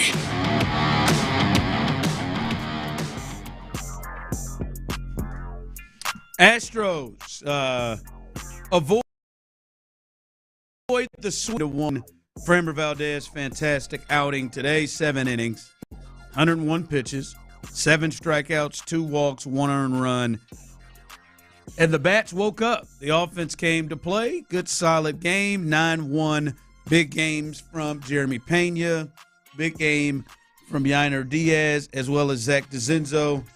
And they helped their pitcher.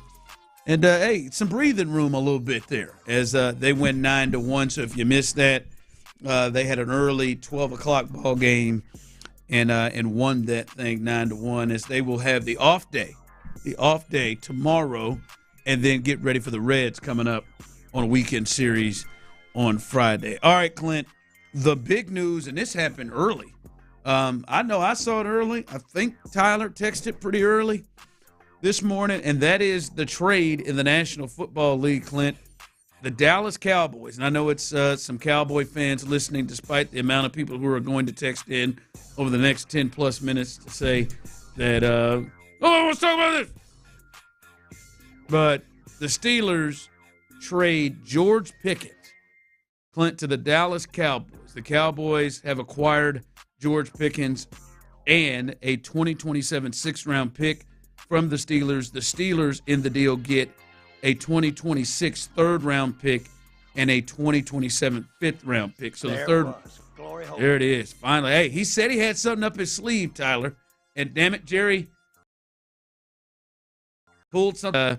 The third-round pick is the biggest thing they gave up there to get George Pickens. The Steelers had just signed DK Metcalf. A lot of people wonder if they wanted to pay both Pickens and Metcalf, so they tried to get as much as they could get for him. And the Cowboys have been looking for a second receiver for a while now and another threat. And now, Clint, you start to look at their offense. If you look at it on paper, it looks strong right now. But I want to first start with this. And the people on the text line, 713-572-4610. Those of you on YouTube and Twitch can jump in on this as well. How big a deal is this trade?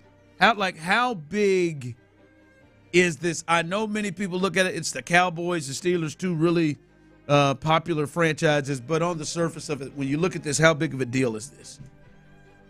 Well, I think it's a huge deal. I think the Cowboys are just one of the teams that's going to get more attention around the NFL in any given year, regardless of how good they are or are not. And when the Cowboys are good and in the mix, the ratings are through the roof. And a lot of people believe that this move right here is one that's going to make them relevant and take their offense to the next level. Look, I think, to me, there's several layers here. I think first and foremost, just the 30,000-foot view of George Pickens in Dallas. This has boom or bust written all over it, which for Jerry is a win either way because he's going to get eyeballs on the team. It's going to be on the ticker on SportsCenter. It's going to start the conversation more and on every talk show throughout the week. You read about George Pickens, and and a lot of it I've read about it over the last 24 hours. But a lot of it you don't think about because some of it's kind of behind the scenes, some of it's it's minimized because it's not just horrifying like disciplinary reasons or things, but it's hard to win in spite of these types of issues. George Pickens is no doubt about it a great player. Beyond being a great player, great wide receiver, he is a perfect fit, boys, for the Dallas Cowboys. He's a perfect fit for the two most important Dallas Cowboys in CeeDee Lamb. He complements CeeDee Lamb as well as you can compliment CeeDee Lamb, and he fits Dak Prescott as well as you can fit Dak Prescott. You start talking about, I'll save you all the numbers and just put it in layman's terms. You want to talk about a quarterback throwing the football, driving the football down the field, the willingness to stretch the field over and over again, paired with a wide receiver that's one of the best in the game at doing that. Again, not always successful, but best in the game at stretching the field. That is true. They do complement each other. You look at their body types; they seem like CeeDee Lamb is more of a move guy that you can do. No question. He is a weapon. He is a weapon that can do it all. And then you've got a burner on the outside that can take the top off the defense. It's very comfortable stretching the field, and a quarterback that has stretched the field at a higher rate and been more successful doing it than anybody else in the league. And so it's a perfect fit. But it's more likely that this doesn't work than it does work. It's more likely that George Pickens continues to do the things that he did in Pittsburgh, in Dallas. There's going to be more attention on it in Dallas, and it's more than likely going to blow up in their face once again. This is a typical Dallas pickup where the ceiling's really high, the reward's really high, and the risk is really high. And if Tigers don't typically change their stripes, right? This has got real boom or bust potential. Maybe both. I mean, he could potentially go out there and put up. Yeah, I'm with you, Jerry. He could potentially go out there and put up huge numbers, and they put up with it, and he's just a headache the entire time. And when you need him the most, you can't count on the guy. I mean, this is a guy that literally did not block on the goal line for his running back, and then had the gall to stand up to the media after and say, "Yeah, I didn't want to risk injury." I mean, this guy, he's constantly late to things, even games. He constantly quits on his team, and that's who you went and got and spent draft capital on. Again, hell of a player. Well, I hope you can manage the problem that he is. When you start to look at this offensive lineup, you obviously Dak, who should be healthy and back. They went and got Javonte Williams, a power back that was really good in Denver. Then they got Miles Sanders, a back that's got more speed, a change of pace, that can catch 1,000 yards a couple of years back when he was with Philly. And they went to the Super Bowl.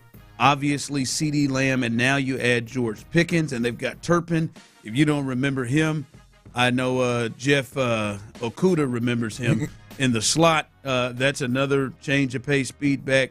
Jalen Tolbert, they really like now. He's their third receiver. Jake Ferguson is a pretty good tight end as well. Obviously, we know they went up and made the move to get Tyler Booker in the draft to go fill the void that they lost with some of their offensive linemen. That is an offense on paper that looks like they could be something. And as I look at the text line, people are coming in. Another diva wide receiver. Wow, what a shocker. Jerry doesn't have time to have a bad time. As someone texted in, the biggest question after the Pickens move, what's going to be Jerry's excuse when the Cowboys fell again in the playoffs? What's your point? If Dallas can afford CD and Pickens, damn it, the Texans can. Still just the Cowboys. Needless, didn't move the needle with this. Jerry is still there. Weak ass Cowboys. It moves the needle. But we've seen the thing is this is a 10. Look, we've seen this in Dallas. We've seen a top scoring offense in Dallas that is explosive. Kellen Moore had as explosive an offense as you're gonna find in Dallas. They were slinging that thing now, and that to win when you're playing when you got to make a run against four of the best that the NFL has to offer, and this is right on brand for the Cowboys. This is a 10, and a lot of the points you made earlier.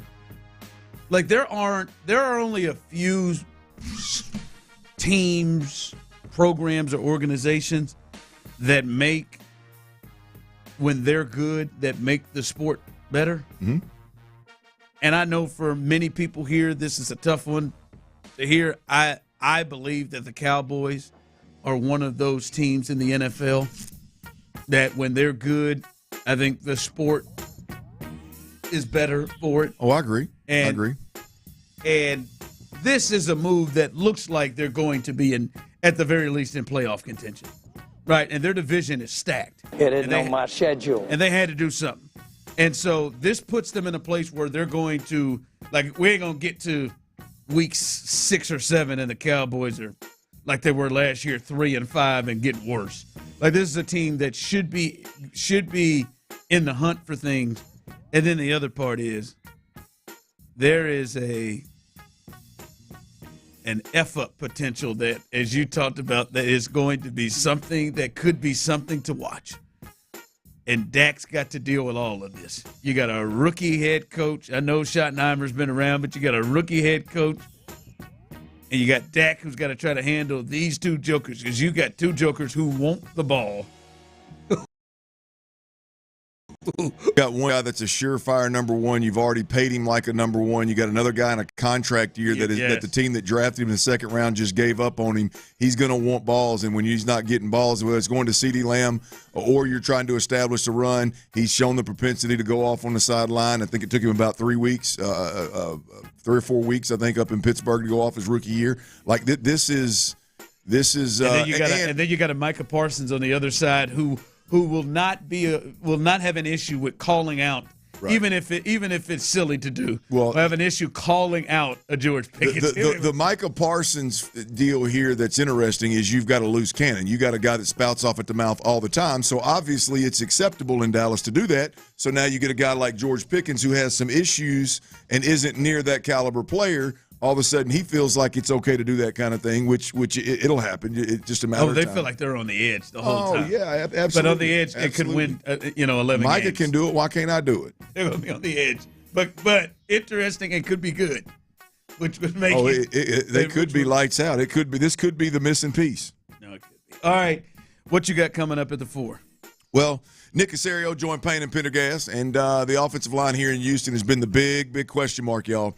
And Nick Caserio, he spoke on Titus Howard's future as well as the draft pick, offensive tackle, Ariante Ursary. He spoke on his future as well here in Houston. You don't want to miss this. We'll talk about that next right here on Sports Radio 610. Before we do that, though, your crown's disappearing. You're having to walk out of the house, whether you're going to work or you're going to happy hour, wherever you're going, with less confidence, less swag, because you got some kind of hair loss issue going on that's killing you. It's stealing your identity.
treat, cure, or prevent any disease.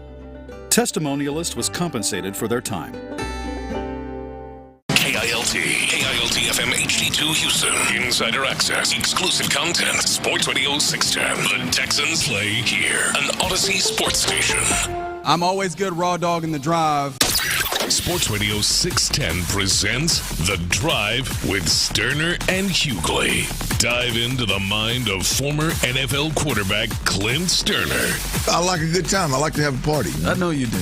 It's Dirty's Daily, presented by Mokaram Injury Lawyers. Yeah, it is. It's one of them old hump day parties, y'all. Mokaram Injury Lawyers, hard as hell to say, easy to dial, 281-222-2222. Download that Odyssey app, AUDACY. We greatly appreciate you. In fact, if you download that Odyssey app right now, you can use that rewind feature. We'd appreciate you waiting until after 6 o'clock, but that rewind feature, at any point in time, you can go back. Nick Caserio, Texas General Manager, did join Payne and Pendergast this morning and dropped some nuggets. It was really, really good. He joined him at 7:30. That segment, you can use Rewind app. That segment's also podcasted. All the podcasts from Sports Radio 610 are on the Odyssey app, including that big orange wagon with Tyler Milner and Patrick Creighton. The Odyssey, it's a big day in Houston around the sports world. The Astros, they win in Milwaukee. They lost. They did drop 2 or 3, but they ended the series on a good note. That getaway game,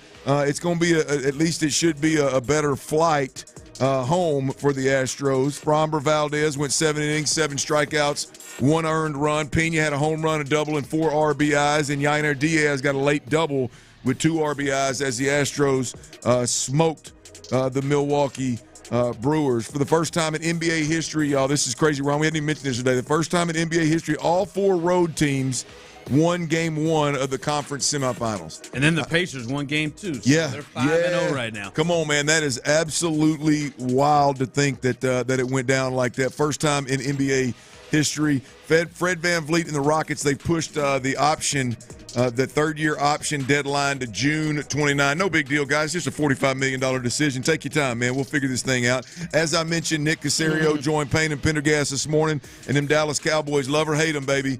This is a much bigger trade than the picks that were involved, and some of the conversations, quite frankly, around this trade would indicate. George Pickens goes from the Pittsburgh Steelers to the Dallas Cowboys, making the Dallas Cowboys what many call a much more serious Super Bowl contender than they were before. At least it's given us a lot to talk about. George Pickens is an interesting player, but I want to revisit some of the stuff that Texans general manager Nick Caserio and Pendergast. Again, I always mention this. I always want to make sure and plug the show, the morning show. Seth and Sean have an absolute tremendous rapport with Nick Caserio, and it's always a great listen. It's a very relaxed conversation. It seems like Nick Caserio lets his guard down a little bit. Not too much, but he lets his guard down a little bit, which gives us a little more insight into what the hell's going on. I think a couple of there was a lot covered this morning. He was on that for 40-some-odd minutes, I believe. But, the biggest topic in Houston, man, is in terms of the Texans, the biggest topic is going to be the offensive line and can you protect C.J. Stroud. And right now it happens to be you've got a bunch of offensive linemen. You've got an abundance of tackles for some reason. And Titus Howard, who I would argue is your highest paid tackle, not argue, that he is your highest paid tackle on the team, your highest paid offensive lineman on the team. I would say your best tackle on the team. But the question is, given how they've built this roster, what position is Titus Howard going to play for the Texans? Here is Nick Caserio when Seth, I think it was Sean actually asked that specific question. I would say specific to Titus, that's an example of a player that he's actually shown that he can play at a good level at either spot. So there is sort of an innate level of versatility. I think sometimes that term is used a little, I would say not carelessly or freely, but that the assumption is a player just has position versatility. because or he should be able to do it. But if you've actually never seen him do it, it's hard to make that extrapolation and make that assessment. And you're really not going to know with that player until you actually get into training camp because it's a little bit of a dynamic. In other words, it's extremely difficult for a player to go tackle to guard, specifically a tackle playing guard, not to mention going from the right side of the offensive line at tackle to the left side of the offensive line at guard. But Titus Howard, I would say, is an above-average athlete at the offensive line position.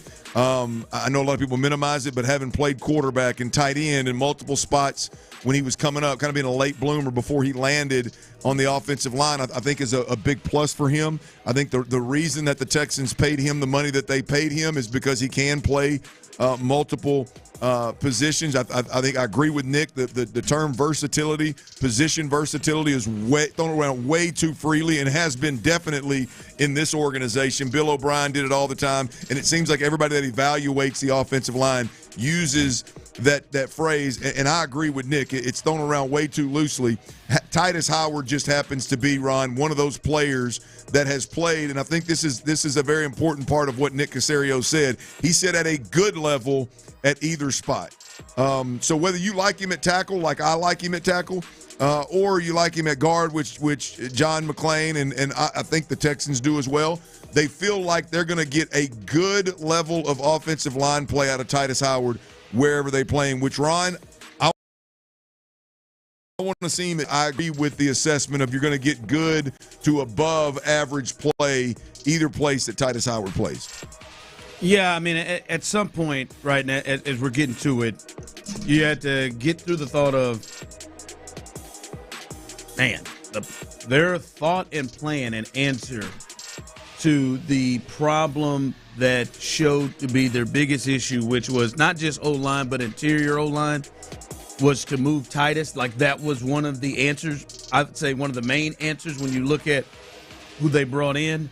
Once you get past that and your thought is, okay, that's where they're going to go. Don't love it, don't agree with it, but that's the decision they made in terms of filling one of their interior O-line spots. I do like the thought, Clint, of letting him start there right from the beginning of minicamp, right from the beginning of mandatory minicamp into, OTAs, which I'm sure he'll be at, and not that, all right, the first time he gets in there is, it's week 11. I need you to go and strap it up against Chris Jones and the Chiefs, or, hey, man, we're struggling to come in at week 6 because we've had so many injuries, and come and do that. And I also love that he's going to be learning the whole new system right then and there early, and not, being knee-jerked back to the guard position. So I do like that part. Well, look, the thing with Titus Howard, back to Titus Howard specifically, is for me that I would personally like to see him from today forward at guard if that's where he's going to be playing, and let the younger guys kind of move around if they need to move around. Really, we're talking about Juice Scruggs and Jarrett Pattersons and, the interior guys that can play either guard or center, and that kind of that movement's fine. I don't like the movement with Titus Howard personally. I think he's been treated, and again, I'm not the fair and unfair thing, but I think he's been treated unfairly as it pertains to the way the seasons have unfolded, with him not getting a real chance to be consistently a tackle or consistently a guard, and ultimately it ends up impacting his money. And it hasn't so far, but we'll see what happens down the road. But that's Titus Howard playing tackle or guard. Not a lot of insight into where he will play, but the thought is that Titus Howard will start at guard, given that he can play both. Here is Ariante Ursery. By the way, I'm going to say this is Air Ursery, by the way. Air Ursery? Yeah. The Ariante thing is tough for me to get out. You're saying it without any issues. I'm going Air Ursery. I like Air. I like Air Ursery. This is where the position versatility thing, I think, got out of control. Heard a lot of conversation about this guy and multiple tackles. The Banks kid out of Texas, he can come in and play guard and this and that. This is where it got out of control. Now, maybe it didn't. Maybe he ends up playing guard. We'll see. But here is Nick Caserio when asked specifically about the rookie tackle that's played nothing but tackle his entire college career, potentially playing guard here in Houston. Yeah, you got to be careful with that stuff. Seth. I think you should have an understanding of, how it's going in whatever position that player is playing. I think one of the things you always have to be conscious of, you never want to put the player in a position that's not favorable to him. If you're asking a player to do something that he's never done before, where's that sort of line of demarcation of when you, A, introduce it, and then B, how much work can you actually done? If you want Air Ursery to help this team this year, it's at tackle, boys. It is competing his ass off with Blake Fisher, last year's second-round pick out of Notre Dame. I was about to say, Blake better strap it up now. Well, look, and we're talking pass protection, we're talking run game, we're talking about future. Now, look, Blake Fisher's going to be a step ahead of Ursery because he's been here a year. But ultimately, if Ursery can make this a real competition, boy, the future is bright for him at tackle. I love what Nick had to say about Titus Howard. I love what Nick had to say about the rookie in a sense. And you couple what Nick had to say with what D'Amico had to say that he's going to start out at guard. That's music to my ears, man. That's because I believe you're in the business right now of making a run at a Super Bowl. And from a draft perspective, when you draft guys with premium draft picks, they've got to at least be in the rotation. And I think the only way that this rookie is in the rotation is if he's a tackle. Now, he may be your swing tackle, he may be your right tackle, and then Blake can move or whatever happens down the road with Titus. But the only way he's in the mix is if he's playing tackle right now. Future, down the road, we may have the luxury of going, hey, man, let's slide this kid inside and see what he can do at guard. I don't have a problem with from college to the NFL. I need him to stay at tackle. Like, let me ask you this, Clint, because you know this better than anybody. Hell, you may have lived it. These competitions, Clint, are not always a fair fight. Hell, very rarely are they. Right? Like, there's usually somebody has the upper hand just due to how much the investment was. Yeah. Right? It doesn't mean it doesn't mean that one party can't win. Russell Wilson somehow won the quarterback job in Seattle when they had signed Matt Flynn in the offseason and gave him real money, and he still was able to beat him out. So it can happen. Do you get a sense that there is one of them that they view a bigger investment in, or that they look between? Because both of them are second round, but I think Ursery they moved up to get, and he was a little higher up in there. Because I'm just trying to figure, is this a fair competition, or is there somebody that may sneaky have the upper hand? Well, I think this is a fair competition. I think both of these guys are big time future plays for the Texans down the road. I mean, I think you got Cam Robinson on a 1-year deal. You got Titus Howard. I don't know, has he got 1 or 2 years left on his deal? I mean, you talk about if they really hit the nail on the head with both of these guys, both of them they'll be your bookend tackles, in 2 years from today. That would be the play. Right now, I think it's probably a fair. I mean, because whoever doesn't win is going to be absolutely going to be a backup tackle, and more than likely in the 17-game season going to get some run. So I think it's a fair. I think it's a fair. This is one of those legit competition over there, and you know how I am. Yeah, because Davis Mills and C.J. Stroud was never a fair competition. Yeah. I mean, it's not. I mean, nobody's competing with the Higgins kid, right? I mean, right now, I mean, he's coming in, and unless he, you don't think Xavier Hutchinson is? No, absolutely not. Shouldn't take a rep one from him. John Mechie shouldn't take a rep one from none of them. I mean, he is. Nobody's competing with him. I think this is a real competition here. Both second round picks, one maybe a little earlier, but both second round picks. But you're talking about guys, Ron, that the competition, whoever wins, good for you, but it's great for the team because you've got two guys that are future plays here. I don't think like Juice Scruggs and if Juice is going to play center, Juice Scruggs and Jarrett Patterson is not a fair competition. It doesn't matter what Jarrett Patterson does. Yeah. 6th round. He's not playing. He is not playing. Now, I'm saying this is an if. Like if they want Juice to play center, it doesn't matter what Jarrett Patterson does. If Juice goes out there and plays, at up to their expectations, he's going to get the benefit of the doubt and he's going to get the run. You look at guard. It doesn't matter what any of these other guards do. If Juice Scruggs is a guard on his team, Juice is going to get the upper hand on all these guys. Yeah, these second round pick they moved up to get. Absolutely. I don't know how fair competition those actually are. This one seems to me a great competition that's going to bode well for both guys in the future for the team. This is a real one right here. Let's shift gears real quick, Ron. I do want to as a dad, maybe I'm just in dad mode, but as a dad, I'm sitting there. Did you see the Indiana Pacers game last night? Yes, I wish John was out there. There you go. I wish he could have been on the floor. Tyrese Halliburton, I don't know if y'all saw this, man, but his dad not being in attendance for what I watched last night is a crying-ass shame. Now, look, and by the way, everybody jumped on me on Twitter. It's his own fault. No, look, I'm not excusing what his daddy did, the silly stuff his daddy did. Absolutely. Just wish he was out there. I'm just telling you, it's a crying shame that a father is not present to watch their son do what Tyrese Halliburton did last night. That was an absolute dogfight. They had no business even being in the game, somehow hang around. They're down 2. Halliburton's at the line.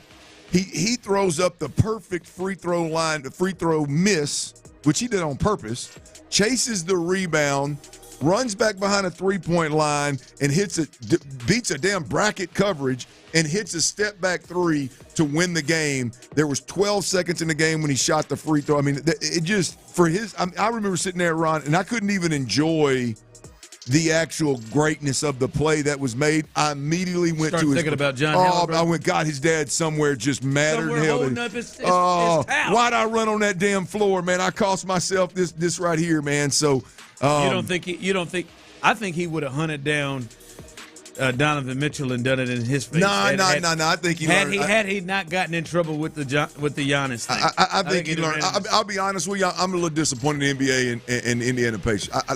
You think they went too far? Yeah. I think it was first time offend.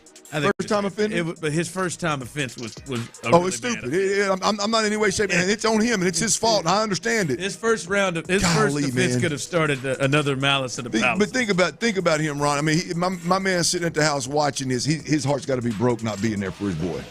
Not being there with his boy. I know he'll get over it. Yeah, he got probably sitting in a pretty nice crib watching a pretty nice TV. The thing that could be a problem for him, you think his wife had to stay back too?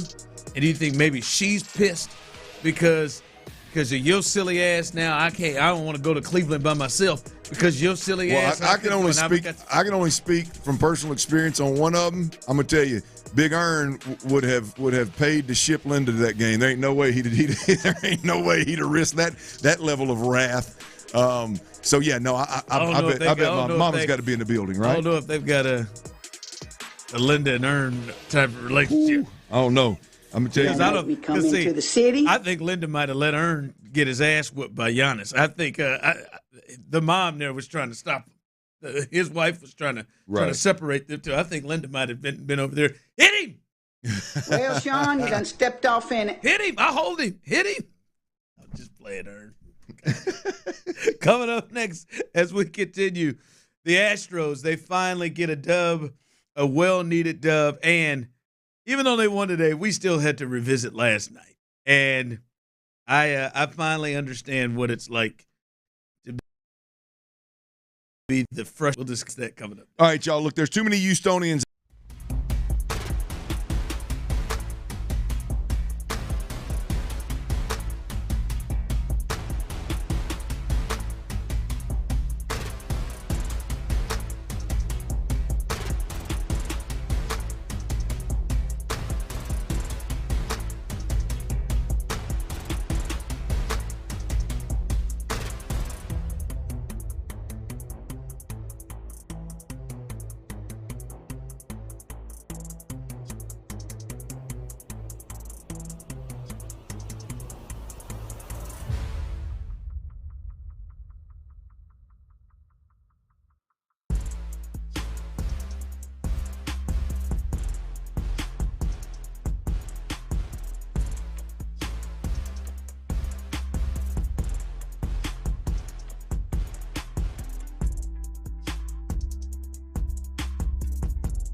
conversation in town. 6 to 7 every night on Sports Radio 610.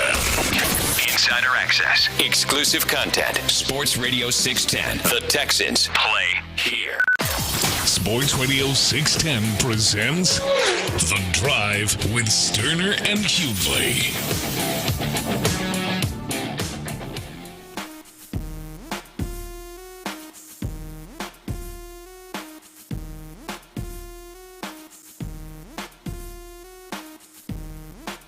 All right, welcome back in to the drive as we are live back at it here. The Astros got a much-needed win. Like that, that would have been, if they got swept in Milwaukee, not a horrible baseball team, but if they got swept by the Brewers, I think people are ready to sound an alarm on Framber Valdez already anyway. I think people are uneasy with his start. If they lost that, then an off day, the Rockets season is over, so there's no more that anymore because we got the Rockets game, whatever, and they could lose. No, they are center of attention. And if they'd have gone in there and lost 3 to the Brewers with what they did, losing a series to the Chicago White Sox, and trust me, I've watched the Chicago White Sox yesterday do everything they could, and they succeeded to lose in a baseball game last night. And I'm talking pop-ups off the top of their heads. Well, this is not good. Overthrows to simple bases that I watched my daughter's softball team make throws yesterday. Multiple. Game on the line. Go watch the Chicago White Sox 9th inning yesterday. What is going on? And you'll get even more enraged that the Astros lost 2 of 3 from them.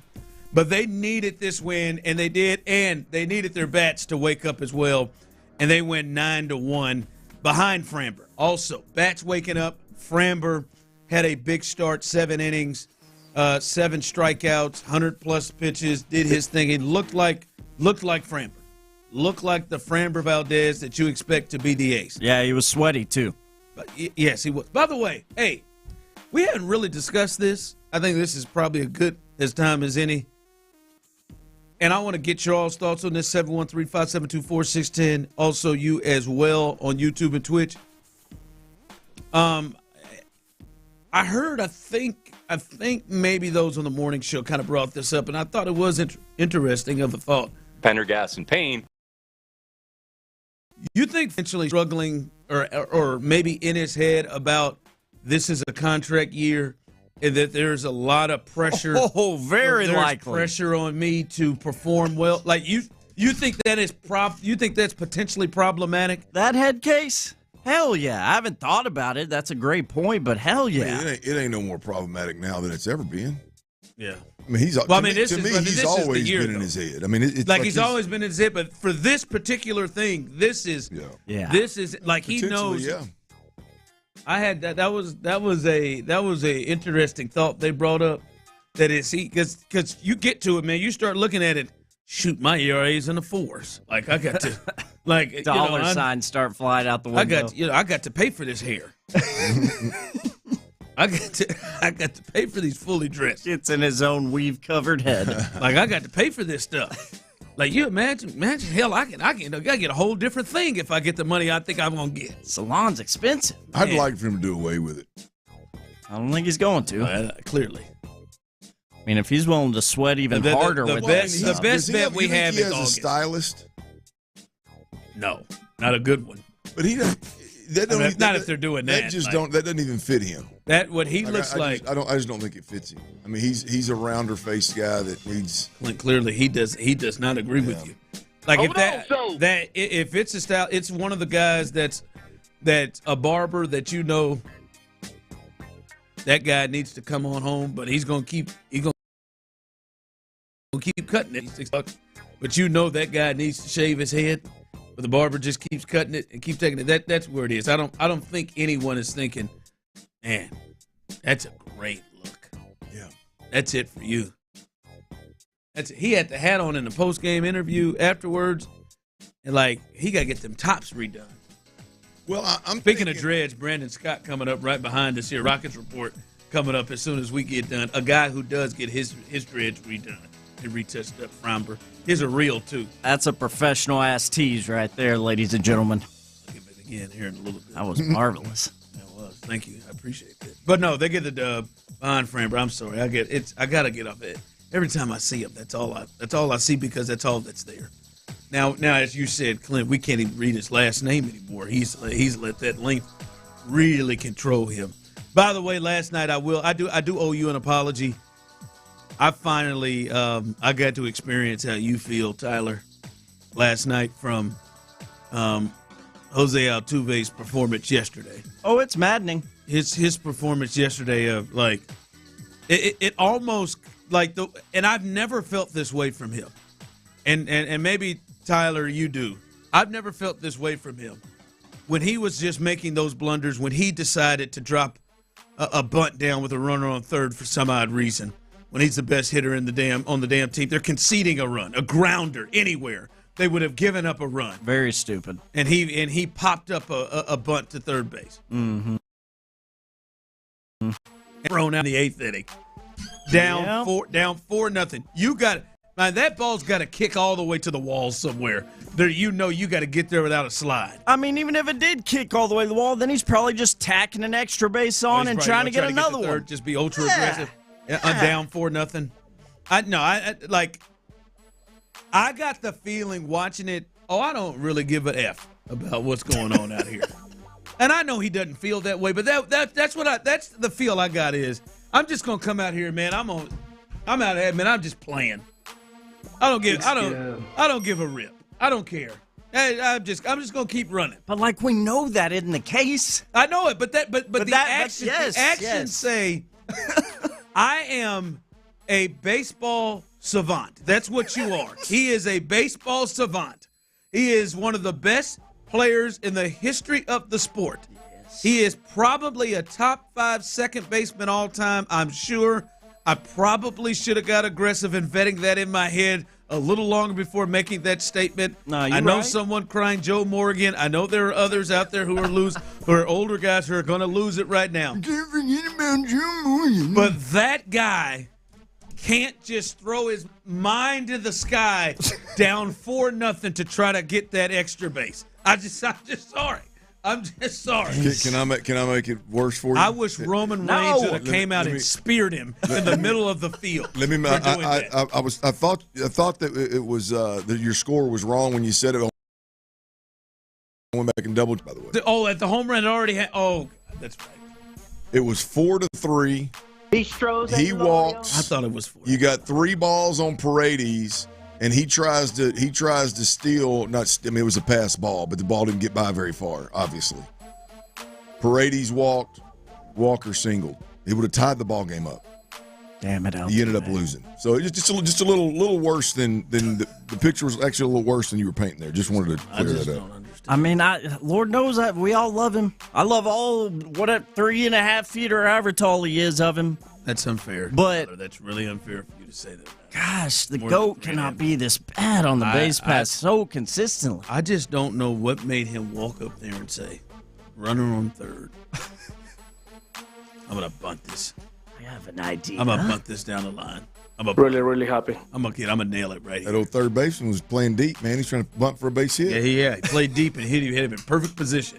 Didn't have to move. He didn't have to move. I'm gonna go home and flip these burgers. Like I know Joe Espada can't say a thing. Dana might have walked down there and maybe used that phone that Jerry had. But I've been damn like, are you kidding me? You just pulled it. Coming up next, Rockets Report. The season is over, but still a lot to talk about with our guy Brandon Scott, who was there every step of the way. We'll get our Rockets Report coming up next. All right, y'all, check it out. For the last 8 years, QC Kinetics has been the nation's leader in non-surgical relief. And satisfied patients, they are rocking and rolling, doing a lot of good for all you folks out there with chronic joint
We're talking hoops, H-Town. Our guy B. Scott has all the latest from the hardwood in Clutch City. Ain't nobody in here acting like no bitches. It's the Rockets Report. Don't ever underestimate the heart of a champion. On The Drive with Stoerner and Hughley. Hey, Houston fans, I am so happy. All right, welcome back in. It is 4:40. Brandon Scott is in, and it is our Rockets Report, sponsored by Clint Stoerner's Passing Academy. As it was a great thing while it lasted. Pat Hamilton too. It was great. It was great. Start doing it all the time, just coming up with fakes of things that are legit. All right, B. Scott is in the building. 713-572-4610, YouTube and Twitch. Any questions for Brandon Scott? How about that? Any questions on the text line, YouTube and Twitch, for Brandon Scott, who has been there every step of the way? There's a lot that happened in this season. You were at almost every home game, obviously covering the postseason, doing everything you did. They go to Game 7. They lose that game to the Warriors. This season was what for the Rockets? Successful and promising. I thought it was a good season for the Rockets. That's how overall. you describe it? Yeah, I mean, I think if you're talking about the season in its totality from beginning to end, I think there's no really other reasonable way to look at the season. Now, you can say that and acknowledge that the way it ended was disappointing, and a lot of the performances that were bad in that 7-game series were just not good enough. Like, you don't have to accept the inferiority of those performances within the context of the season. You can call those out for what they were, and they were bad. And there were moments in this series where it was there for the taking. You think about the double-digit amount of free throws missed in some of the losses in Golden State. You think about how poorly they performed offensively at home in Game 7.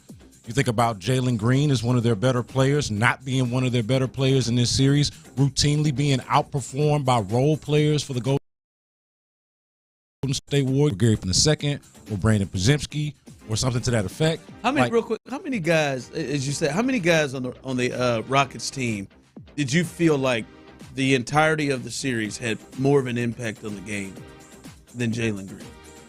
I would say the bigs, Alvin Sengun and Steven Adams, for sure. Obviously, Fred's was up and down or down and up, but the up was so far up, and it was consistent after that. I would say Amin Thompson, the same thing. So all four of those, I think Tari Eason, for what he was and for what his role is, was pretty good. Jabari, for the amount of time that he played, he didn't play enough, was pretty good.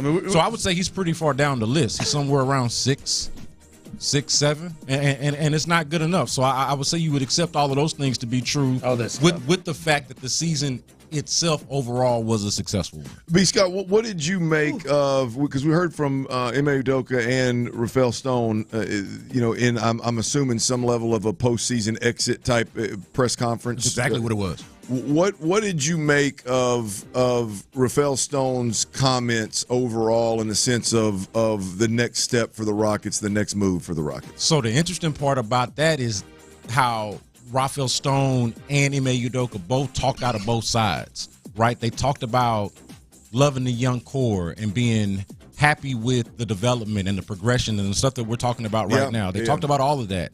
But then at the same time, on the back end of that, they talked about not necessarily believing in continuity just for the sake of continuity. Right? Like an exact quote is, continuity for continuity's sake isn't what we're trying to achieve. If we think that there's a move or a series of moves that ultimately help us build a championship or make us more likely to be that, then we'll ignore continuity and we'll make those moves. So they said all of that in the same press conference, which I think is obviously talking out of both sides, but does speak to the ideal situation that the Rockets are in having multiple options in terms of course of action, which does include staying put or staying pat, running it back, so to speak. Like they could make a trade. There are free agents out there that could help them. They could absolutely do nothing. All of these are options and viable options for the Rockets. How do you feel about that, B. Scott? I'll tell you, because I love it. I mean, because I think it's something that they've built, right? Like the fact that our squad is talking about the continuity, the chemistry, the culture, because that's what that means when they talk about continuity. I mean, they built the chemistry, they built the culture, they've established a standard. The fact that they're talking about that is I think indicative of, hey man, they built it. It's real. It's here. Not every organization has that. I mean, there's so much movement, so much in and out that every organization doesn't have that. I love the fact that they're talking about that continuity in the same breath as, hey man, if there's a deal out there that can get us NBA title worthy, then we're going to make it. I mean, I look at that as a huge plus, right? Not a reason to not make a move or some kind of hesitation. Well, I think you got to remember, as sour of a taste as it can leave in your mouth to lose a Game 7 at home, especially to the Warriors. Again, I think you do have to keep in context the entire year and the journey that they've been on over these last couple of years. I talk about this as much as I get a chance to, that it's not just this year, but it was last year when they had the greatest turnaround, 19-20 game turnaround last year in the first year of Ime Udoka, and then you put this year to backdoor it. On top of that, I could see how they're trying to just imagine or envision, hey, what does another year of this look like, when, keep in mind, there wasn't any major change from year 1 to year 2.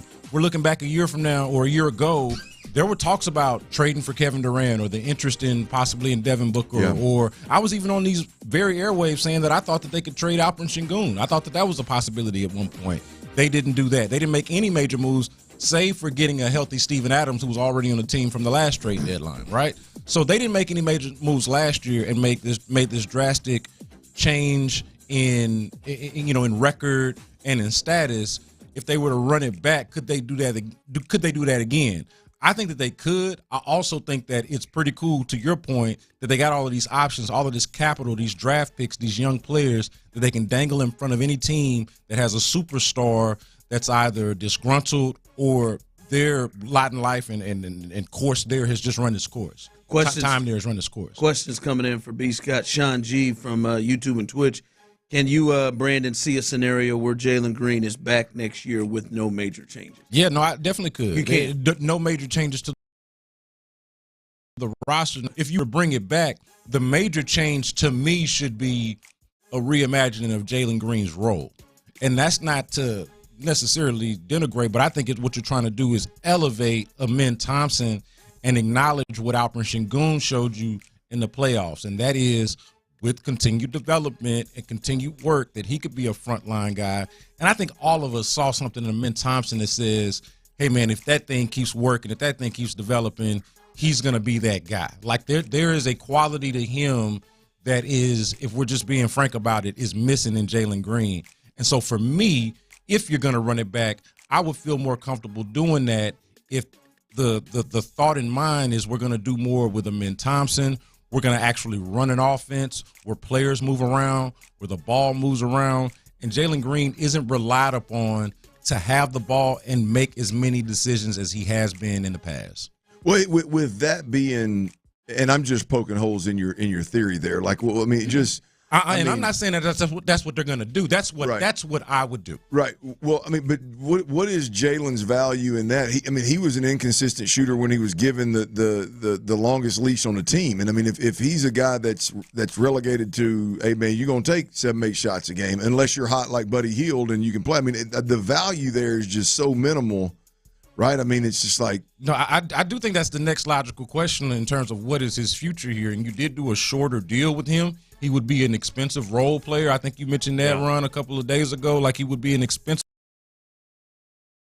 role player. And that is ideal necessarily for Jalen Green or for, like, how you envision Jalen Green. But I'm talking about, like, what's actually best for the team. Yeah. And if you're trying to move forward and actually take that next step, what's going to be different from now to then? To me, that's the thing that needs to be different. And you can have that conversation about, hey, do you trade Jalen Green later on, or does this fit? Is he better in shorter spurts? Maybe he is. Maybe if you require him to do less and ask him to do less thinking and decision-making and just be an athlete and react, maybe he's a better player. You can go down all of those roads. I think the players are young enough and you've shown enough progress that you got enough leeway to do that. Brandon, we just got the news earlier today that they've both mutually agreed to push the May 9th date to come up with a decision on the team option of $44.9 million for Fred VanVleet. Obviously, they're going to make a decision with that, and they've pushed it back till late June. But being around them and understanding what they're about, how much do you think it's a priority for them to bring him back? Yeah, no, it's 100% a priority. I mean, so Fred VanVleet and Steven Adams are the in-house names to circle, and I would say the primary names to circle for the Rockets. Now, Steven Adams, I think, is far less likely to be back because he might have outpriced himself for the Rockets. But as far as this thing with Fred VanVleet goes, it seems pretty clear to me that they are setting it up to just not restructure. I said that yesterday. It's not a restructure to the $50 million that he would be making on the option. He's making somewhere closer to 35, and it gives them more flexibility to do whatever it is. Because whatever they end up doing, whether it's trade for somebody, they need to upgrade this roster and bring in shooting. It could be free agency, whatever the case may be. But they need Fred VanVleet to be making a lower clip, but they definitely want him around. Yeah. All right, man, 35. Boy, that's just still. It's a lot. It's a lot.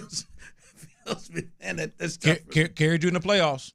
Yeah. Carried you in the playoffs for no less than 2 games, maybe 3. No, he did. 35. That's still strong.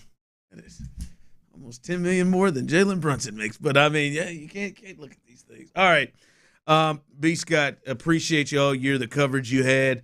There are still people posing questions. What about Cam Whitmore? What does that mean? All these – listen, there's a – They said he's going to play more, but could he be traded? Hey, well, B. Scott, I tell you where you can get all those answers in long form fashion. B. Scott, you got a podcast out there, don't you? Oh yeah, got the B Block. People know. Yeah, man. The B Block podcast is where you can also get. Yeah, man. You can get all your updates. I would say twice a week. So check that out wherever you talk about Cam Whitmore this week, man. What the hell's wrong with you, B. Scott? I'll give you some Cam Whitmore. He got 6 whole minutes in the playoffs. Yeah, Cam Whitmore insight. Yeah, come on, man. The future of Cam. I don't know. He got 6. All right, do some numbers. Yeah, he played some late, didn't he? With that one game where he's getting blowed out. They didn't bring him in initially. Then they brought him in maybe the last minute when they had to bring the starters back and they took him. Hey, I know, but the Suns should absolutely be on a Dylan Brooks, Reed Shepherd, Cam Whitmore center type of deal for Kevin Durant. And them picks. Picks, yeah, right. And them picks. Like I don't understand how that's not just the easiest deal to do. But that's just me though. I'd slip Jalen in there. All right, coming up, 5 o'clock fire. We'll look at the news that the Texans made as they bring back a familiar face on their defense. Also, we'll get you caught up as the Astros they win and the big trade that happened in the NFL. We'll discuss all of that coming up next. Hey, y'all, I slid in Academy Sports and Outdoors today, and it went about how I figured. You know, I went over there and looked at Astros gear. They got an unbelievable amount of Astros gear. Their official licensed Astros gear.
I'm Laura Reynolds, Sports Radio 610. Need AC, plumbing, or electrical service?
KILT.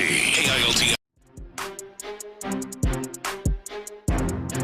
610. The Texans play here. An Odyssey sports station. Hughley has came in the game. We have a liftoff.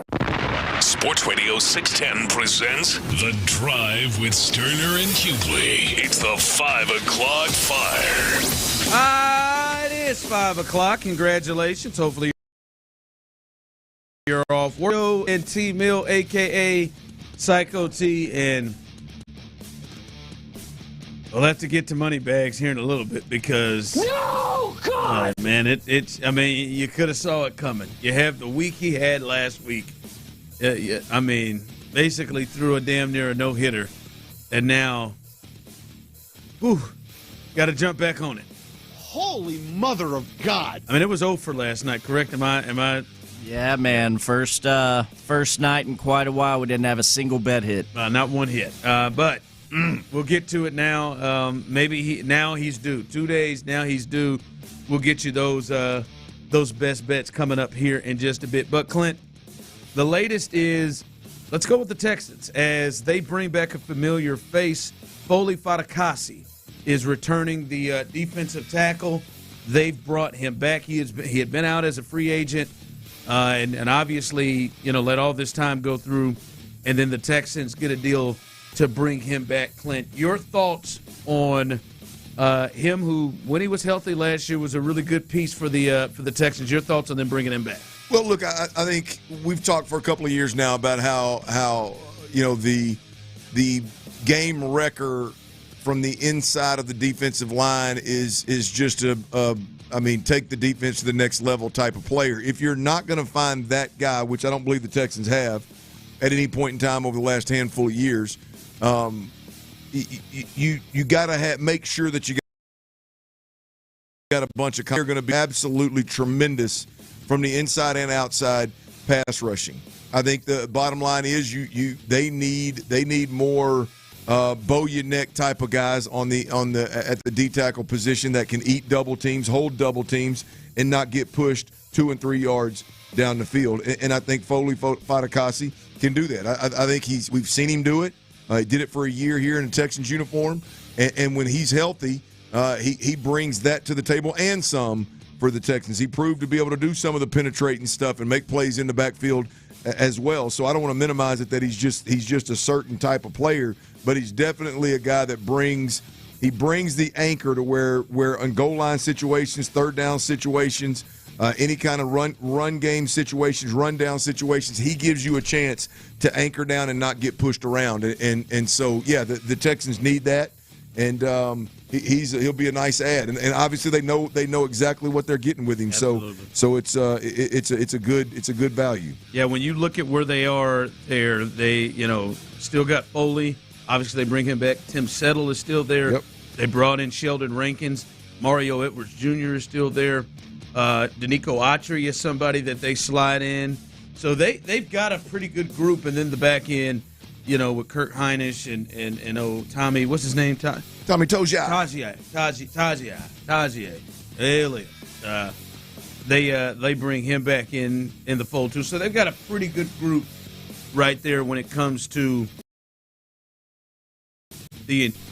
even when you look at that, Clint, because if you look at all the levels, especially from the edge perspective and the linebacker backing perspective, safety and corners, that's probably the weaker part of it. And if that's going to be the weaker part with those guys that you can shift and move, the one thing is I don't think you worry about rushing the passer from there because you could slide Danico Autry there. You want to have a really good run stuffer there, and bringing him back, and if you missed it, the numbers on that deal is a 1-year deal worth $5.125 million, and 4.6 of it is guaranteed. So most of that is guaranteed, but having him in there and having, if you don't have a powerhouse, you want to have guys with exact roles, and you have guys that can rush the passer, which is their strength from the inside, and then you have run stuffers, which is their strength from the inside. So I like the move if you're not going to, if you weren't going to go for like a Jonathan Allen or get real aggressive to get somebody, I do like the move to bring in Foley. Yeah, look, absolutely. I mean, you got Foley and Tim Settle that can eat double teams, and as well, I'm not taking anything away from their ability to get in the backfield and make plays, but those guys can eat double teams. You look up, and your next rotation in Sheldon Rankins and Mario Edwards Jr., who Mario Edwards Jr. jumped on the scene last year and had a great year. Now, if he can just stay available and not get into the whatever the PED situation that he got into or whatever it was, if he can be available, Sheldon Rankins and Mario Edwards in that second wave. As you mentioned, Danico Autry, you can slide down there. I said it many a time, Tommy Togiai are on the field as much as they were in the first quarter of games that matter, then you need to do some work at the defensive line position. Those are reserve guys. Not guys that you on the front line in the first quarter against the Baltimore Ravens. That's going to spell trouble. So it looks like they're 2 or 3 deep there, pretty solid. Yep. All right, so Foley back in the fold. That was fun to say. See what you did there, Slick Willie. It was an accident. Foley back at it. I did. Foley back at it with the Texans, and they seem to strengthen their defensive line. 5 o'clock fire. All right, the Astros, they get a much-needed win, avoid the sweep in Milwaukee. They win 9-1. They get themselves back to 500 ahead of their off day, and then they'll take on the Reds coming up over the weekend. But listen, they struggled on that road trip, going 2-4 against the White Sox and the Brewers, but it is good to finish on a winning note. And Clint, when you look at the guys that kind of stepped in, Jeremy Pena had a 3-run homer and a double, which led to a run as well. So he had multiple extra base hits. Framber Valdez, it was big for him to start rolling. I think a lot of people were probably getting a little nervous, annoyed at the very least with Framber and his start. I always believe that Framber Valdez is going to frustrate you sometimes. He's going to have these moments. Is have an ERA at least no higher than 3-something, and he is going to be someone who gives you innings, and he is going to be a top of the rotation guy, even though he'll have frustrating moments. And today was a start that they needed to have for him, going 7 innings, 2 earned runs on 7 strikeouts, 2 walks, and did his thing.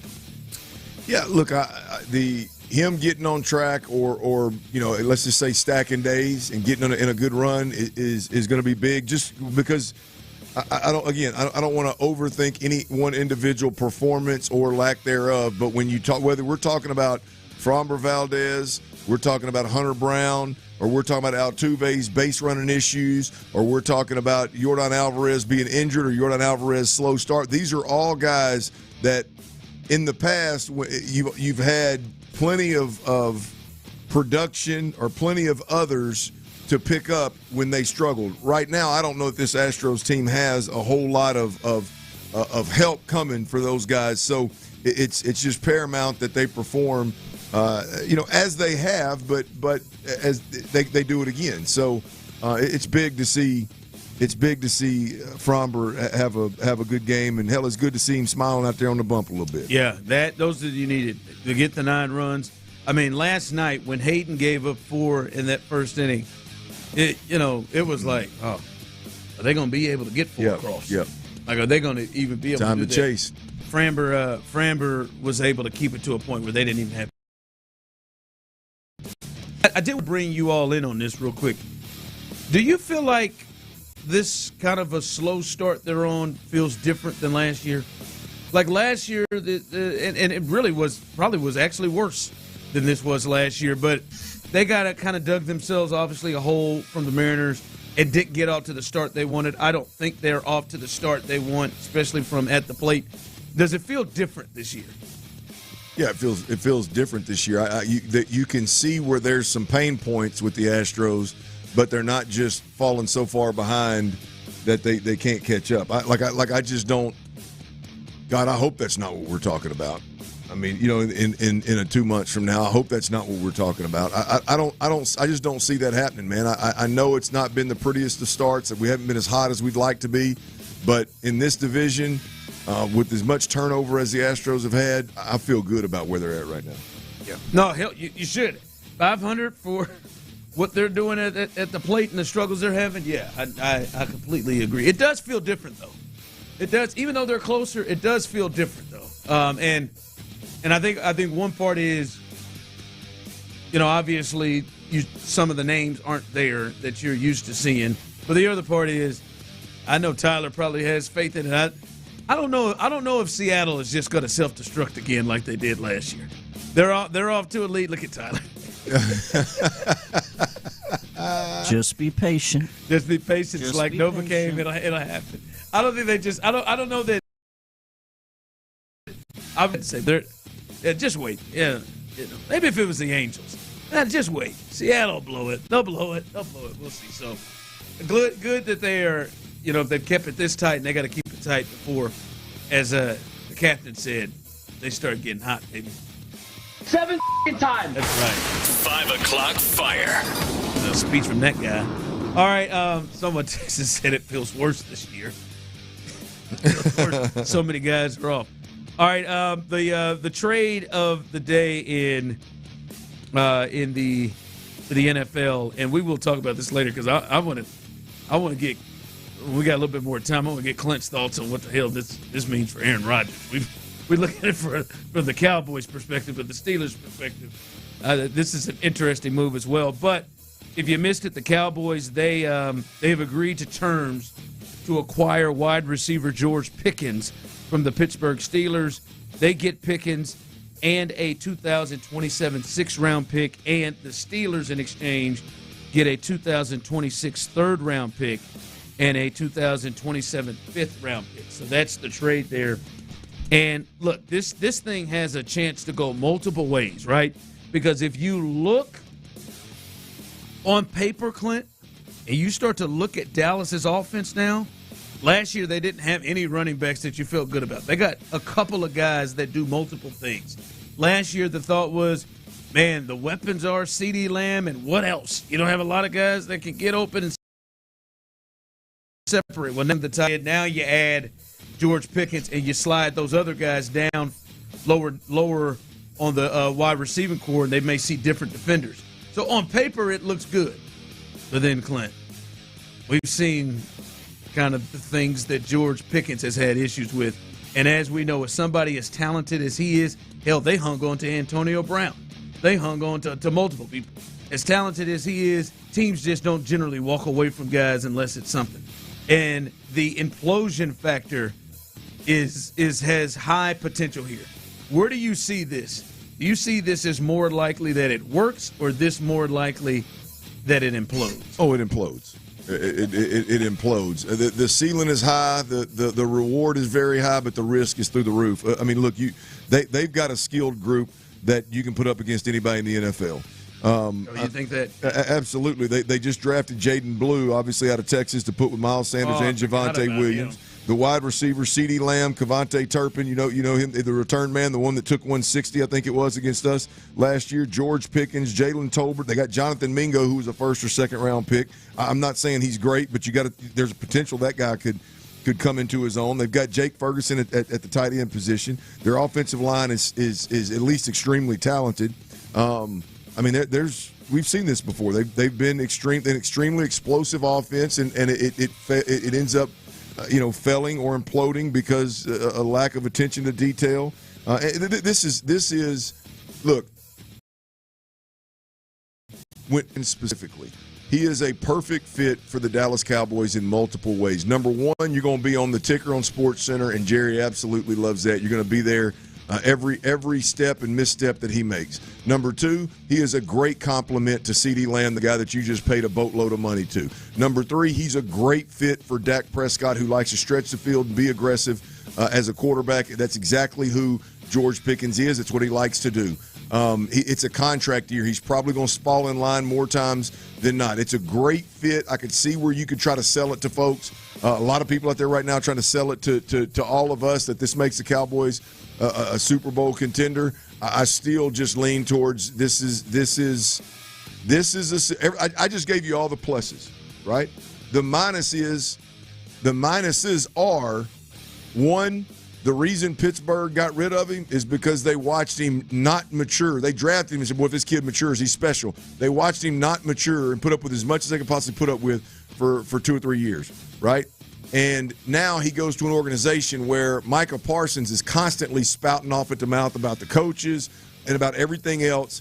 So there's clearly a standard set there where, hey, if you ain't happy, man, you can voice your displeasure and all your problems with the media, man. Just put it out there.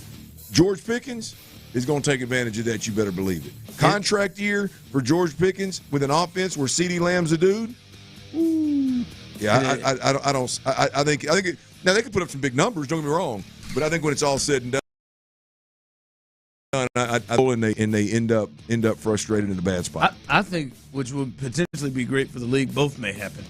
I think they both may be good, and then there's implosions. Right. There's a potential of that. By the way, it is odd. Jerry, understanding what's in his locker room and everything going on, was like, Derrick Henry last year? Nah, I'm good. I'm saying George what I'm Pickens saying. to throw into this crew? Yeah. Let's go get it. Don't tell me what I'm saying. That's it. I mean, I gave up a third for that quarterback, Joe Milton, and I gave up a third for George Pickens. He's giving away. Now he's getting aggressive, and now he's bringing that in, and not interesting. We'll see what happens. He's special now. He is an absolute monster. If they can keep it between the lines, he's got a real chance. Hopefully, Dak's got better. Big if, capital I, capital F. Hopefully, Dak's gotten better with the jump ball stuff, because early in his career with Dez Bryant, that was not his strong suit. All right, coming up as we continue, big news coming from last night's basketball game. And did last night's performance from Golden State make you feel better about the Rocket season? We'll discuss that coming up. All right.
Texans All Access. The countdown to training camp is officially on. And Mark Vandermeer and John Harris have you covered. Exclusive interviews, inside info, and the best football conversation in town. 6 to 7 every night on Sports Radio 610. Insider access, exclusive content. Sports Radio 610. The Texans play here. Sports Radio 610 presents The Drive with Stoerner and Hughley.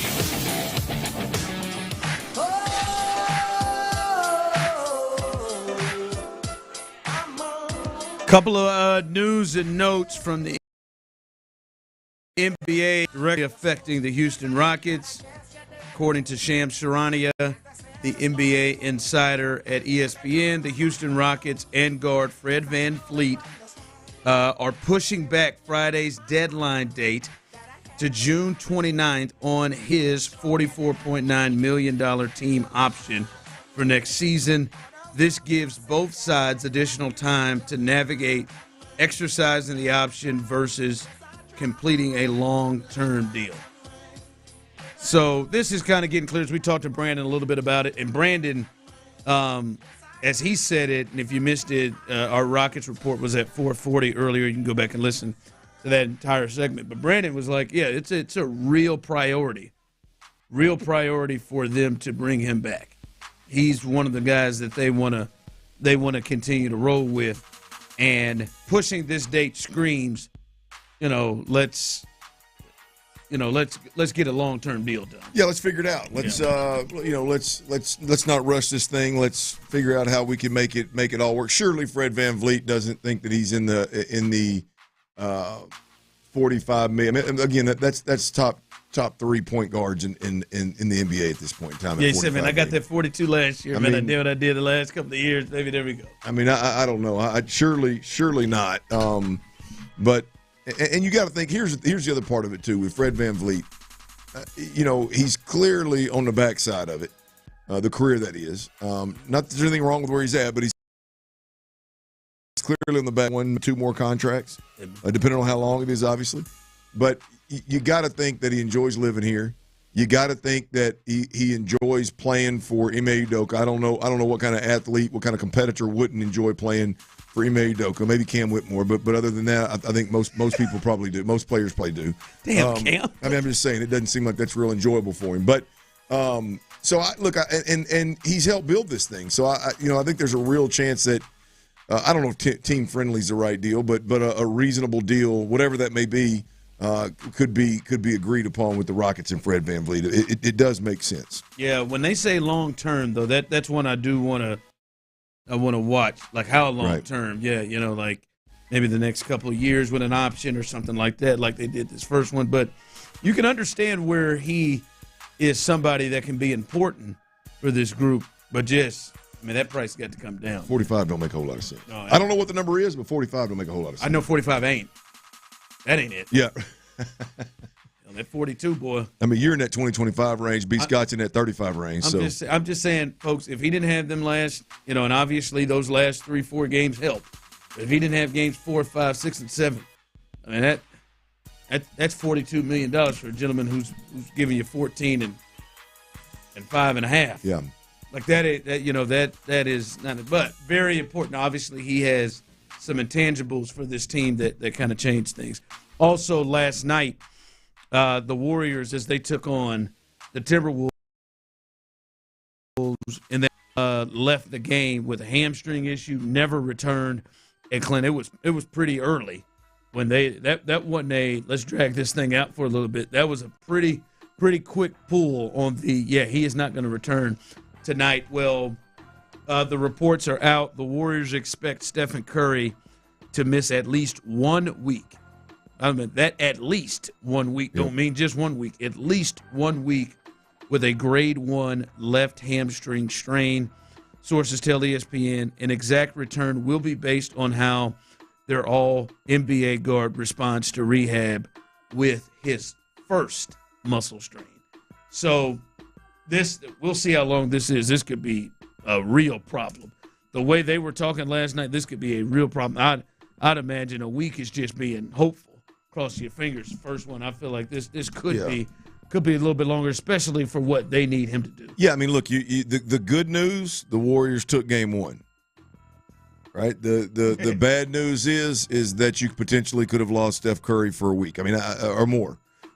So you're in a good spot if you are going to lose Steph Curry. You got game one on the road. You're going to, at the very least, go back to your place, your friendly confines, with an even series.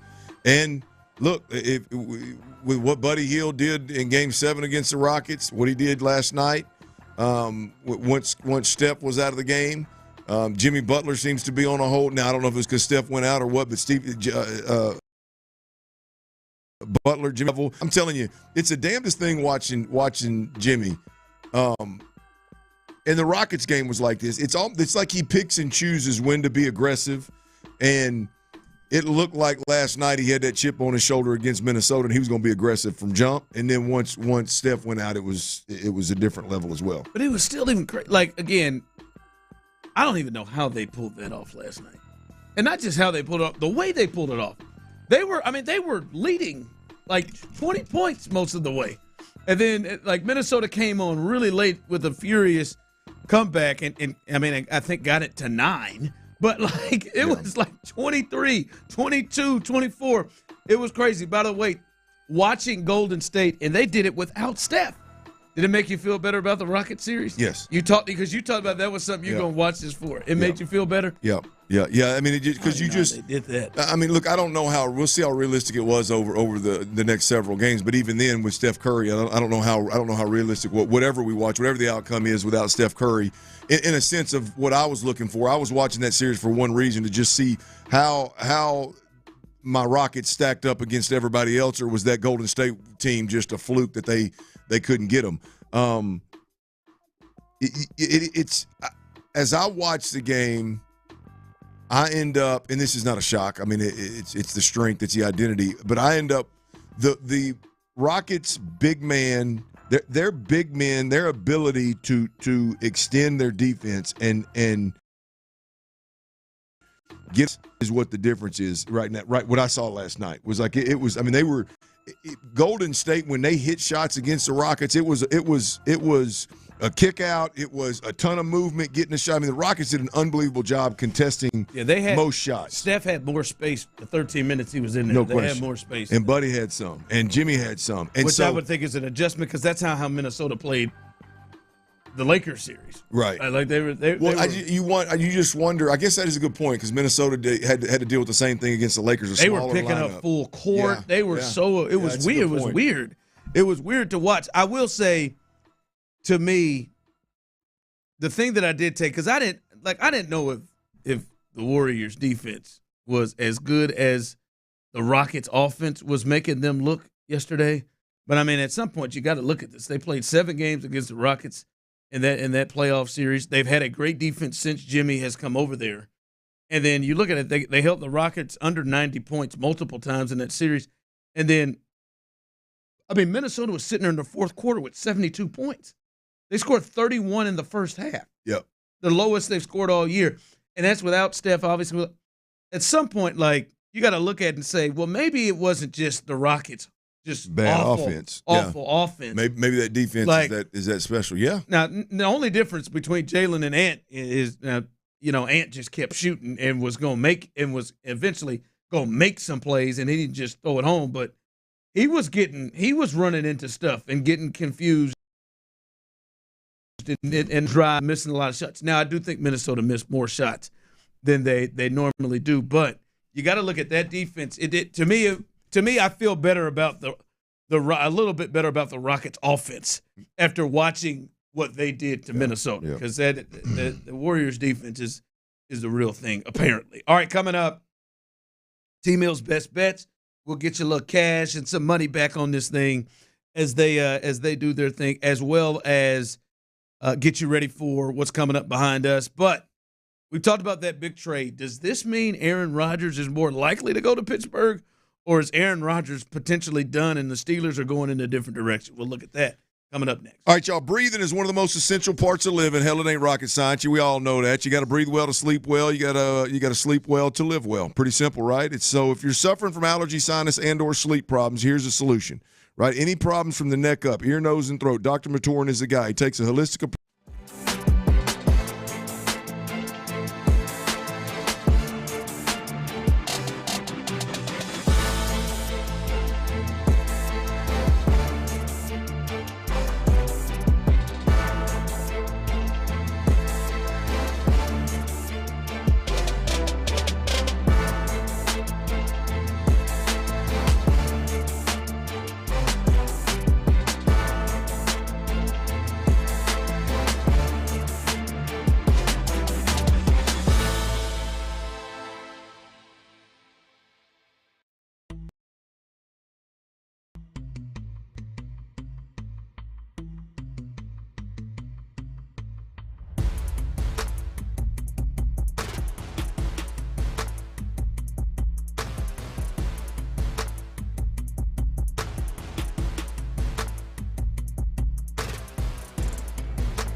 Sports Radio 610 presents The Drive with Stoerner and Hughley.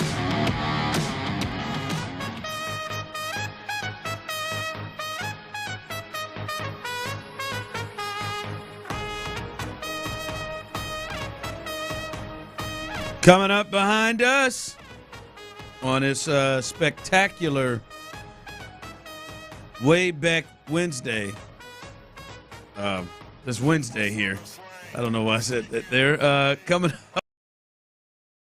up under John Harris, they got a little Texans All Access. They will discuss the re-signing of Foley Fatukasi, what that means for the Texans, and oh wow, Travis Johnson, Trap, will be on with the fellas tonight. That is always electric. You don't know what's going to happen. What a treat! What a treat! Yeah, go ahead. That'd be good. So Travis Johnson, and he will. That's his position there. That Foley Fatukasi plays. That should be fun for Trap. Santiago better have his hand on that dump button. Nah, trust him. I think the first time I ever had to use the dump button was Trap. Trust him. For Santiago just walking in with shades. That's a cool ass dude, ain't he? He's a pretty neat guy. I'm not gonna comment on Tony Romo, man. It's damn sketches. Tony Romo. I look up and I just see Tony Romo. Looking like the perfect spokesperson. No question. That is a fit if I've ever seen one. That's Jordan and Nike. Similar, huh? Romo and Sketch right behind them, man. Hey, Jim, check out my new shoes, Jim. You think Jessica looks over there and thinks, man, I was head over heels for this guy. Hell, he left me. Probably depends on how big he was.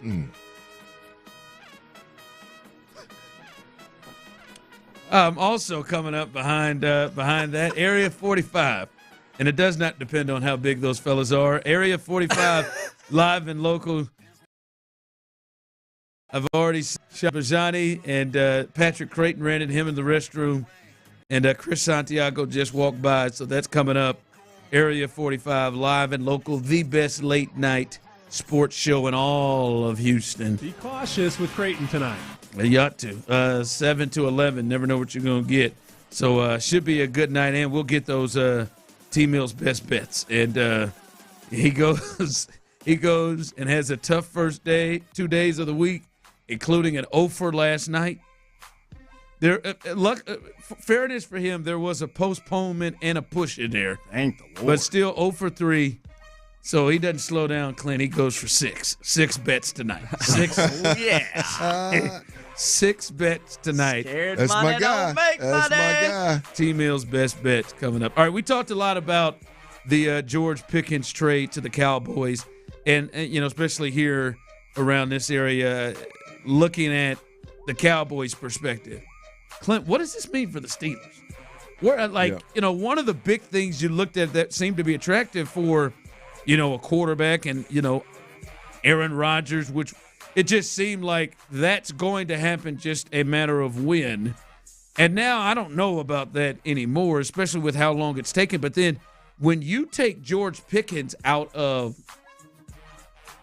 when you take him out of the huddle and he's off this team, and now you're looking at it and it's like, whoa, is that as attractive for somebody to go there and trying to fit DK Metcalf? But now their number 2 receiver, look out, folks, I believe, is Robert Woods. Yeah, it is. Oh, come on now. Mm-hmm. Oh, yeah. He joined a new squad. Yeah, the Steelers. Yeah. I'm sorry. Yeah, their number 2 receiver is Robert Woods. No, Robert Woods did not climb over Christian Kirk or I was like, what the? Or Higgins. Hell no, he did. No, it is. Aaron would be like, all right, DK Metcalf, and then on the other side, Bob Woods. Let's go. I just it's weird. This is a move of a team that's like saying, all right, man, let's kind of start this thing over. But do you do that with Mike Tomlin and TJ Watt and Cameron Hayward and Fitzpatrick and what you tried to do to get him? This is a weird decision. I think it's you've got the kid's been nothing but a problem since he's been there. And as high a ceiling as he has, he's still not lived up to that ceiling, and they've had to deal with a ton of drama out of this guy. And apparently behind the scenes, it's a lot more significant than what we all know. And so to me, this is trading a guy you knew you weren't going to give another contract to and getting a third-round pick out of the deal. I mean, that's to me, that's where they're at. Now, I'm with you. But they didn't protect themselves. Like, I mean, their wide receiver core. Yeah, they got a problem. Is DK Metcalf, Robert Woods. I like Calvin Austin in a slot role. Scotty Miller, Ben Skoranek, Roman Wilson. I know him from Michigan. They got to make big moves. Not big moves, but they got to go. There's still some receivers that are on the streets that would be a huge upgrade Gabe over Robert Davis Woods. Is out there. Yeah, released. What's the old buddy that was in Cleveland and then he was with Buffalo and didn't? I don't know why the hell he didn't play at the end. Amari Cooper's out there. Cooper, yeah. I mean, you got a handful of guys out there that would be an upgrade over Robert Woods and Calvin Austin in terms of your 2 and 3 receiver. Would be really good if they can stay healthy. Opposite DK Metcalf. So, I mean, it's clearly not George Pickens, and you clearly, from a talent standpoint, took a big hit if you're Pittsburgh, but we're talking about a guy that just, I mean, can't get right. Oh, I get that. I get that part of it. And if they just finally said, we got to wash our hands of it. But, I mean, I mean, they didn't even draft a tight end, let alone receiver. Like they didn't even draft one. I mean, they went. Well, they got some tight ends. Pat Freiermuth and Darnell Washington those guys are pretty good. Yeah, no, Pat's pretty good. Then Mount Washington is a whole nother beast. Mm-hmm. But it's just we'll see. Maybe they really like some of these free agents that are out there, or maybe they're going to make a move themselves to add something. We'll see. But you would think they would set themselves up a little. I just wonder, maybe they're in contact with Aaron and you're looking at somebody that just texted in. Florio said earlier Rodgers had requested the Steelers to trade for Lazard. I don't know if that's real or not. I bet you there may be a story where Mike Florio said that. But, no, that's I don't know. That didn't. We'll see what other moves they make. That didn't seem like the closer step to get to Aaron. I think Kirk Cousins would be down, but that didn't seem like the step to get to Aaron Rodgers. So, yeah, interesting decision there. We talked a lot about it from their perspective, but I think I forgot. Maybe it was you who said that. Like some of those guys on that team, the really good guys that still can play good football, the T.J. Wattses and all those guys doing their prime, they got to be looking at what the hell's the plan here? Yeah, what are we doing on the offensive side? What are we doing over there? What are we doing? Well, if you get Aaron and DK, that is a huge upgrade from Russell Wilson and George Pickens. Now, I mean, what you can do around that and beyond that, and from a supporting cast standpoint, we'll see. Yeah, so that is the move there from the Steelers' perspective. Maybe we'll see what Aaron Rodgers decides to do. Remember, coming up on Friday, you can come hang out with us as we will be on Stop 6 on our 610 Crawfish Circuit. We will be in Sugar Land at the Big Ben Tavern in Sugar Land right off Highway 6. Come on out for some mud bugs, some cold beer, great conversation. And also there are prizes that you can win, prizes on site, as well as our grand prize, which you can use that QR code to enter, which you have the opportunity to win a $500 gift card to Academy Sports and Outdoors and a beer, Bud Light, Budweiser for the price of on the house. Free. We're able to win that contest. All you got to do is show up there and enter that contest there. All right. Tyler, I know it's been a struggle. Right now, you are shooting 2 for 7 at 28%. Last week, folks, he was at near 80% for the week. He's at 28%. Got to get it turned around now. He's trying it all, man. He's pulled his socks up. He's pulled his legs down to his ankles. Yesterday, he said, I'm done with basketball, all baseball. Then he goes 0 for 3 today. Now he's all basketball. But maybe he's due right here. He can come back and get it going. Give us he's got some old reliables here. Give us your best bets. Oh, yeah. You spotted, I know, one of them for sure. One of these is a damn lock for tonight. And in retrospect, I may have jumped ship a little too quick on these NBA playoff wagers. Because, I mean, we killed it last week. The entire week, Monday through Friday. I probably abandoned that a little too soon after a bad Monday. So we're going right back to it. I agree, and I think I may have even mentioned that to you yesterday. But go ahead. I believe you did, actually, sir. Great call. 6 picks because we got work to do. 6 NBA picks for you tonight. First, I know Ron's going to hate this one. I got the New York Knicks plus 11. I teased that up just a little bit. I think the line was closer to 9.5 or so. But I take the Knicks plus 11 at the Celtics. In that same game, I'm on the over 210.5 points between the Knicks and Celtics. Love it. Love that you love it after knowing especially that you hated the first one. Despise it. Next, I got an under for you. The other game in action. 3-player props for you real quick. Jokic, as the Nuggets get ready for this next game against the Thunder, over 8.5 assists for Jokic tonight. Then I got the stick figure known as Chet Holmgren, under 15.5 points for that walking around stick figure in his game tonight for the Thunder. And then Drew Holiday, this is old reliable, won a lot of cash on this bet multiple times throughout the regular season. Celtics, Drew Holiday, over 4.5 rebounds tonight. That is a damn lock. Bet your house note and let's get some money. House note. That's confident right there, boys. Let me get in on that Jokic assist. Okay. It doesn't feel like a rule, like just go the over on Jokic, except for like points. Some points, you